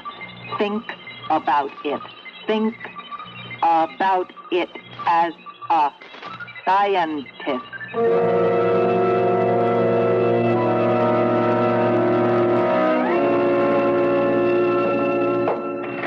You wanted to see me, Admiral? Sit down, Jim. Thank you, sir. Jim, why can't we get off dead center on this thing? Is there any chance we could abandon the project? What?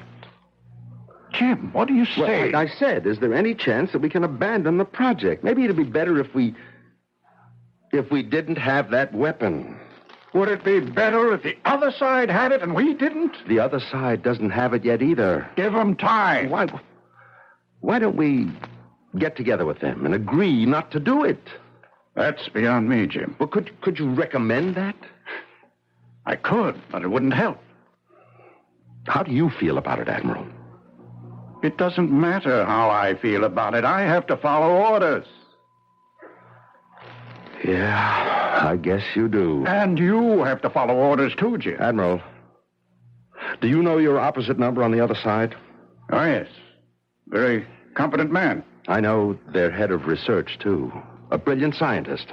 So I've heard. Admiral, why don't the four of us get together? And what? And what? Well, we're four fairly decent people, civilized people, well-meaning people. We have so much in common. And what are we doing? We're working day and night trying to destroy each other.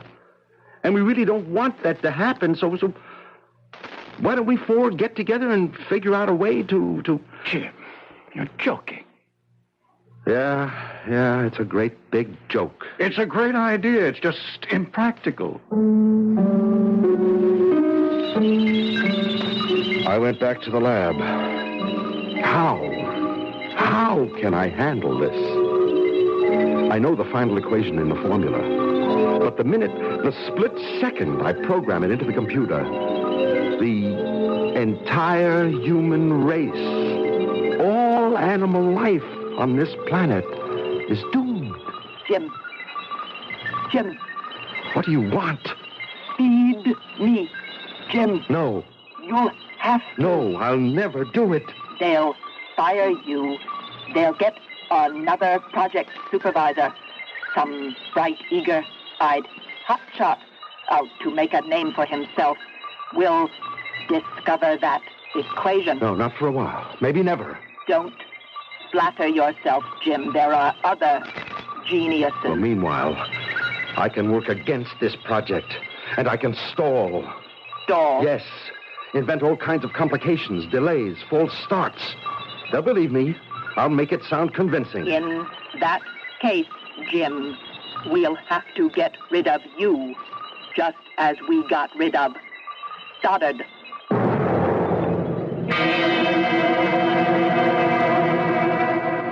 That's why I came here. I can't go through with it. I won't. Will you help me? How can I help you? Well, first, don't tell anyone I'm here. And second, the refrigerator's empty. Even scientists have to eat. Oh, are you sure you're all right? I said this would be a hard story to believe. I admit, I don't Well, look really... at it this way. We're inventing, developing. Isn't it reasonable to suppose that we could destroy ourselves? Well, yes. All I'm telling you is we are absolutely at that point right now. The point of destruction. I need help. Can I count on you? Oh, yes. You do need help. And you can count on me.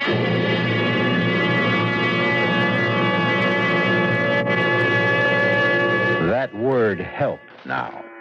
It can have many interpretations. How would you like to be in Brenda's shoes? Here she is, a nice small-town girl just under 30, trying to make a living, and suddenly she gets something like this thrown at her. What should she do? What would you do? The answer, when I return shortly with Act 3. This is WBBM Chicago News Radio 78.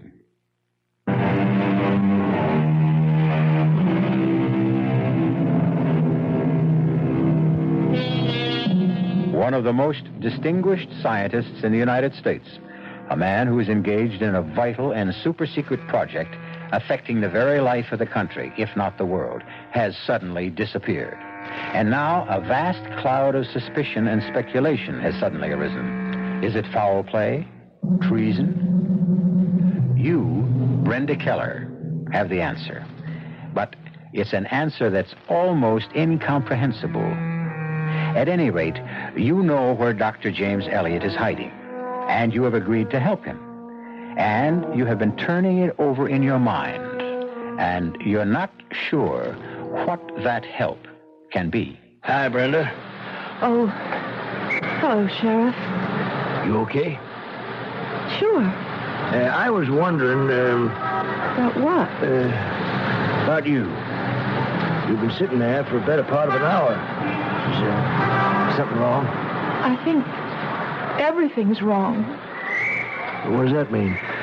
Well, I ran into a very attractive man a little while ago, and what? And it's not going to work out. Why? Oh, let's forget all about it. The whole world's hanging fire, and look what's on my mind. But that's the way the world is, Brenda. Each of us thinks of number one first, last and always.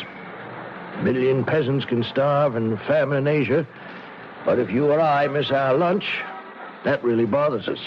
I wonder if metals would be different if it were their world.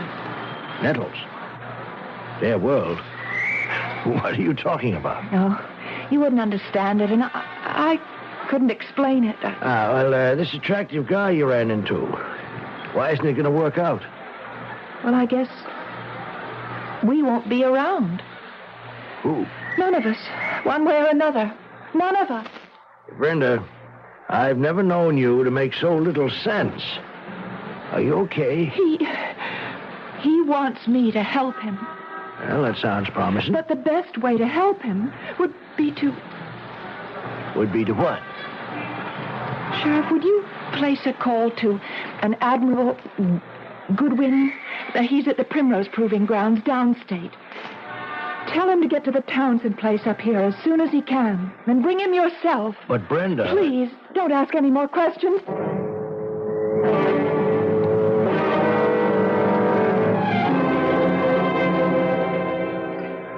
I always look down on candlelight. Why? Well, it's a very inefficient way of creating illumination. However, I see now it can be very romantic. But just think.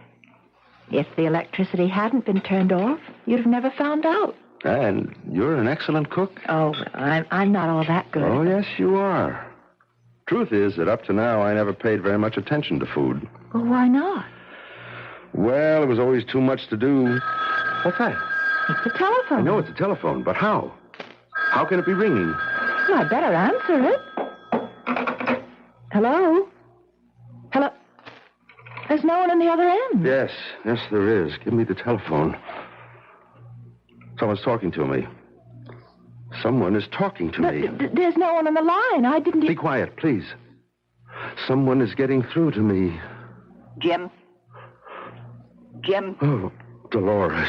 Jim, aren't you coming back? No, never.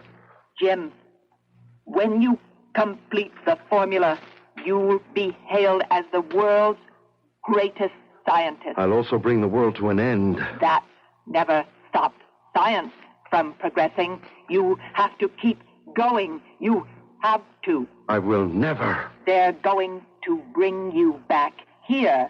They're coming after you now. The Admiral, the police. What are you saying? My metals are bringing them there. My metals in the form of a helicopter. They're all ready to land on the front lawn right now. Brenda. Jim, what is the matter with you? Who are you talking to? Listen. Helicopter. How did they know to come here? I told them, Jim. You told them? And you promised to help me. That's how I can help you. That's the only way. Jim, listen. I've listened to everything you've said, and You think I'm crazy? No. But you're tired, and maybe you're having a personal, an ethical conflict. It's natural. So what you need What I need is to get out of here. Jim, you scared us all out of our wits. Hello, Admiral. Jim, if you'd wanted to take off for a few days, why didn't you just let people It's know? not for a few days. No? Admiral, I'm not coming back. Why, Jim? Why? Haven't we talked about it enough? No. Not until I get I just want you to leave me alone. We can't do that. You know we can't. What does that mean? It means really that you're ill, that you need help. Admiral, please listen.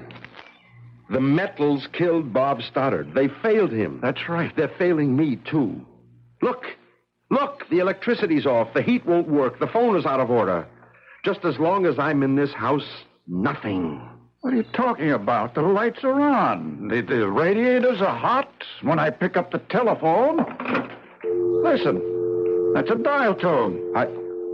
It must be a trick. A trick? Who's playing it? Dolores. You'd better come along with us, Jim. We'll find a way to help you.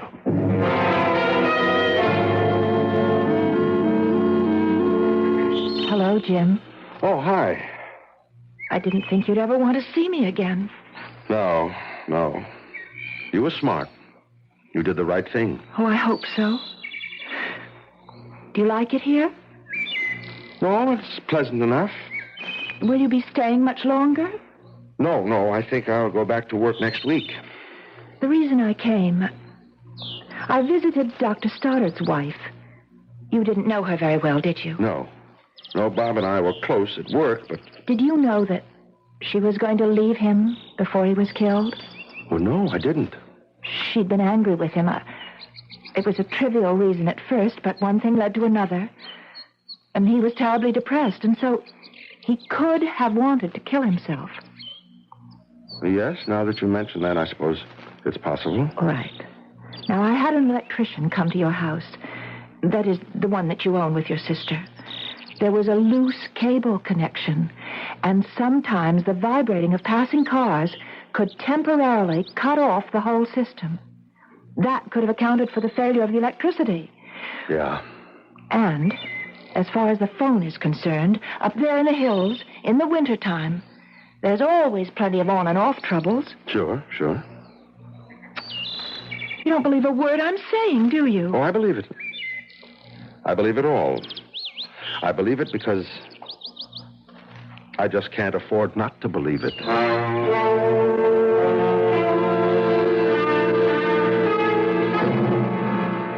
She's a lovely girl, Jim. I know, Admiral. There was probably the basis of your problem. You've been alone all your life. It's no good to be alone. You have to have someone to share things with, Jim. Otherwise you just can't function. When's the wedding? Next week. Why wait? Sure. Look, I know it's your first day back and you're raring to get things started up again, so I'll let you alone. How about lunch? Sure, fine. Great to have you quarterbacking the team again, Jim. I looked around the lab. The familiar lab. Everything was exactly as I had left it. All my papers, my notes, my research, everything untouched. And even Dolores, waiting silently, like a good and faithful servant. And I suppose I would have fed the final equation into Dolores' circuits. I would have dismissed all my qualms as delusions and dreams. Had not Dolores been Dolores? Had she not been the eternal female who must always have the last word? I knew you'd do it, Jim. I knew it. What? Who's there? You know who's there, Jim. It's me, Dolores. You've come back here to feed me. No. I told you couldn't resist it. But I didn't come back to... Come, Jim. The final equation, the dessert, the final dish. No, never. Jim.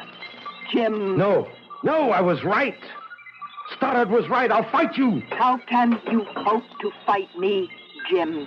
You'll have to show them results. I'll fight for time. I'll stall. It won't help they'll assign someone else. It could take someone else years to arrive at this point. It could also take overnight. I'm programmed, Jim, fully programmed. All they have to do is start at the beginning. No. They can work out the end. No. You lose, Jim. You lose. You lose, Dolores. I can destroy your circuit. What are you doing? I'm destroying you, Dolores. No, Jim. No. Stop him. Help me. No one can help you. Not anymore. Help me, Mexico. Strike him down, Wire. Wire. Choke him. They can't help you. I've already broken the circuit. Help me. I'm dying. Strike him down. Strike. Kill him. Kill him. Kill him. Oh, Dolores. Goodbye. Dolores, I hope and I pray that no one ever builds you again. I pray no one will ever build you again.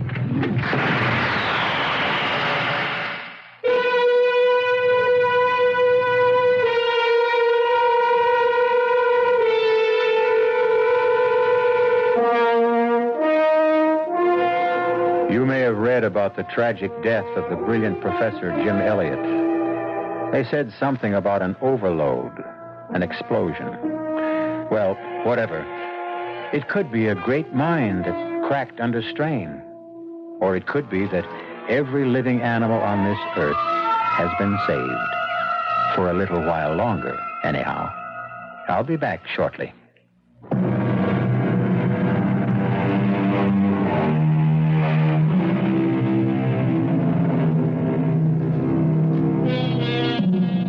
Sometimes a car will simply never run right. A refrigerator can never really keep things cool. A boat just won't go. And how many times have you thought that the darn thing was just acting in a perverse manner? Of course, later, you knew it couldn't be true. But are you sure now? The only thing we can be sure of is that we will all meet here again tomorrow. Our cast included Nat Polan, Marion Seldes, Earl Hammond, and Roger DeKoven. The entire production was under the direction of Hyman Brown. Radio Mystery Theater was sponsored in part by new sugar-free diet 7-Up, Contac, the 12-hour allergy capsule, and Buick Motor Division. This is E.G. Marshall inviting you to return to our Mystery Theater for another adventure in the macabre. Until next time, pleasant dreams.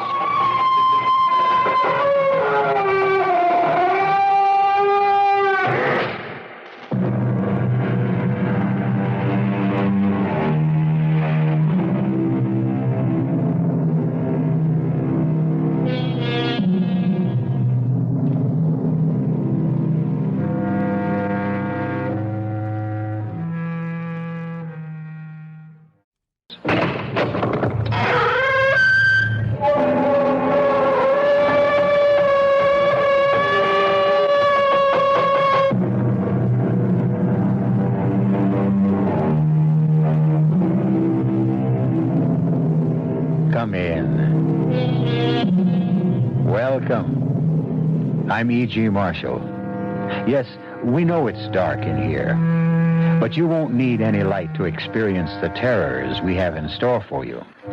Just keep your ears open and your imagination at work, and even in the dark, you'll see such miracles as you've never known before. Yes, we said miracles because our tale concerns the miraculous.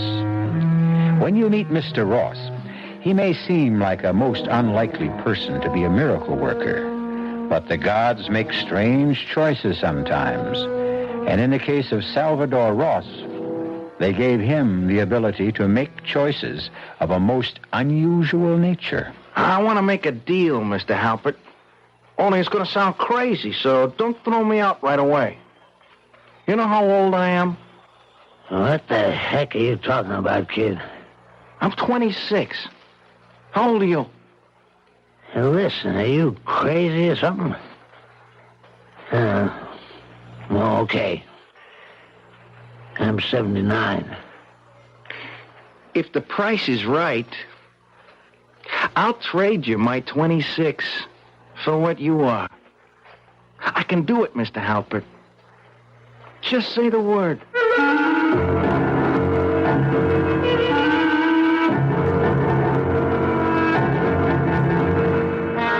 Our mystery drama, A Bargain in Blood, was written especially for the Mystery Theater by Henry Slessor and stars Tony Roberts. It is sponsored in part by the Kellogg Company, makers of Kellogg's Special K cereal and new sugar-free Diet 7-Up. I'll be back shortly with Act One.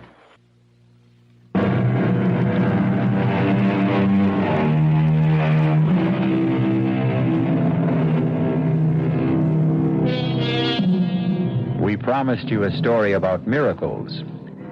This one begins with one of the oldest miracles in nature, the miracle of love.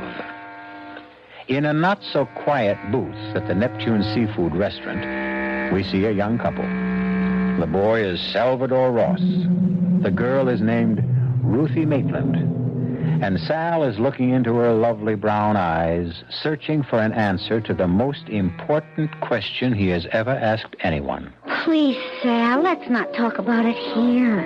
This is no place to talk about it. Why not? I mean, what's the difference where we talk? You always say the same thing anyway. Well, I'm just not sure how I feel. That's all it is. You mean you are sure? You still think I'm a no-good bum who won't amount to anything? I never said anything like that. Yeah, but your old man has said it to you, hasn't he? Oh, please.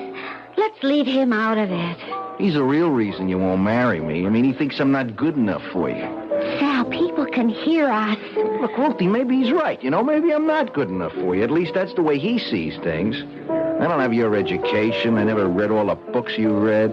You just don't understand about my father. He's been a teacher all his life. Books and music and art, they're the most important things in the world to him.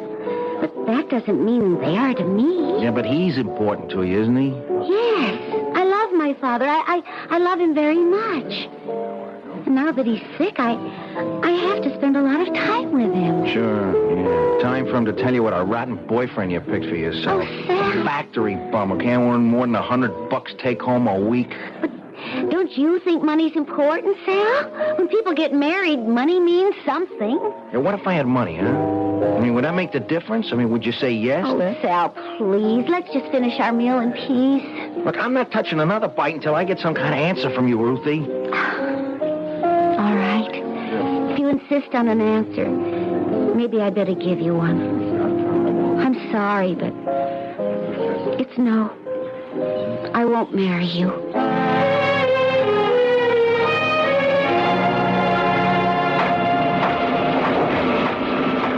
Hey, you, Ross. What are you doing up here in the catwalk? Me? Nothing. Since when do we pay you for doing that? I'm just digesting my sandwich, for Pete's sake. Can't a guy take 5 minutes after lunch to digest his food? Lunch hour was over a long time ago. Get back to the machine. All right. Stop shoving me, you ape. Who are you calling an ape? I'm your boss, remember? If you don't want to get that nose of yours busted twice, you better start down them steps before I count 3. Listen, pal, a better man than you busted my nose the first time around. Yeah. I heard about your big prize fighting career, Ross. What was it, 1 fight? Paperweight division? Go on, move! Get your hands off me! Hey, look out! I'm falling!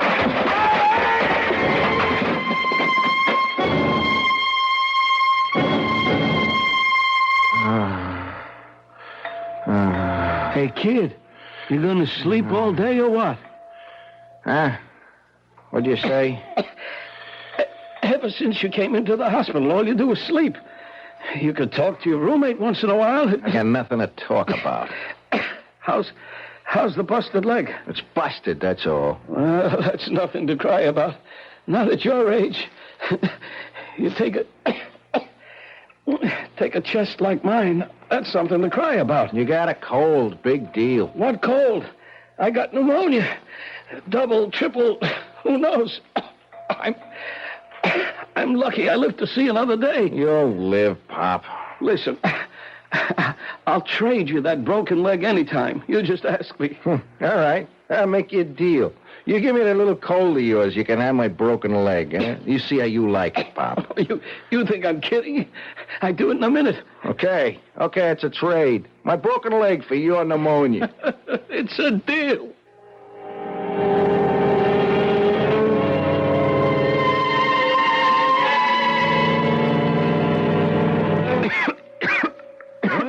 Hey, what's the matter with you this morning, huh? I don't know. I guess I caught you cold or something. What are you talking about? I never came near you. Well, I got it just the same. Hey, Doc, come in here a minute, huh? Calling me Mr. Levin. Yeah. Come in and have a look at my buddy here. He says he's got my pneumonia. Well, I doubt that very much. I got something all right. Besides, I ain't infectious now, right, Doc? You said I was getting better. You know, come to think of it, I feel better. Good for you. No kidding. I feel fine. Like I can get up from this bed. You know, What's the matter, Mr. Levin? My leg. What's wrong? It hurts. Oh, I can't hardly move it. I think my leg's broken. That's impossible. Oh, it hurts. It hurts something awful. Help me. All right. I'll have a look at it. No! Careful. Don't move me. Don't. It's fractured, all right.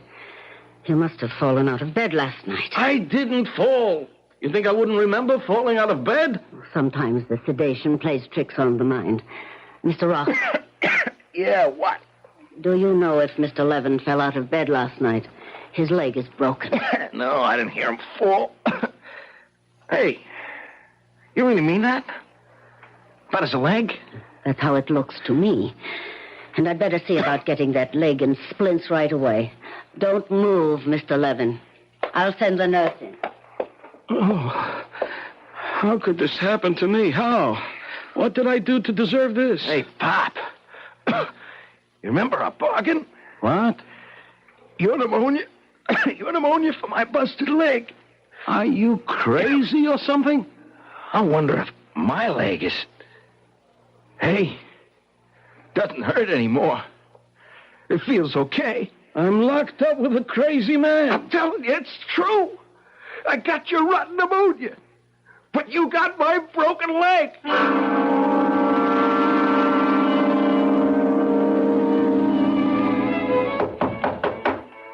Who's there? Salvador Ross, Mr. Maitland. What do you want? I came to see Ruthie. Ruthie isn't home. Could you tell me where she is? Wait a minute. Where have you been lately, Salvador? I haven't seen you around. Yeah. I guess you haven't minded that much, huh, Mr. Maitland? Ruthie told me you two had broken up.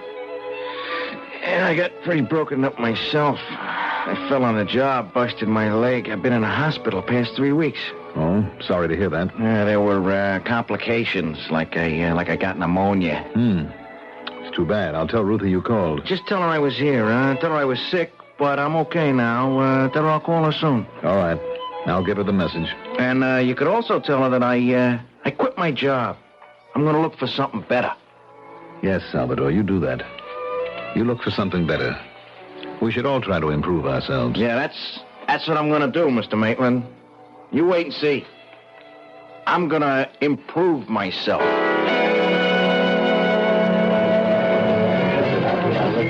You sure you want another drink, Sal? I'm sure, Phil. Just put it right in front of me. Watch it disappear. Well, you don't usually have 3 of those. That's because usually I can't afford it. Well, now you can, huh? That's right. Well, how come? I mean, if you quit your job, like you said. I got compensation from the plant, for getting hurt on the job. Oh, no kidding. So now you're rich, huh? Rich? I got about $10 left. All the rest went for expenses while I wasn't working. But at least I get something for my $10. Well, here's what you get, Sal. $2 change. Boy, I wish I had what's in that register, Phil. Listen, kid, be thankful for what you got. Yeah? Like what? Well, you got hair. That's more than I got. You want the hair? Take it. Yeah, listen, I wish I could, Sal. I really wish I could. I mean, when I was your age, I had me a head of hair could knock your eyes out. Would you really like my hair? You know what they say, grass don't grow on a busy street. But just the same, I sure wish I had some. Yeah, maybe you can. I mean, there are all kinds of ways, you know? Oh, do you mean like, a transplant? Yeah, in a way. I'll transplant my hair to your head. How's that, huh? Not for free, of course. Okay, what's the joke? Oh, you know what happened to me in a hospital? I traded an old guy for his pneumonia. How's that? It's true. He got my broken leg. I got his pneumonia. What do you think of that? Give me all the money you got in the register. You can have all my hair. Sure, Sal, anything you say. Only not tonight, huh? I'm busy. Look, you won't have anything to lose. You don't even have to pay me until afterwards. Oh, I get it now. You get yourself a haircut and then hand me the stuff in a cigar box. No, that's not how it works. Phil, look, I'm not sure how it works, but let's wait and see, huh? Will you shake on it? Okay, Sal. Shake.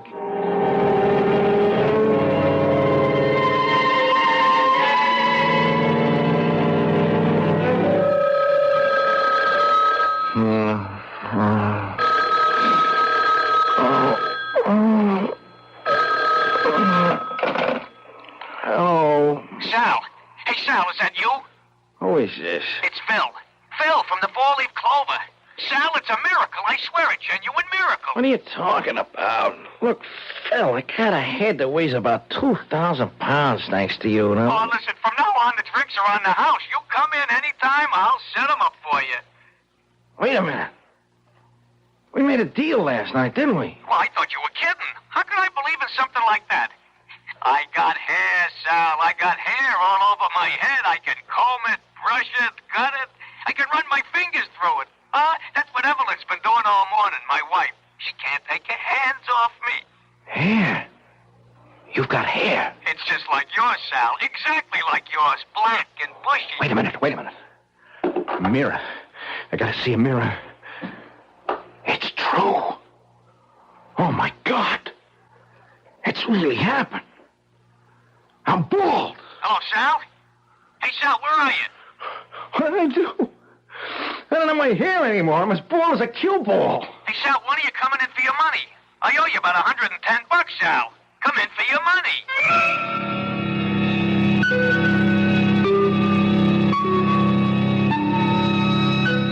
So there is a cure for baldness. However, you have to have the good fortune to know young Salvador Ross. Although young Salvador Ross looks a bit older now. He may regret his bargain now, but who knows what the future will bring? Because now that he knows he has a talent for trading, perhaps Mr. Ross can trade his way into a better, brighter future. I'll be back shortly with Act 2. Tomorrow night on Mystery Theater, Beatrice Straight stars in The Ghost at the Gate. And now back to tonight's CBS Mystery Theater.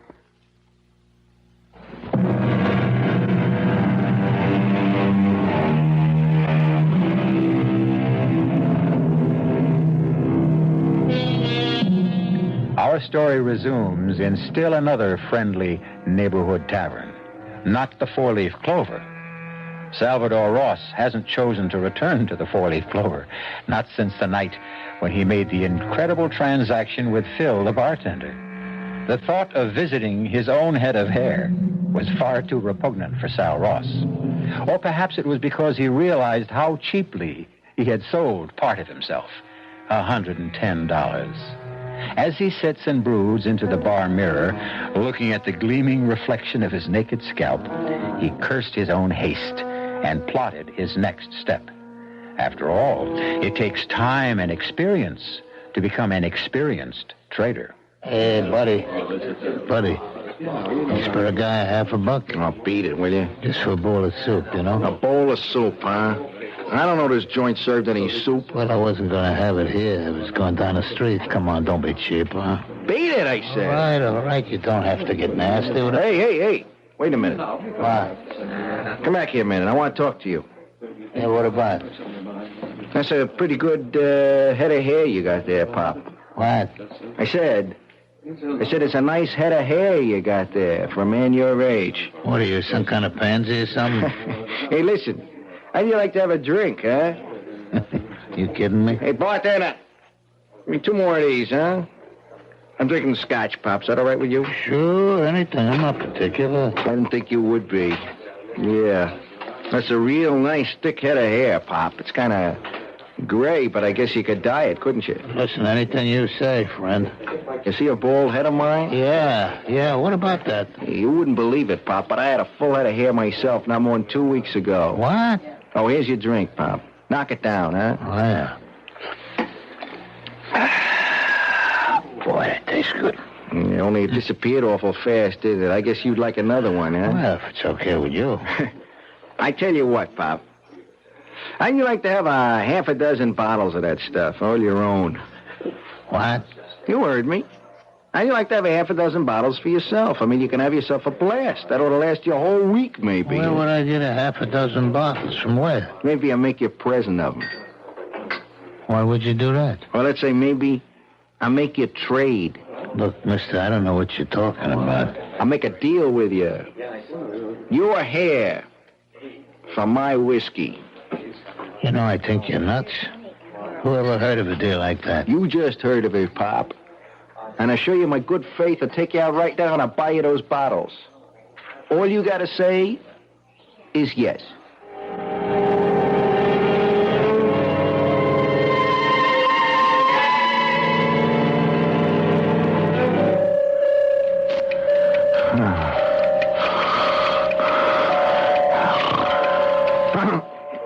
What is it? Jeez, I must have been dreaming. What time is it anyway? It's 3:30. I was going to stay awake and see what happens to...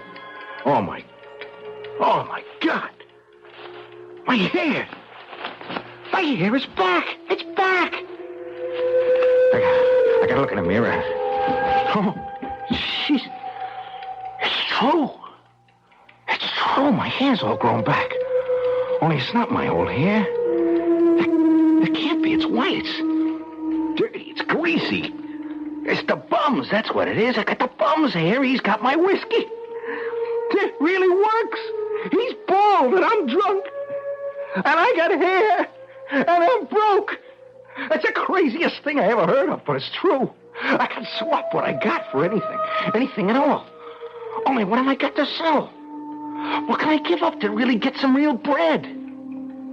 Yeah, I know what it is. Jeez, I got the most important thing in the world. In the whole world.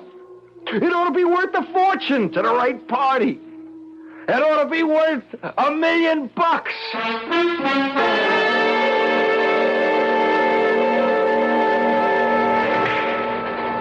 Yeah, that's right, Sal. I'm still working for the old guy. Come on, you want a game or don't you? Not yet, Joey, not yet. Tell me more about the job. Nothing much to tell. I drive Mr. Halpert's car. Sometimes I clean his apartment. Sometimes I tend bar for him when he gives parties. Only, lately he ain't been giving too many parties. He's getting too old for that kind of stuff. How old is he, Joey? I don't know. He don't tell me stuff like that. But he's old. I gotta help him in and out of the limousine all the time. He's rich, ain't he? Sure he's rich. He's plenty rich. Joey, look, would you introduce me to your boss? I want to meet Mr. Halpert. Could you arrange that? What for? He ain't hiring nobody else. Hey, what are you after, my job? Forget it. Come on, let's shoot some pool. You don't really want to play pool with me, Joey. You know I'm 10 times better than you are. I'd cream you. Yeah, I know you're the shark of all time. But come on and play just the same. I want to meet Mr. Halpert, Joey. I got a proposition for him, see? Something that'll interest him a whole lot. Forget it, Sal. He don't see people. He hardly ever leaves the apartment nowadays. It's important. It's very important. Come on, Sal. He's not going to talk business with somebody like you. Big bankers and people like that are trying to see him all the time. He won't even talk to them. Listen, Joey, look, you get me in to see Mr. Halpert, I'll give you something for your trouble. Like what? I got no money, but I'll give you something else. You can have my game, Joey. You what? I'll swap you my pool game for a meeting with your boss. I mean it. You say the word, you can play as good as me. You mean like you'll coach me? I don't have to. You don't... Look, you'll play as good as me, that's all. I can do things like that. I can't explain how, but I can. Just say yes, Joey. That's all you gotta say. And if you start shooting real good, look, will you get me in to see Mr. Halpert?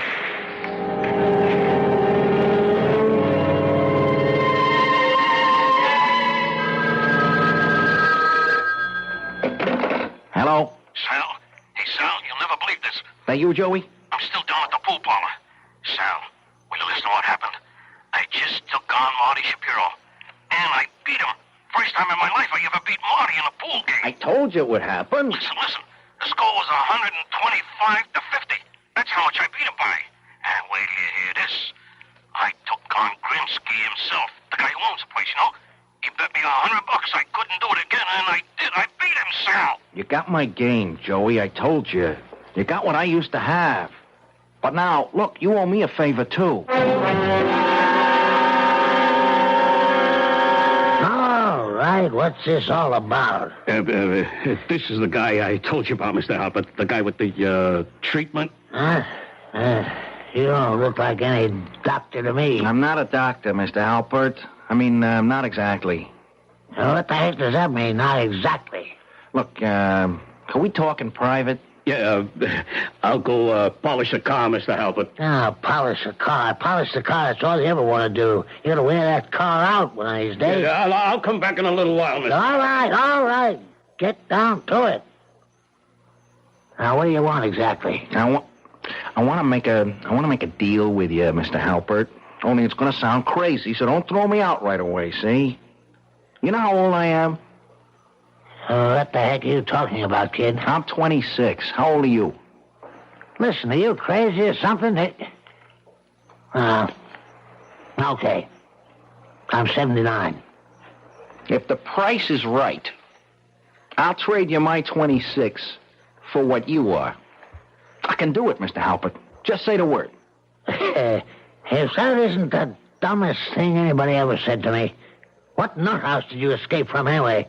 Nobody can trade how old they are. I can. I can trade anything I want. You see this head of hair? Yeah. What's a young guy like you doing with all white hair? I swapped for it, Mr. Halpert. I can swap anything I got for anything you've got. And what you got is plenty of money. And years, kid.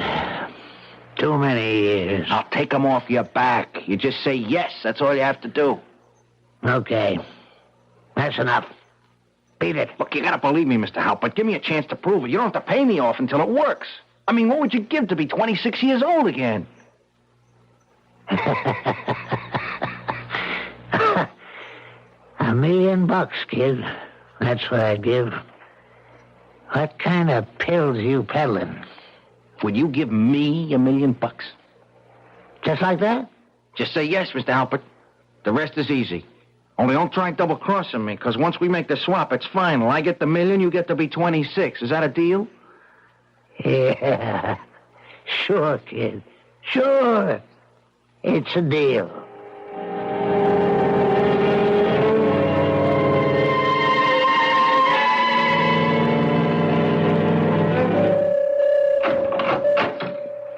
Hey, Mr. Ross, best suite in the hotel. Wait a minute while I turn on the lights.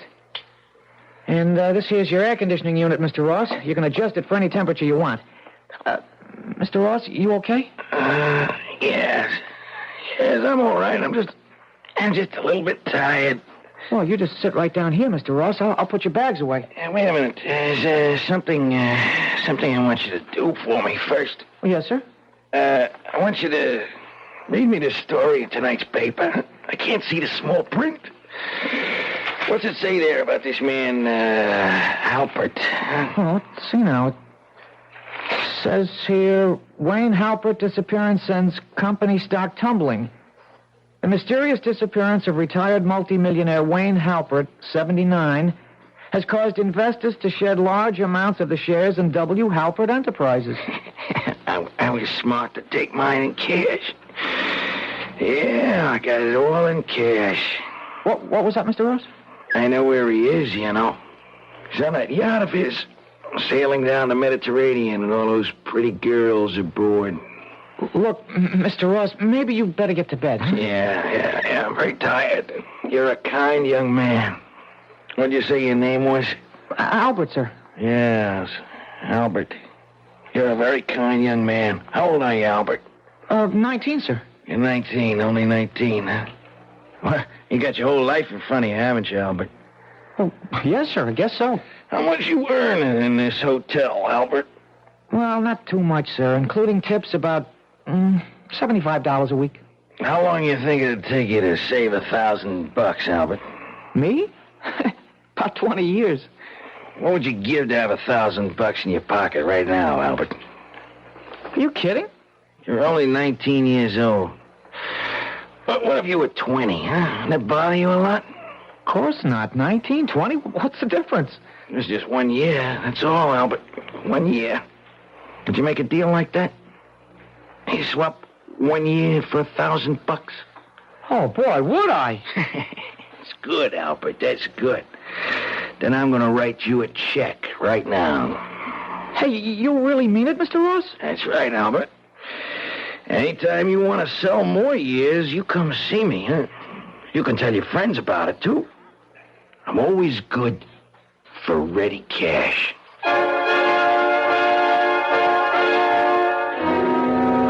So Salvador Ross has started to buy back the years he gave away. Tomorrow morning, he'll be 78 years old. He'll probably celebrate with an unbirthday party. Wouldn't we all like to have that privilege? To lose the weight of our years instead of adding them on? Or is it such a privilege? We'll find out when I return shortly with Act 3. It's safe to assume that some of you are listening to my voice from the inside of the wrong car. Not the wrong make, the wrong size. It's especially important these days that the cars we drive fit the way we use them. Now look around. If you've got more room than you've got passengers, maybe a smaller car would be better. If you've got wall-to-wall people, maybe the car is not big enough for the way you use it. And if you've taken the big car and left the small one for your wife to use for her carpools and shopping and Cub Scouts and whatever, well, we've got a message for you. If she hasn't given it to you already, make sure your car fits your lifestyle. Sometimes small is right. Sometimes big is right. Buick makes both right. This is WBBM, Chicago News Radio 78. It's been almost 2 months since Salvador Ross moved into a luxurious suite in the city's most elegant hotel. And Mr. Ross has been a very busy man. Day after day, a stream of young people has come to his door to make an astonishing transaction. One by one, Salvador Ross has regained the years he gave away, until finally, at a price of only $53,000, Sal was able to look in the mirror and see the young man he used to be. But now, there was a great difference, because the young man who looked back at him was a very rich young man. And when he paid his next visit to the home of Ruthie Maitland, he drove to her residence in the back of a chauffeur-driven limousine. Who is it? It's Salvador Ross, Mr. Maitland. Well, what do you know? Back from the dead, Salvador. Like me, hmm? How are you, Mr. Maitland? It's been a long time. You can see how I am, Salvador. You see the wheelchair, don't you? Your eyes are still good, aren't they? Yes, sir. My eyes are all right. That's more than I can say for myself. You've been sick, Mr. Maitland? I've been sick. I've been hit by lightning in the brain. Pardon? They call it a stroke, Salvador. You see, I can't move this side of my body. I'm really sorry, Mr. Maitland. Is Ruthie here? Yes, Ruthie is here. Poor Ruth is always here. Ruthie, come out. You've got company. Where's it, Pop? Come see for yourself. Mr. Maitland, I just want you to know that things are different with me since I saw you last. Things are a lot better. I'm glad for you, Salvador. You told me to go out and prove myself, and that's what I did. Sal. Hello, Ruthie. Sal. Oh, for heaven's sake, I Haven't heard from you in months. Yeah, I know. I've been busy, you know. A lot of things have been happening to me. That's the way life is, Salvador. Things happen to people. Some good, some bad. Ruthie, you think you could come out with me for a little while, huh? Could I take you to dinner or something? Oh, I don't think so, Sal. My daughter doesn't like to leave me alone. She thinks she has to watch over me night and day. Oh, come on, please, Ruthie, just for a little while, huh? I gotta talk to you. I got a car downstairs. A car? Yeah, a car and a driver. So we could just go for a ride.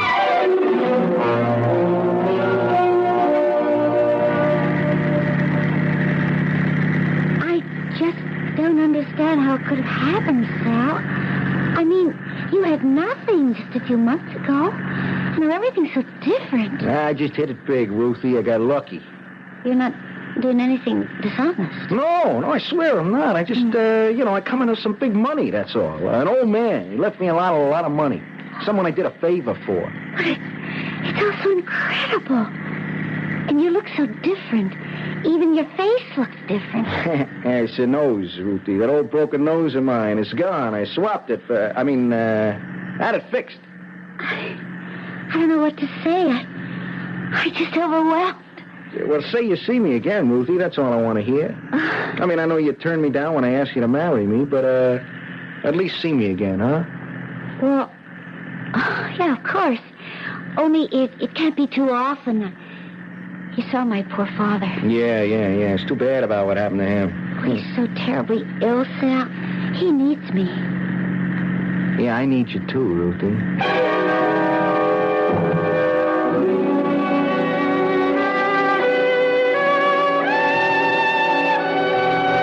I thought I'd ever see the inside of this restaurant, Sal. Yeah, it's a lot different from the old seafood house, ain't it? The most fabulous place I've ever been to in my life. Well, there are lots of other places you can see, Ruthie. I mean, not just here. I mean, places in Europe and South America. Hey, you know where I'd like to go? Acapulco. Everybody talks about Acapulco. Gee, Sal, I'm sure dressed all wrong for this restaurant. Just look at the clothes the women are wearing. Now, you can have all the fancy clothes you want. And jewelry, Ruthie. You know how many times I want to buy you a real good piece of jewelry? But I could never afford it. Sal, this is like a dream. Look at this, Ruthie. What is it?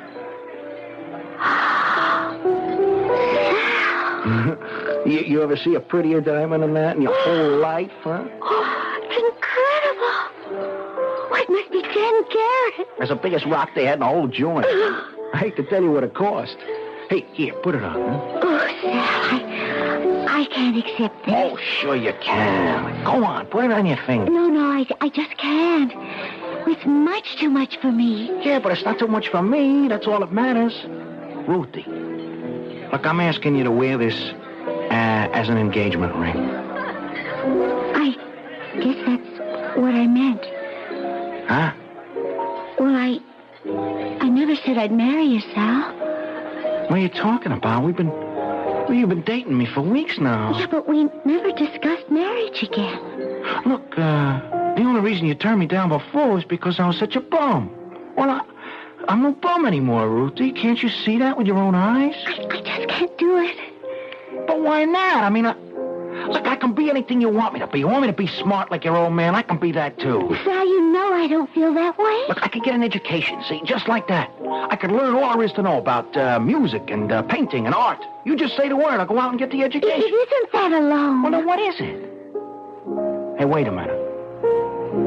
You don't have to tell me. It's your old man. It's your father. He still doesn't like me. Well, he still doesn't appreciate you, Sal. Even though I'm rich now, huh? Well, he doesn't think about money the way you do. He told me to go out and prove myself. That's what I did. It isn't enough for him. Please, let's not talk about it anymore tonight, huh? Well, we are going to talk about it. I mean, once and for all. I know your father means a lot to you, and you think he's the greatest man who ever lived. Well, I want to know why, see? I want to know what makes him so much better than me. Well, it's hard to explain. Well, try. It's not just that my father is a smart or educated man. He has something more important. Yeah, something I don't have, right? Go on, tell me what it is. I don't know the word for it. Well, I'll make up a word. Well, he has heart. Compassion. I guess that's what I really mean, Sal. My father has compassion. Compassion? All my life. Ever since I can remember, he's had that quality. I don't think I could ever live without it around me, Sal. Can you understand that?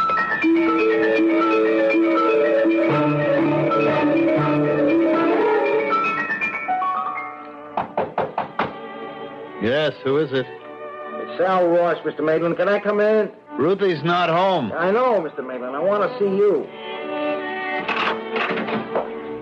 Why me, Salvador? I want to talk to you about something. All right, come in. I don't have very much to say to you, Salvador. You found that out a long time ago. Yeah, I know that. And in case you came here to argue with me about Ruthie, don't waste your time. My daughter makes up her own mind. And she told you I proposed to her, huh? She tells me things, yes. You tell her a few things, too, don't you? Salvador, I'm a sick man. I don't have long on this earth. A few months, maybe only a few weeks. I wouldn't want to leave my Ruthie in the hands of the wrong person. You meaning me, huh? Leave us in peace, Salvador. I didn't come here to talk about Ruthie, Mr. Maitland. Then why did you come? It's you I came about. I mean, I came to talk to you. Look, I know what you think of me, and I didn't come here to change your mind. I come here to talk business. Business? I want to make a deal with you. I want to buy something you got. Look at me. I have nothing. Even this wheelchair is rented. You still got something I want. I'm willing to pay for it, any price you name. You could use money, I know that. Not for yourself, not. I mean, money for Ruthie. Money to take care of her when she's alone. I have nothing to sell, don't you understand? Yes, you do. You got something I need real bad. I don't know what you call it exactly. Ruthie says it's like, compassion. What kind of crazy talk is this? Do you even know what you're talking about? A lot of people thought I was crazy when I offered them this kind of a deal, but I've done all right. Now, take my word for it. I've done great. You think you can buy a thing like that? And pay for it like eggs? I know I can. All you do is say yes. I'll give you any amount of money you want. I think maybe you don't feel well, Salvador. Look, $100,000, huh? How does that strike you? Would you make a deal for $100,000? You're really serious? I'll bring you the check tomorrow morning. It's enough money to take care of you for the rest of your life. And Ruthie, too. You know, you're a crazy man, Salvador. Crazy. But all right. If that's your insanity, all right.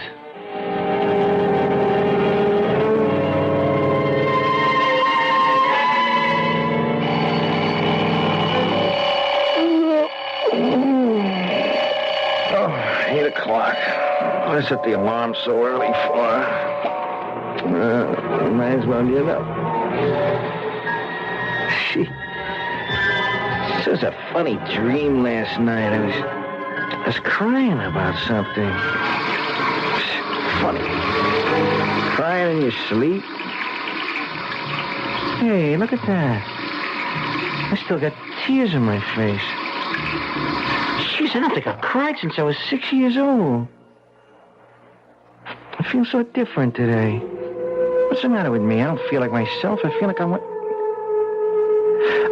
to go outside. I want to look at people. I want to talk to them. Hey, what a nutty thing. I want to be with people. Hey, what is this? Is this what Ruthie was talking about, that compassion stuff? Oh, what's so great about it? All I feel is sad. I feel like crying. I feel like the whole world is on my shoulders. What's so great about feeling like that, huh?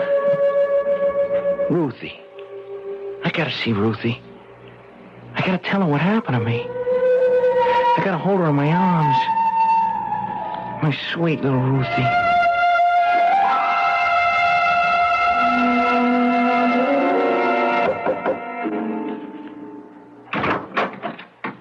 Good morning, Mr. Maitland. Come in.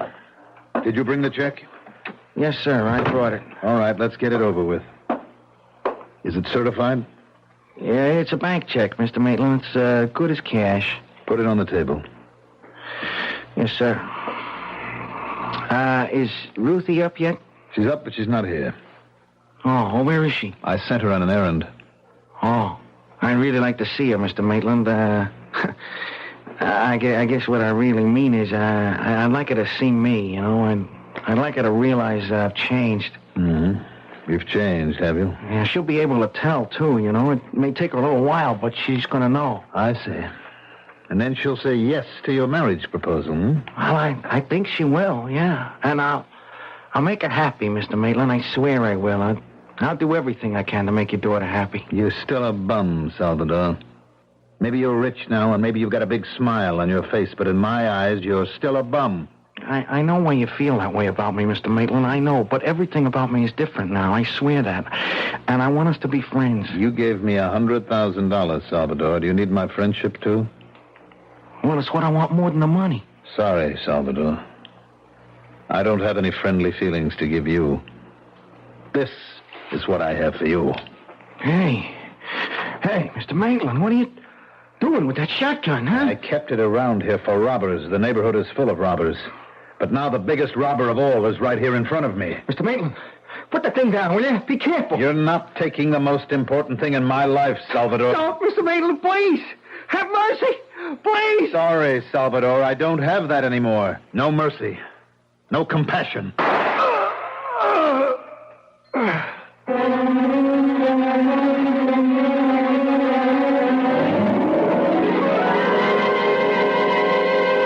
You have just heard the incredible rise and fall of Salvador Ross, a man who pulled himself up by his own bootstraps and who finally fell before the merciless blast of a loaded shotgun.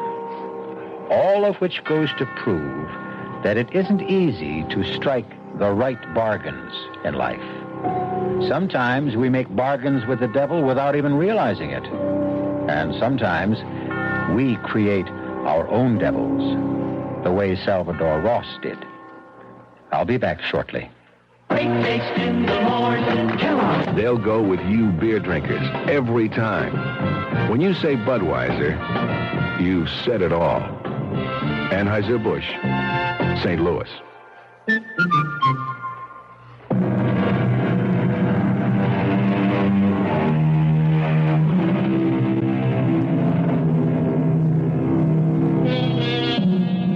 What would you have given up if you were Salvador Ross? Which one of your blessings would you trade for someone else's? It's an interesting speculation, and one which makes most people realize that they'd rather not trade at all. And speaking of swaps, thank you for swapping that television program for this one. We trust that you've seen pictures in your own mind that no television screen could ever match. Our cast included Tony Roberts, Mandel Kramer, Evie Juster, Robert Dryden, Gil Mack, and Jack Grimes. The entire production was under the direction of Hyman Brown. Radio Mystery Theater was sponsored in part by Contac, the 12-hour allergy capsule, Buick Motor Division, and Anheuser-Busch Incorporated, brewers of Budweiser. This is E.G. Marshall inviting you to return to our Mystery Theater for another adventure in the macabre. Until next time, pleasant dreams.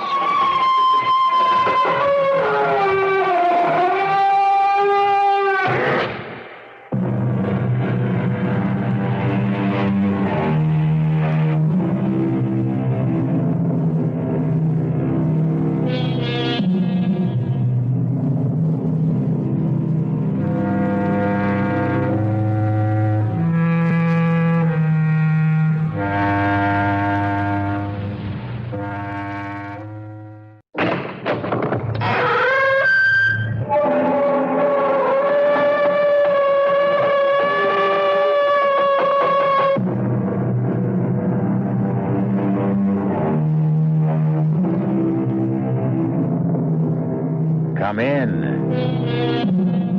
Welcome. I'm E.G. Marshall.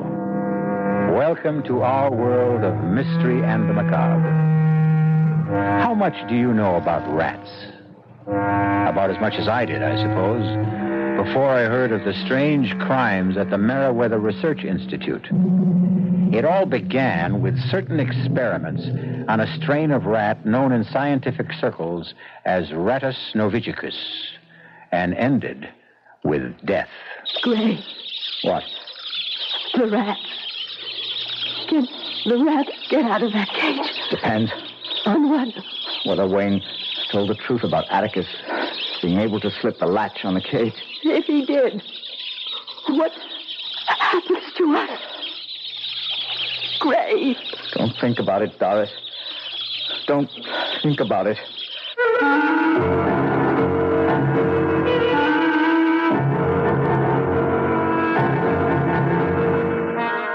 Our mystery drama, The Rat, was written especially for the Mystery Theater by George Lothar and stars Michael Wager.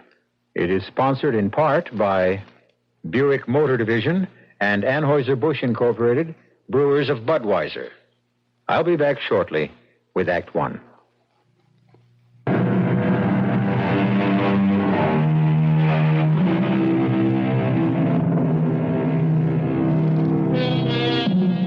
Still there? Good. I admire your nerve. All right, then. Come along with me to the laboratory of Dr. Grayson Carter, behavioral scientist at the Meriwether Research Institute. As you see, in that cage there, which covers one wall of the laboratory, are about 150 rats. Big, too, aren't they? That handsome, dark-haired man in the white coat is Dr. Carter. And as you can hear, he's dictating a report. Report to Dr. Christopher Morton from Dr. Grayson Carter concerning experiment number 17 on Rattus norvegicus. As you know, my entire theory is based on my conviction that of the 2,000 rat species in the world, the Muridae rat, especially the brown rat of Norway, Rattus norvegicus, is the most intelligent. Although they originated in Asia Minor, they have spread throughout the world. As you know, Oh, sorry, Gray, you're dictating. Oh, it's okay, darling. Come on in. I can't stay long. I'm going to the hospital to bring Wayne home. Oh, so soon. Quick recovery, I'd say. It wasn't really a bad attack this time. Oh? Doris, he couldn't move. He was absolutely paralyzed with pain. When his back goes out like that and the muscle spasms, he is helpless, yes, and sometimes it takes weeks in traction for him to recover, but sometimes only a few days. Doris, you are going to go through with it. Tell him I want a divorce so I can marry you. Yes. But I'm sure he'll refuse. I want you for my wife. And I want the world to know it. If Wayne refuses to give you a divorce... Gray? Oh, it's Attila again. Attila? That big fellow there, the one bigger than the rest. Oh, good heavens, he is Gray. He's killing that other rat. Attila! Stop! Here. There. That'll calm him down. What is that stuff you threw into the cage? Blood feed? Blood feed? Oh, kind of rough animal feed mixed with blood. Oh. The rats love it. I use it as a reward. When a rat learns to do something, perform some little task or trick, I reward him with a pan of feed. Are they as intelligent as you thought? Well, I'm not sure intelligence is the word. Cunning. Yeah, that's it. Resourceful. Cunning and resourceful. At this point in my experiments, I'm inclined to think that a rat can figure out a way to do anything. Well, within reason, of course. If there's something to be gained by it. I'm not sure I understand. Well, for example, you see that billiard ball in the cage? Yes. Attila has learned, and so have some of the others, but he's the smartest. He's learned to push that ball up that trough and then to maneuver it into that hole at the top. When it goes through the hole, it drops to the bottom of the tube and triggers the opening of that trapdoor. And what do you suppose is behind that trapdoor? Don't tell me. They're feed. You learn fast, too. Yeah. Let me see if I can teach you something you'll enjoy learning. Oh, Gray. Gray, darling. You're a wonderful teacher. I'm sorry to interfere with Wayne. lovemaking. You look surprised, my dear. I was coming to the hospital to pick you up. You knew that. Wayne, Let me make one thing clear. Oh, don't bother, Gray. What's been going on between you and my wife is very clear. Wayne. You really think you've managed to cover up your little game of illicit love? There is nothing illicit. Oh, isn't there? You steal my wife just as you stole the Schuyler Award for research away from me. The award? What are you talking about? Oh, you don't know? Well, I suppose that's scarcely surprising. Oh, now look, Wayne. Now get your hands off. Oh, Wayne. it's my back. That's okay. Oh. Just a sudden twinge, thanks to you, Gray. I'm sorry if I caused you any pain. I just want to tell you that... Oh, you'll tell me nothing. I'll tell you. You stole my wife. You stole the award. But there's something you're not going to steal because I've got the inside track. The directorship of this institute. Wayne, I have no interest in becoming director of this institute. Good. Because you won't get it. I will. I'm going to our apartment, Doris. I'll expect you there in 5 minutes. 5 minutes. Or else. What did he mean, or else? Nothing. He's just upset. He meant something. I want to know what. That bruise on your cheek a few weeks ago, you didn't get it from a fall. No. Oh, that dirty... Gray, please. You're going to leave me. Divorce or no divorce. We'll see, darling. We'll see.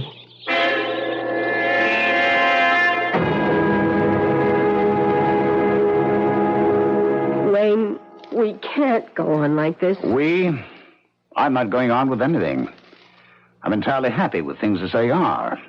Or will be once I get rid of Dr. Grayson Carter. Get rid of him? Oh, I don't mean kill him. Morton has promised me I'll take his place as director once he retires. That'll be soon. As director of the Institute, my first action will be to fire Grayson Carter. You can't do that. Oh, I can do more than that. I'll not only bounce him, but I'll so dirty his reputation it'll end his career. How could you possibly dirty Gray's reputation? Well, that's very simple, by spreading the word that he's a wife stealer. What? That he turned a loving wife, my loving wife, into a cheap, lying... Don't you ever do that again, Doris, or you'll regret that.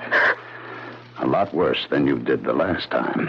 You lay a hand on me I'll again. lay more than a hand on you, and you'd better keep that in mind. Now, there will be no divorce. You don't love me? I couldn't care less. But you're not going to love anyone else either, and that means beginning now you're to stop seeing Grayson Carter. I will not stop seeing Gray. Oh, I think you will. For his sake, if not yours. I've told you what I intend to do to him once I become director. But I could do even more than that. I don't see how you could do Yes, I don't intend to tell you. But there is one way you can find out. Just keep seeing him. Just keep letting him take you in his arms, fondling you, kissing you. You're hurting me. I could kill you, him along with you. I could... You filthy little fraud. Dr. Cheney here. Chris Morton, Wayne. Oh, yes, Chris. I heard you were coming home from the hospital today, and I'm anxious to talk to you. Would it be convenient to come right over to my office? Well, it certainly would. I'll be there in 5 minutes. See you then. Well, it's come quicker than I thought. Morton wants to see me in his office, and right now. Unless I miss my guess, the next time you see me, I'll be the director of Meriwether Institute. And your love will be on his way down the drain.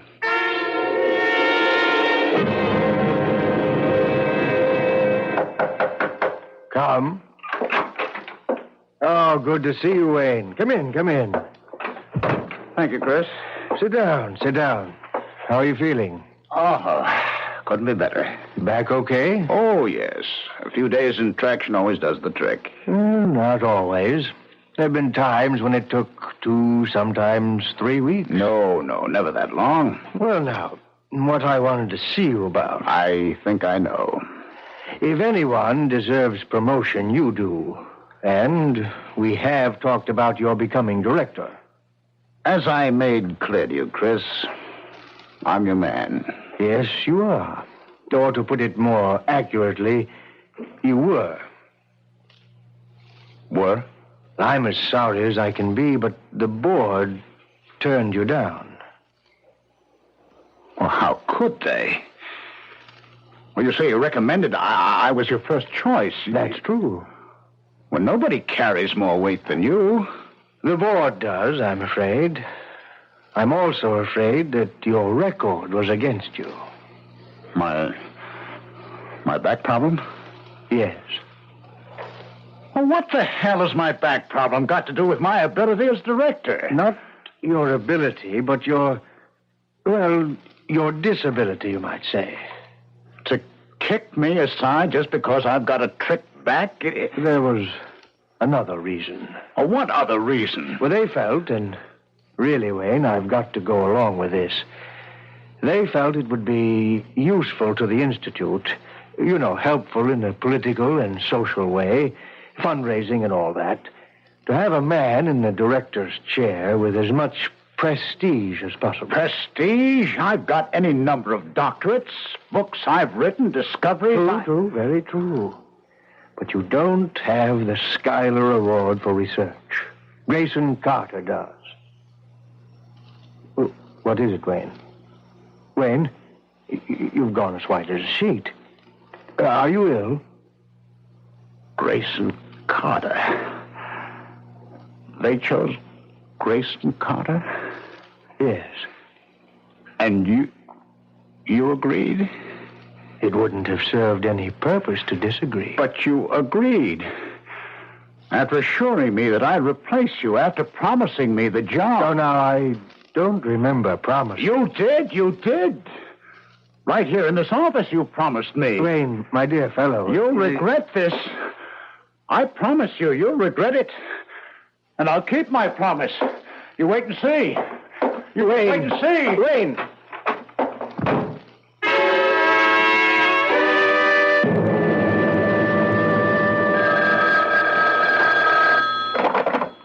Morton? Grayson Carter, Chris. Oh, yes, Gray.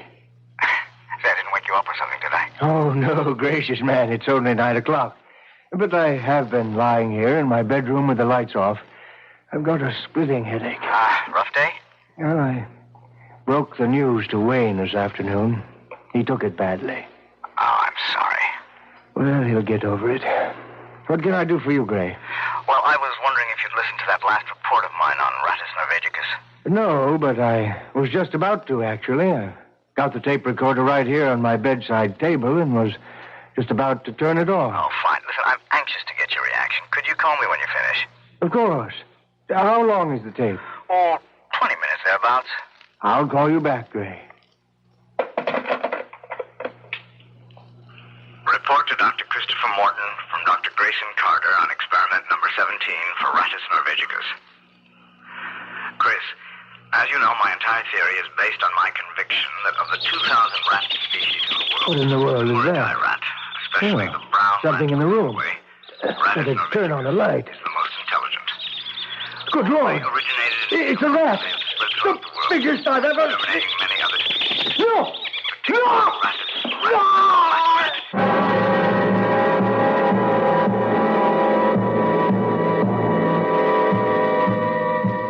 Even as Dr. Christopher Morton listens to Dr. Grayson Carter's report on his experiment with rats, Attila, largest and most cunning of all, flings himself at Morton's throat. Trouble lies ahead, and stark terror. I'll be back shortly with Act 2.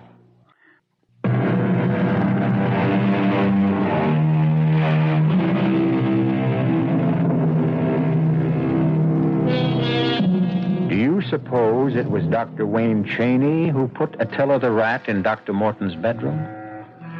Almost bet on it myself. He certainly had the motive. His insane jealousy of Dr. Grayson Carter, plus Carter being appointed director of the Meriwether Institute instead of himself. But how could he have transported the rat to Dr. Morton's bedroom? seems to be a question that bothers Lieutenant Enright of the police, too. Sit down, gentlemen. And thank you for coming here to headquarters. I'd have come to the Institute, but frankly, I'm up to my ears in emergency police work. I'm happy to cooperate, Lieutenant. Of course. I asked both of you here because the two of you were closer to Dr. Morton than anyone else. But I especially asked you, Dr. Carter, because, well, it was one of your rats that killed Dr. Morton.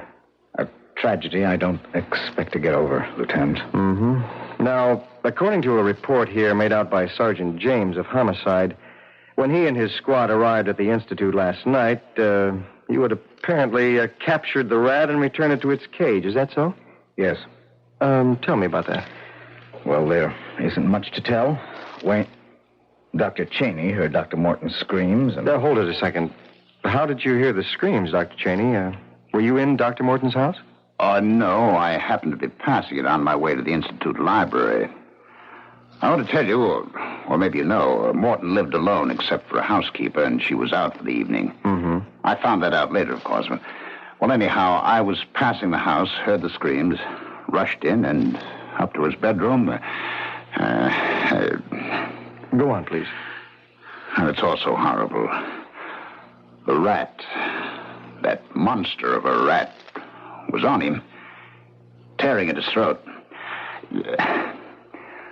I can't go on, I'm sorry. What did you do? Well, the only thing I could do... He phoned me. I rushed over, of course, and... well, captured Attila. How did you manage to do that? I've been working with these rats for months now, studying their behavioral patterns, their emotional reactions, and so on. My experiments have included rewards for certain actions I've taught them to perform. Actions? You mean tricks? Well, yes, you could call them tricks, I guess, but they're really experiments in Rodentia IQ, the intelligence quotient of rats. Pretty smart, I understand, rats. I'm discovering they're even smarter than I thought. Have you any idea how this Attila got into Dr. Morton's bedroom? Well, do you? Yes. He was put there. He couldn't have gotten there any other way. Mind explaining? My laboratory is in the Institute building, and the building is across the square from Dr. Morton's house. Someone must have opened the big rat cage, lured Attila into a portable cage, carried him to Dr. Morton's house, and released him in Morton's bedroom. For the purpose of killing Dr. Morton? Yes. Have you any idea as to who wanted to kill Dr. Morton? Well, yes, I do. Who? I can't tell you that. It's only a suspicion I have, and... He suspects me. Oh, you needn't look so surprised. Morton promised me the directorship of the Institute and broke his promise by giving it to you. So who'd have a better motive than me, The whole Institute knows you seduced my wife, stole her affection. Shut up, Wayne. Were making love to her I'm while... warning you. Hold it, both of you. I'm sorry. If I'd known things were like this between you, I'd have interviewed you separately. You've told me all you can at this point. Thank you for coming. And Dr. Carter? Yes? I'd take special security measures with those rats of yours from now on.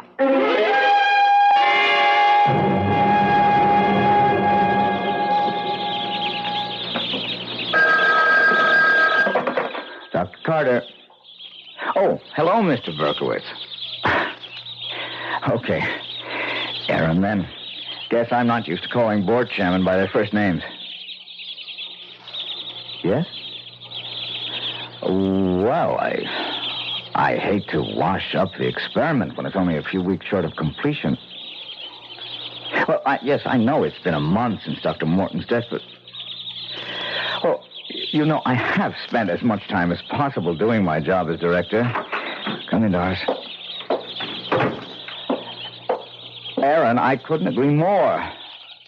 Well, look, let me think about it, will you? I'll get back to you later today, right? Doris, sweetheart. Gray, dear.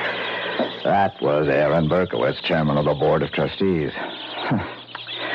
The board feels I'm not giving enough time to my duties as director. You're knocking yourself out.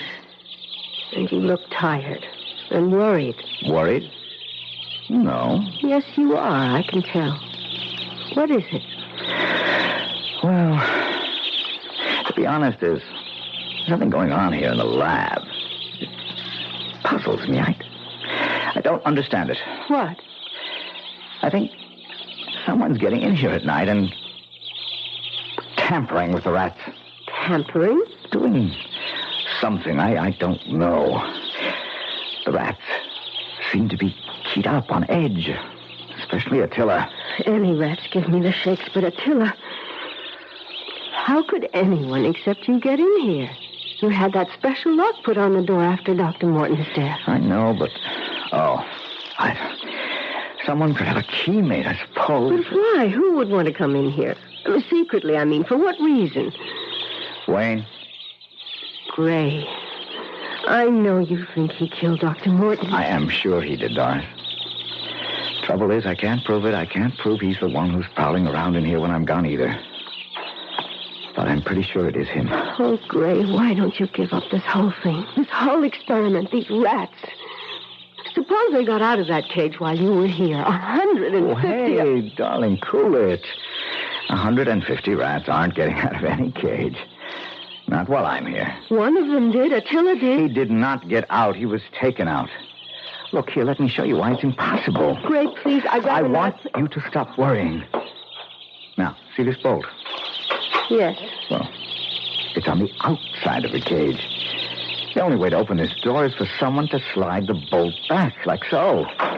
Well, but couldn't a rat... You say they're so clever. A rat reach through the bars and slide the bolt.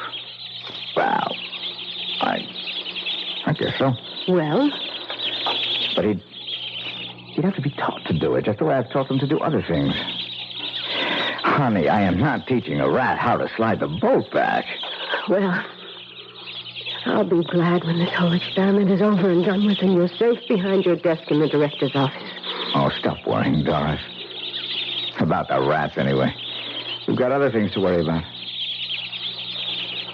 Did you ask Wayne for a divorce again? Yes. He just laughed at me. I guess I'm just going to have this out with him. But there's nothing you can do. He is my husband. He's got to give you a divorce. He won't. No, he won't. Is he at home now? Yes, at least he was when I left. Why? Come on.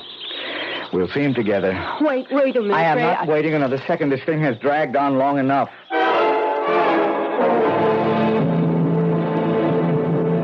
Drop dead, Gray. Oh, Wayne, be reasonable. Reasonable? You ask me to be reasonable? Wayne, I don't love you anymore. I love Gray, so what's the use of our no being... use. No use at all. I'd be happy to be rid of you. Happy to give you a divorce, except that would make you happy. If there's one thing in this world, I'll do everything to prevent it's your happiness. What kind of a man are you? I detest you. I say it calmly because I have to. My doctor has made it very clear to me that extreme emotion, especially anger, can bring on another back seizure. And what about hate? Oh, I find hating you decidedly comforting, my dear. It gives me greater pleasure than you'll ever know. In fact, I hate you so much... Well, yes, why not?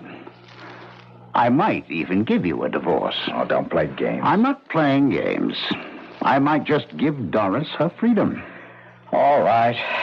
Why? Why? Because I know what her life with you will be like. I know you for what you are, Gray.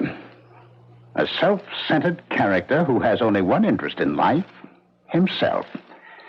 And when she married you, once you got what you wanted, she'd find out what you're really like.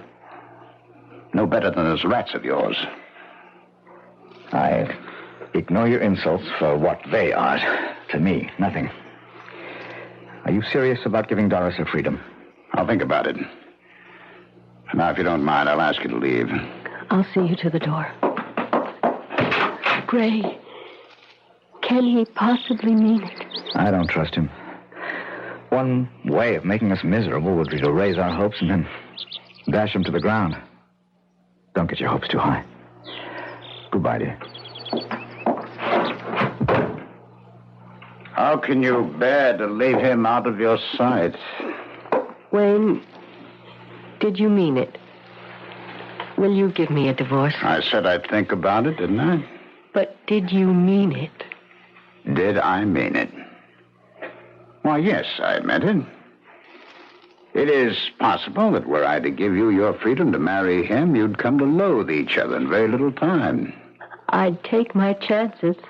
Of course, because you're in love. So madly in love. But now another thought strikes me. And it's a thought I don't relish at all. What thought? Wayne, what thought? The thought that you might be right and I wrong. That if you married Gray, you might spend the rest of your life deliriously happy. I couldn't have that. Could I? Wayne, are you all right? Wayne. I'm thinking. You asked me if I would think it over, and that's what I'm doing, thinking it over. Oh. I'm not only thinking it over, I've come to a decision. And what is your decision? No. What do you want? Your death. My death. Wayne, what are you saying? You didn't see Dr. Morton when that rat Attila was finished with him. Oh, no. You didn't see the throat. Stop it. And all done by one rat. Think what 2 rats could do. Or 10. Or 150. What are you saying? Oh. You're the one. You've been in Gray's lab at night. Yes. Yes, of course. What were you doing there? Well, what do you do with rats? If the celebrated behavioral scientist, Dr. Grayson Carter, is to be taken seriously, you teach them tricks. I have been teaching them tricks. Correction. I have been teaching one of them a trick. What kind of trick? Oh, I hate to admit this, but Gray is absolutely right. Rats are clever. One of them is, anyhow. What? The one I lured into a portable cage with the special feed and transported to the bedroom of our late Dr. Morton. You... Well, who else? You know it. Gray knows it. I'm quite sure that even Lieutenant Enright knows it. But none of you can prove it. Oh. What are you going to do? Kill you. Or rather, they are. They? The rats.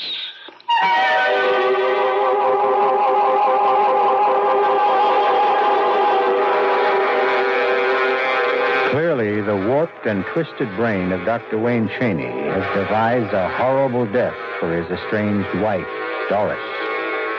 In a few moments, we'll learn how he plans to use those rats. I'll be back shortly with Act 3.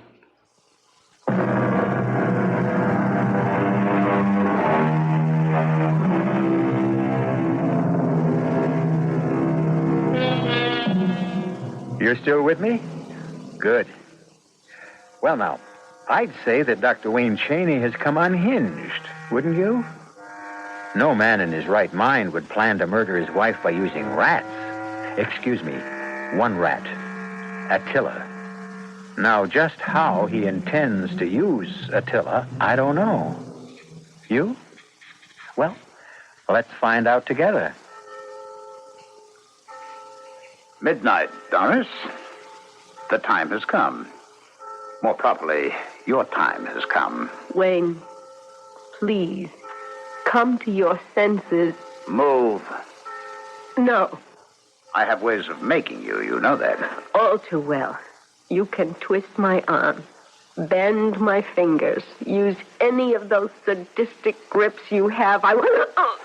Oh. Change your mind, my darling? Oh. Does it? Oh, please. Yes, please, stop. That's better. There's a coil of rope in the closet. Get it. Yes.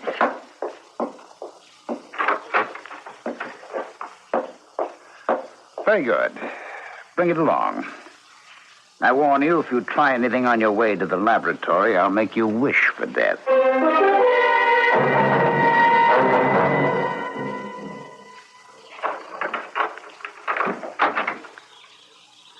Surprised I have a key to this new lock?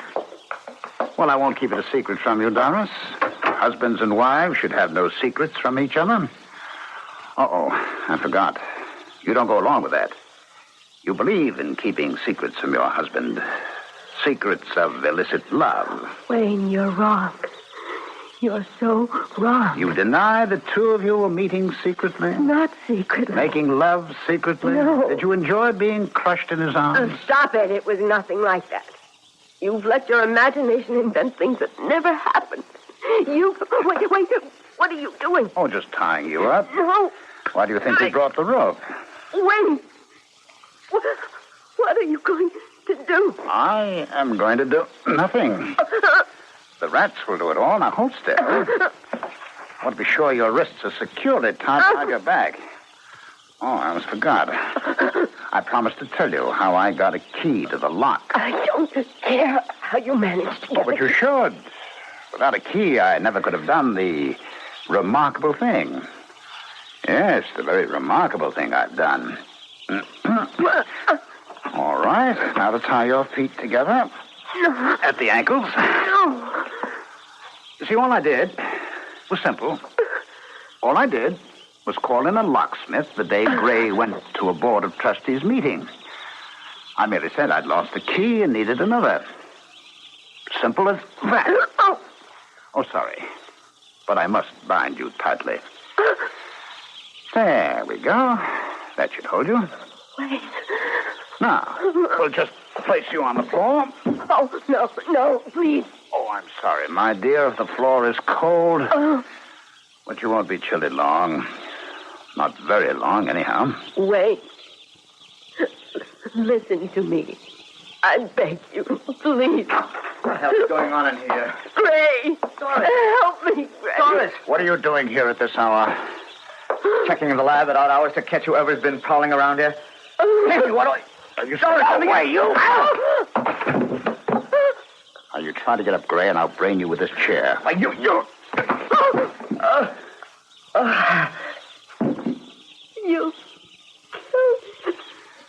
I hope not. You killed him. I don't want to be done out of the pleasure. No. He's not dead. He's breathing. Got to get him tied up, too, before he comes around. You're going to kill us both. Oh, hardly an opportunity to be missed, my darling. Maybe there is some justice. Oh. There now. His wrists tied behind his back. Now for his ankles. I better hurry. He's coming, too. Now you move, and I'll belt you again. What? There we go. Neatly tied up, the two of you. Now, isn't this a pretty sight? The lover and the unfaithful wife trapped. He's out of his mind. He brought me here to kill me. He intends to have the rats kill me. You are crazy. There's no sense trying to free yourself. You're tied securely, and so is my unfaithful wife. You wish to be parted from me, my dear? You wish to dissolve our union so you could be united with your lover? You shall be united. In death. I'm beginning now.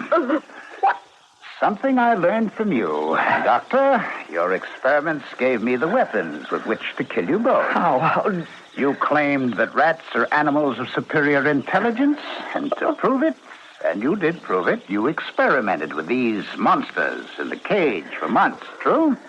Go on. Well, you proved that rats do think. You proved that a rat can be taught, within reason, to figure out a problem for himself, if it resulted in a reward. I know all that. Go on. Oh? Are you in a hurry to die? I'm sorry, that doesn't fit into my plan. Oh, no. I'm going to make you suffer. You're going to be torn apart by rats. Those rats. All of them. Gray. Oh, Gray. Wayne, you seem to have forgotten something, Wayne. Oh, have I? Let those rats out of the cage and they'll attack you too. Now, why didn't I think of that?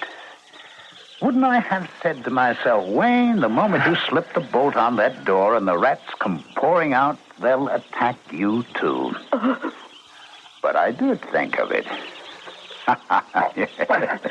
Would you believe it? I solved the problem. No. Give credit where credit is due. You solved it, Ray. You proved what remarkable things a rat can do if spurred to do them for a reward. Clever. Very clever. Rats. Especially your friends. And mine. Attila. You've been breaking into the lab secretly to conduct an experiment of my own. And following your methods, Gray, I succeeded in teaching Attila to perform a little trick. On command. What little trick? I taught him to slide back the bolt and open the door of the cage. Oh, Gray. Easy, darling. You're not making sense, Wayne. You don't believe Attila can do it? Yeah, he's smart enough to be taught to do it, but you couldn't have taught him because once he'd learned he could open the cage anytime he wanted to. No. You're forgetting your own theory. A rat performs only for a reward. Always there must be that reward. Attila will slide the bolt back only after it has been smeared with feed. And I give him the command. Shall I demonstrate? Wait, don't do this. Listen, let us go. I promise you. Wait, I promise you. Promise what? Anything. Anything you want. Anything. Wait. I want your death. And his. And I want it to be so terrifying that you'll die 1,000 deaths before the final one. The blood feed. Wayne, let Doris go. Kill me, but let her go. First, I smear this feed on the bolt of the door. What do you see? You see, Gray? Your friend Attila knows what it's all about. You see how he runs back and forth, pawing at the door? But he won't touch that bolt. Oh, no, not till I give the command. Gray, I can't stand it. I can't stand Now, ladies and gentlemen, may I draw your attention to that large sack of feed there on the shelf. You know what I'm going to do with that? Do you?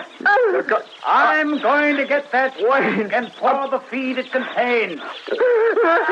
Over you. Over both of you. The sack's heavy.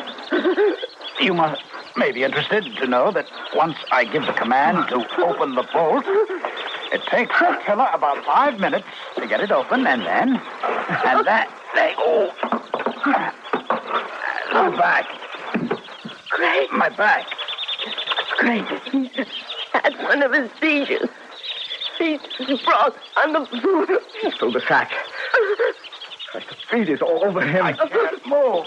I'm paralyzed. I can't move. Oh, thank the Lord he didn't give Attila the command. He did. The food did. What? I didn't give any command. Why is Attila pawing at the bolt? Why is he trying to slide it back? No. I didn't give a command. I couldn't have. What was the command, Wayne? What was it? Something as simple as open the bolt? You fool! You fool! You said it! You said it!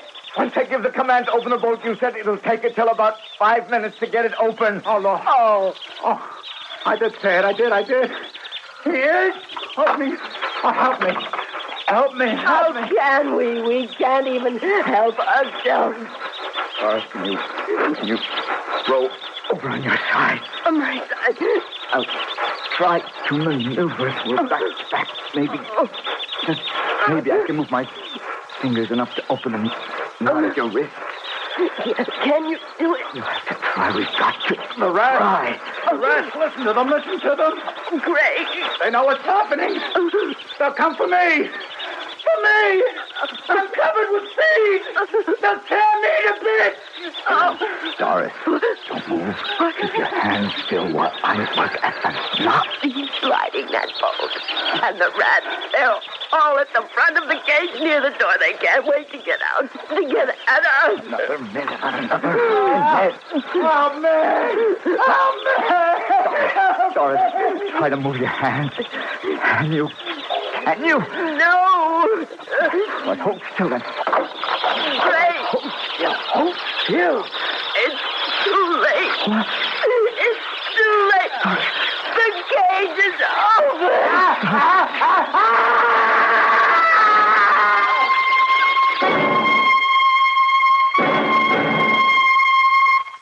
And that's it, Lieutenant. That's about all there is to tell. I'm amazed you got out at all. And the rats, every one of them went for the feed Wayne was covered with. And, of course, Wayne. If only we could have done something to save him. What could you have done? If you'd wasted any time once you got untied, you'd never made it out of there alive. That is for sure. Well, it's over now. Oh. I'm not a vengeful man, but I must say your husband got what he deserved. He used a rat to murder Dr. Morton and was murdered himself in the same way. Oh, one thing, Dr. Carter. Yes? I hope you're finished with your experiments. I am. No time for experiments now. I'm going to be much too busy as director of the Institute and... And what? And as your husband, sweetheart.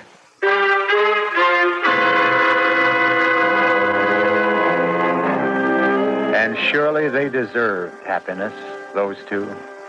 The fates had thrown them a pretty horrible and terrifying curve. The kind few of us are ever called on to face. At least I hope we aren't. But you never know, do you? I'll be back shortly.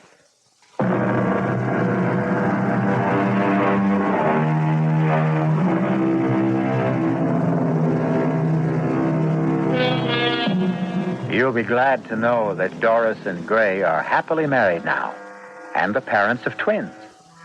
Doris is kept very busy being a mother, and Gray has his hands full as director of the Institute. He keeps hoping he'll find time one of these days to continue with some research. But rest assured, it won't be with rats. Our cast included Michael Wager, Joan Loring, Ralph Bell, and Bob Caliban. The entire production was under the direction of Hyman Brown. Radio Mystery Theater was sponsored in part by the Kellogg Company, makers of Kellogg's Special K cereal, new sugar-free Diet 7-Up, and Contact, the 12-hour allergy capsule. This is E.G. Marshall inviting you to return to our Mystery Theater for another adventure in the macabre. Until next time, pleasant dreams.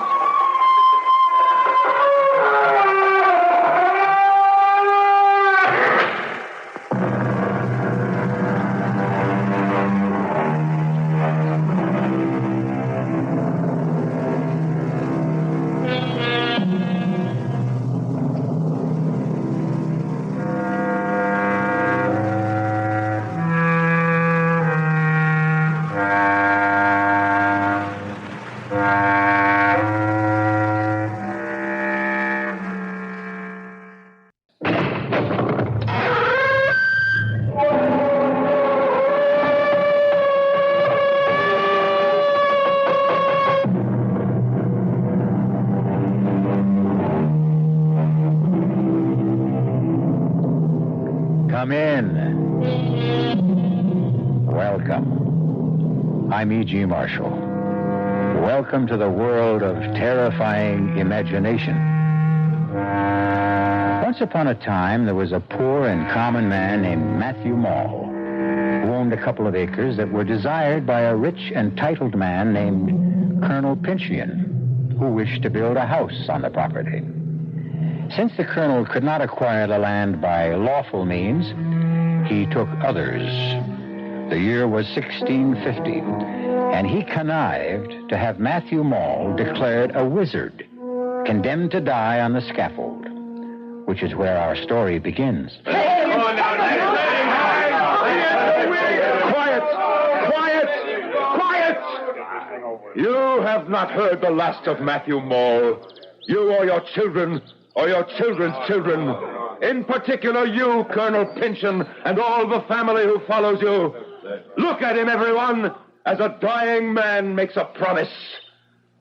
Colonel Pynchon, God will give you and yours blood to drink.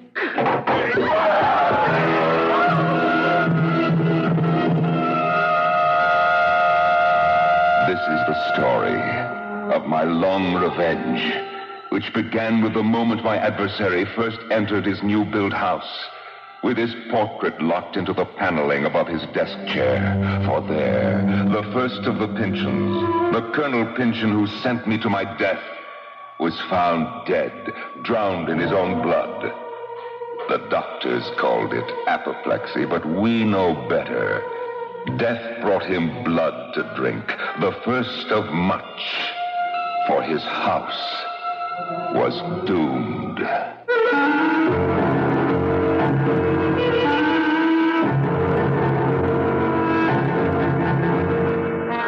Our mystery drama, The House of the Seven Gables, was especially adapted from the Nathaniel Hawthorne classic for the Mystery Theater by Ian Martin and stars Norman Rose.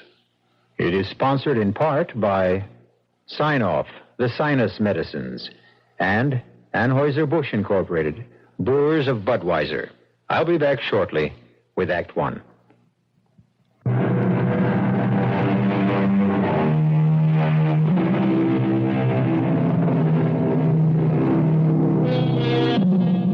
Halfway down a by street in one of our New England towns stands a rusty wooden house with 7 acutely peaked gables facing towards various points of the compass and a huge clustered chimney in the midst. So begins the second novel written by Nathaniel Hawthorne. And to tell you the rest of it, here's the tortured, uneasy spirit of the wizard Matthew Mall, who died before his time and left a curse that endured for over 2 centuries.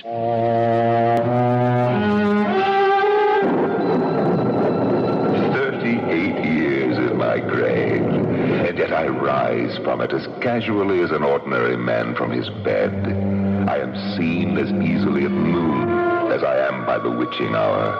I am an extraordinarily pestilent ghost, and I have left an estate which will mangle and torture and destroy at last the whole clan of Pynchons. Shall we take a case in point? Yes? Well, what is it? You sent for me, Mr. Pynchon. The name is Matthew Mall, son of him who built this house for your grandfather, grandson of the rightful proprietor of your soil. Oh, the ancient dispute. That matter has been settled by competent legal authorities. In favor of the family Pynchon. Self-evidently. I am in residence and you are not. Then stay here and rot. A moment, Mr. Mall. Will you attend me in the living room? At your request. To what purpose? Well, perhaps to our mutual interest. There's a legend that my family, that, to be precise, the same Colonel Pynchon who looks down on us from above the living room fireplace here, had a deed to certain vast real estate holdings from an Indian grant. Holdings of incalculable value. I've heard the story. Are you also aware that in the settlement of the estate, no deed was found to lay claim to them? Oh, yes. Well, his claim was on the verge of settlement when my grandfather died suddenly. In answer to my grandfather's curse. Of apoplexy. Which is, in non-medical terms, not far from literally drinking one's own blood. I did not bid you here to renew old quarrels, simply to make you a proposition. Very well, I'm listening. There's a rumor that whatever quarrel lay between our ancestors, yours was the one made the best bargain in the long run. By being hanged? However he died, he was only a step or two ahead of the colonel.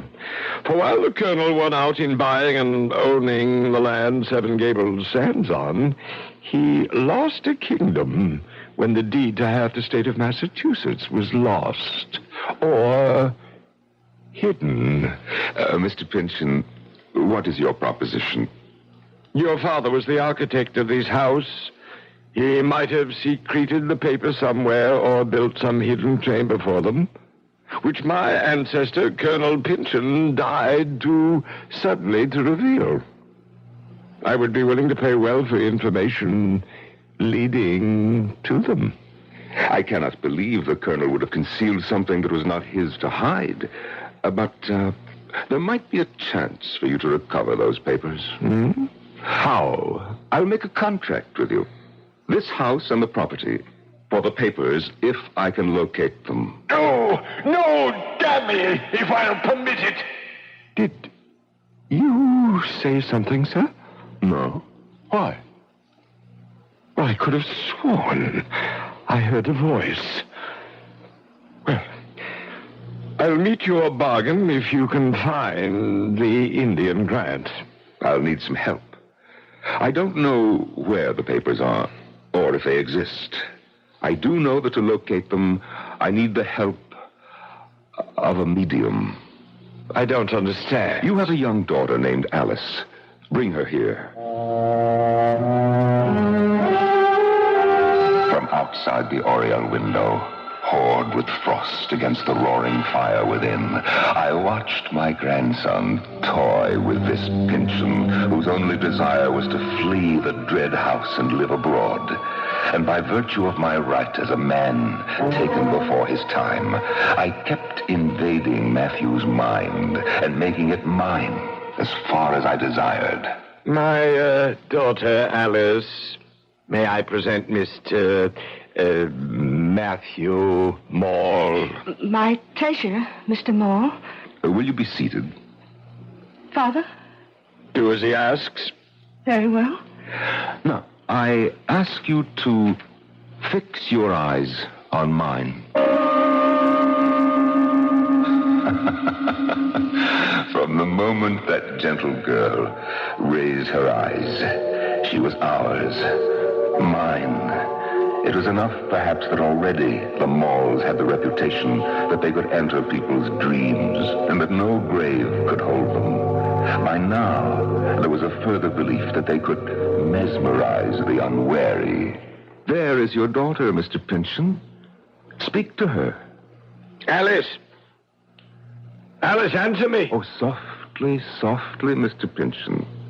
Is it my crime you have sold your daughter for the hope of getting back a sheet of yellow parchment? What would you do with her? Why, only as you asked. Use her as a medium to try to make you rich. How? You'll see.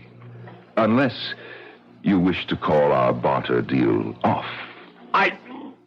No!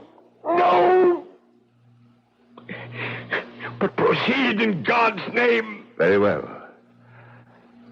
Listen to me, Alice Pynchon. Listen with your mind. Cast off your body. Think. Think back away through the years, but cling to me. Let him who holds the secret of the Indian land deeds come forth peaceably and without delay. Call him. I know not who he is. Then ask. Colonel Pynchon? Great-grandfather? Can you hear me? Can you hear me? Call on my grandfather, whom your great-grandfather hanged. Matthew Maule? Matthew Maule? Are you there? Speak. I hear you in the grave, Miss Pynchon. Oh, what rare sport to watch your father Gervase shivering in mortal dread, and you, my fine lady, no more responsible for your actions than a puppet. And my grandson speaking words and using powers only I could confer on him. But the secret? The secret I am not yet ready to divulge.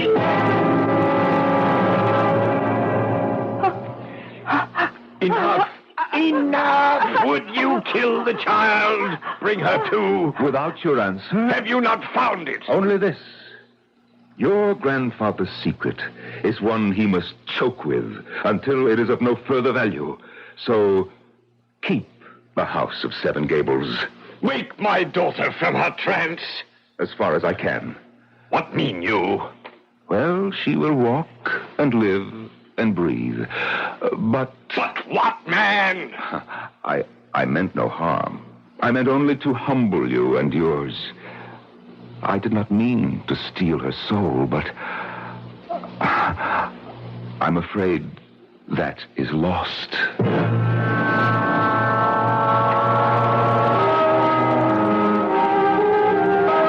The years rolled by, and generation by generation, I took my toll on the Pynchon brood. The once proud family dwindled and thinned out.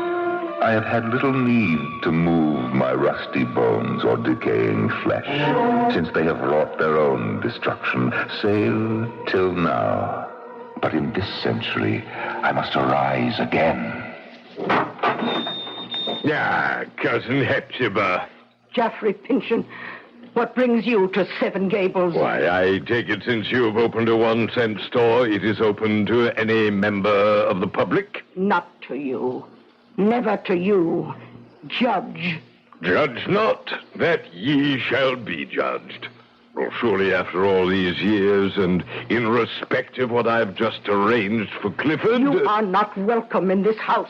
Not even in a public shop, Hepzibah Pynchon. The shop is a necessity, now more than ever. Because of Clifford's return? Oh, but surely you know if you're in need you can call on me. Or bring your brother and yourself to live on my estate. Oh, you know I will take no charity from you, now or ever. How dare you offer it after what you've done to Clifford? I? Yes, you hate him. For what reason, I know not, but hate him you do. You do me wrong, sweet cousin. But I am a forbearing man. I bear what crosses God sends me to bear. I will not trouble you more now, but wait for Clifford's return.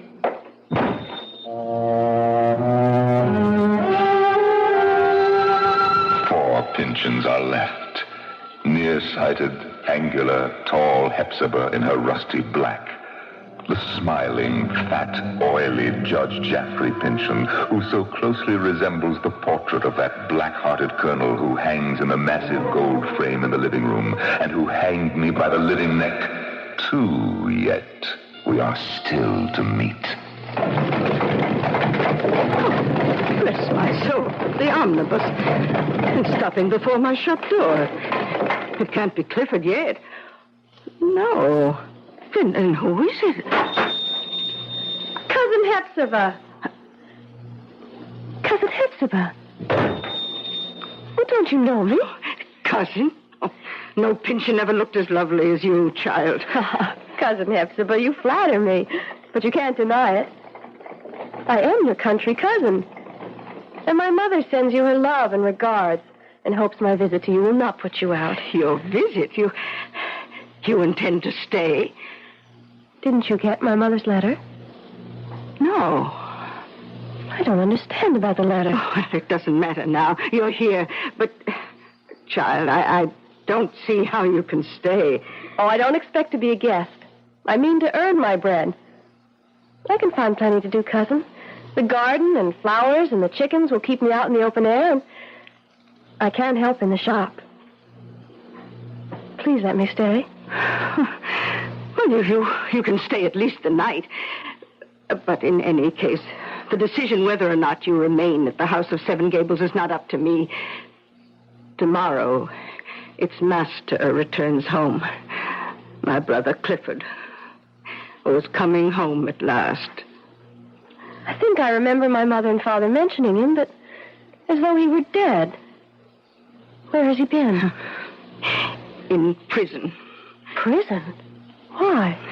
for the murder of our uncle, the judge's father, Geoffrey Pynchon.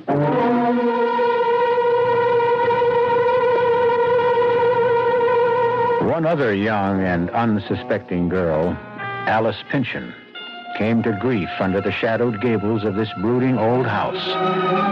Is another to share the same fate? We'll find out when I return shortly with Act Two.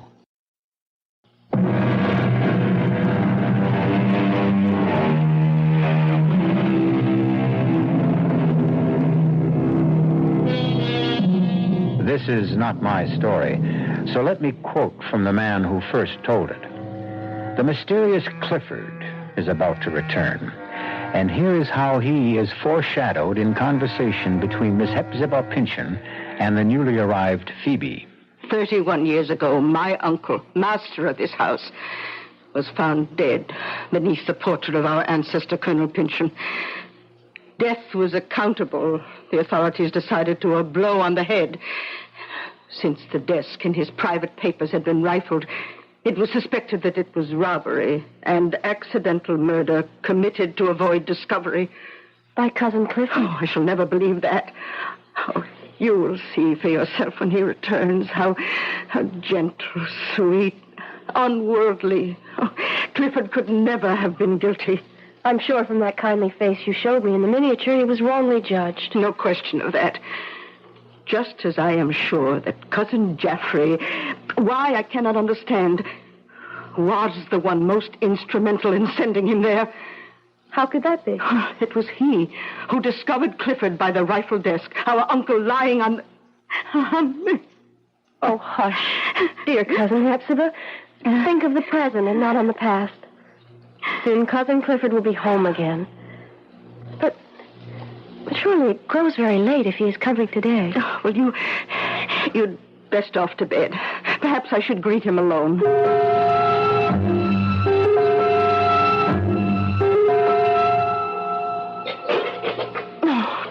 Oh, dear, how shall I manage? May I help, Cousin Hepzibah? Oh, I'm old thumbs when it comes to cookery. See, I've lost whatever art I had all these years alone. And I wanted Clifford's first breakfast to be so tasty. You have a fire going bright enough to chase the morning dusk. Since the oven is hot, would you like me to bake an Indian cake? Oh, it was Clifford's favorite all those years ago. Well, then bake it I shall. What else can I do? Oh, the coffee. Real mocha, if you would grind it. We'll make a breakfast fit for a king. A tired, sad king, worn out by exile. Is he not well? You shall see for yourself soon enough, dear Phoebe. Oh, hush, he's coming. Oh, let him see you first, Phoebe. He likes bright faces, and mine is old, set in a scowl. Clifford, dear, let me help you. The weakness is locked inside, Hepzibah. Nothing you or anyone can help. But we are not alone. No, he is Phoebe. Phoebe, Arthur's only child. You remember I told you about her last night. Phoebe Pynchon. Phoebe. Ah, Arthur's child. Yes, I forget. You are welcome. Thank you, Cousin Clifford. Oh, come sit here. Take this chair. Is this you, Hepzibah? How changed. How changed. And are you angry with me? Oh, why should I be angry? And why do you bend your brows so? Oh, Clifford, there is nothing but love here. If I scowl, it is only habit that has gone before. Cousin Hepzibah's only worried and concerned that you should be happy. Then why do we keep that odious picture on the wall? Why can't we... What is that sound? Why, that is... Phoebe, will you answer it? Of course. That is the tinkle of the shop bell. Shop bell? Yes, sir. Ah, then, has Miss Hepzibah's shop opened under such favorable circumstances that she needs an assistant as attractive as you? I'm a cousin of hers, on a visit from the country. Well, in that case, I suspect you are a kinsman of mine. Let's see. Oh, yes, little Phoebe Pinson. I am your kinsman, Judge Pinson. My little niece. Oh, surely I must pay you welcome. Oh, you resist me. I had not meant to. Oh, it's quite right, quite right. A young girl, especially a very pretty one, cannot but be chary of her lips. I did not mean to be unkind. Oh, I accept that. But are you afraid of something? Nothing I know of. I'll just step in and... What do you want, Geoffrey? Why, simply a short visit with my... No. He cannot see visitors. I warned you to take care. Clifford is on the brink of a blacker fate than yet possessed him. I need to see him. No, don't let him in. Beg him on your knees if you must. Ask him to have mercy. Mercy. You heard. I heard. But must I... You will not let me see him. I want to protect him. As you will. But you do me great wrong, cousin. I only wish to help him. I will find some other way.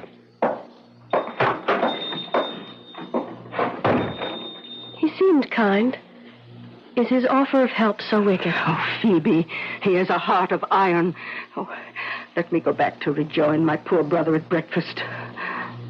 Of all of us, he's the one who most needs protection now.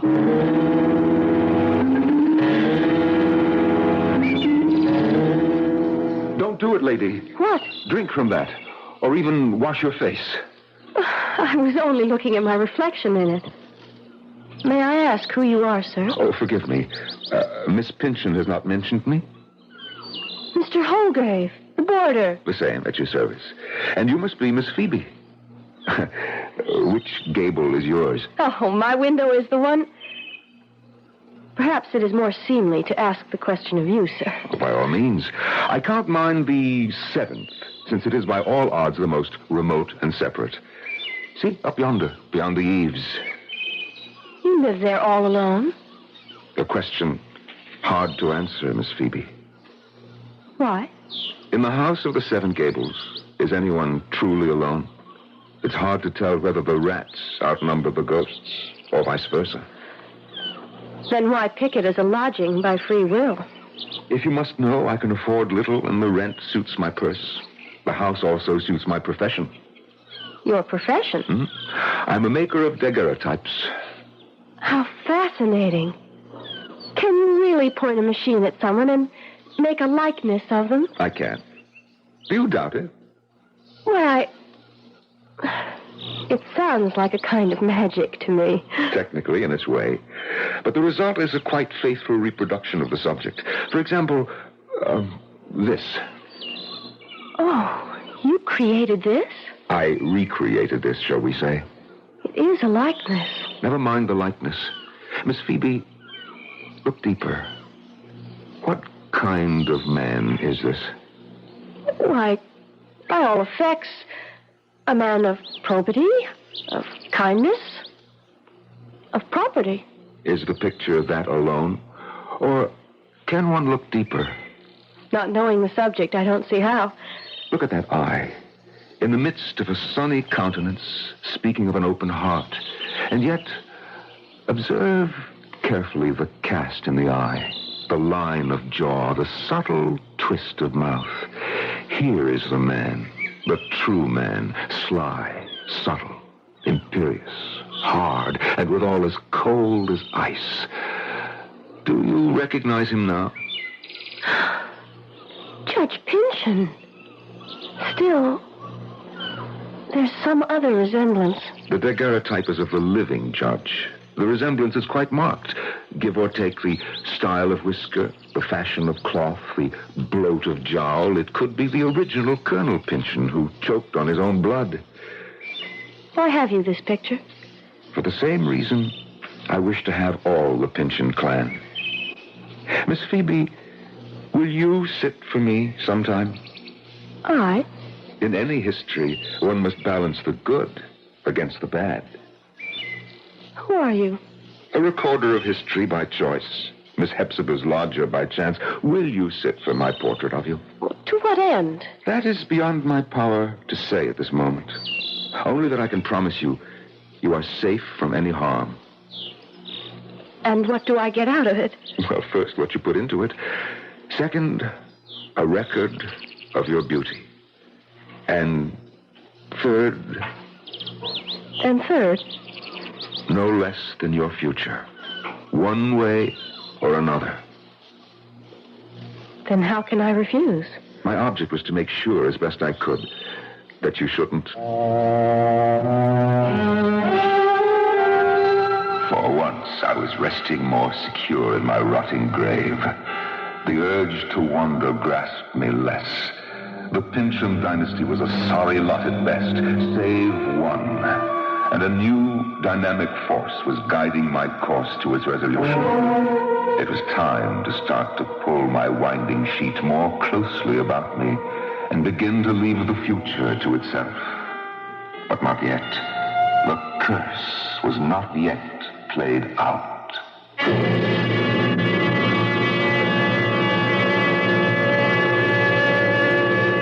The mysterious Mr. Holdgrave. Who is he? What threat does he pose to Phoebe?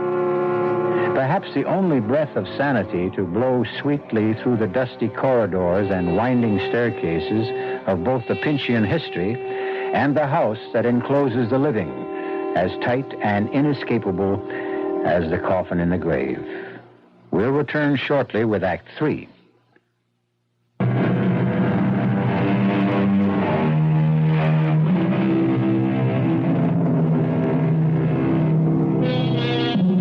For 2 centuries, the curse of the hanged wizard Matthew Mall has hung like a cloud over the House of the Seven Gables.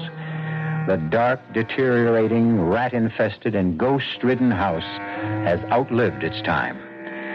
Only the family to which it belongs hangs on to some distant remnant of the past. There, Cousin Clifford. Safe in your little eyrie and retreat. Trust you, Phoebe, to find me this spot in my private gable. Why, from here I can see all the world. The bustle of our little town, certainly. How free I feel after all those years. I have the wildest impulse. What, Cousin Clifford? Are you too young, perhaps, to remember when we blew soap bubbles? A glass of soapy water. And a clay pipe. Yeah, the pipe I still have. Well, the soapy water I can provide. But the lost years, where can they be found again?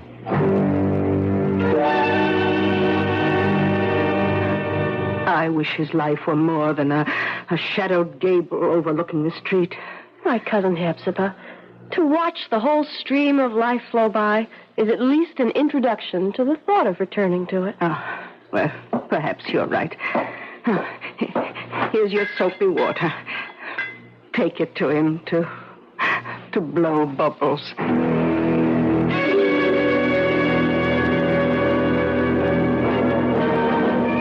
My window on the world, Phoebe. The best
morning, Miss Phoebe.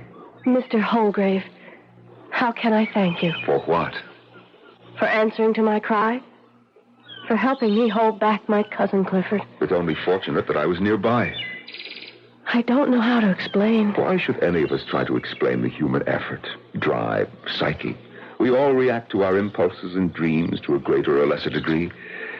Did your cousin really want to jump? I was with him. I could scarce hold him. Why would he pretend? Why, indeed. At least there was no disaster. I'm glad I was part of avoiding that. I can never thank you enough. How can I do something in return? Sit for me. Let me make a daguerreotype of you. That's simple enough. But why? I wish I felt myself free to answer that completely, but, well, at least one obvious reason. There should be some permanent record of your beauty. I'm afraid you overstate your case. Or my case. So I must admit that even if you had not half admitted it, I would suspect you of some ulterior purpose. You never have quite trusted me, have you? It's just that I sense you are not quite what you seem to be. I don't know what I feel.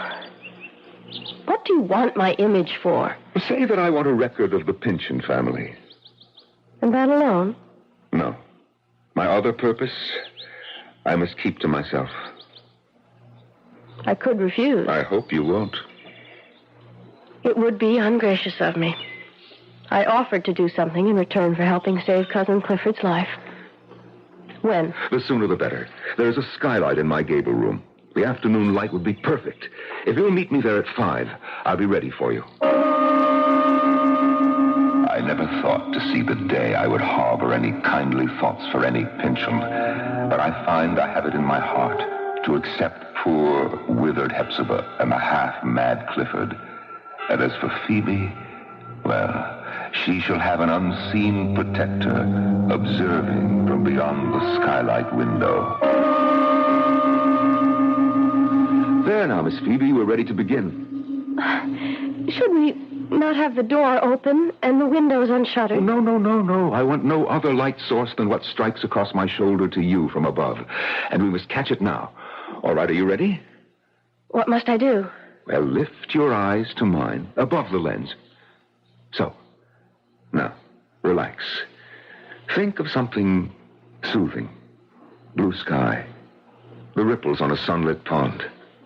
Oh, yes. Yes, that's lovely. Don't try to smile. Just stay in repose. When I expose the plate, you must not move for 20 to 30 seconds. Now, take a deep, slow breath and hold it. Now the plate is exposed. Silvered copper on which a film of silvered iodide has been formed by iodine vapor. The sands are dropping through my minute glass, and slowly, your image develops on the plate. This 1/2 minute, I hold you mesmerized, only to make you immortal, never to be forgotten, to last till the end of time. Now you may relax. It's all over. Phoebe? I've mesmerized her. Phoebe! Oh, God help me to resist my evil desire. Phoebe! Forgive me if now I say what I have not dared to say to you, nor ever will, perhaps, so long as you are a Pynchon. Phoebe, I love you with all my heart. Have loved you since that first moment I saw you in the garden. I cannot dare to hope when all is known that you could return that love. Yet here, at this moment, with you completely in my power, I could cast a spell on you that would hold you forever mine. No, Phoebe. Rather that you were never mine than to hold you bound to me against your will. Phoebe Pynchon, can you hear me? I hear you. You are safe. You know that. Safe.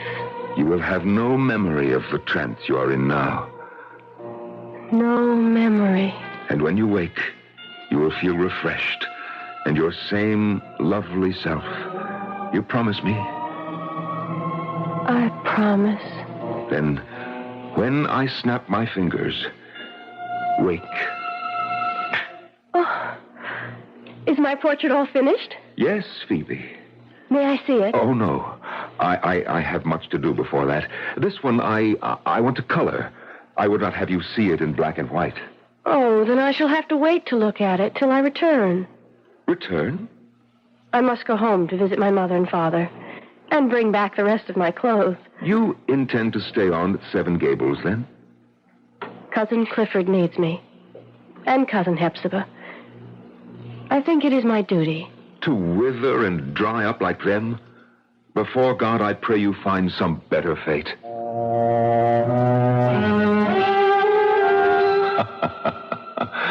Some better fate indeed. Back in my grave, my bones are ready to settle to eternal sleep, and the curse is ready to be wound up. And the day after Phoebe left became the beginning of the end. Look at him, striding along the street toward the 1-cent shop, the picture of a man who owns most of the world and who intends to clutch the rest of it to him. The 200-year reincarnation of the Pincham who put me 6 feet under. Judge Jaffrey Pincham. Judge Pincham. Yes, Cousin Hepzibah, the same. What do you want? Well, what else, cousin, but to have done with all this? I want to see Clifford. No. It is my purpose to do so before I leave this house. Haven't you done enough to him? 30 years ago, our uncle died. His immense fortune was left to me, save for your life interest in this property and the house of the Seven Gables. To Clifford, not to me. Some months before our mutual uncle's death, Clifford boasted to me that he knew the secret of incalculable wealth. I believe that at this moment, if Clifford retain his wits and, if he chooses, he can tell me where the riches can be found if he chooses. And if he can't, or doesn't? Back to the dungeon. I'll await your bringing him in here in the old colonel's chair. It should in any case have been mine by right. I wish you ill of it, but I shall go find Clifford. So come the years full circle. Revenge is as dusty in my mouth as these old bones which moldering cry for eternal rest. Only one more remains who deserves his fate, the same one that overwhelmed his liverish ancestor, who still pouts like a peacock in the frame of the portrait behind the judge's head. God give him blood to drink. No, no. My watch. Wait. I have appointments to keep, important things to do. I can't.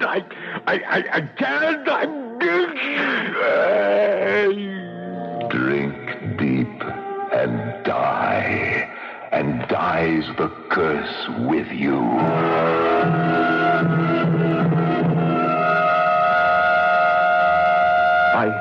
I found him here, Phoebe, dead of apoplexy, the last of his line. But Hepzibah and Cousin Clifford... They inherit the judge's country estate, bright with sunlight, with no dark gables to hem them in. I've already moved them there. I'm so bewildered.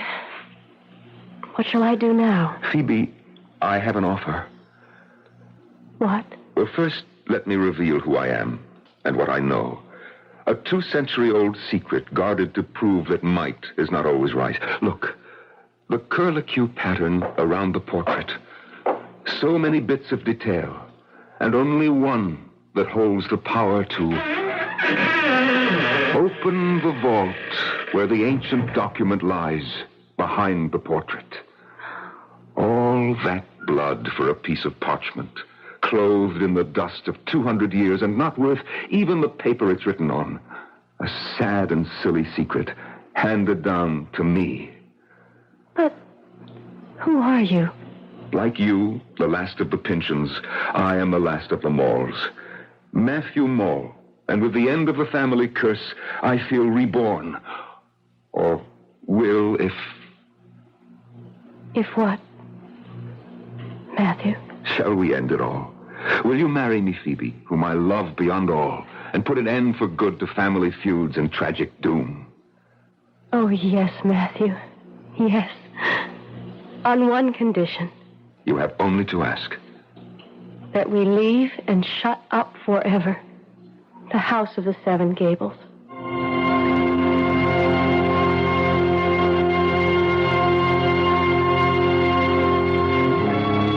For several years, the house still stood. There were those who, passing it after dark, swore they could hear the tinkle of the harpsichord Alice Pynchon once used to play, the sound of the 1-cent shop bell, the cough of a man choking. But in a very few years, this had little of flesh or blood left in it, like all legends about haunted houses. This one's only special claim to fame was that it had, if you counted them, 7 gables. I'll be back shortly.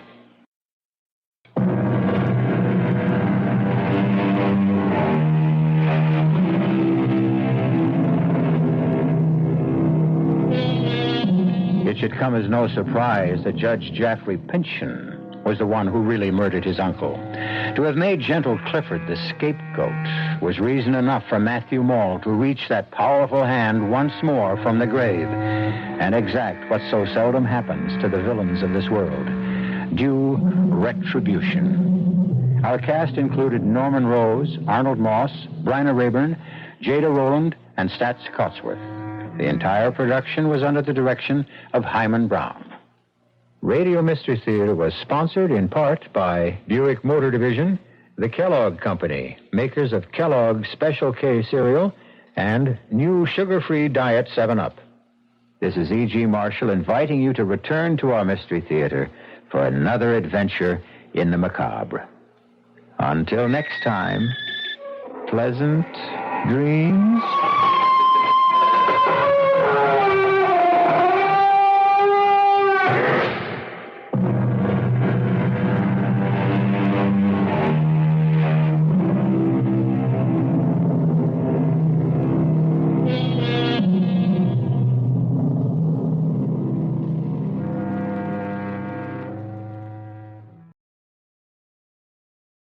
The CBS Radio Mystery Theater presents...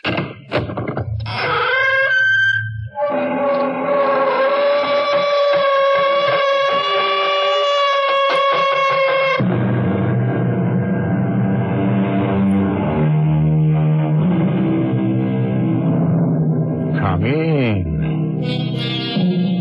Welcome. I'm E.G. Marshall. I've always wondered a little about the 7 deadly sins: pride, anger, envy, lust, gluttony, laziness. I mean, I'm not touting any one of them as an admirable trait, but isn't every one of us a little guilty of all, or most of them in our lifetime? Human frailty, perhaps, but deadly sins? Surely all of us who hope for heaven would also hope to be forgiven if we committed any of them, except the 7th, the one I didn't list.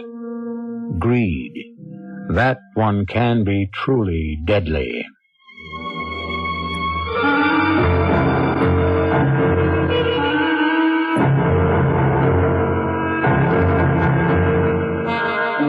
Our mystery drama, The Dog Walker Murders, was written especially for the Mystery Theater by Ian Martin and stars Lloyd Battista.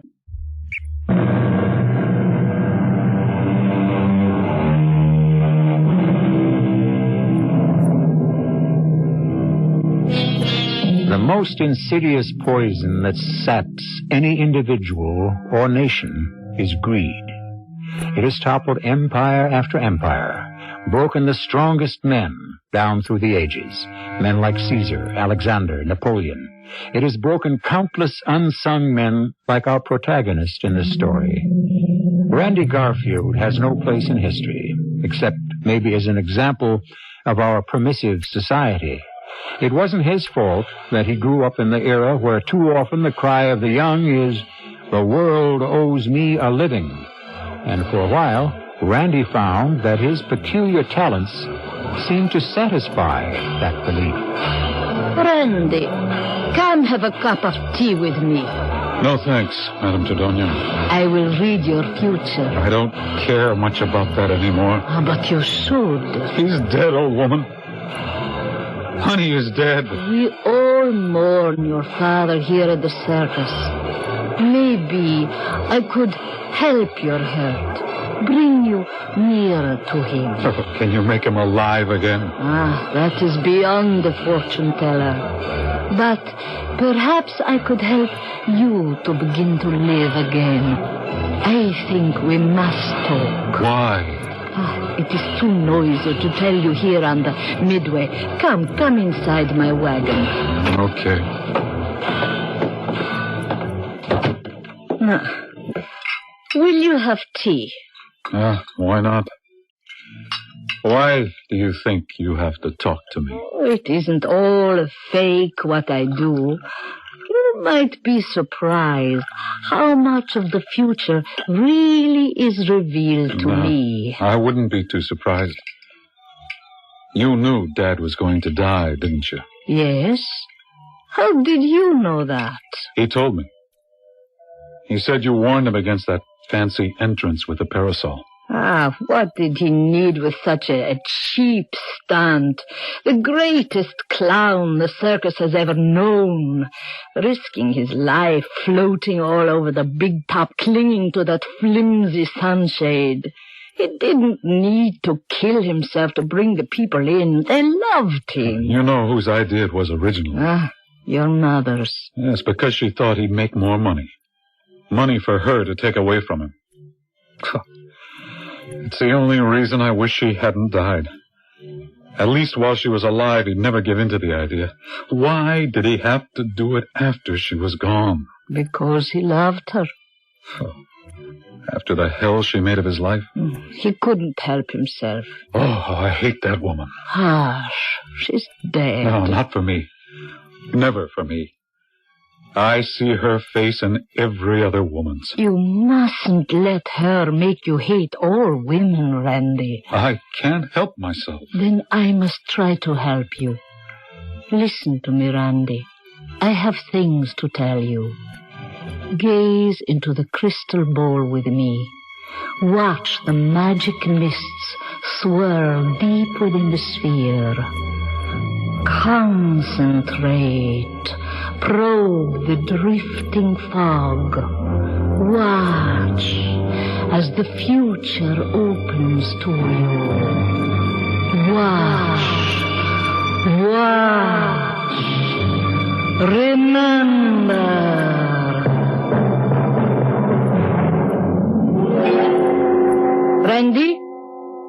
Randy, you can wake up now. Oh, did I fall asleep on you? No, not exactly. Oh, you hypnotized me. Not so much as you yourself. No, that's impossible. You know that is not true. I've taught you enough about hypnotism for you to know that anyone can be hypnotized if they don't fight it. What's your post-hypnotic suggestion this time? None. It isn't your past I care about. It's your future. My future? Yes. What will you do with yourself now that your father is gone? Get out from under. I don't belong in the circus. I never did. The only reason I've hung around this long was to take care of Pop. He needed me. I don't care how. I'll find a way. You're a strange boy, Randy. What do you want of life? I'll tell you what I want, Madame Tredonia. Money. Money to buy me anything I want. Money to make me a somebody instead of a nobody. Money to be free to live my life and wipe out all the memories of the past. There are other things in the world. What about love, a wife, children? Oh, what has love ever brought me but disaster? A wife, after my mother's example, children? Would I wish my childhood on any other kid? I must warn you. There is great danger for you in the future. Did you not see anything when you looked with me into the crystal ball? No. What did you see? A face. If you don't change your attitude about women, Randy, you are doomed. A woman will bring you death. If I was fond of any woman, it was Madame Tredonia. But I had no time to pay any heed to gypsy warnings. I wanted to break free, get away from my past. It took time to get my foot on the first ring on the ladder to success. I went to work for a bank. Well, Randy, this is our last stop in our brief tour of the bank, the safe deposit vault. All these shining boxes concealing and hoarding dead capital never to be used to the bank's advantage. Frozen money lying here sterile and unproductive. Terrible waste, terrible waste. Well, that's not your business, is it? Well, we'll start you off as a junior teller. Okay, Randy? Whatever you say, Mr. Banks. Yes, fortuitous name, wouldn't you say, for a banker? Yes. Served me well enough so that after 20 years, I'm vice president of personnel. Isn't that something? It sure is, sir. It took me 25 years. Well, let's hope that your progress will be swifter and that you'll be happy here. It wasn't. It was a tedious, back-breaking bore for barely enough money to subsist. It killed me, but all around me was money that could spell ultimate freedom. Money I had no access to. Until after the first year, when I was moved to the safe deposit vault. Would you let me in, please, young man? I'm sorry, madam. I didn't see you come down. Right away. You're new, aren't you? To the safe deposit vault, yes. I've only been here a couple of weeks. Well, you certainly are an improvement over your predecessor. She was a surly old cow. It's nice to be greeted with a smile for a change. Thank you. Especially when it belongs to such an attractive man. Well, it's easy to smile at an attractive woman. Oh. May I have your name, please? Mrs. Sidney Cooper. I'll just get your card out. May I have yours? Beg pardon? Your name. Oh, of course. It's Garfield. You just sign here. Oh. It says Shirley Cooper. That's what I am now. My husband is dead. I'm sorry. I'm not. There you are, Shirley Cooper. And your name again? Garfield. My first name is Randy. Oh, I like that. Randy. I like that name. May I have your key, please? You've only to ask, Randy. She made sure our hands touched. Crossing into the vault to get her box, I was thinking to myself, oh, brother, this is all I need. A middle-aged widow on the prowl. Just hand the box to me, please. Well, it's pretty heavy, Mrs. Cooper. I'll carry it into the room for you. Oh, I'm not going to be that long. No trouble. It'll be more secure on the desk here than on the little slide tables in the vault. Yeah. There you are. Now I'll leave you alone. Well, you might as well stay. I'll only be a minute. Oh, take your time, please. I'm only going to get a necklace out for the opera tonight. You can wait. It's a bank rule, Mrs. Cooper. We're supposed to leave the customers alone. For heaven's sakes, I've nothing to conceal. But if that's your orders from upstairs... You just call me when you want me. Oh, I just might take you up on that, Randy. She was giving me the eye, so I got out fast. Like I said, I wanted no part of her. Or was I so sure of that? now that I'd had a gander at what she had in that safe deposit box. It was crammed with what looked like Krugerrands. But whatever the coins were, they were pure gold. Oh, there we are. And here's your key, Mrs. Cooper. Thank you. Well, it's been a pleasure to meet you. I can say the same. Your wife must consider herself a very lucky girl. Oh, I'm not married. Really? Well, then that makes us two of a kind, doesn't it? I suppose so. Unattached and fancy-free. Or is there a special girl in your life? Not at the moment. If you'll excuse me, that's my phone. Saved by the bell. You run along. I'll see you tomorrow when I bring my necklace back to the bar. I couldn't get that crazy dame out of my mind. Not so much her as all those gold coins I'd seen in her deposit box. The next day, she came in just before closing. It wasn't till after I'd put her box away that she spoke to me. Do you, go home now, Mr. Garfield? Just as soon as I button up a few things. Will that be long? Oh, 5 minutes or so. Oh, why, Mrs. Cooper? Well, I think I had one cocktail too many at lunch yesterday before I came here. I'm afraid I acted a little silly while I was with you. I didn't notice anything. Well, that's kind of you to say that. Just the same, I'd like to offer you an apology. No apology necessary. I'd feel better if I made one. Will you join me for a drink? My treat. I think I'd like that very much, Mrs. Cooper. What the heck, I thought. If she wants to make a lady killer out of me, what's the harm? I didn't realize then. I was looking at a lady I was going to have to kill. Randy Garfield had been warned by the fortune-teller Madame Tredonia, but Randy had been too anxious to escape from his circus background and forget his past.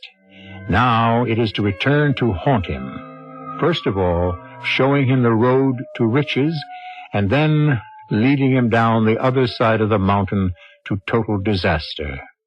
I shall return shortly with Act Two.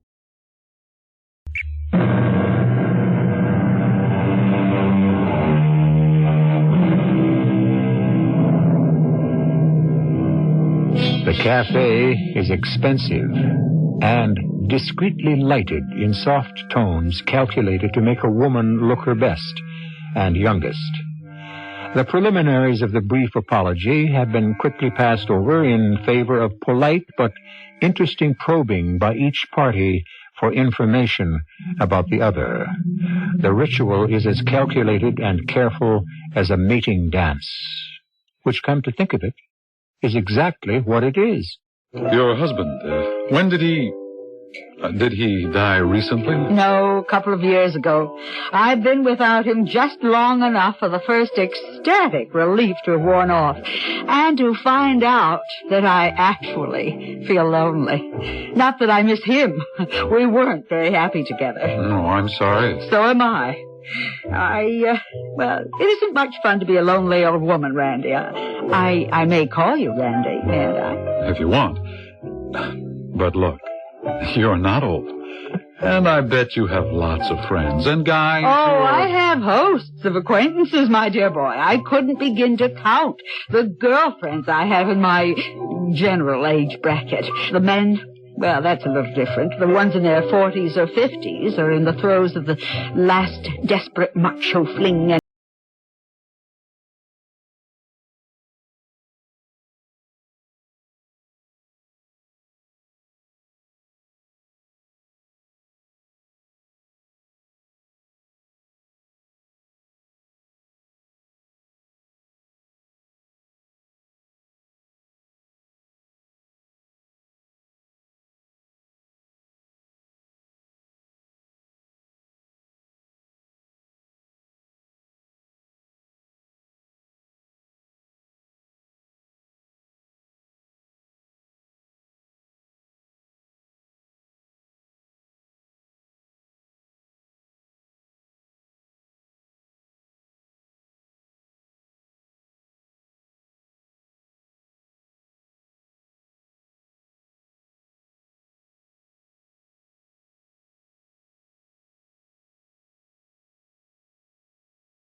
Yeah, she could have been a singer or a dancer, she thought. But she liked this stuff too much. She was an alcoholic? She was a lush. You didn't like her? I couldn't stand her. When I got old enough, I...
Where? He fell 60 feet. He was dead the moment he hit the ground. Oh. Hey, how come we got off on all this? You're crying. I think I'm drowning. What are you looking at me like that for? It's your eyes. I told you about them. They absolutely hypnotized me. Stay with me, Randy. Have dinner with me. We're a couple of loners, and I can't think of anyone I'd rather be with. I should have walked out on it. I knew what I was getting into. And one part of me didn't like it at all. But there was the other side. No more short rations for a while. Live it up. Eat at the best restaurants. Tailor-made clothes. Money in my pocket. Besides, there was one wild idea in the back of my head I didn't want to think about too much yet. Until I did. I played it very carefully. Why won't you ever come home with me? Or at least let me come to your place? The bank, Cheryl. I think we should keep this under wraps. I've got a job to think of. I wish you'd forget that stupid little job. It's a dead end. I have no training, Cheryl. Jobs for me are not so easy to find. Then quit. You don't need one. I'll give you a better way. Sid left me too much for me to handle properly myself. You could marry me and take over the job. That isn't a job. I'd just be a hired companion. Oh, don't, please, Randy. I love you.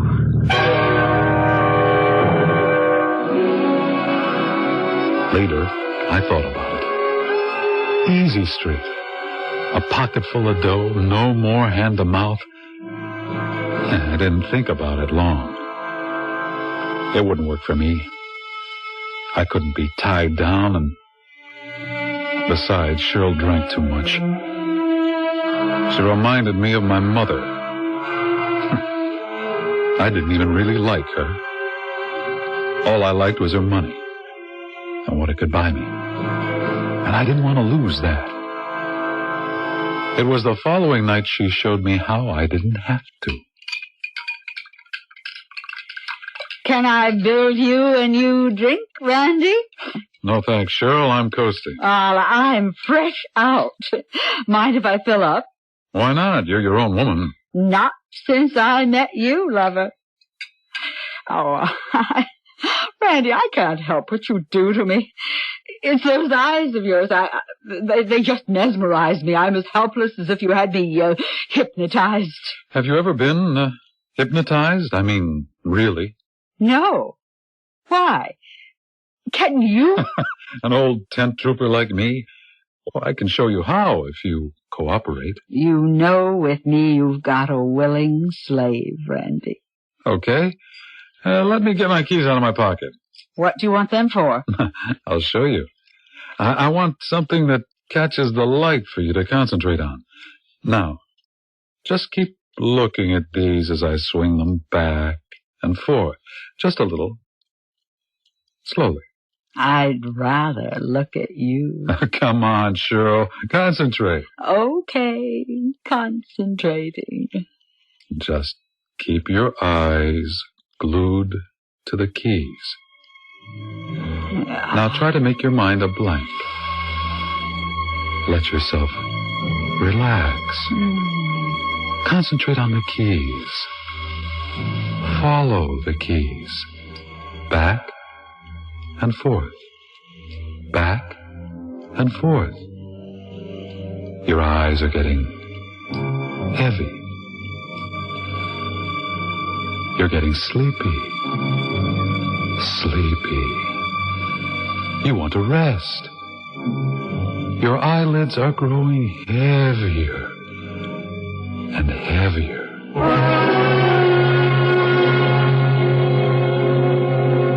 I had her under in less than 2 minutes. Her whole body relaxed and still. I bent over her to make sure she was out. And the smell of liquor on her breath almost gagged me. I remembered when my mother tried to hug me, it was always the same.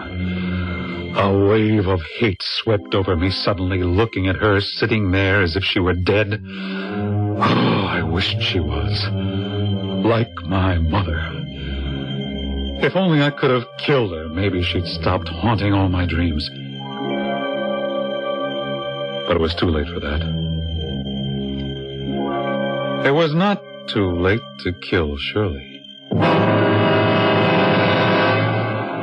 Wake up, Shirley. Now listen to me. I'm going to count to 3.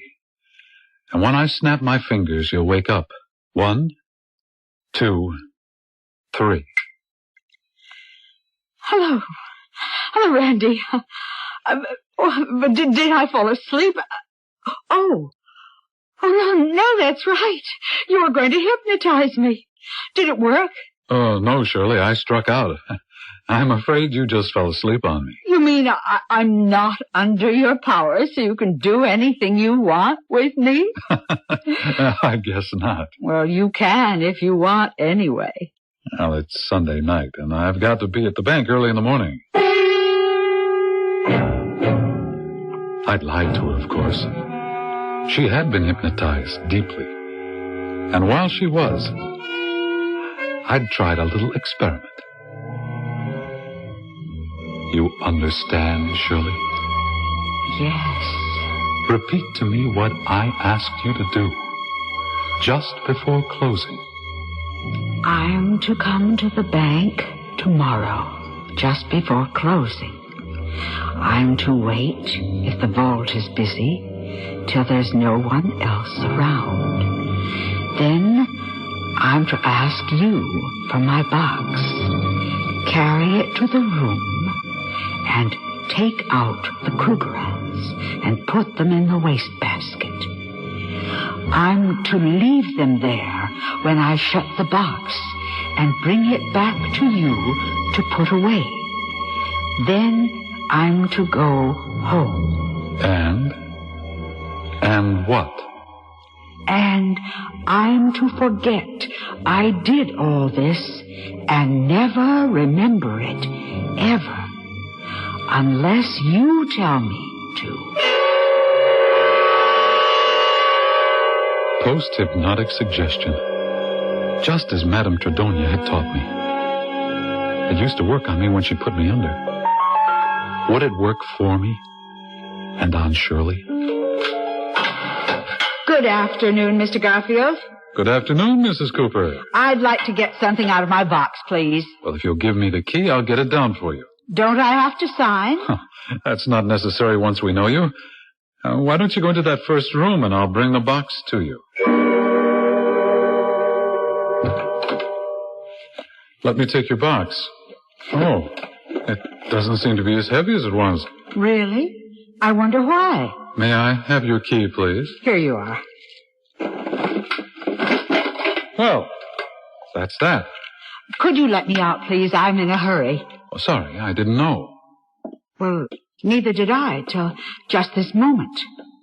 I can't remember why. I just know I have to go straight home.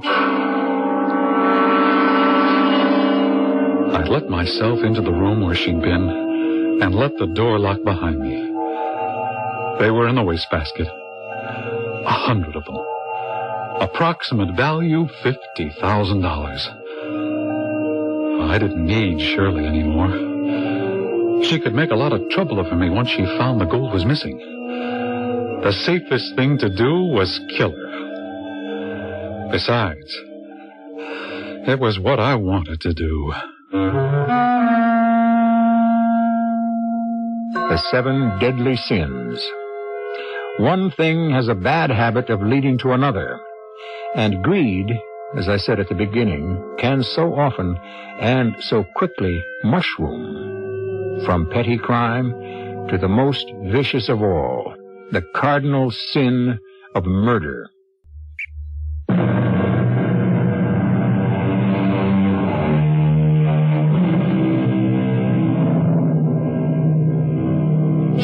For hours since he got back to his apartment, Randy Garfield has been sitting staring at the pile of gold coins on the table in front of him, mesmerized. Can he get away with stealing them? Suppose Shirley should remember her, following his hypnotic suggestion. Even if she doesn't, the next time she goes into her deposit box, she'll find the gold coins missing. Could he bluff it out? No way. But only he and Shirley know of this secret cache. If she were dead, he'd be safe and rich. The harsh jangle of the telephone shocks him out of his trance. He doesn't know it yet, but this call will make up his mind. Yes? It's Cheryl. Randy, where are you? It's 10:30. Why haven't you called? I was just about to. What's wrong, honey? Randy, I'm scared. I'm afraid I'm going out of my mind. Why? I've got to tell you in person. Could you come over right away? I can't.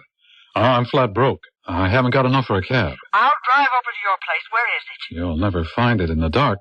Look, you know the big post office at Grand and Stoner? Yes. Pick me up there. I'll be waiting. You'd better be. There's something you and I have to settle. She guessed I had the gold. So she had to go. But how? What did I use for a weapon? Getting up from the table, the long chain holding my bank keys snagged on the corner. I unhooked the chain from my belt, started to toss it aside, and stopped. Oh, it was ready-made for my purpose. I stuffed it in my jacket pocket and left for the post office. So far, no one had seen Cheryl around my place, or me around hers. And I meant to keep it that way. Randy, can you swear to me that you didn't hypnotize me last night and somehow put this suggestion in my head to do what I'm afraid I did today? Come on, who am I, Svengali? Have a heart, Cheryl. No, you have a heart. Oh, Randy, if it's money, you can have anything you ask. Just marry me first. I want some kind of leash on you so you can't run. Well, I don't want to be on a leash. Those are my terms. Where are we stopping? Where are we now? It's the parking lot in back of my apartment. Are you coming up with me? No. If you walk out on me, you'll walk home. Only you won't walk out on me. How do you know I won't? Because I've gotten to know you pretty well. I'm still not sure how you did it, but I know you're lying, and that when I open up my box with an officer of the bank tomorrow morning, the gold won't be there. You'll either return it to me and promise to become Mr. Shirley Cooper, or I'll prosecute. Think it over. Cheryl, wait a minute. What for? No, don't turn around. I'll show you.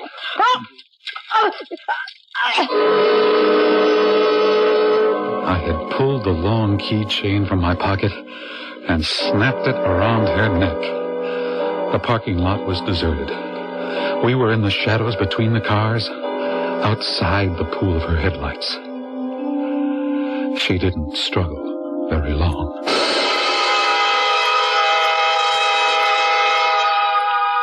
Morning, Mr. Banks. Oh, yes, good morning. Garfield. Oh, yes, of course, Randy Garfield.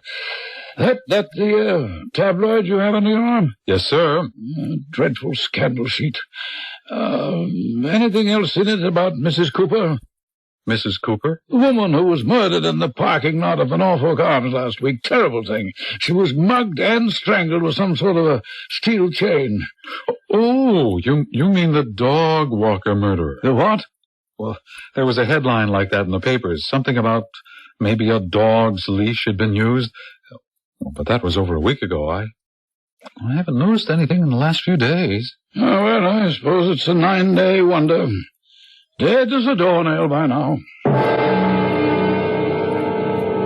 Dead as a doornail. Looked as if I'd gotten away with it all right. And as the weeks passed, I could be sure I had. I was out of trouble and sitting pretty.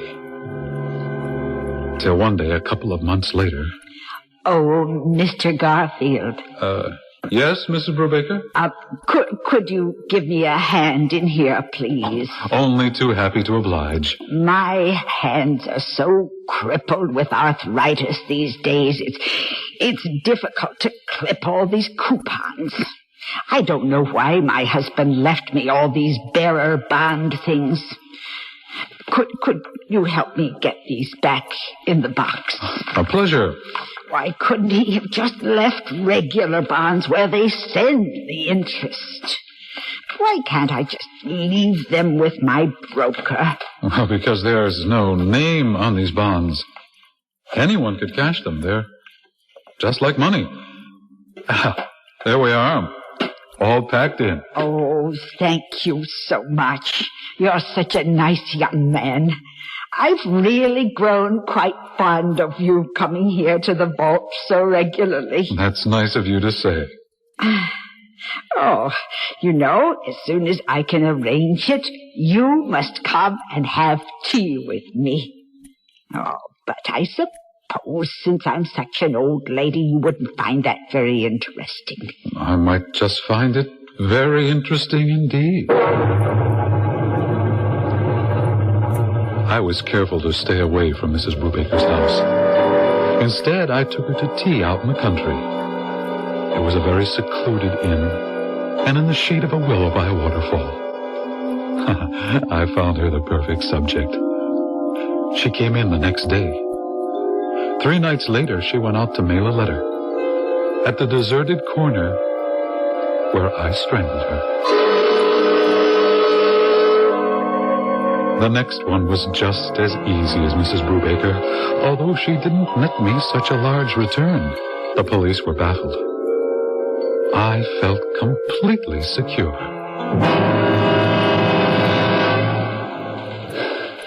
Yeah, what is it, Sergeant Rollins?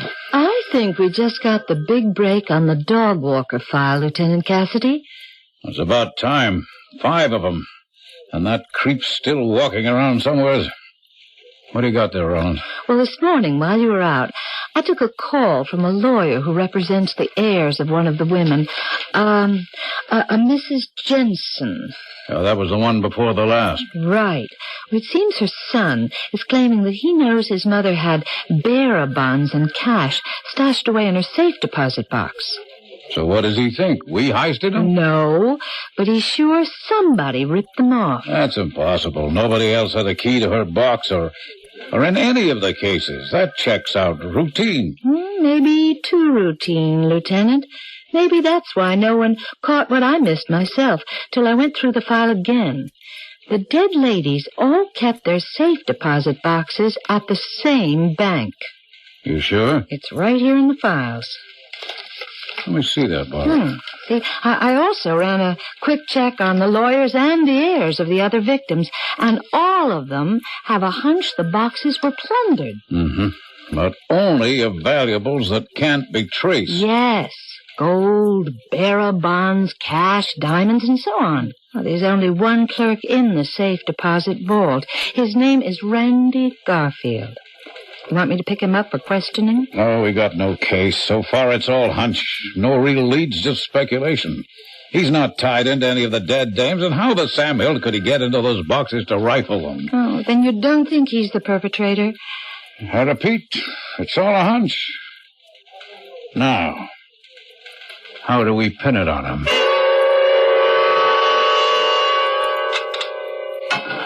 Good afternoon. Am I too late to rent a safe deposit box? Well, it's just about closing time, but I guess you made it under the wire. Won't you sit down, Miss Rollins. Barbara. And, you are... Mr. Garfield. What size box did you have in mind, Miss Rollins? Well, something big enough to hold what's in my briefcase. Oh, dear, how stupid of me. I hit the catch on the desk. Don't worry. It's only money. I'll pick it up for you. Oh, but it's so much money. It must look as if I'd robbed a bank or something. Did you? Oh, no. That's all right. I was only kidding. Well, it's my money. Really it is. I just cashed in all my stocks. It was too good to pass up. I'd meant to lay off, but I couldn't miss this one. So after he conned you into having a couple of drinks at this out-of-the-way bar, he actually hypnotized you, Barbara, right in the bar? I let on that he did. I'm telling you, I had to put up some fight. I mean, it's creepy. The guy's got these eyes. Well, never mind that. The thing is, he thinks he's planted this post-hypnotic suggestion and you'll go through with it tomorrow. Well, he's convinced I'll walk into the bank, leave the money in the wastebasket for him, and walk out without ever remembering I've been there. Just like he must have worked it out with all those other women he stiffed. You sure he didn't suspect that you're a cop? No, he's too sure of himself. Well, I don't know if we should give him any more rope. Well, he hasn't hung himself yet. You want to meet him for dinner where he said and risk that walk home through the park? I mean, we'll cover you, but it's risky. It takes time to strangle someone.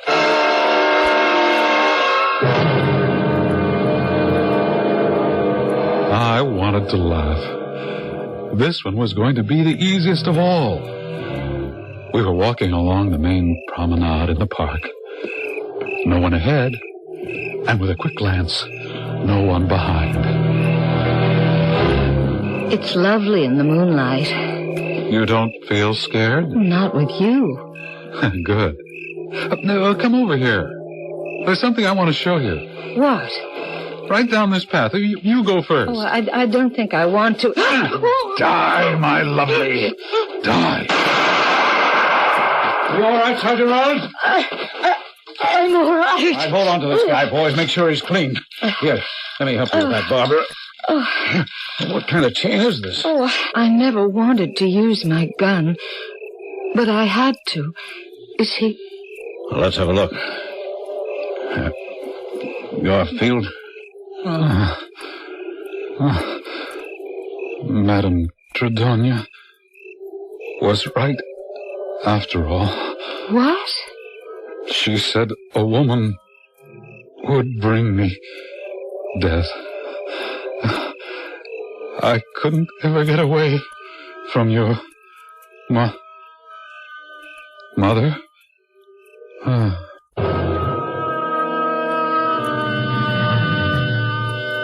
It all began with an old gypsy lady peering into a crystal ball and ended with a prophecy come true.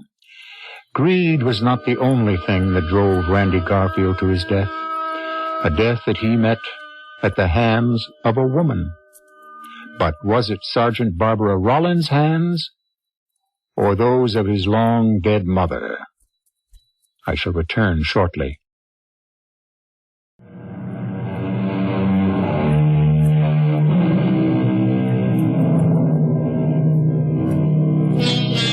ribbon strings, the silver cord. How many of us ever totally shake off that influence that shaped our early lives? Most of us would not want to, and carry the memory of that gentle ruling hand to our graves. But a very few, a terrible few, remember not with love, but with hate, till the memory wraps their lives and brings them down in ruin. Randy Garfield was one of the tortured and the damned. Our cast included Lloyd Battista, Martha Greenhouse, Carol Teitel, and Ian Martin. The entire production was under the direction of Hyman Brown. This is E.G. Marshall inviting you to return to our Mystery Theater for another adventure in the macabre. Until next time, pleasant dreams.